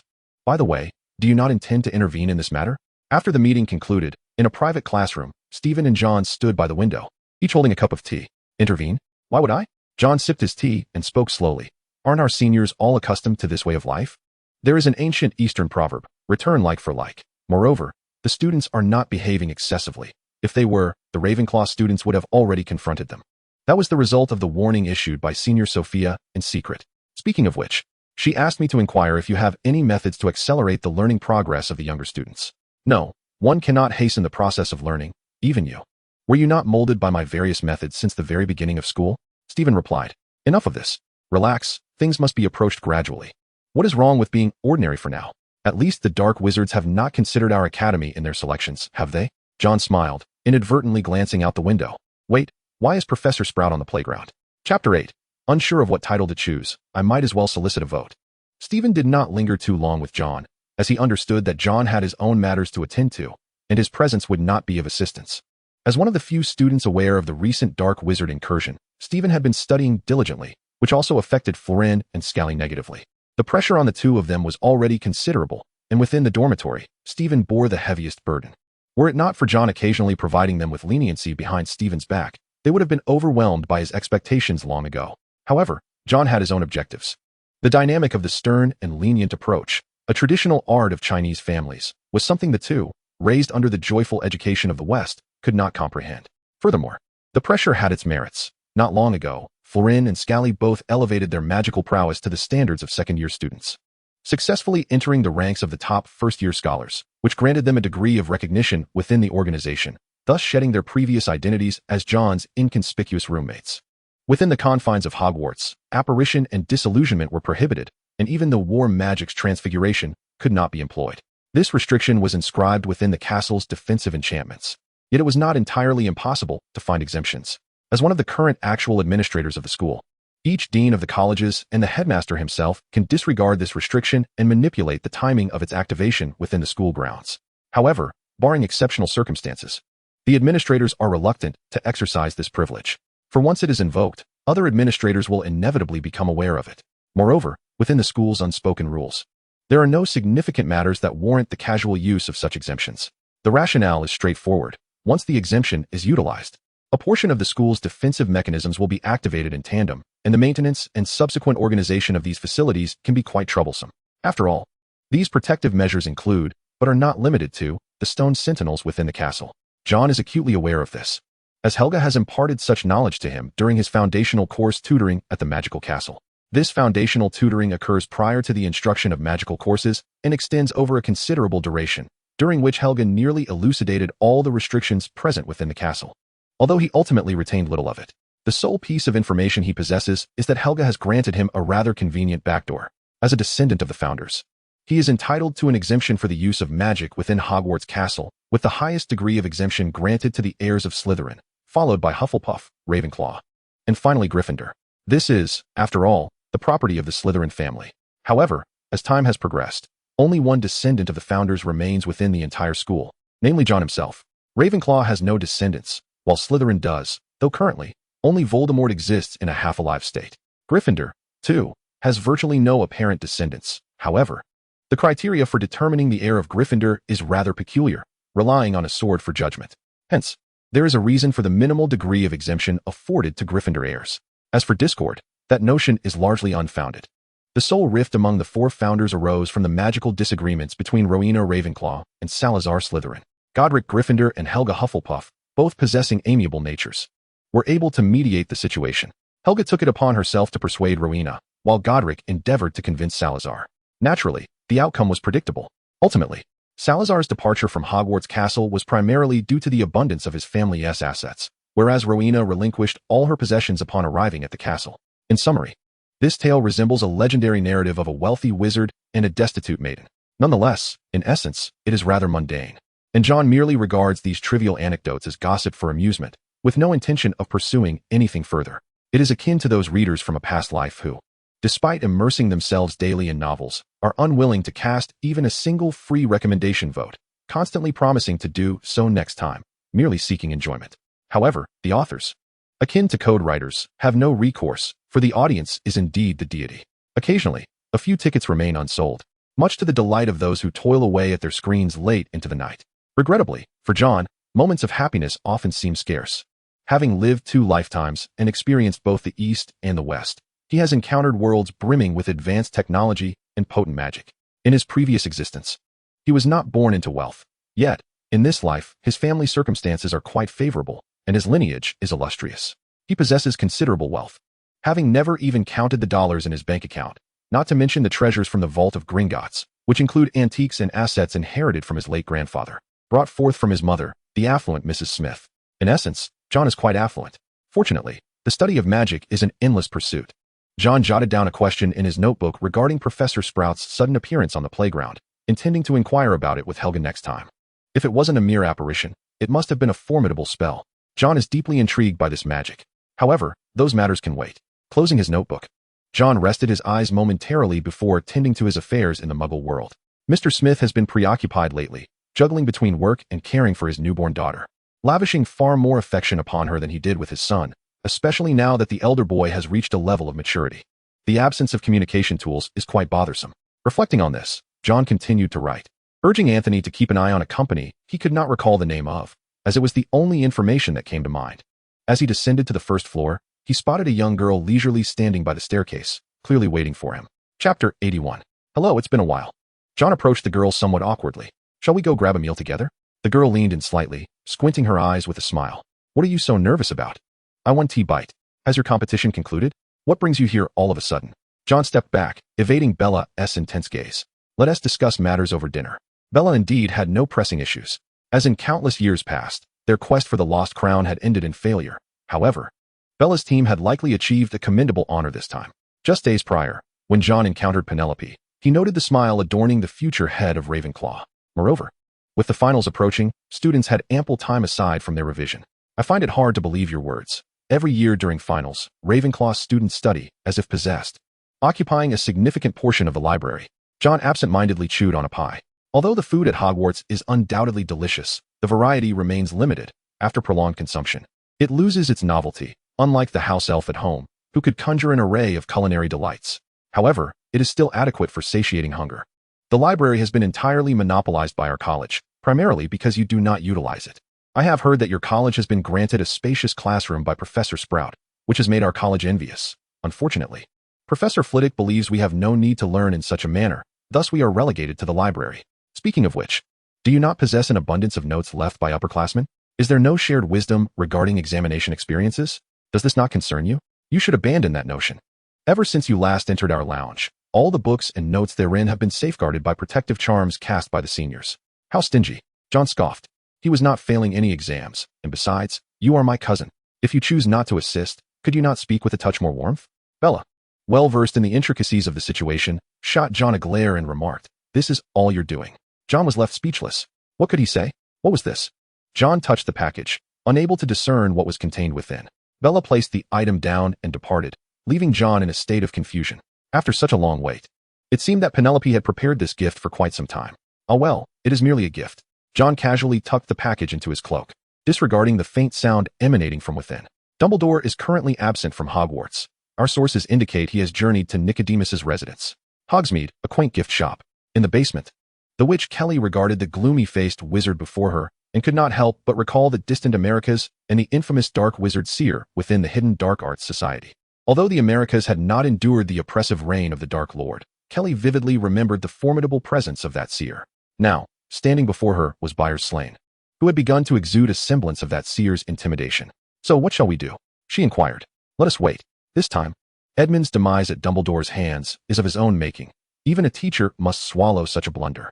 However, the clearing of our arrangements at Hogwarts is indeed a significant concern.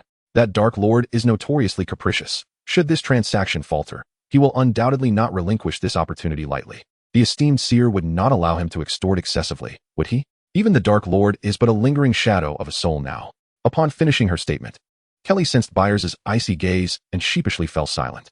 There is an ancient saying in the East, calamity emerges from one's own words. One must exercise caution in speech. Perhaps this is true. Kelly managed a beguiling smile. Yet, that is no longer our concern, is it? It is reassuring that you feel this way. There is no need for haste. We can take our time. There is still plenty of time. That fool Edmund is dead, and I must clean up his mess. Byers remarked, casting a glance at the unresponsive roulette in his hand, his demeanor tranquil. He is certainly not the kind of fool like Edmund, who cannot maintain his composure and remains oblivious even when he is being targeted. Dumbledore, he dares not act against. Yet, would he hesitate to confront a mere student? However, after such a prolonged search, he cannot afford to be reckless. The hour is late. Casually setting aside the roulette, Bayer glanced at the docile Kelly and softly said, I shall take my rest. Yes, my lord, Kelly replied, stepping aside to grant Bayer passage, before following him into the room and closing the door behind them. The basement soundproofing was exceptional, with only the occasional murmurs seeping through the cracks of the door, adding a touch of fervor to the night. The summer warmth enveloped the small chamber. Chapter 82. Anticipation. Have I been planted with a soul suggestion? When did this occur? Why did I not notice? Your restrictions showed no signs of response either. In the night, within the magic fairy castle, after hearing Helga's words, John gazed at her in astonishment, his face a canvas of surprise. When did he fall into such a trap again? Eliminated directly? Ancestor, do you mean to say that I may utilize war magic within the castle? Previously, due to Helga's warnings and the constraints of the castle, John had refrained from employing the war magic he had learned within its confines.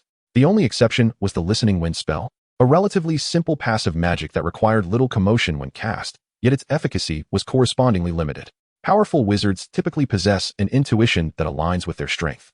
Even John could sense the scrutiny of dark wizards, let alone those of greater prowess. However, most wizards tend to disregard fleeting instincts. You possess a degree of immunity. Moreover, it is not uncommon for students to wield more potent magic within the castle. Additionally, employing certain spells sparingly should pose no significant issue.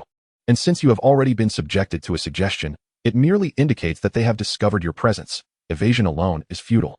Given the previous incident with the Dark Bard, subsequent dark wizards are unlikely to approach the school, but mental magics like suggestion can harm you even from a distance. After John spoke, the air fell silent. A moment later, Helga's voice resonated once more, this time tinged with seriousness. Next time, do not hold back. John clearly anticipated this. Yet being called out by Helga left him somewhat embarrassed. It was not truly holding back, but under the circumstances, I could not simply kill him. Dumbledore would have discovered it. Dumbledore's appearance at that moment was due to my delaying tactics on your behalf, but had you exerted your full strength, Dumbledore would not have materialized. Helga struggled to articulate her thoughts. Just moments ago, out of boredom, she had revisited Edmund's memories and uncovered John's act of restraint. Her concern had clouded her judgment, leading her to believe John was incapable of winning, prompting her to notify Dumbledore of the dark wizard's presence through an image. Unaware that John had not intended to fight at all, the combat prowess of the Dark Bard is indeed formidable. However, his physical constitution is rather frail. Under the protective barrier established by Helga, the efficacy of his melodic magic has been significantly diminished. Therefore, in a situation where one is ensnared by the mire, a localized series of explosions could at least render him gravely injured and unconscious. An unconscious Dark Bard would essentially be in a state of vulnerability. John, having been trained by Helga, is fully capable of handling such minor skirmishes. In simple terms, the issue lies with John himself. It is my own dilemma. John candidly acknowledges this predicament and has no intention of beating around the bush with Helga. I still cannot reconcile myself with the act of killing.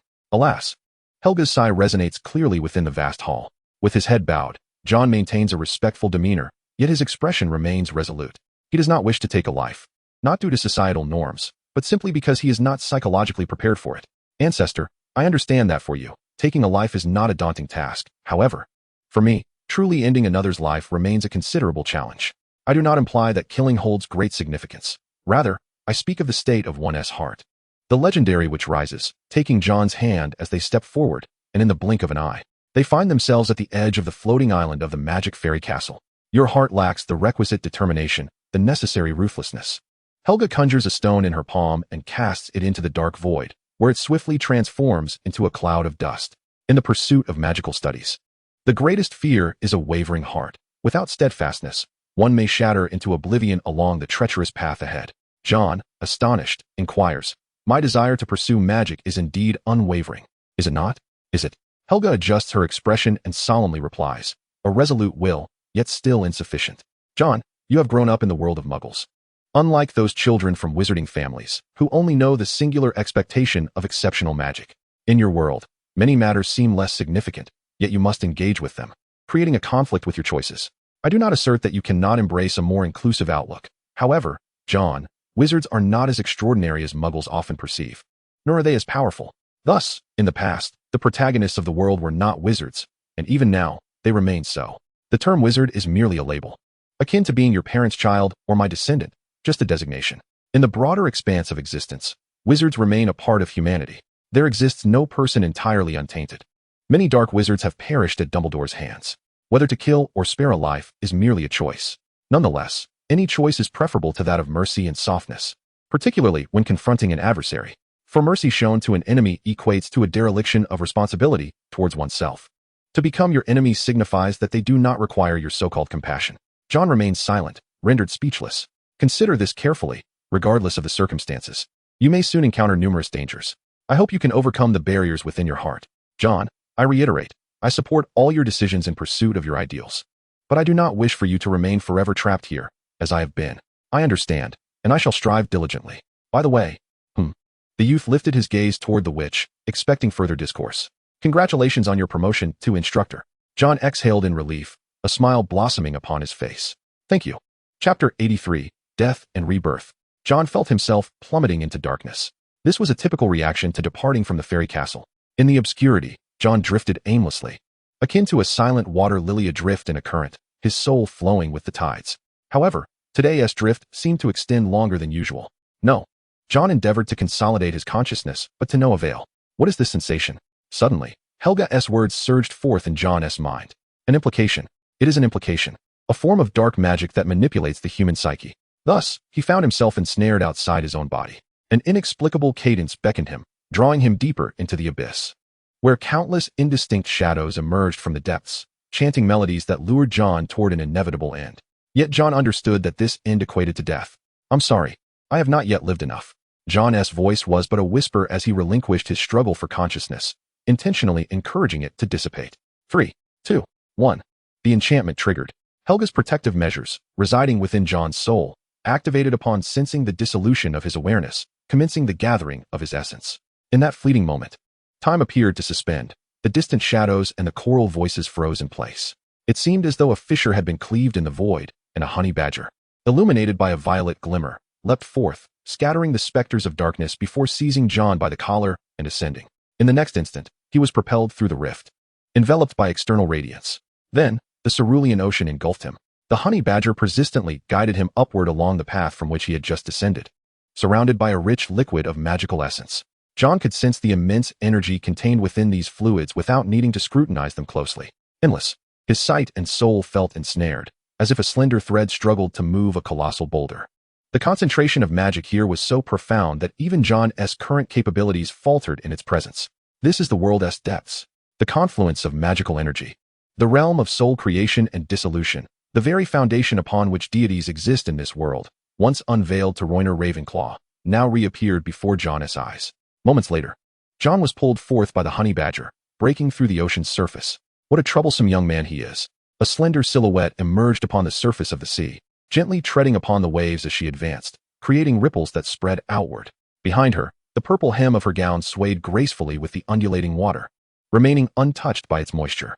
The honey badger, drawn to John, leapt from behind him, bounding across the water's surface before diving toward her, transforming into a golden embroidery of a honey badger upon her skirt. Surrounding her, countless golden glimmers coalesced into a shimmering glow, as emerald eyes, distant yet piercing, cast their gaze upon John. John beheld that familiar youthful visage and the identical verdant eyes, swallowing hard. But he was now in a state of spirit, devoid of saliva.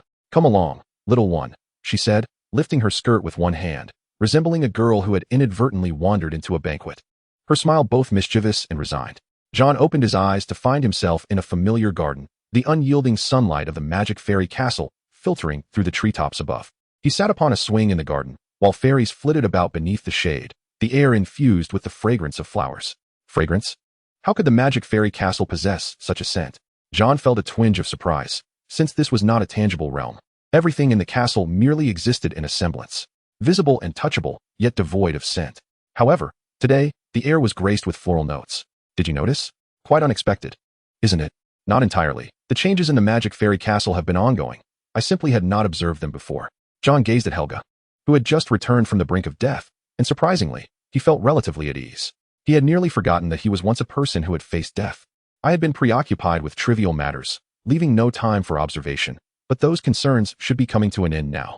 His voice resonated with a calmness akin to the silent void beyond the floating island of the magic fairy castle. As you said, I was wrong before. John reached out to catch a small fairy that had fallen, reflecting on Helga's earlier words, which had proven true. He had indeed been excessively indecisive. No, it was not indecision, but rather a profound misjudgment. What sort of tranquil life was he seeking? As long as memories of the future lingered in his mind, a peaceful existence remained unattainable until all uncertainties were resolved. Those once cherished plans crumbled in the face of mortality. No one could predict whether misfortune or tomorrow would arrive first. Thus, why not shatter the possibility of unforeseen calamities? An experience of narrowly escaping death had profoundly altered John's worldview. The liberation he sought had not materialized. Instead, a weight of burden and an inexplicable flame of anger ignited within him. He had no desire to involve himself in this matter, merely wishing to ride the tide for some advantage. Yet the dark sorcerers had struck first. No, John, Helga said softly, embracing his shoulders. This is not your fault. Those dark sorcerers sought you out. The legendary which displayed a hint of remorse on her face. It took John little time to transform into a version that pleased her. Yet she found herself devoid of joy. For the first time in a long while, she witnessed John's cold demeanor. Previously, she had always perceived this child as exceptional, kind, intelligent, upright, and composed, embodying all the qualities of a Hufflepuff. However, this somewhat despondent John now struck her as more genuine. Growth is an inevitable part of life. Parents and elders cannot perpetually shield their young ones. Fortunately, this moment arrived relatively early. Achieving something of such significance in such a short time felt almost surreal.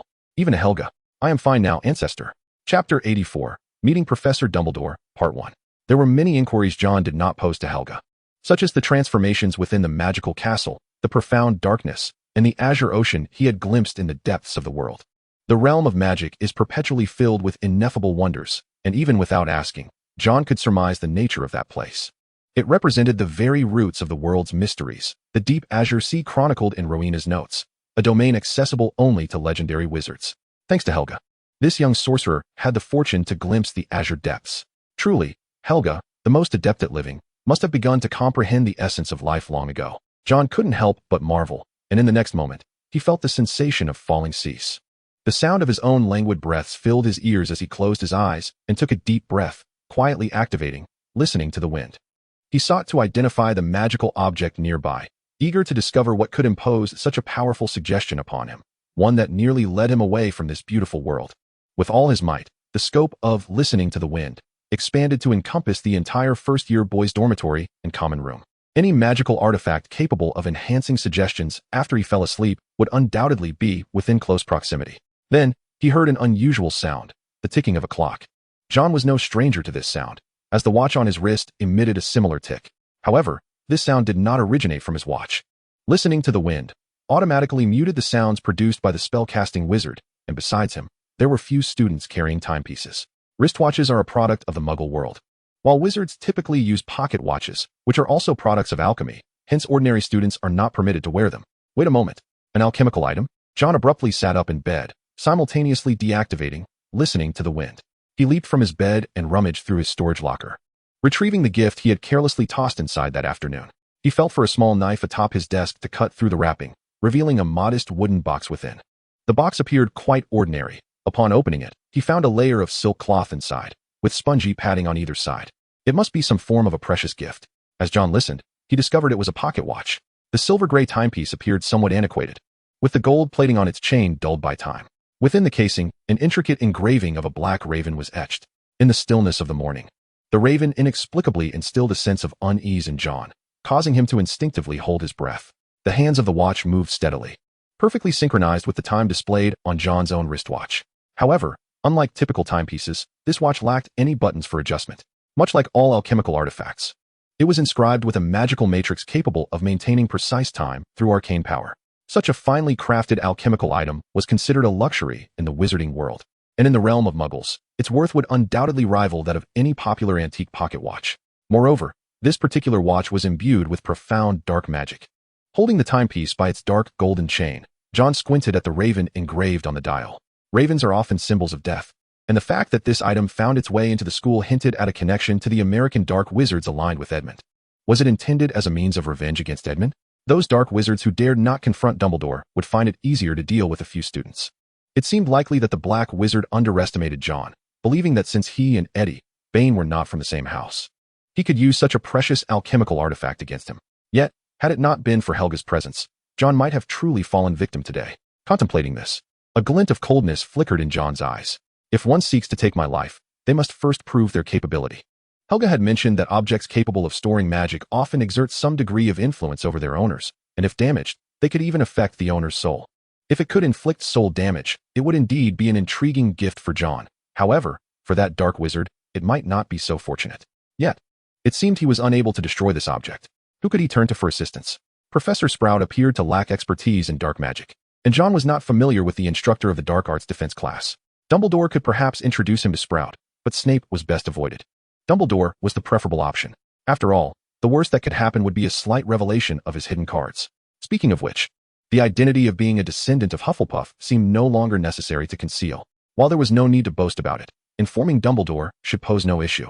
This legendary wizard was, after all, a fundamentally good person and surely would not reduce John, the currently sole descendant of Hufflepuff, to a mere pawn in paving the way for the savior. Suddenly, John's thoughts turned to his newly born sister, and a pang of headache washed over him.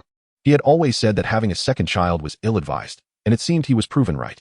However, even if Dumbledore wished to be merely a pawn, he could certainly manage to do so with ease. When it comes to idling away time, no one can rival the university students of 21st century China. Without hesitation, John promptly seated himself and began composing a note for Professor Sprout. Dear Professor Sprout, I have a matter of significant importance that I wish to discuss with you. I wonder if you might be available this afternoon. If it is convenient, I shall visit your office at 2 o'clock. Yours sincerely, John Smith. The note was swiftly penned. And after a brief moment of contemplation at his desk, John emerged from the common room at 6 o'clock, made his way to the Ollery to send the letter, and also took a detour to the room of requirement on the 8th floor. As he passed the headmaster's office, a thought struck him. Was Dumbledore even present at the school in recent days? Chapter 85, Meeting Professor Dumbledore, Part 2. John seized a moment in the morning to visit the library. Of course, he was not there to read, but rather to observe. As the end of the term approached, the younger students of Ravenclaw flocked to the library to prepare for their final exams. Eddie and Bane were naturally among them, yet they appeared to be utterly unfazed. It was not difficult to deduce why. At the time, Eddie had been lurking in the background, while Bane, being under control, had been blissfully unaware of the events unfolding. Moreover, it was crucial to note that John had utilized the disillusionment charm at that moment. It was likely that he had been targeted precisely because of this. Perhaps Dumbledore was already aware that the three of them had been in the tunnel, yet out of kindness, chose not to expose them. Such immense power would indeed seem peculiar if it failed to notice them. Additionally, John harbored another thought. The matter concerning the Dark Bard had been disclosed to Dumbledore by Helga. At that time, Snape had also been in the headmaster's office, which explained why Dumbledore had instructed Snape to investigate the identity of the Dark Bard. Upon reflecting on this, it was conceivable that Dumbledore had already discerned John's identity. With this assurance, John felt emboldened to confront Dumbledore. Time has a way of transforming perspectives. Although less than a year had passed, John was no longer the anxious child he had been before enrollment. Previously, he had no support, with only his grandmother's family in the Wizarding World serving as kin. However, he had since reached a level commensurate with third-year students, possessing capabilities that would have made him a formidable mentor even in the medieval era. While he remained a far cry from legendary wizards, he was certainly distinct from the other children in the wizarding realm. Furthermore, with Helga by his side, he was no longer alone at Hogwarts. Even Harry Potter, whom Dumbledore held in such high regard, lacked a legendary wizard to guide him. He merely followed Dumbledore's commands and will. Bella and Penelope were seated in a corner of the library, engrossed in their writings. John discreetly peered in from the doorway, refraining from entering to disturb them. Having unwrapped that particular gift, he understood that Bella's words had been a fabrication. However, Bella was merely a messenger. The one truly ensnared by the dark magic suggestion was likely Penelope. This was not difficult to surmise. With a slight turn of thought, John deduced the origin of the matter. Third-year students were permitted to visit Hogsmeade on weekends, and the items and suggestions must have reached Penelope from that very place. Coupled with the earlier observation of the dark wizard hovering around Hogwarts for an extended period, it became evident that Hogsmeade must harbor a stronghold of dark sorcery. Nevertheless, speculation remains mere conjecture. It would be prudent to inform Dumbledore upon their meeting. Professor Sprout expressed considerable interest in John's request for an audience, for it had always been she who summoned him for matters of importance, and John's proactive approach invariably indicated a significant concern. Indeed, this matter bore great weight. Around 2 o'clock in the afternoon, John found himself seated in Professor Sprout's office, retrieving a wooden box containing a pocket watch from his robe. I wish to meet Professor Dumbledore, or alternatively, I request your assistance in delivering this to him. The notion of seeking an audience with the headmaster took Sprout by surprise. She had never encountered a first-year student desiring a private meeting with the headmaster. What is this? She inquired, accepting the box, although she did not open it. Her expertise lay elsewhere in magic. Nonetheless, her innate prowess allowed her to sense the chilling aura emanating from within. Such a sensation was hardly reassuring. Thus, the witch scrutinized John, eager for clarification. John, of course, could not disclose that this was an alchemical artifact imbued with dark magic. While he trusted Professor Sprout, he was reluctant to entangle this kind-hearted witch in his troubles. Therefore, he opted for a more alarming explanation. Professor, it seems I have drawn the attention of a dark wizard. Moments later, John departed from Professor Sprout's office. He paid little heed to the peculiar gaze she cast upon him, merely attributing her astonishment to his words. After John's exit, Professor Sprout regarded the small wooden box on her desk. She had thought the matter concluded, yet the witch glanced at the slightly ajar door, sighed, rose from her seat, and concealed the box within her robes. What an unsettling little fellow, she mused, turning her gaze to the wall on her left, adorned with portraits of recent headmasters of Hufflepuff. Acolyto, could you assist me in ascertaining whether Headmaster Dumbledore is currently in his office? Of course, replied the witch in the portrait, nodding discreetly before stepping out of the frame. This witch, Acolyto Landrich, had served as headmaster of Hogwarts for 5 years at the end of the 18th century and was also a former head of Hufflepuff. Each house head's office was typically adorned with one or two similar portraits, such as that of Headmaster Phineas Black in Snape's office.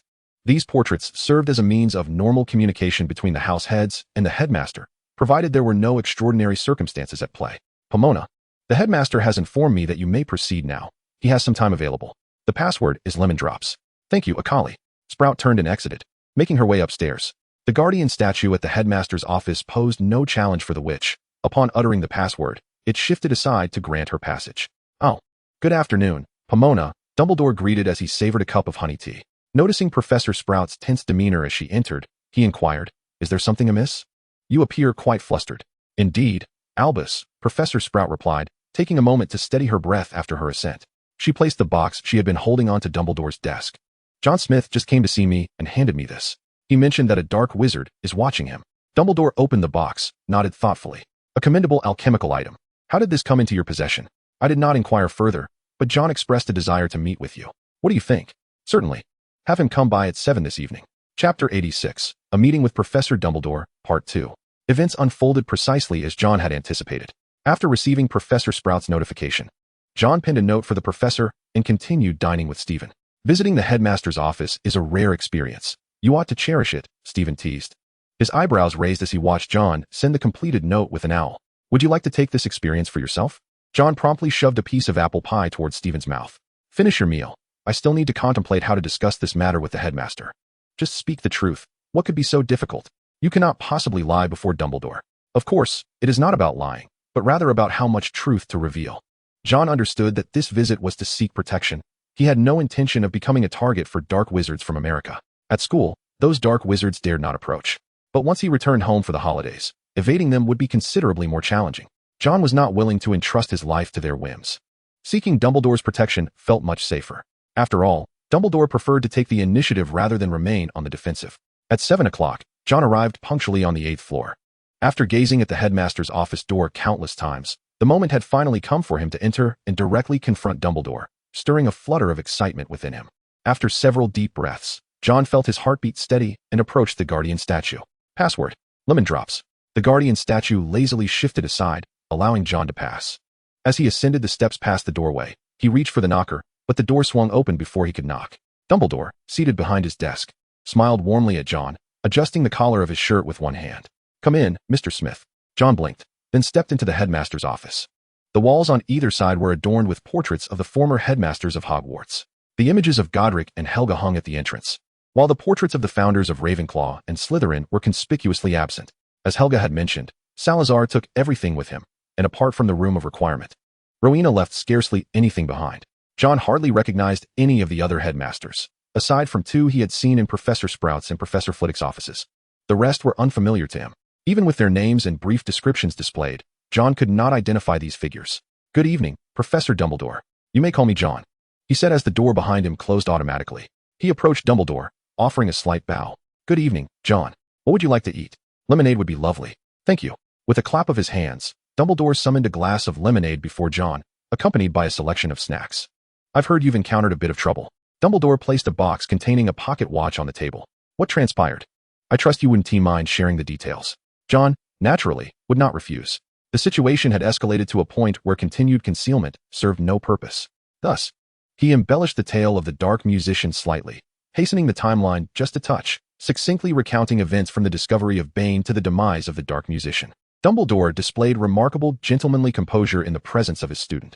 Although he occasionally glossed over certain details, he refrained from interrupting John, silently sipping his honey tea. Once John elucidated the sequence of events and the current predicament, Dumbledore set down his teacup, which clinked against the table with a crisp sound. "And what are your thoughts now?" Dumbledore inquired, furrowing his brow as he summarized. "Are you inclined to deal with those dark wizards? Or do you wish to ensure they can never approach you again? My suggestion is that you make some choices that sufficiently guarantee your safety. After all, you are not only a student of this esteemed institution, but also a descendant of Hufflepuff. The school bears a responsibility for your protection." "You truly are aware of this matter," John remarked, slightly surprised by Dumbledore's knowledge. Upon entering, he had already discerned that the portrait of Helga appeared in her full stature, unlike the ordinary magical portraits. Furthermore, when John decided to disclose his identity to Dumbledore, he and Helga had meticulously planned how to approach the subject. We may not have crossed paths last time, but it is not too late now, is it? Dumbledore spoke slowly, his voice soothing. I had assumed Helga had already informed you of this. He rose, touched the table, and retrieved a large bag of popcorn. Try this. It's a snack I brought from the Muggle world.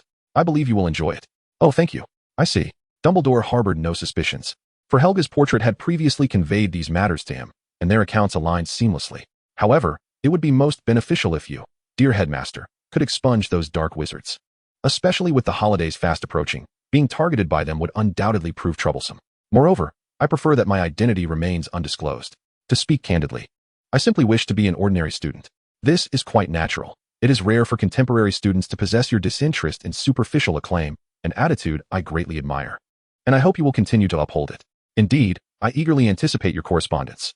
With a smile, John remarked that once mutual agreement is reached, the remaining matters become significantly more manageable. Hogwarts will not tolerate the provocations of dark wizards, so you can rest assured. Focus on preparing for your final examinations, Mr. Smith. Thank you for your counsel. John rose, giving a slight nod. Then, I shall take my leave. Chapter 87. John's Reflections on Life on a Sunday Morning. The air was crisp and the sun shone brightly. Amidst the stifling heat of summer, a rare cool breeze wafted through. Even more remarkably, the entire school seemed devoid of students lingering in bed this weekend. The Quidditch pitch had long been claimed by younger students practicing their spells, while the upperclassmen had retreated to their respective houses' outdoor spaces. Most students were preoccupied with the impending final examinations, their anxiety palpable. Meanwhile, those unperturbed by the exams were engaged in their own pursuits. Among the latter was John, who found himself in a small classroom, deep in contemplation. He had typically reflected on his missteps, yet after a prolonged absence of introspection, he had committed several errors, notably the thoroughly disastrous debate with Helga, which had nearly cost him his life. Such obstinacy was entirely unnecessary. Why must one rigidly cling to their opinions? In hindsight, it seemed profoundly foolish. Seated at his desk, John jotted down the matters he needed to confront. He felt assured in trusting the dark wizard situation to Headmaster Dumbledore. After all, he had been nearby, eavesdropping when Dumbledore turned the dark wizard Edmund to ashes. This was hardly a significant feat for Dumbledore. What puzzled John was Helga's perspective on the matter. That was the second point. He noted another phrase in his notebook. In truth, since John and Helga had engaged in their rather profound conversation, they had ceased sharing everything with one another and had begun pursuing their individual endeavors. John surmised that perhaps following that near-fatal experience, Helga felt her initial objectives had been sufficiently met, thus allowing her to adopt a more hands-off approach with John, permitting him to resolve his studies independently while still rigorously scrutinizing the results as before. Previously mentioned as a precaution against the dark wizards of Europe, it merely served as a pretext. Who knows if those dark wizards have already arrived? The outcome, rather ironically, is that while the European dark wizards did not manifest, a multitude of their American counterparts emerged instead. Furthermore, the instigator of the economic warfare is also from America, prompting John to shift his focus towards the dark wizards of that region. Helga delved into the memories associated with the dark musician, uncovering only information about Voldemort's current respite in America. It is indeed true that these dark wizards traveled great distances to Hogwarts to establish their plans. Yet the two factions have long harbored grievances, making it trivial to conjure a justification. Additionally, when Edmund's memories reached Helga, they were fragmented, with the most crucial portion dissipating upon Edmund's demise. John, therefore, resigned himself to the notion that without proof, he would simply accept the serendipitous nature of his findings, akin to a blind cat stumbling upon a dead mouse. The once busy legendary which transformed into an entirely different persona, scrutinizing data on one side, while researching the creation of souls within the enchanted castle on the other. After enduring a prolonged period of development, the wizards of the magical realm had, in fact, acclimated to a life marked by a scarcity of magical resources. As the adage goes, a universal truth persists in this world. It is easy to transition from frugality to luxury, but challenging to revert from luxury to frugality. When an individual ascends from a life of poverty to one of affluence, not only is the transition swift, but it also occurs without much fanfare, drawing little attention from others. Conversely, the elevation of magic resembles a gentle spring rain. It arrives quietly, subsequently enriching the earth's moisture. Just as an abundance of moisture fosters healthier plant growth, the wizards dwelling within an ever-improving environment perceive their magical abilities as becoming more effortless, believing that the energy expended in casting spells has diminished, thereby enhancing their perceived skill levels. However, they remain oblivious to the fact that it is their surroundings that have improved, failing to recognize that the increase in ambient magical energy has facilitated their ease in spellcasting. This phenomenon aligns with the human tendency to rationalize their existence, behaviors, and logic, continually seeking a framework that is more readily accepted. Yet, an alternative, albeit slightly incredulous possibility also exists, representing a reasonable cycle. Thus, apart from John's initial rational conjecture, all subsequent experiments, observations, and related endeavors were solely undertaken by Helga. Indeed, considering John possessed no observational tools beyond a pair of spectacles, while Helga commanded an entire magical space enriched by years of immersion in the arcane arts, she inherently held the advantage in this matter. Consequently, John found himself outpaced by Helga. Ever since Helga exhibited remarkable capacity for inclusivity, John's so-called progressive ideas became obsolete, and Helga evolved into a remarkably successful teacher. In this regard, John found himself left with no alternative but to accept the situation with utmost sincerity. Is there anything in the world more disheartening than the strict oversight of both parents and teachers? Indeed, there is. The aforementioned figures of authority are embodied in a single person. John was confronted with such a predicament. Helga, being his bloodline progenitor, simultaneously met all the criteria of an instructor in terms of knowledge, magical prowess, and her perceptive grasp of the magical realm and its applications, exceeding that of any student. This is no trivial observation. John prided himself on his intelligence, which Helga had once lauded. However, the dynamics had shifted drastically. Helga was simply too formidable. The legendary witch's superiority manifested vividly in her strength. Even in the realm of concepts regarding the world's evolution, where John excelled, Helga exhibited no shortcomings. Her years of accumulated wisdom endowed her with an aptitude for embracing novel ideas that rivaled that of the youth. Moreover, she had long since synthesized magical and technological artifacts based on John's descriptions, applying such innovations to her magical research, albeit restricted to the confines of the fairy castle. But what significance does that hold? If Helga can wield it, it is undoubtedly valuable. As for John, with only 2 individuals in the world engaging in this research, when Helga was indifferent to John's progress, the world mirrored her apathy. While Helga possessed tangible research achievements, merely reaping the benefits without contributing is not the hallmark of a diligent researcher. Investigating the magical environmental conditions of the world would facilitate John's communion with magical elements, enhancing his capacity to accumulate magical energy and accelerating his comprehension of the world at large. Having glimpsed the profound vistas of existence and encountered the enigmatic depths accessible only to legendary sorcerers, John did not lack insight into the upper echelons of power. Yet, a vast chasm loomed between that pinnacle and his current standing. Such fortuity is a rarity. Moreover, unlike Helga, John's pursuit of knowledge was inherently aimed at self-improvement, whereas Helga sought merely to reclaim her former zenith. The differing methodologies naturally resulted in disparate velocities of progress. Helga benefited from an expansive magical space to absorb magical elements and restore her strength, while John lacked such advantages. Thus, a slower pace was to be expected. Enveloped in a cloaking charm, John brushed past students in the corridor, diligently reciting their lessons, and made his way upstairs. He was headed to the 8th floor, to the room of requests. This semester, due to Helga's portrait being relocated from Rowena's study and his subsequent request for a small classroom from Professor Sprout, he found himself visiting the room of requirement less frequently. This marked only his 4th visit. The earlier excursions were motivated by his endeavors to practice magic. It was there that John honed his skill with the Mire restoration spell, inevitably causing some damage to the room. His reduced visits allowed the space to recuperate.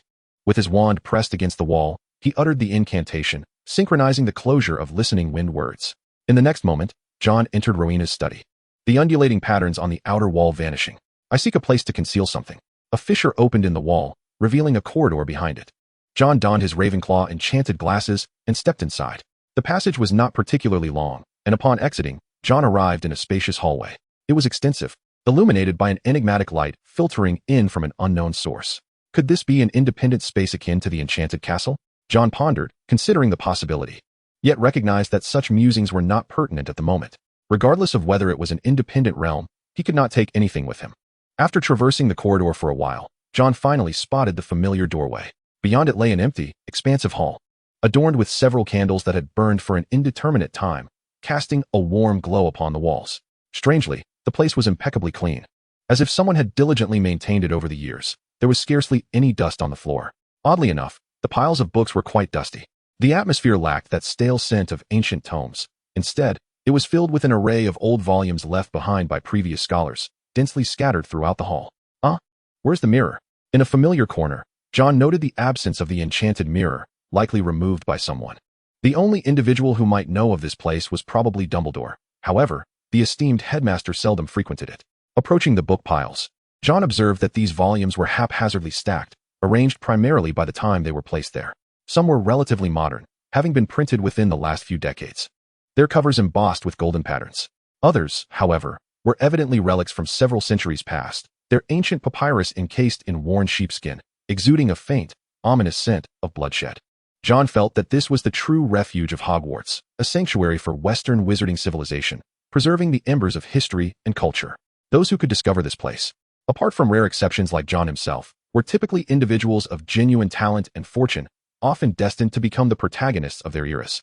Consequently, the treasures hidden within this sanctuary were unlikely to be of trivial nature. Such mundane items could easily be found within the Hogwarts library, seated upon a seemingly rickety chair that, upon closer inspection, proved unexpectedly sturdy. John surveyed his surroundings, finding them eerily devoid of life. Yet, he could not shake the sensation of an unseen presence lingering nearby, a most extraordinary feeling. Chapter 89, The Crown. What sort of sensation might this be? It was as if time itself had been disrupted by some unseen force. With a procession of individuals who once sought refuge in this repository of knowledge passing by him, one after another, cloaked in robes and adorned with hats. Some of these figures had ascended to the ranks of great wizards, others had become masters of the Ministry of Magic, some had turned to the dark arts, and still others had devoted themselves to the study of magic. Accompanied by the hurried sounds of footsteps echoing in his mind, John began to perceive their shadows. They concealed their tomes and notes within these walls, perusing the works and writings left behind by those who came before them. Silent, unseen, they bore no faces, for such things held no significance here. Identification was superfluous. What they had left behind was what truly mattered. Yet, there was an abundance of it. John opened his eyes, shaking off the thoughts that clouded his mind, and turned his gaze towards the towering piles of books before him. As he surveyed the towering stacks surrounding him, he began to question the very essence of his existence.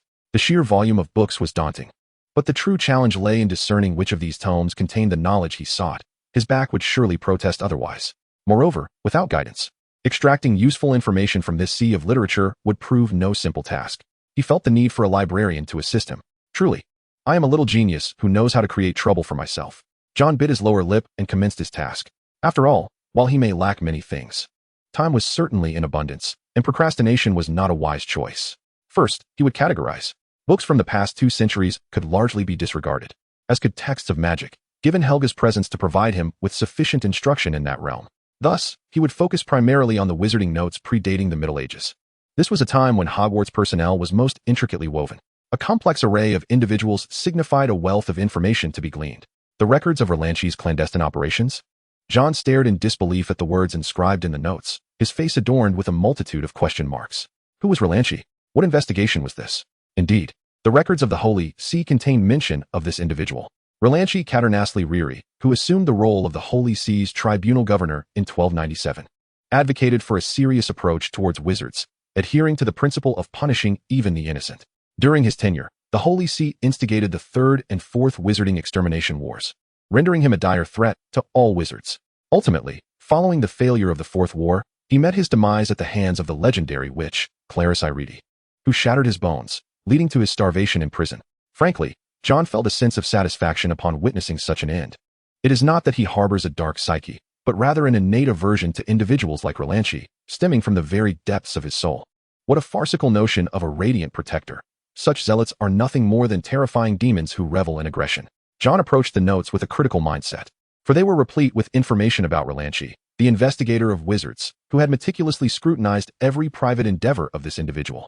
Moreover, the notes contained the investigator's conjectures regarding Relanchi's actions, as well as portrayals of his character by the wizards, far surpassing the records maintained by the Holy See in detail. Regrettably, this was where the narrative abruptly ceased. How sudden and jarring the interruption. Just as John delved into the captivating tale of Relanchi and his mistress, the account inexplicably ended. Was this an indication that the investigation had been halted? John rubbed his nose and closed the notes, pondering the cruelty of such an abrupt cessation. Such an investigator ought to be presented before the court. To his dismay, most of the notes comprised investigations and tracking of prominent figures within the ecclesiastical hierarchy, alongside various annotations on magical enhancements. John had labored throughout the afternoon, yet had managed to uncover only a handful of useful tomes. Among them was a notebook bequeathed by a certain Master Kuntaro in the 12th century, a report inadvertently pilfered by a student from the then headmaster in the 15th century, and several unique editions of a magazine titled Today's Magical Analysis, published in the 16th century, which had long since ceased operations. John perused these materials only superficially, mindful of his limited time. After all, he could not afford to vanish completely during daylight hours. Nevertheless, having gleaned a general understanding of the contents, he was confident in their utility. With a flick of his wand, he restored the disordered piles of books to their former arrangement. Yet curiously, the dust that had settled upon them seemed to vanish into thin air, as if it had never existed at all. Cautiously, he wrapped the precious documents in a silk cloth and stowed them within his ring. Feeling the fragility of the 12th century notebook, one slight misstep, and it might shatter into pieces. Was he truly to depart in this manner? Though his mind urged him to leave, his feet carried him in another direction. During his previous visit, he had neglected to thoroughly examine the hidden Horcrux. The diadem of Ravenclaw, a relic of utmost significance from the founder, beckoned to him. After a moment's reflection, he deemed it of little consequence, as long as the primary narrative remained unchanged, and ultimately Voldemort was vanquished by Harry Potter. No significant problems would arise. Furthermore, the discovery of this diadem unfolded towards the story's conclusion, leaving the preceding events unaltered. John lifted his chin and gazed at the diadem suspended above the statue's head. Its gilded surface radiated an alluring glow, reminiscent of Helga's words, with Rowena's diadem in hand. One might indeed attain unparalleled intelligence. He waved his wand and, with a levitation charm, retrieved the crown, sending it directly atop his head. In that very instant, a chill surged forth from the back of his neck. The final words of the recent past. Chapter 90, Cleansing. Coldness has always been a significant catalyst for awakening. Provoked by this icy sensation, John was jolted from the ethereal state he had just been in. At that moment, he nearly relinquished the crown he held in his grasp. Fortunately, his grip remained steady. It was a narrow escape. After an afternoon of effort, he had overlooked the contents within the crown. The fragment of Voldemort's soul was not something John was prepared to confront. Nevertheless, this also served to affirm that Helga's protective measures were indeed effective, alleviating John's concerns regarding safety in this regard. That evening, the desolate common study room of the Hufflepuff Magical Research Society was once again graced by the presence of all its managing members. Ed Carley maintained his usual stoic demeanor. When Sophia arrived, he was seated seriously behind the chairman's desk, a management manual resting before him. "Senior, you arrived quite early," Sophia remarked, placing several parchment scrolls upon the table. Noticing her arrival, Ed closed the manual. "Since there's nothing to do, it seems that as the next chairman, you've been quite leisurely of late. That is entirely thanks to you, Senior. The fundamental order of the society has already been established. I merely need to enjoy the fruits of your labor." "Oh, that is true." Sophia cast a glance at Ed, harboring no expectations of charm from the oblivious fellow. She turned and approached the wall of the study room, tapping it lightly. "Here, your lemon tea." "Thank you." Sophia paid little mind to his perfunctory gratitude. This man was perpetually engrossed in his own studies and responsibilities. Fool. She grasped a cup of iced chocolate milk and settled into the position of secretary. The meeting commenced. Indeed, the Society's management comprised only the two of them. Primarily, 6th and 7th year students were engrossed in preparations for their final examinations, which were considerably more challenging than those faced in the 5th year. Come next year, things will improve. Those 5th year lads are quite commendable, and a few from the 4th year show promise as well. You can select a few to fill the vacant positions. Rest assured, I have it under control. Truman will succeed as the next secretary. Is that agreeable? Ed nodded in assent, acknowledging Truman's competence and excellence. He paused before adding, "I have entrusted the society to you. You ought to remain silent if you cannot articulate anything meaningful." Sophia shot Ed a glare before gathering her belongings and departing. Ed watched her retreating figure, sighing in resignation. Why is she angry again? Nightfall is the most opportune time for clandestine endeavors. The tranquil village of Hogsmeade echoed only with the sound of rain cascading from the heavens. The scene was enveloped in a curtain of rain, shrouding the village and the silent, towering Hogwarts castle nearby, evoking the essence of a medieval oil painting. Bayer navigated through the downpour and turned into Kelly's quaint little shop. "How is it? Still no news?" Kelly, who had been anxiously waiting here for quite some time, greeted him. As a hub for intelligence, she hadn't had a single customer in days, as though all patrons had simultaneously forgotten her. Yet, the absence of customers was one thing. The regular communications from America had also ceased. Even a fool would realize that this was a sign they were being watched. Although Bayer maintained a calm facade, his tone betrayed a deeper anxiety, for he understood that his inability to leave stemmed from a mental suggestion implanted within him. Ironically, the very system he had mastered in American dark magic was one adept at creating illusions and sowing such suggestions. "Is there any news?" Suddenly, the shop door swung open, and a figure cloaked in black entered. Speaking in a refined British accent, he approached Kelly and Bayer. Kelly forced a smile. "What did you say?" "I wasn't speaking to you." The man beneath the cloak disregarded Kelly's graceful curves, his gaze fixated on Bayer. "Do you find this ironic?" A chill ran down Bayer's spine. This must be the wizard who had cast the mental suggestion upon him. He mustered a smile, but his hand, concealed in his pocket, gripped his wand tightly. With the slightest motion, a killing curse could be unleashed. He was not like his foolish younger brother, who studied music. If I were you, I would choose to do nothing right now. From beneath the cloak, Severus Snape produced a pocket watch, shaking it free from his sleeve. Bayard Slane, Dark Wizard from America, and Kelly Plunton, I regret to inform you that you have crossed a line. Before his words had fully settled, Bayard flicked his wand. Yet, the disparity in power was evident. Facing a wizard of Snape's caliber rendered him powerless. With a mere flick, Snape effortlessly dodged the killing curse, raising an eyebrow and letting out a gentle sigh. Indeed, American dark wizards were uncivilized savages. In a subtle misstep, the magic that Dumbledore had placed upon the pocket watch was activated, causing it to disintegrate instantaneously, as if corroded by time, turning to dust in an instant. Subsequently, Bayard, struck as if by a heavy blow, collapsed unconscious. The weaker Kelly had already succumbed to the floor, for unlike Bayard, she had spent years here and was well acquainted with Severus Snape. Once a follower of the Dark Lord, he later became a professor at Hogwarts. Those he had followed were either top-tier dark wizards or legendary light wizards. Such a formidable character was far beyond her capacity to confront. She now had no choice but to earnestly plead with him, hoping that he would spare her life, considering she had done nothing wrong. Unfortunately, Snape did not even grant her a glance. With a single killing curse, he extinguished the witch's life, and with a cleaning charm, he erased the stains from the ground. He then hoisted the unconscious Bayard and turned to leave. The cleanup was complete. Chapter 91, Severus Snape. For many years, Snape had transformed himself into a blade. Whether under Voldemort or Dumbledore, he was that very blade, and he had willingly accepted this fate. The former was driven by ideals, the latter by love. It is somewhat ironic. A blade may lack sharpness and resilience, but it must never possess emotions, especially not the perilous kind known as love. Yet, who can truly govern their emotions? Snape failed, thus becoming a mere tool manipulated by Dumbledore, merely to protect that child. At times, he found this notion absurd. Click. The door lock gently clicked open as Snape entered, dragging the person with him before closing the door behind. The unconscious Bayard felt as heavy as a corpse. Even with magical assistance, Snape was reluctant to continue hauling this dark wizard. A foul stench emanated from him, reminiscent of the Americas. Snape wrinkled his nose, unceremoniously dropping him to the floor, casting a binding and silencing charm, and then confiscating Bayard's wand before stepping into the lavatory. He needed to clean himself up first. The lavatory was modest, with a mirror hanging above the sink, and nothing else of note. Snape despised looking into mirrors. For the moment, he beheld his reflection. Discontent washed over him. That face bore the weight of time.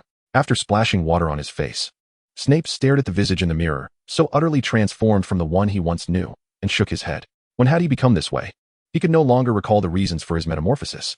Since her death, he had lived alone for these years, scarcely feeling any discord. It was akin to existing as a mere shell of a person. Aside from work and classes, he merely assisted Dumbledore with various matters. There was nothing amiss, of course. Drying his face, Snape exited and sat at his desk. On the table lay an unfinished book, while in the corner rested two photographs. One depicted a young, charming girl, long since deceased. The other appeared more recent, showing an elderly woman tending to flowers in a small garden. She was a mother, Mrs. Prince, Snape's mother. However, it had been many years since he had seen her. It was not abandonment. Rather, it was Snape's deliberate choice to forsake her.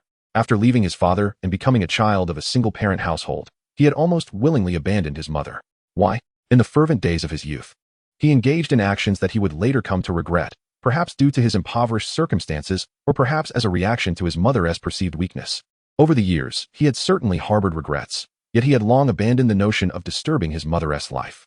In his former life as a dark wizard, he had refrained from intruding. Now, having turned his back on the Dark Lord and arrived at Hogwarts, he felt an even greater need to be wary of the hidden followers of the Dark Lord. Those reckless lunatics were the ones truly deserving of fear, for they would kill his loved ones simply out of a sense of joy. With only one relative remaining, he fervently wished for Mrs. Prince's safety, even if he himself was not secure. Snape gazed vacantly at the photographs for a while before ultimately putting them away. The following year would mark the child's entrance into school. He needed to prepare in advance to seamlessly assume his role. Yet, there was little need for deliberate effort. It was said that the child bore a striking resemblance to that insufferable Potter. There was no need to stir emotions artificially. A cold smile flickered across Snape's face as he tidied up the items on his desk, and then turned his attention to the figure lying at his feet. Bale awakened, struggling to regain consciousness. The surface upon which he lay was cold and hard, a stark contrast to the soft bed he was accustomed to. A relentless throbbing pain in his head rendered him incapable of focusing. In his haste to eliminate that student, he had infused the pocket watch with a significant amount of mental energy, and he recalled that the dark magic contained within had successfully activated just days prior. Why was it necessary to kill that student? He felt a sense of suffocation at the thought. In truth, he had no particular desire to slay the student. It was merely that his junior had died here, and the prophecy foretold by his teacher linked the death to a Hogwarts student.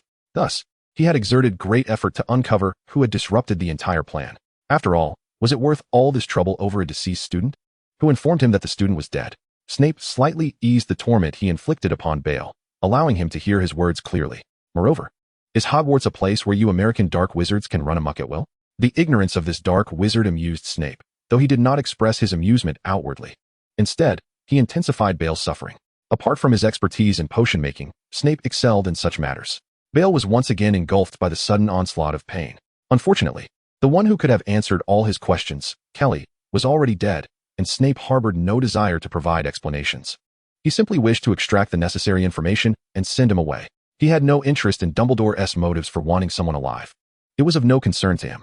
As a blade, one must possess the awareness befitting a blade. However, even a knife cannot find beauty in everything. Recovering once more from the pain, Bayer gazed in terror at the man looming above him, fearing another blow. The man's face was contorted in revulsion, and Bayer could perceive in the depths of his eyes the reflection of himself, sprawled on the ground, ensnared by magic and rendered mute, writhing in despair.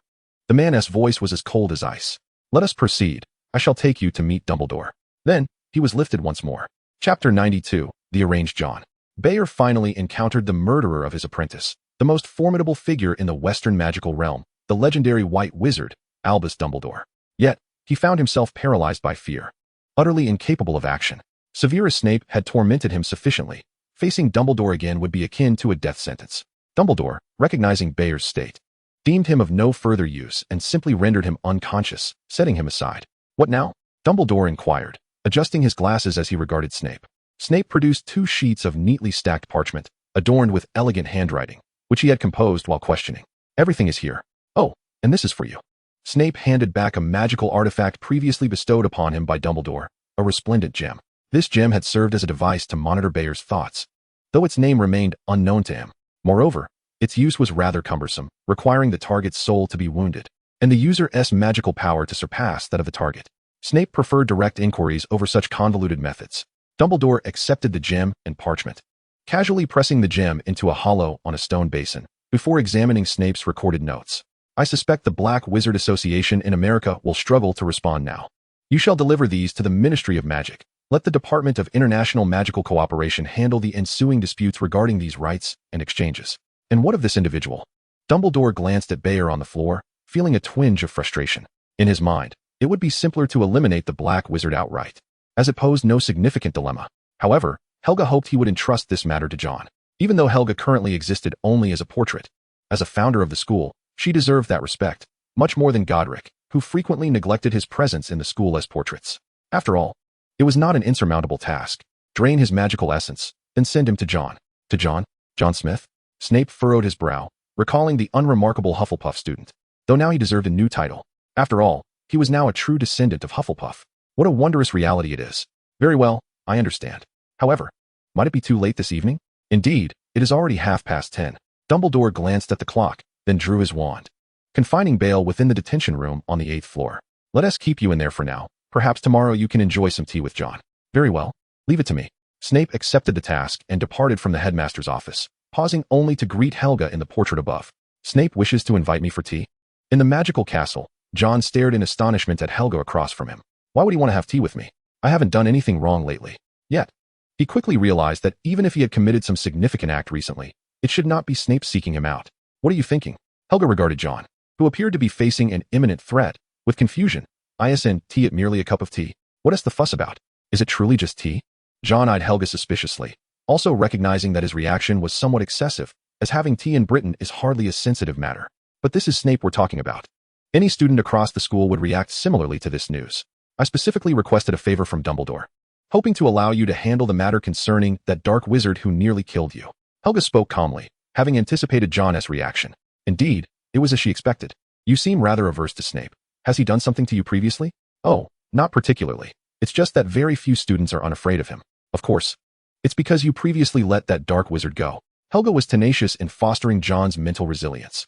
This time, let us see how one might eliminate a foe. John did not protest, for he too was curious to behold the dark wizard who had nearly taken his life. Very well, when Snape extends his invitation, I shall attend. John ran his fingers through his hair and reported, in the past few days, I have organized the materials I've learned this semester on deities, magic, and some environmental studies. Though my research on deities has recently stalled, no matter, it's not entirely halted. Helga observed John's smiling countenance and chose not to elaborate further.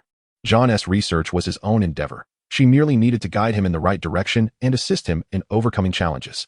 Helga sipped her water and inquired, Your visits have been infrequent lately. There's no way around it. As the semester draws to a close, I must review what I have learned. John shrugged, expressing his helplessness. Furthermore, with this particular task assigned to him, visiting more often might not yield anything significant. In truth, it is mainly because I cannot enter on my own, thus I am unable to control the timing of my visits. Regarding this matter, Helga did not shatter John's expectations as she typically might. If you genuinely wish to master the method of entering earlier, there are indeed ways to achieve that. Chapter 93. Who among you wishes to possess a soul? If one were to identify the most significant matter concerning John of late, it would undoubtedly be his newfound ability to traverse the mystic castle at will. The passive approach of waiting for Helga to guide him was not only cumbersome but also inefficient. In instances where John had pressing matters to attend to, he could not promptly inform Helga, leading to occasional mishaps. After all, John's current prowess was still rather limited. Helga's initial conditions were twofold. John needed to elevate his soul's potency and learn a form of mental magic akin to mind capture. The former was foundational, while the latter pertained to its application. In essence, he needed to enhance his mastery over his own soul. Following an experience in the abyssal blue sea, John's soul capabilities underwent a qualitative transformation. Not every sorcerer is fortunate enough to witness such a miracle at his age and level, and even across a millennium. John remains a remarkable anomaly. His soul, caught in the delicate balance between life and death, was safeguarded by a legendary wizardess guardian, who escorted him through the abyssal blue sea, a realm that had lain undisturbed for millennia, allowing him to witness the essence of sorcery. This was an experience far beyond the grasp of an ordinary wizard. Fortunately, John never considered himself an ordinary sorcerer. It was not arrogance, but rather the weight of countless memories and aspirations, coupled with the myriad of fortuitous or adverse encounters he had experienced, that rendered him incapable of simply letting go. Indeed, the burdens of responsibility often bend one's will. After a moment of self-reflection, John rose quietly from the swing, preparing to absorb Helga's teachings. He needed to draw closer, for it was difficult to discern Helga's figure from a distance. It was true that Helga's true form was elsewhere. What stood before him was merely her ethereal avatar. The fairies populating the mystic castle's garden were but crafted entities, akin to animated dolls devoid of souls. Helga found this state of affairs unsatisfactory. These fairies executed her commands as if she were conversing with herself. Yet, she was powerless to change it. For just as she wished John not to be ensnared in this place, she also harbored no desire for others to endure years of confinement. This was not merely an act of kindness, it was a matter of conscience. How many souls could withstand the desolation of time and solitude, especially when surrounded by individuals with such awkward identities? Thus, Helga placed great importance on John, not solely due to their blood relation, but also because he was someone with whom she could converse without regard for status. In Helga's eyes, John was an individual capable of being true to himself. This, she believed, was why John possessed the potential for remarkable achievements. Yet, in his absence, she found herself genuinely bored. Such is the nature of humanity. In the absence of companionship, even the greatest tedium becomes bearable. Once companionship is attained, one inevitably becomes increasingly discerning. Helga yearned for a companion, yet she was reluctant to ensnare another soul in this realm. Thus, she devised a method to create souls herself. When John learned of this revelation, he was utterly astonished. Truly, she was a legendary witch, bold in her endeavors, far braver than his own habitual apprehensions. However, the act of soul creation is a divine prerogative. The emergence of souls and consciousness is a miracle bestowed by the Creator. As a legendary witch, Helga, despite her prowess, could not directly usurp the Creator's authority. Otherwise, why would she remain confined here? That elevated state is precisely what legendary sorcerers like Roina and Salazar have pursued throughout their lives. Consequently, Helga employed a cunning approach.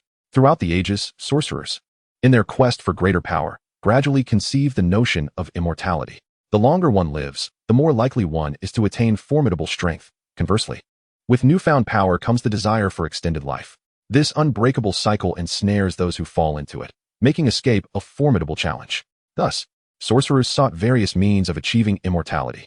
Initially, they explored methods to prolong physical existence. Among them, the alchemist Nicolami excelled, for his elixir of immortality was indeed extraordinary, capable of staving off death even during times of magical decline. Yet, physical immortality ultimately could not prevent the decay of the soul. The agony of gradually forgetting one's memories could easily overshadow the allure of eternal life. Therefore, Helga opted for the path of soul immortality. This avenue, though diverse, typically necessitated preparation prior to death, as exemplified by Helga's soul space and Voldemort's Horcruxes. However, these were not ideal solutions. Helga's soul space was, in essence, a form of self-imprisonment. Were it not for the occasional respite allowing her to venture to the surface of the azure sea and gaze upon the scenery, along with the ability to converse with magical portraits, Helga would likely have succumbed to despair long ago. Nevertheless, even so, during John's enrollment, Helga felt an ominous trend of her soul's disintegration. Thus, shortly after his admission, John encountered Helga, not out of curiosity for her descendant, but rather because Helga believed her endurance was waning and wished to glimpse her progeny. Ultimately, it was John's presence and the myriad of fascinating research he introduced that stabilized Helga's soul state, enabling her existence to persist until now. For both John and Helga, this was a fortuitous turn of events. Moreover, Helga's investigation into the creation of souls was, of course, aimed at granting John the freedom to traverse this space. Now that her research had borne fruit, she had sequestered herself in focused study. Thus, not long after John received Helga's guidance to depart the space, her corporeal form materialized in the garden. In her hand, she held a diminutive crystal orb, encapsulating a peculiar object that shimmered in a captivating shade of blue. The legendary witch gazed at the garden sprites hovering before her, gently shaking the orb. Who among you desires a soul? Chapter 94. Even dark wizards are human. No. Thank you, John replied, biting his lip in resignation, before turning to his companion, Flynn, to pose the same inquiry. Dear friend, do you have time this afternoon? Would you care to join me in Professor Snape's office for a delightful cup of sweet lemon tea? Flynn shot him a disdainful glance, delivering a response identical to that of Stephen. Scully, seated to Flynn's right, did not even grant John the opportunity to speak, directly providing a resolute answer. Not interested and not available. Today, tomorrow, the day after, and for the next 6 years, I shall have no time for that. Very well. Devoid of allies in his plight, John steeled himself, preparing to venture alone to Snape's office in search of fortune. Despite his foreknowledge of the forthcoming encounter, an unsettling anxiety gnawed at his heart. He was indeed apprehensive. After all, he would be facing Severus Snape, one of the two individuals in this world closest to legendary status, the other being the slightly more formidable Voldemort. Rumors suggested that by the end, Snape's power had nearly equaled that of Voldemort, though he remained constrained by their master-servant dynamic. The thought of confronting him made John feel even more anxious than when he faced Headmaster Dumbledore. This was the psychological shadow cast by a lifetime of reading and attending classes. Regrettably, this was a task he must undertake, and given that Professor Snape rarely extended invitations, he could not afford to drag Flynn into this endeavor. Just moments ago, when the owl delivered the message, he had shouted, and now the entirety of Hufflepuff was aware of the matter. It was truly a tragic spectacle of human folly, with no other option but to proceed to Snape's office. John finished his dinner and, under the watchful eyes of his 3 beloved roommates, set off. Snape's office was located in the basement, not far from the Hufflepuff common room. So it was not long before John arrived at his destination. This area was indeed desolate. The exits to the Slytherin and Hufflepuff common rooms were also on the lower level, alongside 2 classrooms, yet the front of Professor Snape's office remained eerily devoid of visitors, evoking a complex mix of feelings within him. John knocked on the door. Enter, came Snape's voice from within. Turning the doorknob, he stepped inside. Snape's office, being situated underground, was shrouded in dimness. The few candles present could scarcely illuminate the space, while the shelves lining the walls were cluttered with an array of bottles and colorful potions, lending an air of strangeness to the room. The peculiar scent that lingered in the air mirrored that of Professor Snape during class, and at last, John understood the origin of this enigmatic aroma. Welcome, Mr. Smith. It appears you have arrived a tad early. Professor Snape busied himself with tidying the items on his desk. And as John had anticipated, there was no tea to be found. The notion of partaking in tea was merely a pretext. Naturally, one ought to arrive a bit earlier when invited by Professor Snape. Upon entering the office, John seemed to assume an entirely different social persona. He felt no anxiety and was able to exchange lighthearted banter. After all, both parties were well aware of each other's identities. And since there were matters to attend to, there was no need for superficial formalities. A saying from Huaxia aptly encapsulated John's current state of mind. He did not regard himself as an outsider. Whether it was his grandmother, ancestors, Professor Sprout from the school, or his fellow classmates, he felt a sense of belonging. Through years of experimentation, John had observed that most Westerners were simply unable to withstand this approach. He was merely curious about Professor Snape's resilience. Are you able to enter the storeroom by yourself, or shall I escort you? Snape was remarkably straightforward, a stark contrast to his usual austere demeanor. He appeared to be engrossed in writing something, though John did not inspect it closely, merely casting a cursory glance. It was all related to potion making, a subject he found rather perplexing. "There is no need to trouble the professor," John said with a smile, his wand slightly raised. "This matter has already been conveyed to me by our ancestor Helga. Your additional instructions are unnecessary." John could not discern whether Snape was smiling. His countenance resembled that of an iceberg, devoid of any discernible expression. Consequently, John chose not to speculate on Snape's emotions. Following Snape's direction, John stepped into the storeroom. The professor's office was modest in size, and the adjoining bedroom and storeroom were even smaller. The storeroom was cluttered with various potion ingredients. And there lay a dark wizard, lifeless on the ground, appearing anything but benevolent. One could easily deduce that he was far worse than Professor Snape. Helga had stated that eliminating him would suffice. John had always possessed a ruthless disposition, but only towards his adversaries. He remained kind-hearted towards friends and strangers alike. Helga often remarked that he was too soft-hearted, yet in truth, he had never considered himself particularly gentle. The so-called kindness stemmed from the fact that the misfortunes had not befallen him, allowing him to maintain a modicum of goodwill towards strangers.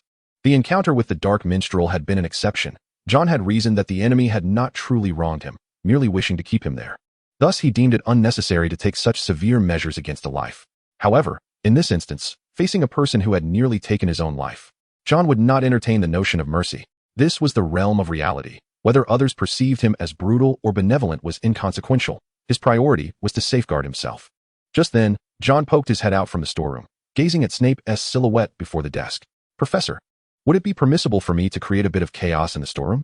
Do not disturb my materials. Everything else is at your discretion." "Very well, thank you, Professor." Anyone who observes this smile would hardly perceive it as one that a 12-year-old child would display. However, those who are aware of the situation do not genuinely regard John as a mere child. Not Helga, and certainly not Professor Dumbledore or Severus Snape. If they were to treat him as a child, who among them could commit the heinous act of forcing a child to take a life? A dark wizard is still a person, after all. Chapter 95, a minor matter. A dark wizard, of course, cannot be considered human. In America, the Dark Wizarding Association has adopted a different title for their community of sorcerers, referring to themselves as wizards. Yet, akin to the distinctions between turtles and tortoises, there is little difference in essence. It merely sounds more appealing. However, this change bears little practical significance.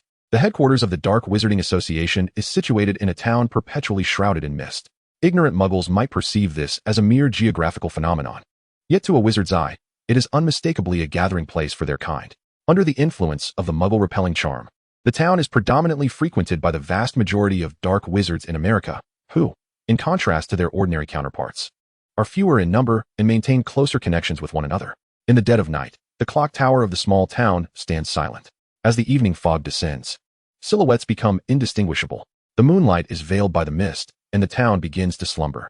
Within this concealed clock tower appears a dark wizard seer, who has already lost 2 beloved apprentices in England. Upon his arrival, the hushed whispers of the dark wizard cease abruptly. No one dares to disregard the power of a dark wizard skilled in soul magic, especially one who has ascended to the esteemed position of seer. The dark wizards of America are acutely aware that before he began his studies in prophetic magic, he achieved his visions through the manipulation of others. Such a ruthless individual is sufficient to instill fear in all. Even as he utters his words, a dark wizard, of course, cannot be considered human. You have enjoyed peace for too long. You may have forgotten how you once survived. The white-haired seer strides into the midst of the dark wizards, his voice low yet resonant. You once lived like dogs, and now you truly regard yourselves as human? This statement, though harsh, is undeniably truthful. The truth is often the most unpalatable. At this juncture, aside from the seer, who embodies a leadership role, no one dares to voice such sentiments in the presence of so many American dark wizards. I have summoned you here today for 2 primary matters. The elder surveys the silent dark wizards, speaking deliberately, as if the preceding events had never transpired. Naturally, the surrounding dark wizards remain silent, for those who speak in such matters often find themselves in misfortune, while the seer would not dare provoke Dumbledore. Handling them is entirely within his purview. The second matter, Daniel, inform Voldemort and his followers that they are no longer welcome here. They must depart at once. And until Dumbledore's passing, we shall not concern ourselves with their affairs. The black wizard named Daniel hesitated, ultimately refraining from uttering a word, instead choosing to turn and depart. It has become evident to the members of the association that Voldemort is still in a state of recovery, his powers significantly diminished, leading these dark wizards to regard him with indifference. Even a tiger fallen from grace may be bullied by dogs, let alone a group as self-serving as the dark wizards. Without faith or interest, it is a considerable effort to rouse them into action. Clearly, the prophet perceives the current threat posed by Dumbledore. failing to recognize any potential resurgence of Voldemort in the future. Consequently, Voldemort and his companion Quirrell were compelled to advance their planned departure by a month, vanishing completely from the United States. Upon receiving this news, the Prophet sighed in relief. Initially, they acquiesced to Voldemort's requests solely due to the substantial wealth and treasures he brought, with subsequent actions motivated purely by monetary gain. Edmund's involvement was aimed at elevating his standing within the association for personal gain. Having failed to save him, he inadvertently endangered another student, which jolted the elder into a state of clarity. He realized that confronting Dumbledore head-on was inadvisable. He should have comprehended this long ago. For Dumbledore is the only legendary wizard in the West today. Should he choose, he could command the entire wizarding community of Britain to act according to his will. However, were such a scenario to unfold, he would not be here now, perusing correspondence from the British Ministry of Magic, but rather appearing as a defendant before the International Magical Court. Nevertheless, since Dumbledore is already aware of Voldemort and his companions' identities, as well as the precarious nature of Voldemort's existence, why has he not acted? The elder could not fathom Dumbledore's intentions in adopting such a demeanor. Yet, these matters were of no concern to him or to the wizards of the Americas. To survive, silence was imperative. He was quite skilled at remaining silent. Why do you not speak? John inquired, gazing down at the recently revived Bayer, whose eyes brimmed with terror, clearly unable to articulate any questions. However, John had no intention of inquiring further. He felt that since he was to take a life, the victim should not simply be a quivering creature helplessly whining on the ground. That would be rather anticlimactic. Yet, he had other commitments. With final examinations and the impending summer break approaching, leaving him little time to squander here. Be compliant. Do not struggle. I will be quick. With a gentle wave of his wand, John conjured a rope, securing it around the wizard's neck. In his haste, he had come unprepared, lacking a knife, and felt slightly embarrassed. As he observed the gradual smile spreading across the black wizard's face, his grip slackened momentarily. The rope vanished, and John's hand trembled uncontrollably. Such an act truly required courage. He adjusted his clothing and stepped out of the storage room. Dumbledore had advised that once this matter was concluded, it would be best to forget it. Harboring hatred could distort one's mindset, leading to a gradual unraveling of the self. Outside, Snape, who had been waiting for some time, observed John with a nonchalant demeanor. John reminded him of his younger self, and thus, he wished for John's mindset to remain untroubled. After all, examinations were imminent. It was natural. Why harbor hatred? Everything in this world, in time, shall pass. John smiled gently, exuding an innocence reminiscent of a 12-year-old boy. Yet, this smile sent a chill through Snape. How could one be so carefree after having just taken a life? I apologize for imposing on your space and for the trouble, he said, before collapsing onto his bed, his hands trembling uncontrollably. Chapter 96, Final Examinations. If the last month of the semester was characterized by busyness, then John was undoubtedly the least occupied among his peers. A week had elapsed since the murder incident, and it felt as though it had never transpired, leaving John's life untouched in the slightest. In the school, there were few who excelled to the extent of not fearing the final examinations, yet most of these students were preoccupied with their own commitments, such as clubs formed by distinguished professors. In stark contrast, John, who had neither club affiliations nor the need to participate in extracurricular activities, stood out remarkably. However, on the flip side, John was indeed engaged in his own endeavors. Learning from past experiences, Helga opted to directly utilize the essence of the soul to create garden sprites. By employing magical energy to carry the essence of the soul, and then shaping the life created, he could produce the 20th version of the garden sprite. Recently, John had been practicing soul control magic. This form of magic essentially falls into two categories. The first involves direct manipulation of the soul, exemplified by Helga's soul tethering and Voldemort's soul splitting, both of which exert direct influence on the soul and are notoriously challenging to master. The second category pertains to indirectly harnessing the power of the soul. The external manifestations of a living soul's power are consciousness and memory. Consciousness facilitates thought and inscription, while memory serves to store information. The brain of a living being acts as the arena for the soul's power to operate. The soul continuously releases power, generating subtle fluctuations during this release. If these fluctuations are captured by magical energy, they can subsequently be transformed into a conduit for magical application. With such a conduit, a fully formed spell can emerge, such as the renowned Soul Snare. However, when it comes to magic involving the soul, John could not afford to experiment blindly. He required a mentor. But where could he find such a teacher? Professors Sprout and Flitwick were no longer viable options, and Snape and Dumbledore were preoccupied with numerous matters ahead, leaving them little time for instruction. Professor McGonagall, similarly, was not well acquainted with him, nor were they particularly close. He would need to seek out an expert in brain closure spells, soul snaring, or even a wizard proficient in memory magic. He merely needed to summon a modicum of his soul's power, and with Helga's assistance, he could imprint his mark within the enchanted realm of the Wizarding Castle, thereby rendering any further aid unnecessary. However, he recalled a certain wizard proficient in memory magic, albeit this individual was not yet a professor at Hogwarts. Where might he seek him out? It seemed a rather straightforward endeavor. After a moment's contemplation, John opted not to disturb Bella, who was engrossed in her studies, and instead penned a letter to his mother.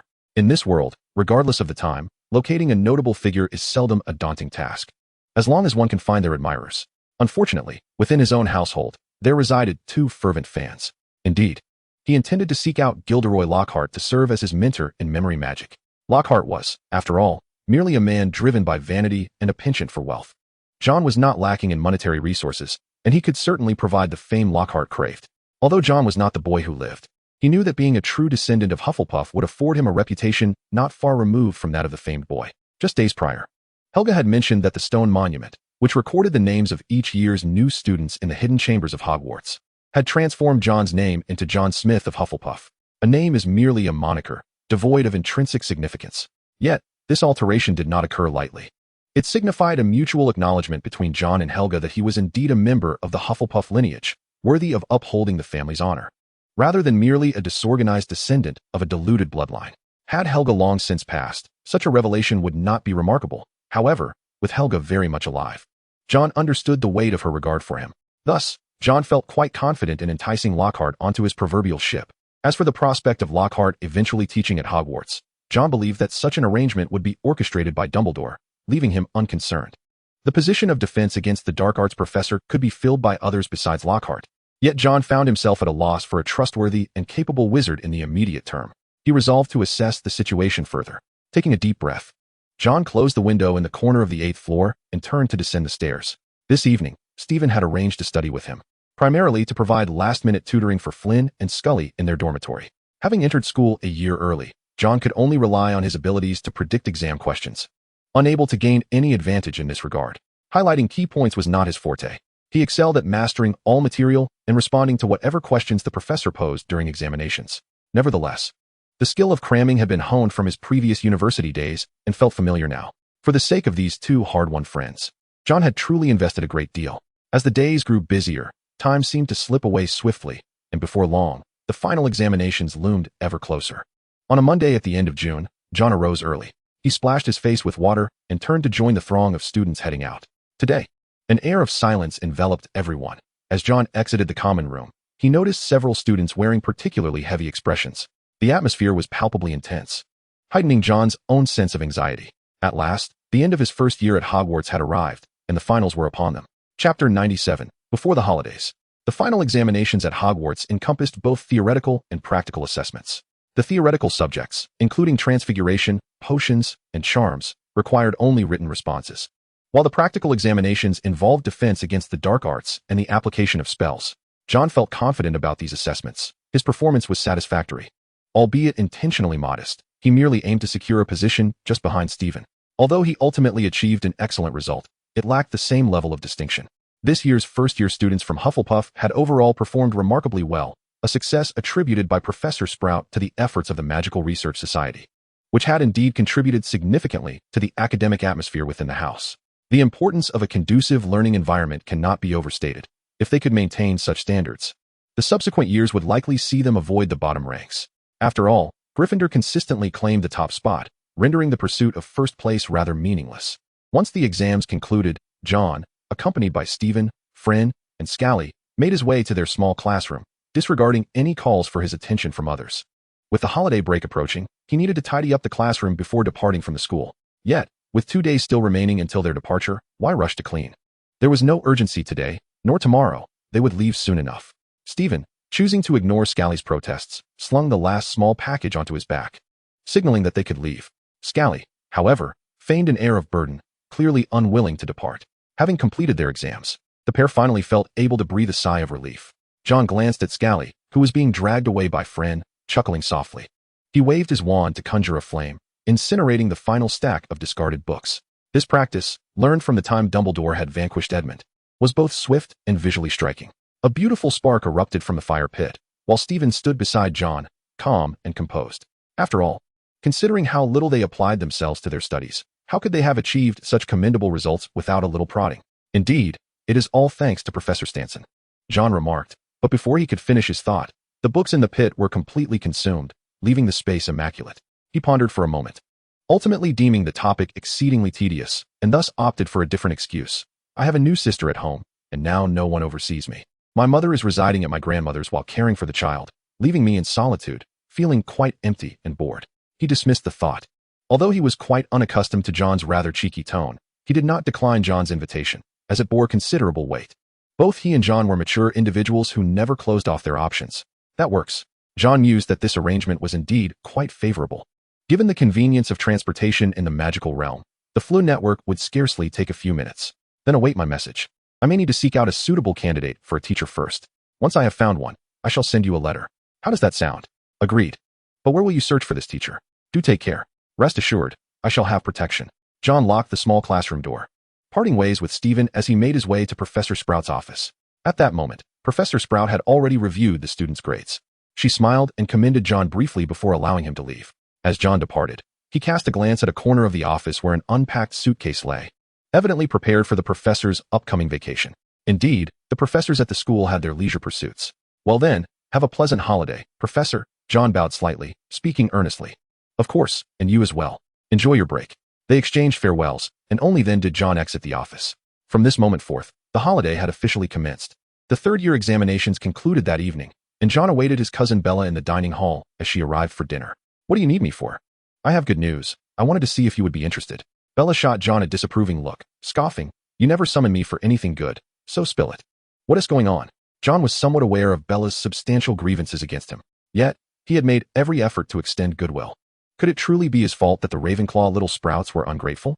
Such thoughts were best left unvoiced in Bella's presence, lest he face repercussions. Even though John's abilities were now on par with Bella's, the dynamic of sibling relationships inherently lacked equality. An elder sister naturally held a certain authority over her younger brother. Moreover, within the confines of their home, Mrs. Smith would always align herself against her son in such trivial matters. Bella swiftly read through Mrs. Smith's letter, her mind consumed with thoughts of Lockhart, eager to leave at once. This signing event will be in Manchester. I will arrange for someone to go ahead. Once there, remember that you cannot use magic in every situation. Bella was generally well informed about John's affairs, and the fact that he was quite affluent in the Muggle world was no secret within the household. Rest easy. Bella's eyes sparkled with mirth. Sister knows what she is doing. Chapter 98. When you become the beneficiary. The Hogwarts Express consists of but a single train, necessitating its stops at various locations. These stops are determined by the distribution of wizarding communities within the borders of the United Kingdom. Manchester, being the second most bustling city in the realm, naturally boasts a station of its own. Upon the train's arrival in Manchester, John bid farewell to his roommates before alighting with his cousin Bella.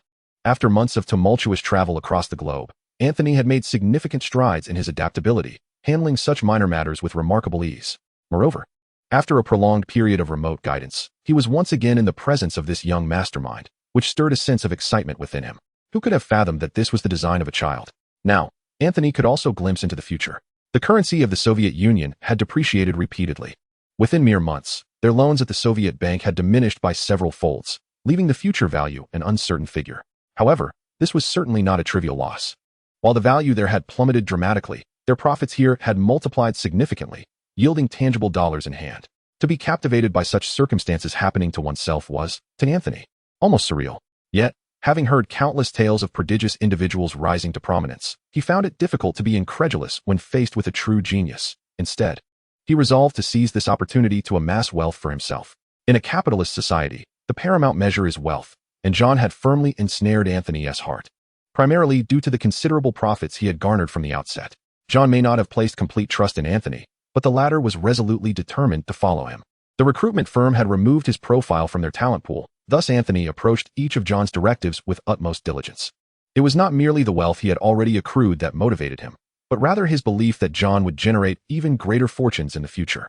He no longer lacked money. Yet, in a capitalist society, one is innately sensitive to the notion of wealth, and no one ever feels they possess enough. Anthony had experienced the hardships of a life devoid of financial stability. Boss. Anthony gazed down at John, his voice imbued with solemnity. Having lived many years, John, in fact, possessed an age surpassing Anthony's by several years when their lifetimes were considered together, and he could easily discern Anthony's anxiety. It was reminiscent of his own trepidation when facing a mentor in a previous life. Do not be so tense. I am hardly a monstrous fiend. Upon the arrival of outsiders, Bella resumed her aloof demeanor, seated in the back of the car, entirely indifferent to the conversation between John and Anthony, for she could not comprehend their words. My hotel is situated not far from Manchester University. However, the individual you mentioned is currently serving as a teaching assistant there, so I did not venture too close. It was indeed prudent not to approach too closely, for he was an international agent, and I understood that it was merely a matter of chance. You should limit your interactions with him. In matters concerning Loart, John found himself compelled to resort to falsehoods. The affairs of wizards were not to be divulged to muggles. He had never confided in Anthony about his own circumstances, and he preferred to remain silent whenever possible. Regarding his identity, he revealed only fragments, leaving the remainder for Anthony to speculate. After all, even if Anthony were to deduce John's true identity, John had ways to ensure he would forget. It was for the best. With you away in America, I couldn't help but feel uneasy, John observed as Anthony navigated the streets, ultimately arriving at the entrance of a hotel, where he carried John and Bella's luggage upstairs. John was anxious about Bella's impatience, but she appeared remarkably untroubled. Rest assured, I can look after myself. What is there to fear in the Muggle world? I've been here before. Indeed. John realized he had underestimated these young wizards. They possessed an inexplicable sense of superiority that instilled within them an extraordinary confidence. Perhaps it was for the best.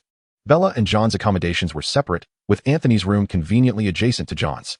After dinner, John welcomed a visitor into his room, none other than Anthony. Their afternoon conversation had been brief, but now they delved into the broader context of the company's situation. John's company operated on the international market, not merely within the confines of the UK. Thus, in the Americas, it was classified as both a foreign enterprise and a domestic one. The current predicament was that their company was regarded as a foreign entity, which meant they could not benefit from certain protective policies in America. Ordinarily, the international market would not affect such matters, yet the prevailing circumstances were sensitive, and the situation in the Soviet Union inevitably contributed to this outcome. But this is rather unjust. It clearly aims to marginalize us, Anthony remarked, visibly agitated. However, John remained unfazed. He was not particularly concerned about this issue. Among the myriad of concerns he faced, the company was the least of his worries. If necessary, they could simply cease operations. The company had ample funds, and selling it would yield a significant sum. The marginalization was ostensibly for the protection of domestic shareholders' rights, leaving little room for grievances. He observed Anthony growing increasingly frustrated, and with a wry smile, he acknowledged the irony of having to play the role of a psychologist on the matter of fairness after all these years. Anthony, may I pose a question? John inquired. Surprised by John's initiative, Anthony appeared eager to engage. Please, go ahead, boss. If one day you were to become a beneficiary of these regulations, would you still perceive the world as unfair? Chapter 99. The Life of the Affluent. If you were to become a beneficiary, would you still deem the world unjust? This was a rather profound question, and even Anthony, seasoned as he was, found himself momentarily at a loss for words. He felt no embarrassment in discussing such matters with John, nor did he consider himself inferior to John in any regard. In essence, he is the employer who pays his own salary. If he can provide himself with guidance on such philosophical matters of life, it is indeed his fortune. While in Hong Kong, he often listened to merchants from the motherland discuss these philosophical aspects, thus understanding that those who have attained wisdom can serve as teachers. When he encounters confusion, he finds solace in John's explanations and simply absorbs the knowledge. We are not native merchants of the Americas. Centuries ago, we were adversaries. Now, with our company established in that land, it is a choice we made voluntarily, and they need not rush to offer us conveniences. As John sips his coffee, he articulates experiences that have been imparted to him by superiors and elders in past lives, wisdom that transcends cultures and is universally applicable. Our firm specializes in investment. As long as we continue to attract capital, we shall not encounter new dilemmas. Presently, how much is the loan from the UK? £2 million. With a repayment deadline set for 2 years hence, we must maintain our connection with the bank. Within 2 years, they will be eager to reclaim the loan from us.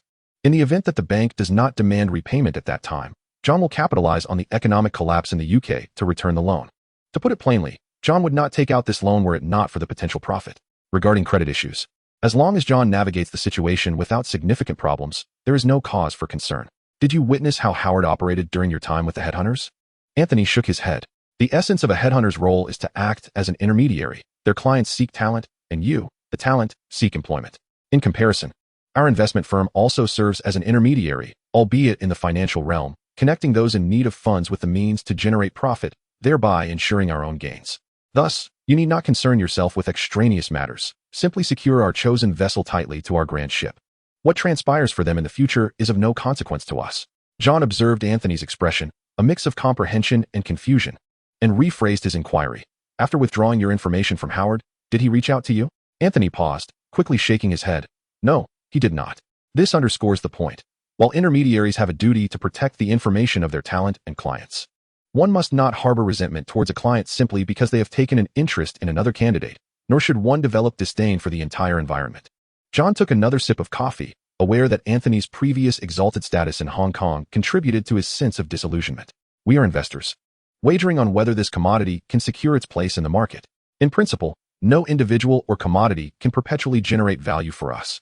If they discover a superior path for development, we merely lose a small vessel. It is essential to recognize that we hold genuine dollars in our hands. They need us to invest, not the other way around. Should they depart, we can readily find alternative commodities, while their fate post-departure is of no concern to us. Do you understand? However, do not readily relinquish the previous terms. Let the legal department handle those matters. John had previously allowed Mr. Smith to peruse the company's personnel list, providing him with a modicum of understanding regarding the organization. The company is adequately staffed now, so there is no need for you to manage every detail personally. Delegate appropriately to the managers below you. If necessary, you may enlist Howard to introduce some talent. It is imperative that the management comprises individuals we can trust. Anthony nodded, conversing on other topics for a while before departing John's office. Their discussion lasted half the evening. John, accustomed to the school curfew, relished the indulgence of a wealthy man's late-night revelry, watching television until dawn and rising from his bed only at noon the following day. Reflecting on the absurdity of the previous night, John rubbed his temples and ordered lunch via phone. As he picked at the steak on his plate, he began contemplating the forthcoming matters. The knowledge imparted to Anthony was merely a means to ensure he would effectively handle tasks for John. The realm of capital is ruthlessly unforgiving. John himself is ill-suited for direct engagement, hence the significance of Anthony's role. Finding a young individual who possesses ideals, is free from entanglements with headhunters, and is both talented and diligent is no small feat. The adage to master the arts and serve the capitalists rings true. The emerging capitalist, John Smith, unburdened by guilt, diligently imparts knowledge to his capable subordinate, hoping this promising youth will ceaselessly generate value for him. He perused the investigation records regarding Gideon Lothar from the past 3 days, noting that Lothar frequented a bookstore adjacent to the university each afternoon. This bookstore, situated in a bustling district, had been inspected by Bella earlier that day, revealing the presence of a tavern reminiscent of a broken pot. Clearly, the bookstore served merely as a facade. Lothar had been preparing for a book signing event on Wizard Street. Yet, the records indicate that he indeed spends time reading there, confirming that he genuinely engages with literature. Previously aware of Lothar's status as a writer, it now appeared that he was quite knowledgeable, likely adept at writing as well. As long as he is not a complete dullard, that suffices. John sifted through additional records and ultimately concluded that a meeting at the bookstore would be prudent. The tranquil environment is indeed conducive to discussions. Chapter 100, A Chance Encounter with Lothar. John and Bella indeed attended the book signing event, as attendance was mandatory. Fortunately, John had prepared meticulously. He had written to his grandmother, informing her to keep his mother confined within the estate while she attended to the children. The experience from previous incidents had equipped him well. Once Greenwich University officially concluded its term in a few days, he would arrange for Mr. Smith to join them. At least until he mastered the art of memory magic, Lena Smith would have to remain at home, dutifully caring for the children, and must under no circumstances meet her idol. Even if she did, it was imperative that such an encounter remained undisclosed. Any fallout from this could jeopardize Lockhart's new position a year hence, which would be quite troublesome. However, the true highlight awaited John after the book signing, his meeting with Lockhart. Following the event, Lockhart would likely resume his habitual visits to the bookstore. Anthony had inquired with the bookstore staff and discovered that Lockhart's visits were seemingly a part of his daily routine, rather than motivated by any other reason. This revelation simplified matters considerably. John mentally reviewed the findings before pushing open the bookstore's grand door. Upon entering, he noticed a staff member stationed at the counter, her side adorned with a hefty index, ready to assist with book inquiries. John feigned the demeanor of a first-time visitor, despite his true novice status. He had previously had several titles meticulously researched and reported, and under the kind guidance of the female attendant, he ascended to the second floor. Compared to the bustling first floor, the second was indeed more tranquil. Beside the towering bookshelves, numerous patrons stood engrossed in their beloved tomes, leaning against the shelves or occupying nearby chairs, lost in quiet contemplation. John casually selected a volume from the shelf, casting his gaze around before settling on a secluded window-side nook. This spot offered ample light for reading and would not hinder his anticipation of Lockhart's arrival. The book he had chosen was a treatise on psychology. Research indicated that Lockhart had a penchant for such literature, presumably for its unique implications. In the corner, he would likely remain undisturbed, as few would seek out psychology texts. John relished this solitude. He had a particular fondness for such literature. Anyone with even a modicum of understanding found it engaging, while only those utterly ignorant would dismiss it as tedious. John belonged to the former category. In his previous life, he had consumed numerous detective and criminal psychology dramas, developing a keen interest in profiling. However, the art of profiling was no simple theory. Mastery required advanced theoretical understanding. And even the foundational skills demanded an acute awareness of one's surroundings, an ability that eliminated a significant portion of potential practitioners. Not to mention the subsequent requirement for physical conditioning. To his astonishment, John even spotted a mention of olfactory skills in the index. Surely, he was holding a pirated copy. Upon deeper reflection, it becomes evident that the book is not mistaken. Those proficient in psychological profiling or psychology typically possess remarkable observational skills, often bolstered by rich life experiences that underpin their professions. Such individuals' intuition and expertise frequently enable them to anticipate and navigate various potential challenges even before they arise. Conversely, those intrigued by these abilities are likely individuals lacking such innate talents, seeking alternative paths due to their own deficiencies. If they possessed these capabilities, they would not remain obscure. Regrettably, they often find a singular perspective illuminating, believing they have finally discovered a direction for their life's journey, without considering that if matters were so straightforward, they wouldn't be perusing such substantial volumes. This discipline, which requires a certain level of insight, operates on the premise that those who can understand do not require instruction, while those who cannot are unlikely to learn, especially from mere readings. Apart from scholars specializing in specific fields, the number of individuals truly aided by such literature is likely minimal. Nevertheless, Lockhart harbors a peculiar fondness for these texts. As John perused the behavioral psychology analysis in his hands, time gradually slipped away, and by the time he reached the halfway mark of the book, he finally awaited Lockhart's arrival. Given that the Wizarding Street was just next door, the use of magic was hardly a matter of concern. Thus John's listening wind language, which had been operational since yesterday's signing event, had effectively filtered out the majority of irrelevant sounds. As Lockhart ascended the stairs, he immediately noticed John's figure. After frequent visits, he had nearly memorized the daily patrons of the bookstore. However, the presence of a child was not particularly unusual. Though the choice of location was somewhat atypical, why would a child forego storybooks to venture into the social sciences section? Most likely, this behavior stemmed from parental influence. With a touch of nostalgia, he cast a glance, then shifted his gaze upwards, revealing a vaguely familiar face. Where had he encountered it before? Lockhart slowly rubbed his head, the long-term effects of absorbing others' memories becoming apparent as he struggled to recall when he had last seen this visage. As he squinted in search of recollection, he noticed the child seemingly aware of his gaze, looking up in response. The child's attire differed slightly from the usual, perhaps due to lingering fans nearby.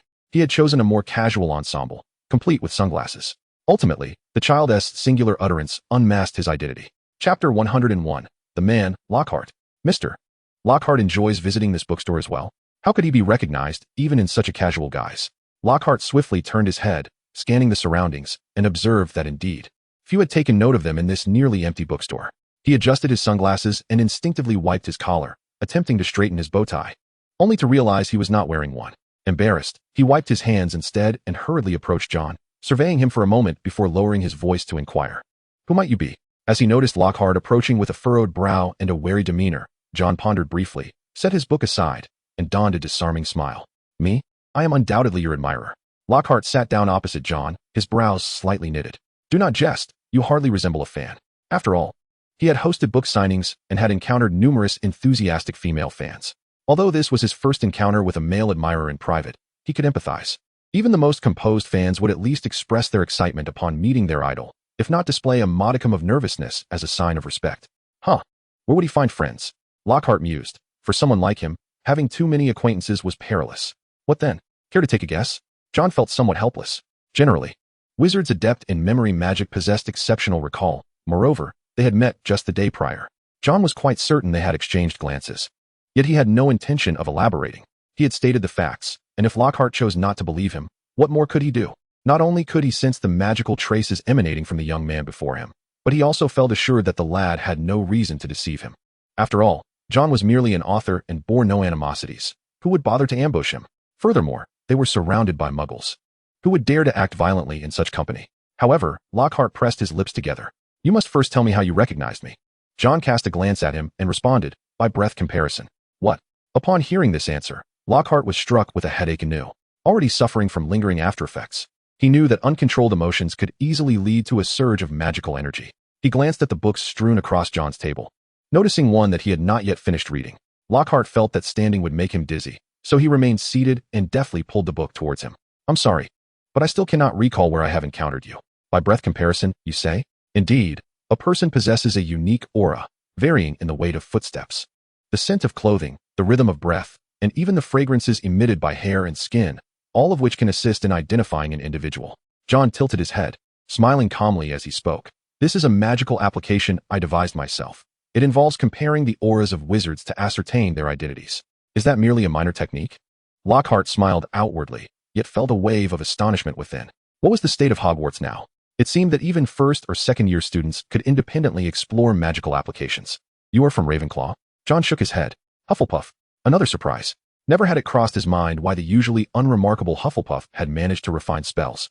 After such a long absence from school, Lockhart had long since lost the vivid memories of his academic days. It was futile to speak of magic, after all. He had been away from school for so many years that the majority of spells had faded from his memory. Save for the everyday charms and memory spells he frequently employed, the remaining theories of magic and incantation had long been returned to his former teachers. Perhaps it was better to discuss other matters. Lockhart glanced at the book sprawled before John, a tome he had previously perused, and with a shift of his gaze, a new topic surfaced. Have you also begun to explore Muggle literature? Not exactly. My father, a sociology professor at Greenwich University, has influenced me. It's merely a habit cultivated since childhood, John replied. Oh, is that so?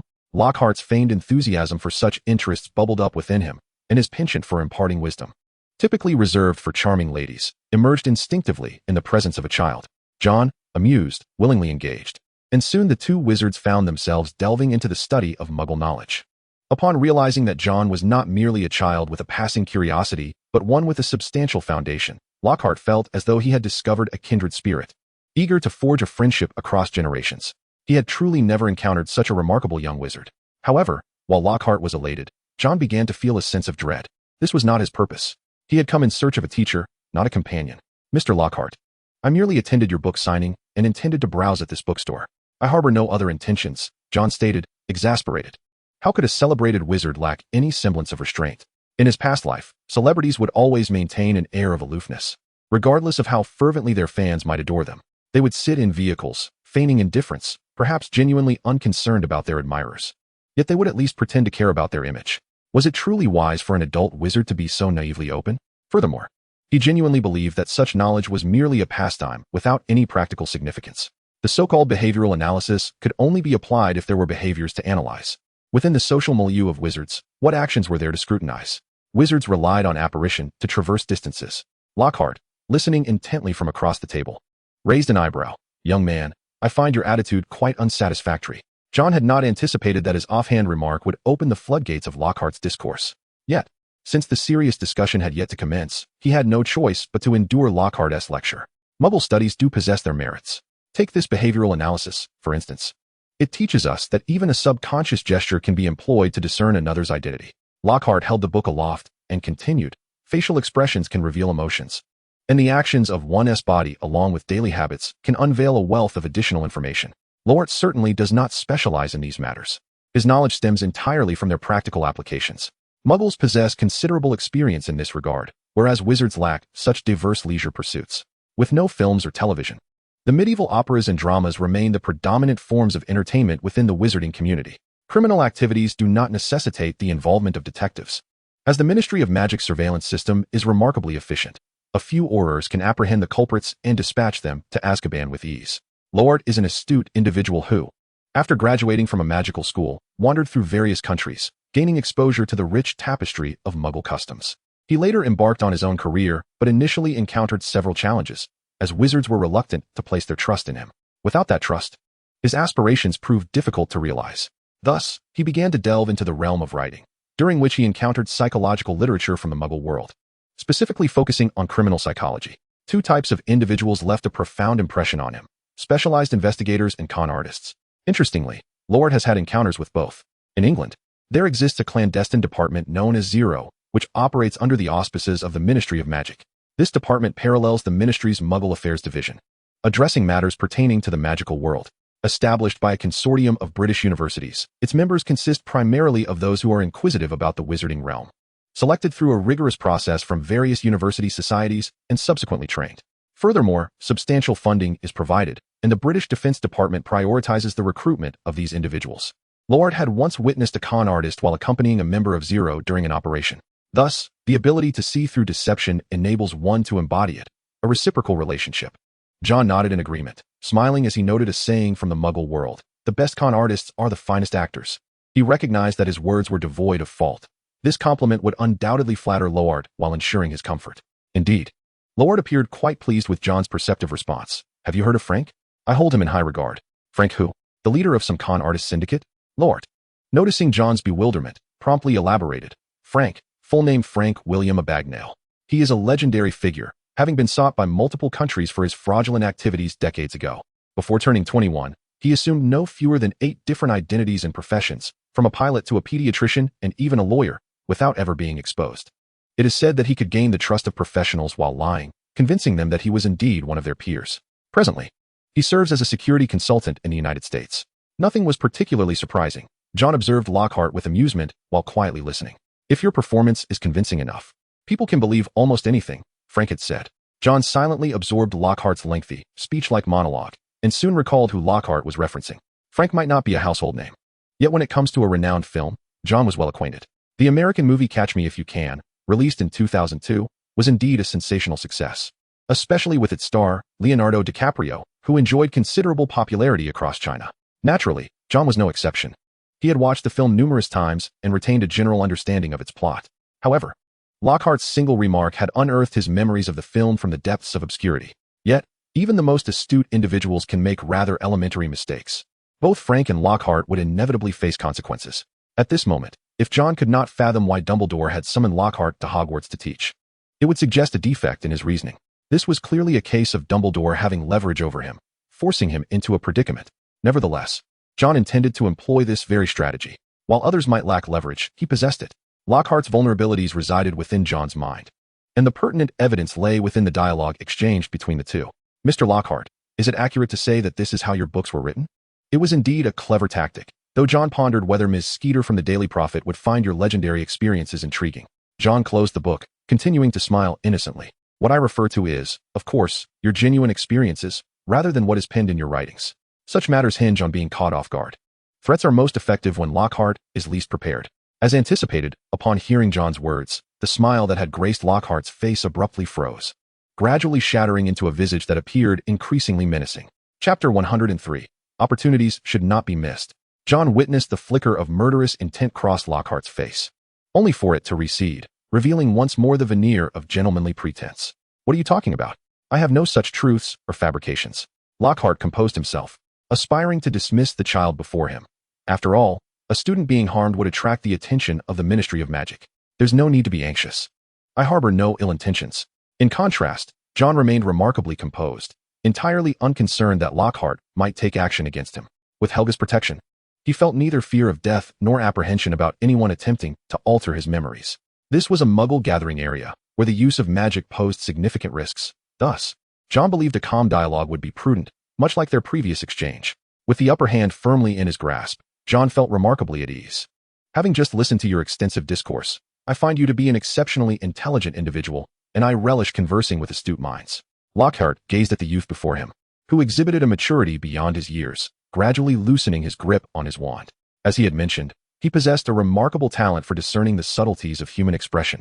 Regardless of how adeptly the individual opposite him might disguise his intentions, as long as John refrained from uttering the truth, Lockhart would inevitably glean some insight. Yet, there was none. John's demeanor was strikingly composed, devoid of even the faintest trace of deceit. Moreover, upon reflection, the matter at hand might indeed be as straightforward as it appeared. At the very least, John seemed genuinely devoid of malevolent intent. After all, there would be no need for him to engage in such extensive dialogue, considering that Lockhart's past could hardly withstand scrutiny. If John were to disclose any incriminating evidence to the Ministry of Magic or the Daily Prophet, Lockhart's fate would be sealed. "Now, let us discuss your terms." Lockhart removed his sunglasses and fixed his gaze upon John. "Wealth and prestige, I can strive to accommodate you." "I require neither," John replied, reclining against the back of the sofa, his fingers lightly tapping the table's surface. "I am aware that you are a remarkably successful wizard, yet I am merely a student. Thus, I lack for neither money nor fame. If I so desired, I could attain considerable renown at any moment. Lockhart's brow furrowed like that of an infant just born. Yet he could not deny that the youth before him indeed possessed the gravitas to utter such words. Whose progeny was this? How had he never heard of him before? Lockhart suddenly realized that, despite having spent an extensive time in conversation, he had yet to inquire about the boy's name. Was he under some enchantment? John, oblivious to Lockhart's internal musings regarding his potential Vila lineage, merely contemplated how to phrase his thoughts more delicately. After all, he would still need Lockhart's guidance in memory magic. In truth, I hold your accomplishments in high esteem. Not just any wizard can reach the heights you have attained. However, I am even more intrigued by your expertise. Lockhart. Skeptical, inquired. My expertise? Are you referring to my writing? Certainly not. I refer to your magical prowess. In the realm of memory magic, you must rank among the top 5 wizards in all of Britain. That may be an overstatement. Lockhart was uncertain of John's intentions, but harbored a lingering suspicion of conspiracy. I harbor no ulterior motives. I merely wish to inquire if you might be interested in becoming a private tutor at my residence. His mind was consumed by the implications of John's words. He could not fathom where he had gone awry. His prior actions had been conducted with utmost discretion, and he had not divulged these matters to anyone. Yet somehow, this information had come to light, morphing into a potential leverage against him. It seemed not merely a threat. If it were simply a matter of seeking a tutor, why would John have sought him out? Unless this matter was also meant to remain clandestine. A first-year student, possessing the audacity and confidence to approach him and deftly navigate the conversation, evidently had been keenly observing him for some time. Having wandered through the Western realms for an extended period, he was acutely aware that certain prominent wizarding families indeed harbored inexplicable traditions. Moreover, a private tutor often signified that this instructor held additional value to the family. Yet, apart from a few hollow accolades, what could he possibly offer that would pique their curiosity? He possessed a strong sense of vanity, but he was no fool. He understood the boundaries of permissible actions. If evasion was futile, then he would not shy away. Most importantly, John had indeed presented him with a generous proposition. Monetary compensation was secondary. John had offered a condition that, despite being little more than an empty promise, was profoundly enticing. He glanced at the note in his hand, which bore the hotel room number and a name. Beneath the elegant cursive lay a remarkably illustrious name, John Smith Hufflepuff. Hufflepuff, not the Hufflepuff Academy, but the Hufflepuff lineage. Initially taken aback by the revelation that a descendant of Hufflepuff still existed in the world, he soon ceased to be surprised. If such an ancient family were to pass down its legacy, it was hardly astonishing that his own affairs might attract attention. Should this news circulate, it would undoubtedly send ripples through the entire wizarding community. After all, this was a living legacy of a legendary wizard, and as long as Hogwarts endured, the Hufflepuff name would never fade. Graduates of Hufflepuff Academy comprised nearly half of the wizarding population in Britain. At that juncture, he, as a private tutor, would surely garner a multitude of diverse gazes. That was the life he yearned for. Even envious stares would bring him a sense of satisfaction. By that time, what would he need to write? He often spent lavishly, and the royalties from his publications barely covered his expenses. Otherwise, why would he need to hold constant book signings? Was it not true that he had to pander to fans due to financial constraints? Now he had come to a realization. Writing offered no viable future. It was laborious and thankless, yielding no income, and at times, life itself was a struggle, not to mention the frequent jabs of ridicule he endured. It would be far wiser to amass sufficient wealth first. Then, he could write whatever he pleased, free from the judgment of others. John's invitation illuminated this opportunity for him. After all, he was adept not only at identifying targets, but also at seizing opportunities. If fate presented him with a chance, and he let it slip away, that would be sheer folly. Furthermore, he could already sense that future fame and fortune beckoned to him enticingly. Chapter 104. Farewells and Reunions. Exiting the hotel. To the right lay a bookstore, further right was a shopping mall. John, donning a hat, emerged from the bookstore, clutching 2 Muggle storybooks. These were intended for his younger sister, the only other living descendant of Hufflepuff, besides himself, and this gift was, of course, a directive from Helga. In addition, it is necessary to purchase some toys that a little girl might find delightful. Yet, at such a tender age, can a child truly discern the differences between various toys? John, having never raised a child, found himself perplexed. Nevertheless, Helga suggested that they proceed with the plan. After all, who could resist the guidance of a progressive ancestor? Anthony, who had been waiting outside the bookstore, followed John into the shopping mall, quietly positioning himself beside him. The two stood together, appearing quite like brothers. "Boss, why did he leave?" Anthony inquired. "Am I expected to treat him to dinner?" John replied, tilting his head slightly to survey the shelves adorned with an array of dolls. Speaking nonchalantly, "Aren't you concerned he might escape?" "Rest assured," John remarked as he picked up a small doll to examine it closely. "He won't run away. I've presented him with an offer he cannot refuse. Besides, even if he wishes to flee, He must consider the feasibility of his escape and the consequences thereof. Oh, I see, Anthony responded, listening intently before asking, should I prepare a space for him? He won't be going to the office, John stated, shoving a dolphin-shaped pillow, nearly his own height, into Anthony's arms. He is solely here to serve me. I've invited him to be a teacher, so please, adopt a more amiable demeanor. I understand. It's merely a matter of agent-level training, I assent it. I've heard that the offspring of prominent families often undergo such training. John observed Anthony's expression and realized that his understanding diverged significantly from what John intended to convey. However, at this juncture, he felt little inclination to clarify. Let the misunderstanding be, as it was not a matter of great consequence. After all, it was destined that Anthony and Lothar would only meet this once. Once they had selected their items, Anthony proceeded to the counter to settle the bill while John exited the mall in advance. The sky had darkened. Although he had experienced the nights of London, he had yet to witness the nocturnal splendor of Manchester. In this bustling metropolis, the night seemed even more vibrant. With dazzling lights and sparkling glass reflecting one another, luxury boutiques teeming with crowds, and throngs of people reveling in the joys of the evening. It was quite lovely. Regardless of location, such serene and harmonious scenes invariably comfort the soul, instilling a sense of ease. However, how long could such days persist? Leaning against the wall, John observed the street's opulence with a detached gaze. He was acutely aware of the impending challenges that the nation would face, yet he pondered. What bearing did it have on him? The society of capital is cold and merciless. One's voice is but a whisper, and power is feeble, allowing only the protection of family and friends. Moreover, he was a wizard, separated by a formidable barrier from the Muggle world. Having narrowly escaped the clutches of dark wizards from America once, John was unwilling to risk his family's safety due to his own ties, especially since his father was an utterly defenseless mute.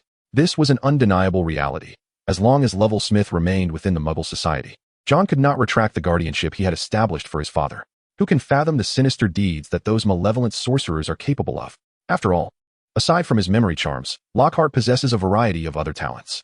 Moreover, they did not depart together, at least according to Anthony's account. Thus, with the ample space within the chest, it would be foolish to leave it unused. That night, two individuals found themselves in a state of unrest. John spent the entire night engrossed in books upon his bed, while Lockhart busied himself at his desk, penning letters until the early hours of dawn. Suddenly, an owl flapped its wings and swooped into John's chamber, delivering a letter from Lockhart. This missive provided the address of the Smith family estate, indicating that Lockhart would not await John's arrival, but would venture there on his own. Once he had concluded his affairs in the coming days, he would undoubtedly seek a secure means to reach John's estate in Biro. Besides, Lockhart had matters of his own to tend to, which would require time. The following day, at Manchester train station, Anthony drove the siblings to their destination, and there they said their goodbyes. Well then, boss, I shall take my leave, John said softly, patting Anthony's hand. Be safe over there.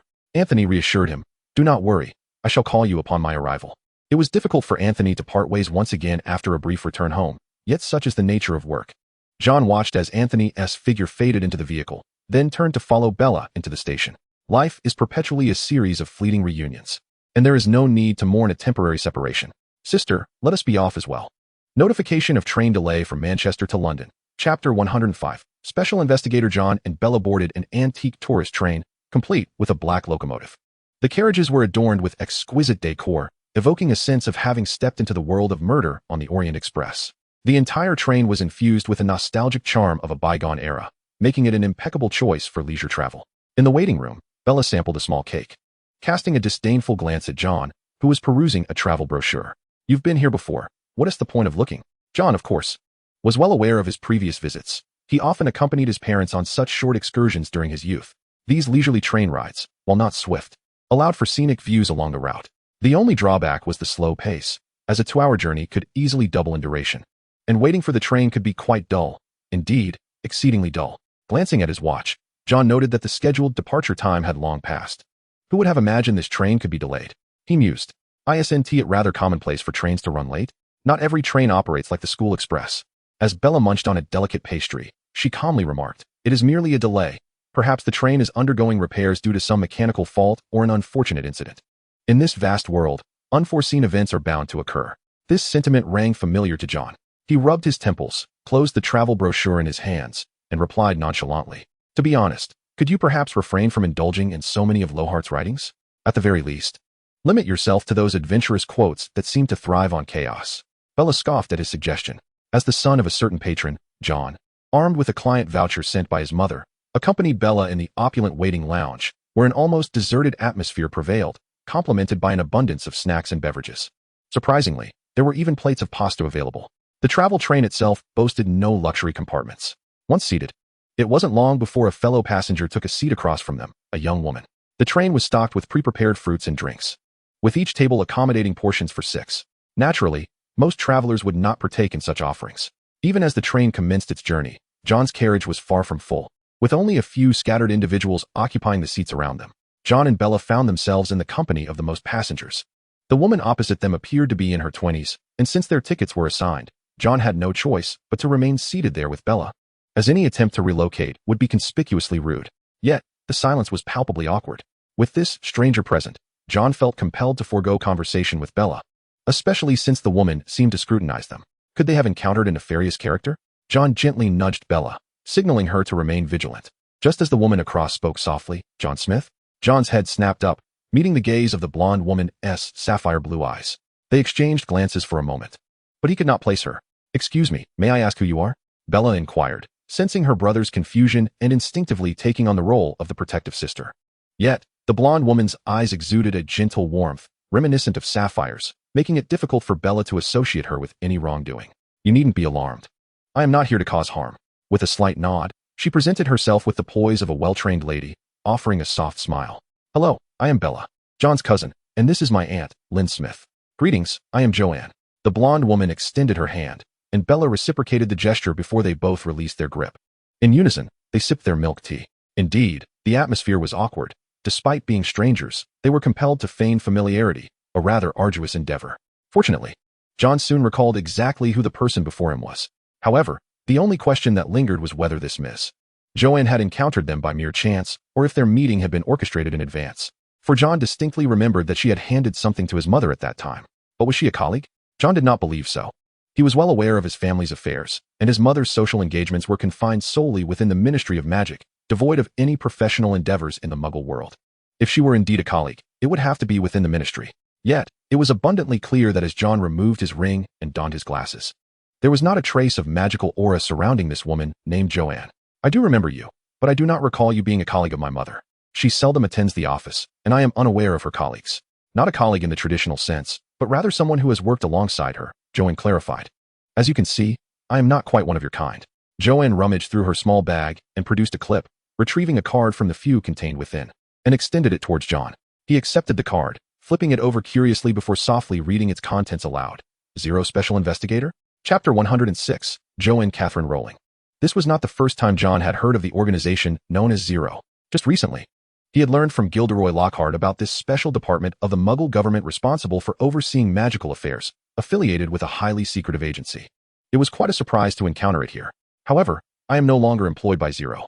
I am currently a secretary at the Manchester Chamber of Commerce, and after this holiday concludes, I will be taking up a position as a teaching assistant at the University of Manchester. Coincidentally, I only received my acceptance notification this morning," Joanne added, seemingly fond of the young boy. Bella, having observed for a while, fell silent and quietly resumed reading. "Oh, is that so? That is indeed wonderful." John appeared to have an epiphany, awkwardly smiling as he lowered his gaze to remove his glasses and gently wipe them on his clothing.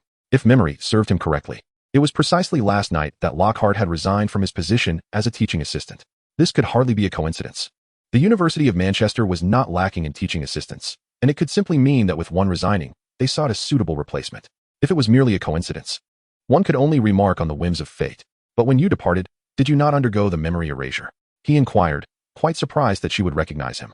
John distinctly recalled Lockhart mentioning that these Zero investigators underwent memory cleansing spells upon leaving to prevent the leakage of confidential information. However, to pose such a question so bluntly was rather impolite. "Oh," John nodded. "So? You mean to say that your meeting with my mother 2 years ago was in relation to a matter concerning us? To be precise, I extracted a rather ancient prophecy during my visit to Portugal, which I needed to pass on. Coincidentally, your mother was nearby, so I directly entrusted it to her. Is it acceptable for me to convey this information to you? I was under the impression that your work adhered to strict confidentiality protocols." Joanne chuckled silently. "Of course. But Haven T, I already disclosed the essence of the prophecy to you. Merely stating these facts does not breach any regulations, as they are not of significant consequence. And you were present at the time, were you not? Since your mother did not evade you, there should be no issue." As Joanne spoke, she cast a glance at Bella, who appropriately feigned ignorance. In any case, it was not a grave matter. Since everyone was willing to cooperate, there were no further concerns. However, it truly is a serendipitous encounter to see you here. Are you planning a trip to London? Yes, there is not much on our agenda lately. My boyfriend and I are intending to enjoy a proper vacation. Perhaps due to her rapport with Joanne opened up, and their conversation grew increasingly animated. Bella, naturally perceptive, maintained a quiet observer's role while also keeping an eye on their surroundings. Fortunately, there were not many people around. The long-distance train journey meant that many travelers were on their own, and some had already begun to doze off. Moreover, the volume of Joan and Joanne's conversation was low enough to alleviate any concerns about eavesdropping. In a brief span, Joanne had already begun sharing her future plans with Joan. It wasn't that Joanne was easily trusting. Joan could see the spark of enthusiasm in her eyes, realizing that this special investigator had simply been holding back for too long. Since leaving the confines of her previous role, she had encountered few witches, and the secrets she harbored had remained locked away in her heart for far too long. It was a rare opportunity to converse with someone who could understand her thoughts, and naturally, she felt compelled to express herself. Furthermore, in Joanne's mind, Joan held a somewhat unique significance. Joan raised her tone in surprise and asked, "Why do you say that? I'm uncertain if this is appropriate to share, but I believe it should be fine." Joan adopted an attentive demeanor, while Bella discreetly perked up her ears amidst her book. "Actually, I have always enjoyed imagining and writing since childhood. I even attempted to craft my own fairy tales and fantasy stories, but alas, my narratives may not have been compelling enough, as no publisher's editor ever expressed interest. Eventually, I began to doubt my talent in this area." Joan nodded. It was a rather cliché beginning, as most writers experience similar struggles. After all, no one is born a prodigious genius, and there are no authors who achieve fame without enduring hardship. After graduating from university, I gradually reduced my commitments to my former endeavors, preparing to embark on creating my own works once more, but I have yet to find the right material. 2 years ago, when I encountered you, a brilliant concept struck me. The sparkle in Joanne's eyes contrasted sharply with the turmoil her words ignited in John's mind. "I possess a comprehensive understanding of nearly the entire European educational system, its institutions, and history, knowledge that is either documented or will soon be at my disposal. Thus, why should I not weave a tale inspired by the narrative of a wizard? I believe this is a splendid idea, and I wholeheartedly support you. Should you face any financial or personal challenges, perhaps you could seek my assistance." John was not lacking in resources. His assets in the Muggle world were substantial enough to comfortably sponsor not just one writer, but even 10. Yet, why did Joanne's name ring so familiar to him? "Excuse my boldness, but may I inquire your name?" "Oh, how rude of me." Joanne realized she had neglected to introduce herself, a lapse in etiquette indeed. "My full name is Joanne Catherine Rowling." Chapter 107, A Parallel World?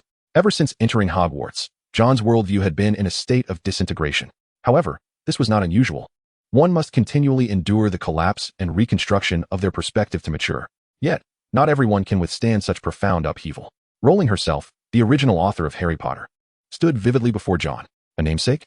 Certainly not. Sharing a name merely indicates identical first and last names, and considering that Rowling is not an exceptionally common surname, John had never encountered someone with the same middle name. More significantly, through their conversation, John discerned that this lady shared experiences, educational background, and movements strikingly similar to those of the Rowling he knew, albeit with some previously unheard details. Ultimately, it was the most perplexing aspect for John. After listening to Joanne's descriptions and her vision for the entire narrative, he swiftly pieced together the story. However, it lacked coherence. Bella would naturally refrain from divulging matters that transpired on the train. Their bond was too close for such secrets to be carelessly shared with their parents. This tacit understanding had long been nurtured between siblings, and John felt no concern about it. He needed to see Helga promptly. 10 minutes later, at the Wizarding Castle. Although he entered the magical realm from different locations, John consistently appeared in the same spot each time. Thus, he found himself here now. Why the glum expression? Helga, clad in a white robe and sporting a monocle, appeared before John, exuding the air of a researcher. "I have encountered some issues, and it is as follows." John hesitated, lowering his gaze. "I apologize. I have yet to articulate my thoughts clearly on this matter. The primary issue lies in the ineffability of the reincarnation phenomenon. Even a legendary which might find it exceedingly difficult to fully comprehend such matters. Nevertheless, take your time to articulate your thoughts. After all, my recent research has reached an impasse, and I am more than willing to assist you with your existential dilemmas." John remained silent. After a moment, he raised his gaze and inquired, "Ancestor Helga, have you heard of the theory of parallel dimensions?" Of course, Helga had not been acquainted with the theory of parallel dimensions, for it was only in the early 21st century that scholars from the Americas formulated a comprehensive system around it. Prior to this, the theory had not been embraced by the mainstream scientific community. In John's understanding, The notion of parallel dimensions or universes was, in essence, humanity's endeavor to elucidate and counteract fatalism, leading to the development of this theory. Fatalism posits that all life in the world is governed by predetermined outcomes. Although certain events may seem to harbor countless possibilities, fate has already dictated the trajectory of these occurrences, leaving life itself incapable of shaping its destiny. Scholars, through theories born of potentiality and existing paradoxes, such as the grandmother paradox, proposed the concept of parallel dimensions. They believe that every event in the world encompasses infinite possibilities, and every sentient being capable of making decisions contributes to the unfolding of these possibilities, thereby giving rise to countless parallel developments and coexisting realities. However, John held a contrary view. He posited that if such a theory were indeed valid, there should exist a four-dimensional realm capable of manipulating and traversing time. Should time travel within this world be deemed impossible, the inhabitants would undoubtedly exploit their technological advancements to interfere with other realms. If time travel were achievable, the existence of parallel worlds would inevitably be discovered. John approached this theory with skepticism. In his reasoning, while the concept of a multiverse could certainly exist, the worlds within it could not be identical. They must diverge in their trajectories. Thus, he had always perceived the world he inhabited post-rebirth as fundamentally different. Although this world was constructed upon the framework of the one he was familiar with, it was augmented by the presence of magic. In essence, this world was entirely dissimilar to the Earth he once knew. If magic is viewed as a branching factor, when did this divergence occur? What implications arose from it? What issues could potentially manifest? If this world is a creation of J.K. Rowling, can it be regarded as a parallel universe? Conversely, if it cannot be classified as such, then what brought the individual, Ms. Joanne Kathleen Rowling, who aspired to recreate a volume of Harry Potter, into this world crafted by her own imagination? Such inquiries are easily posed by John, yet they bear no substantial significance. Indeed, they lack practical value. The essence of one's worldview pertains to the impressions the world imprints upon one's subjective consciousness. After Helga listened to John elucidate the theory of parallel spaces, her tone was tinged with resignation as she posed another question. What do you think? Is the realm of the fairy castle real? Chapter 108. The Simulation of Reality. Helga had never anticipated that John would be troubled by such a query. This, however, was a matter worthy of her contemplation. Why must there be so many concerns? Is the authenticity of the world of paramount importance? Even if this world were a fabrication, would life cease to carry on? Such thoughts could not be directly articulated to John, hence Helga opted for that inquiry. Perhaps this space is indeed real. Yet, as John inhabits this realm, he finds it impossible to utter the words unreal. In this existence, the feedback of the soul is the truest form of reality. John's soul, residing within this space, conveys genuine information, rendering him incapable of providing a negative response to the legendary witch's inquiry. Exactly, Helga said with a gentle smile. Whether it is a space or this world, as long as you perceive it as real, that suffices. Why become entangled in the question of the world's authenticity?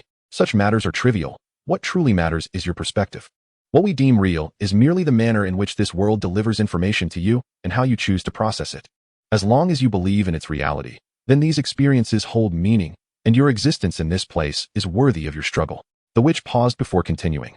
Even if it is merely for your own sake, striving is preferable to inaction. All right, I think I understand, John nodded. In truth, he grasped little. The crux of Helga's discourse diverged from his own concerns. Helga was arguing for the reality of this world, or aiding John in understanding its reality. While John pondered whether this world was singular, this world is indeed unique. Suddenly, hearing Helga's voice, John looked up in astonishment. Do not regard me with such eyes. I did not intend this. Helga, with an expression of unabashed sincerity, explained, this is merely a side effect from my recent research into the essence of the soul. As long as you are near me, your most intense thoughts at any moment will be inadvertently perceived by me. However, I have already discovered a method to suppress this side effect, and it shall improve in a few days. John's face remained impassive, internally questioning the situation. Oh, what is there to misunderstand? Consider it a new spell I have devised, yet I have yet to find a means to disable it. Very well. This spell does prove rather convenient. John blinked, his mind racing with thoughts. Stop dreaming. He chided himself. This magic is beyond your grasp. Your skills are insufficient. But perhaps after graduating from Hogwarts, you might attain it. Calculating his progress, John mused. By the time of graduation, I shall have reached a scholarly level. What is the rush? Helga cast a glance at John, remarking, with me here, can you truly be deprived of learning magic? What evidence do you require? I have witnessed it firsthand. Helga gracefully settled onto a swing, swaying back and forth. In our time, ascending to legendary status came with numerous advantages, such as the ability to access the deep blue sea at will, and to glimpse the true visage of this world. John reached out, and from the grass below, several blades shot up wildly, weaving themselves into a seat for him, upon which he sat, adopting a posture of eager attentiveness. Regarding the parallel universe theory you just mentioned, I grasp its essence, yet it strikes me as rather frivolous. Helga, seemingly at a loss for how to elucidate the concept further, spoke as thoughts came to her. She traced a square in the air before John, delineating a chessboard, and with a gentle flick of her finger, the board rippled, creating a multitude of tiny depressions. This represents what you refer to as a parallel universe. She tossed a small stone into it, and the little sphere cracked open, revealing tentacles and roots within. If we consider the genesis of the world as a singular point, we might liken it to what Muggles call a cell. With a wave of her hand, the roots began to grow. What you see now are the possibilities of this cell during its growth. The unformed protrusions represent the potential failures in its development. But can this truly be regarded as a world? John pondered. Why not? Helga countered. If it exists, it must indeed be recognized as a world. Another wave of her hand quickened the root's growth. Several vine-like tendrils intertwined, beginning to take on a trunk-like appearance, while others paused at various points. John focused intently on the chessboard, understanding that Helga was guiding him to comprehend the world's true nature. It was a process that could not be overlooked. The intertwining vines became increasingly congested, countless possibilities filling the gaps, transforming the tree into an exceedingly bizarre shape. Reminiscent of the lower half of an alien spacecraft he had glimpsed in a past life. Supported only by minimal foundational connections, it resembled a spinning top, yet it did not rotate. The entire structure appeared not only peculiar, but also precariously unstable. It is not difficult to envision that once a slight error occurs in a particular realm, the world that has emerged from the foundational cells will immediately collapse. If there is life within it, then for these beings, it would indeed be regarded as a cataclysmic disaster. So, do you now comprehend the gravity of the situation? Helga aptly remarked, the theory you just articulated is fundamentally irrational.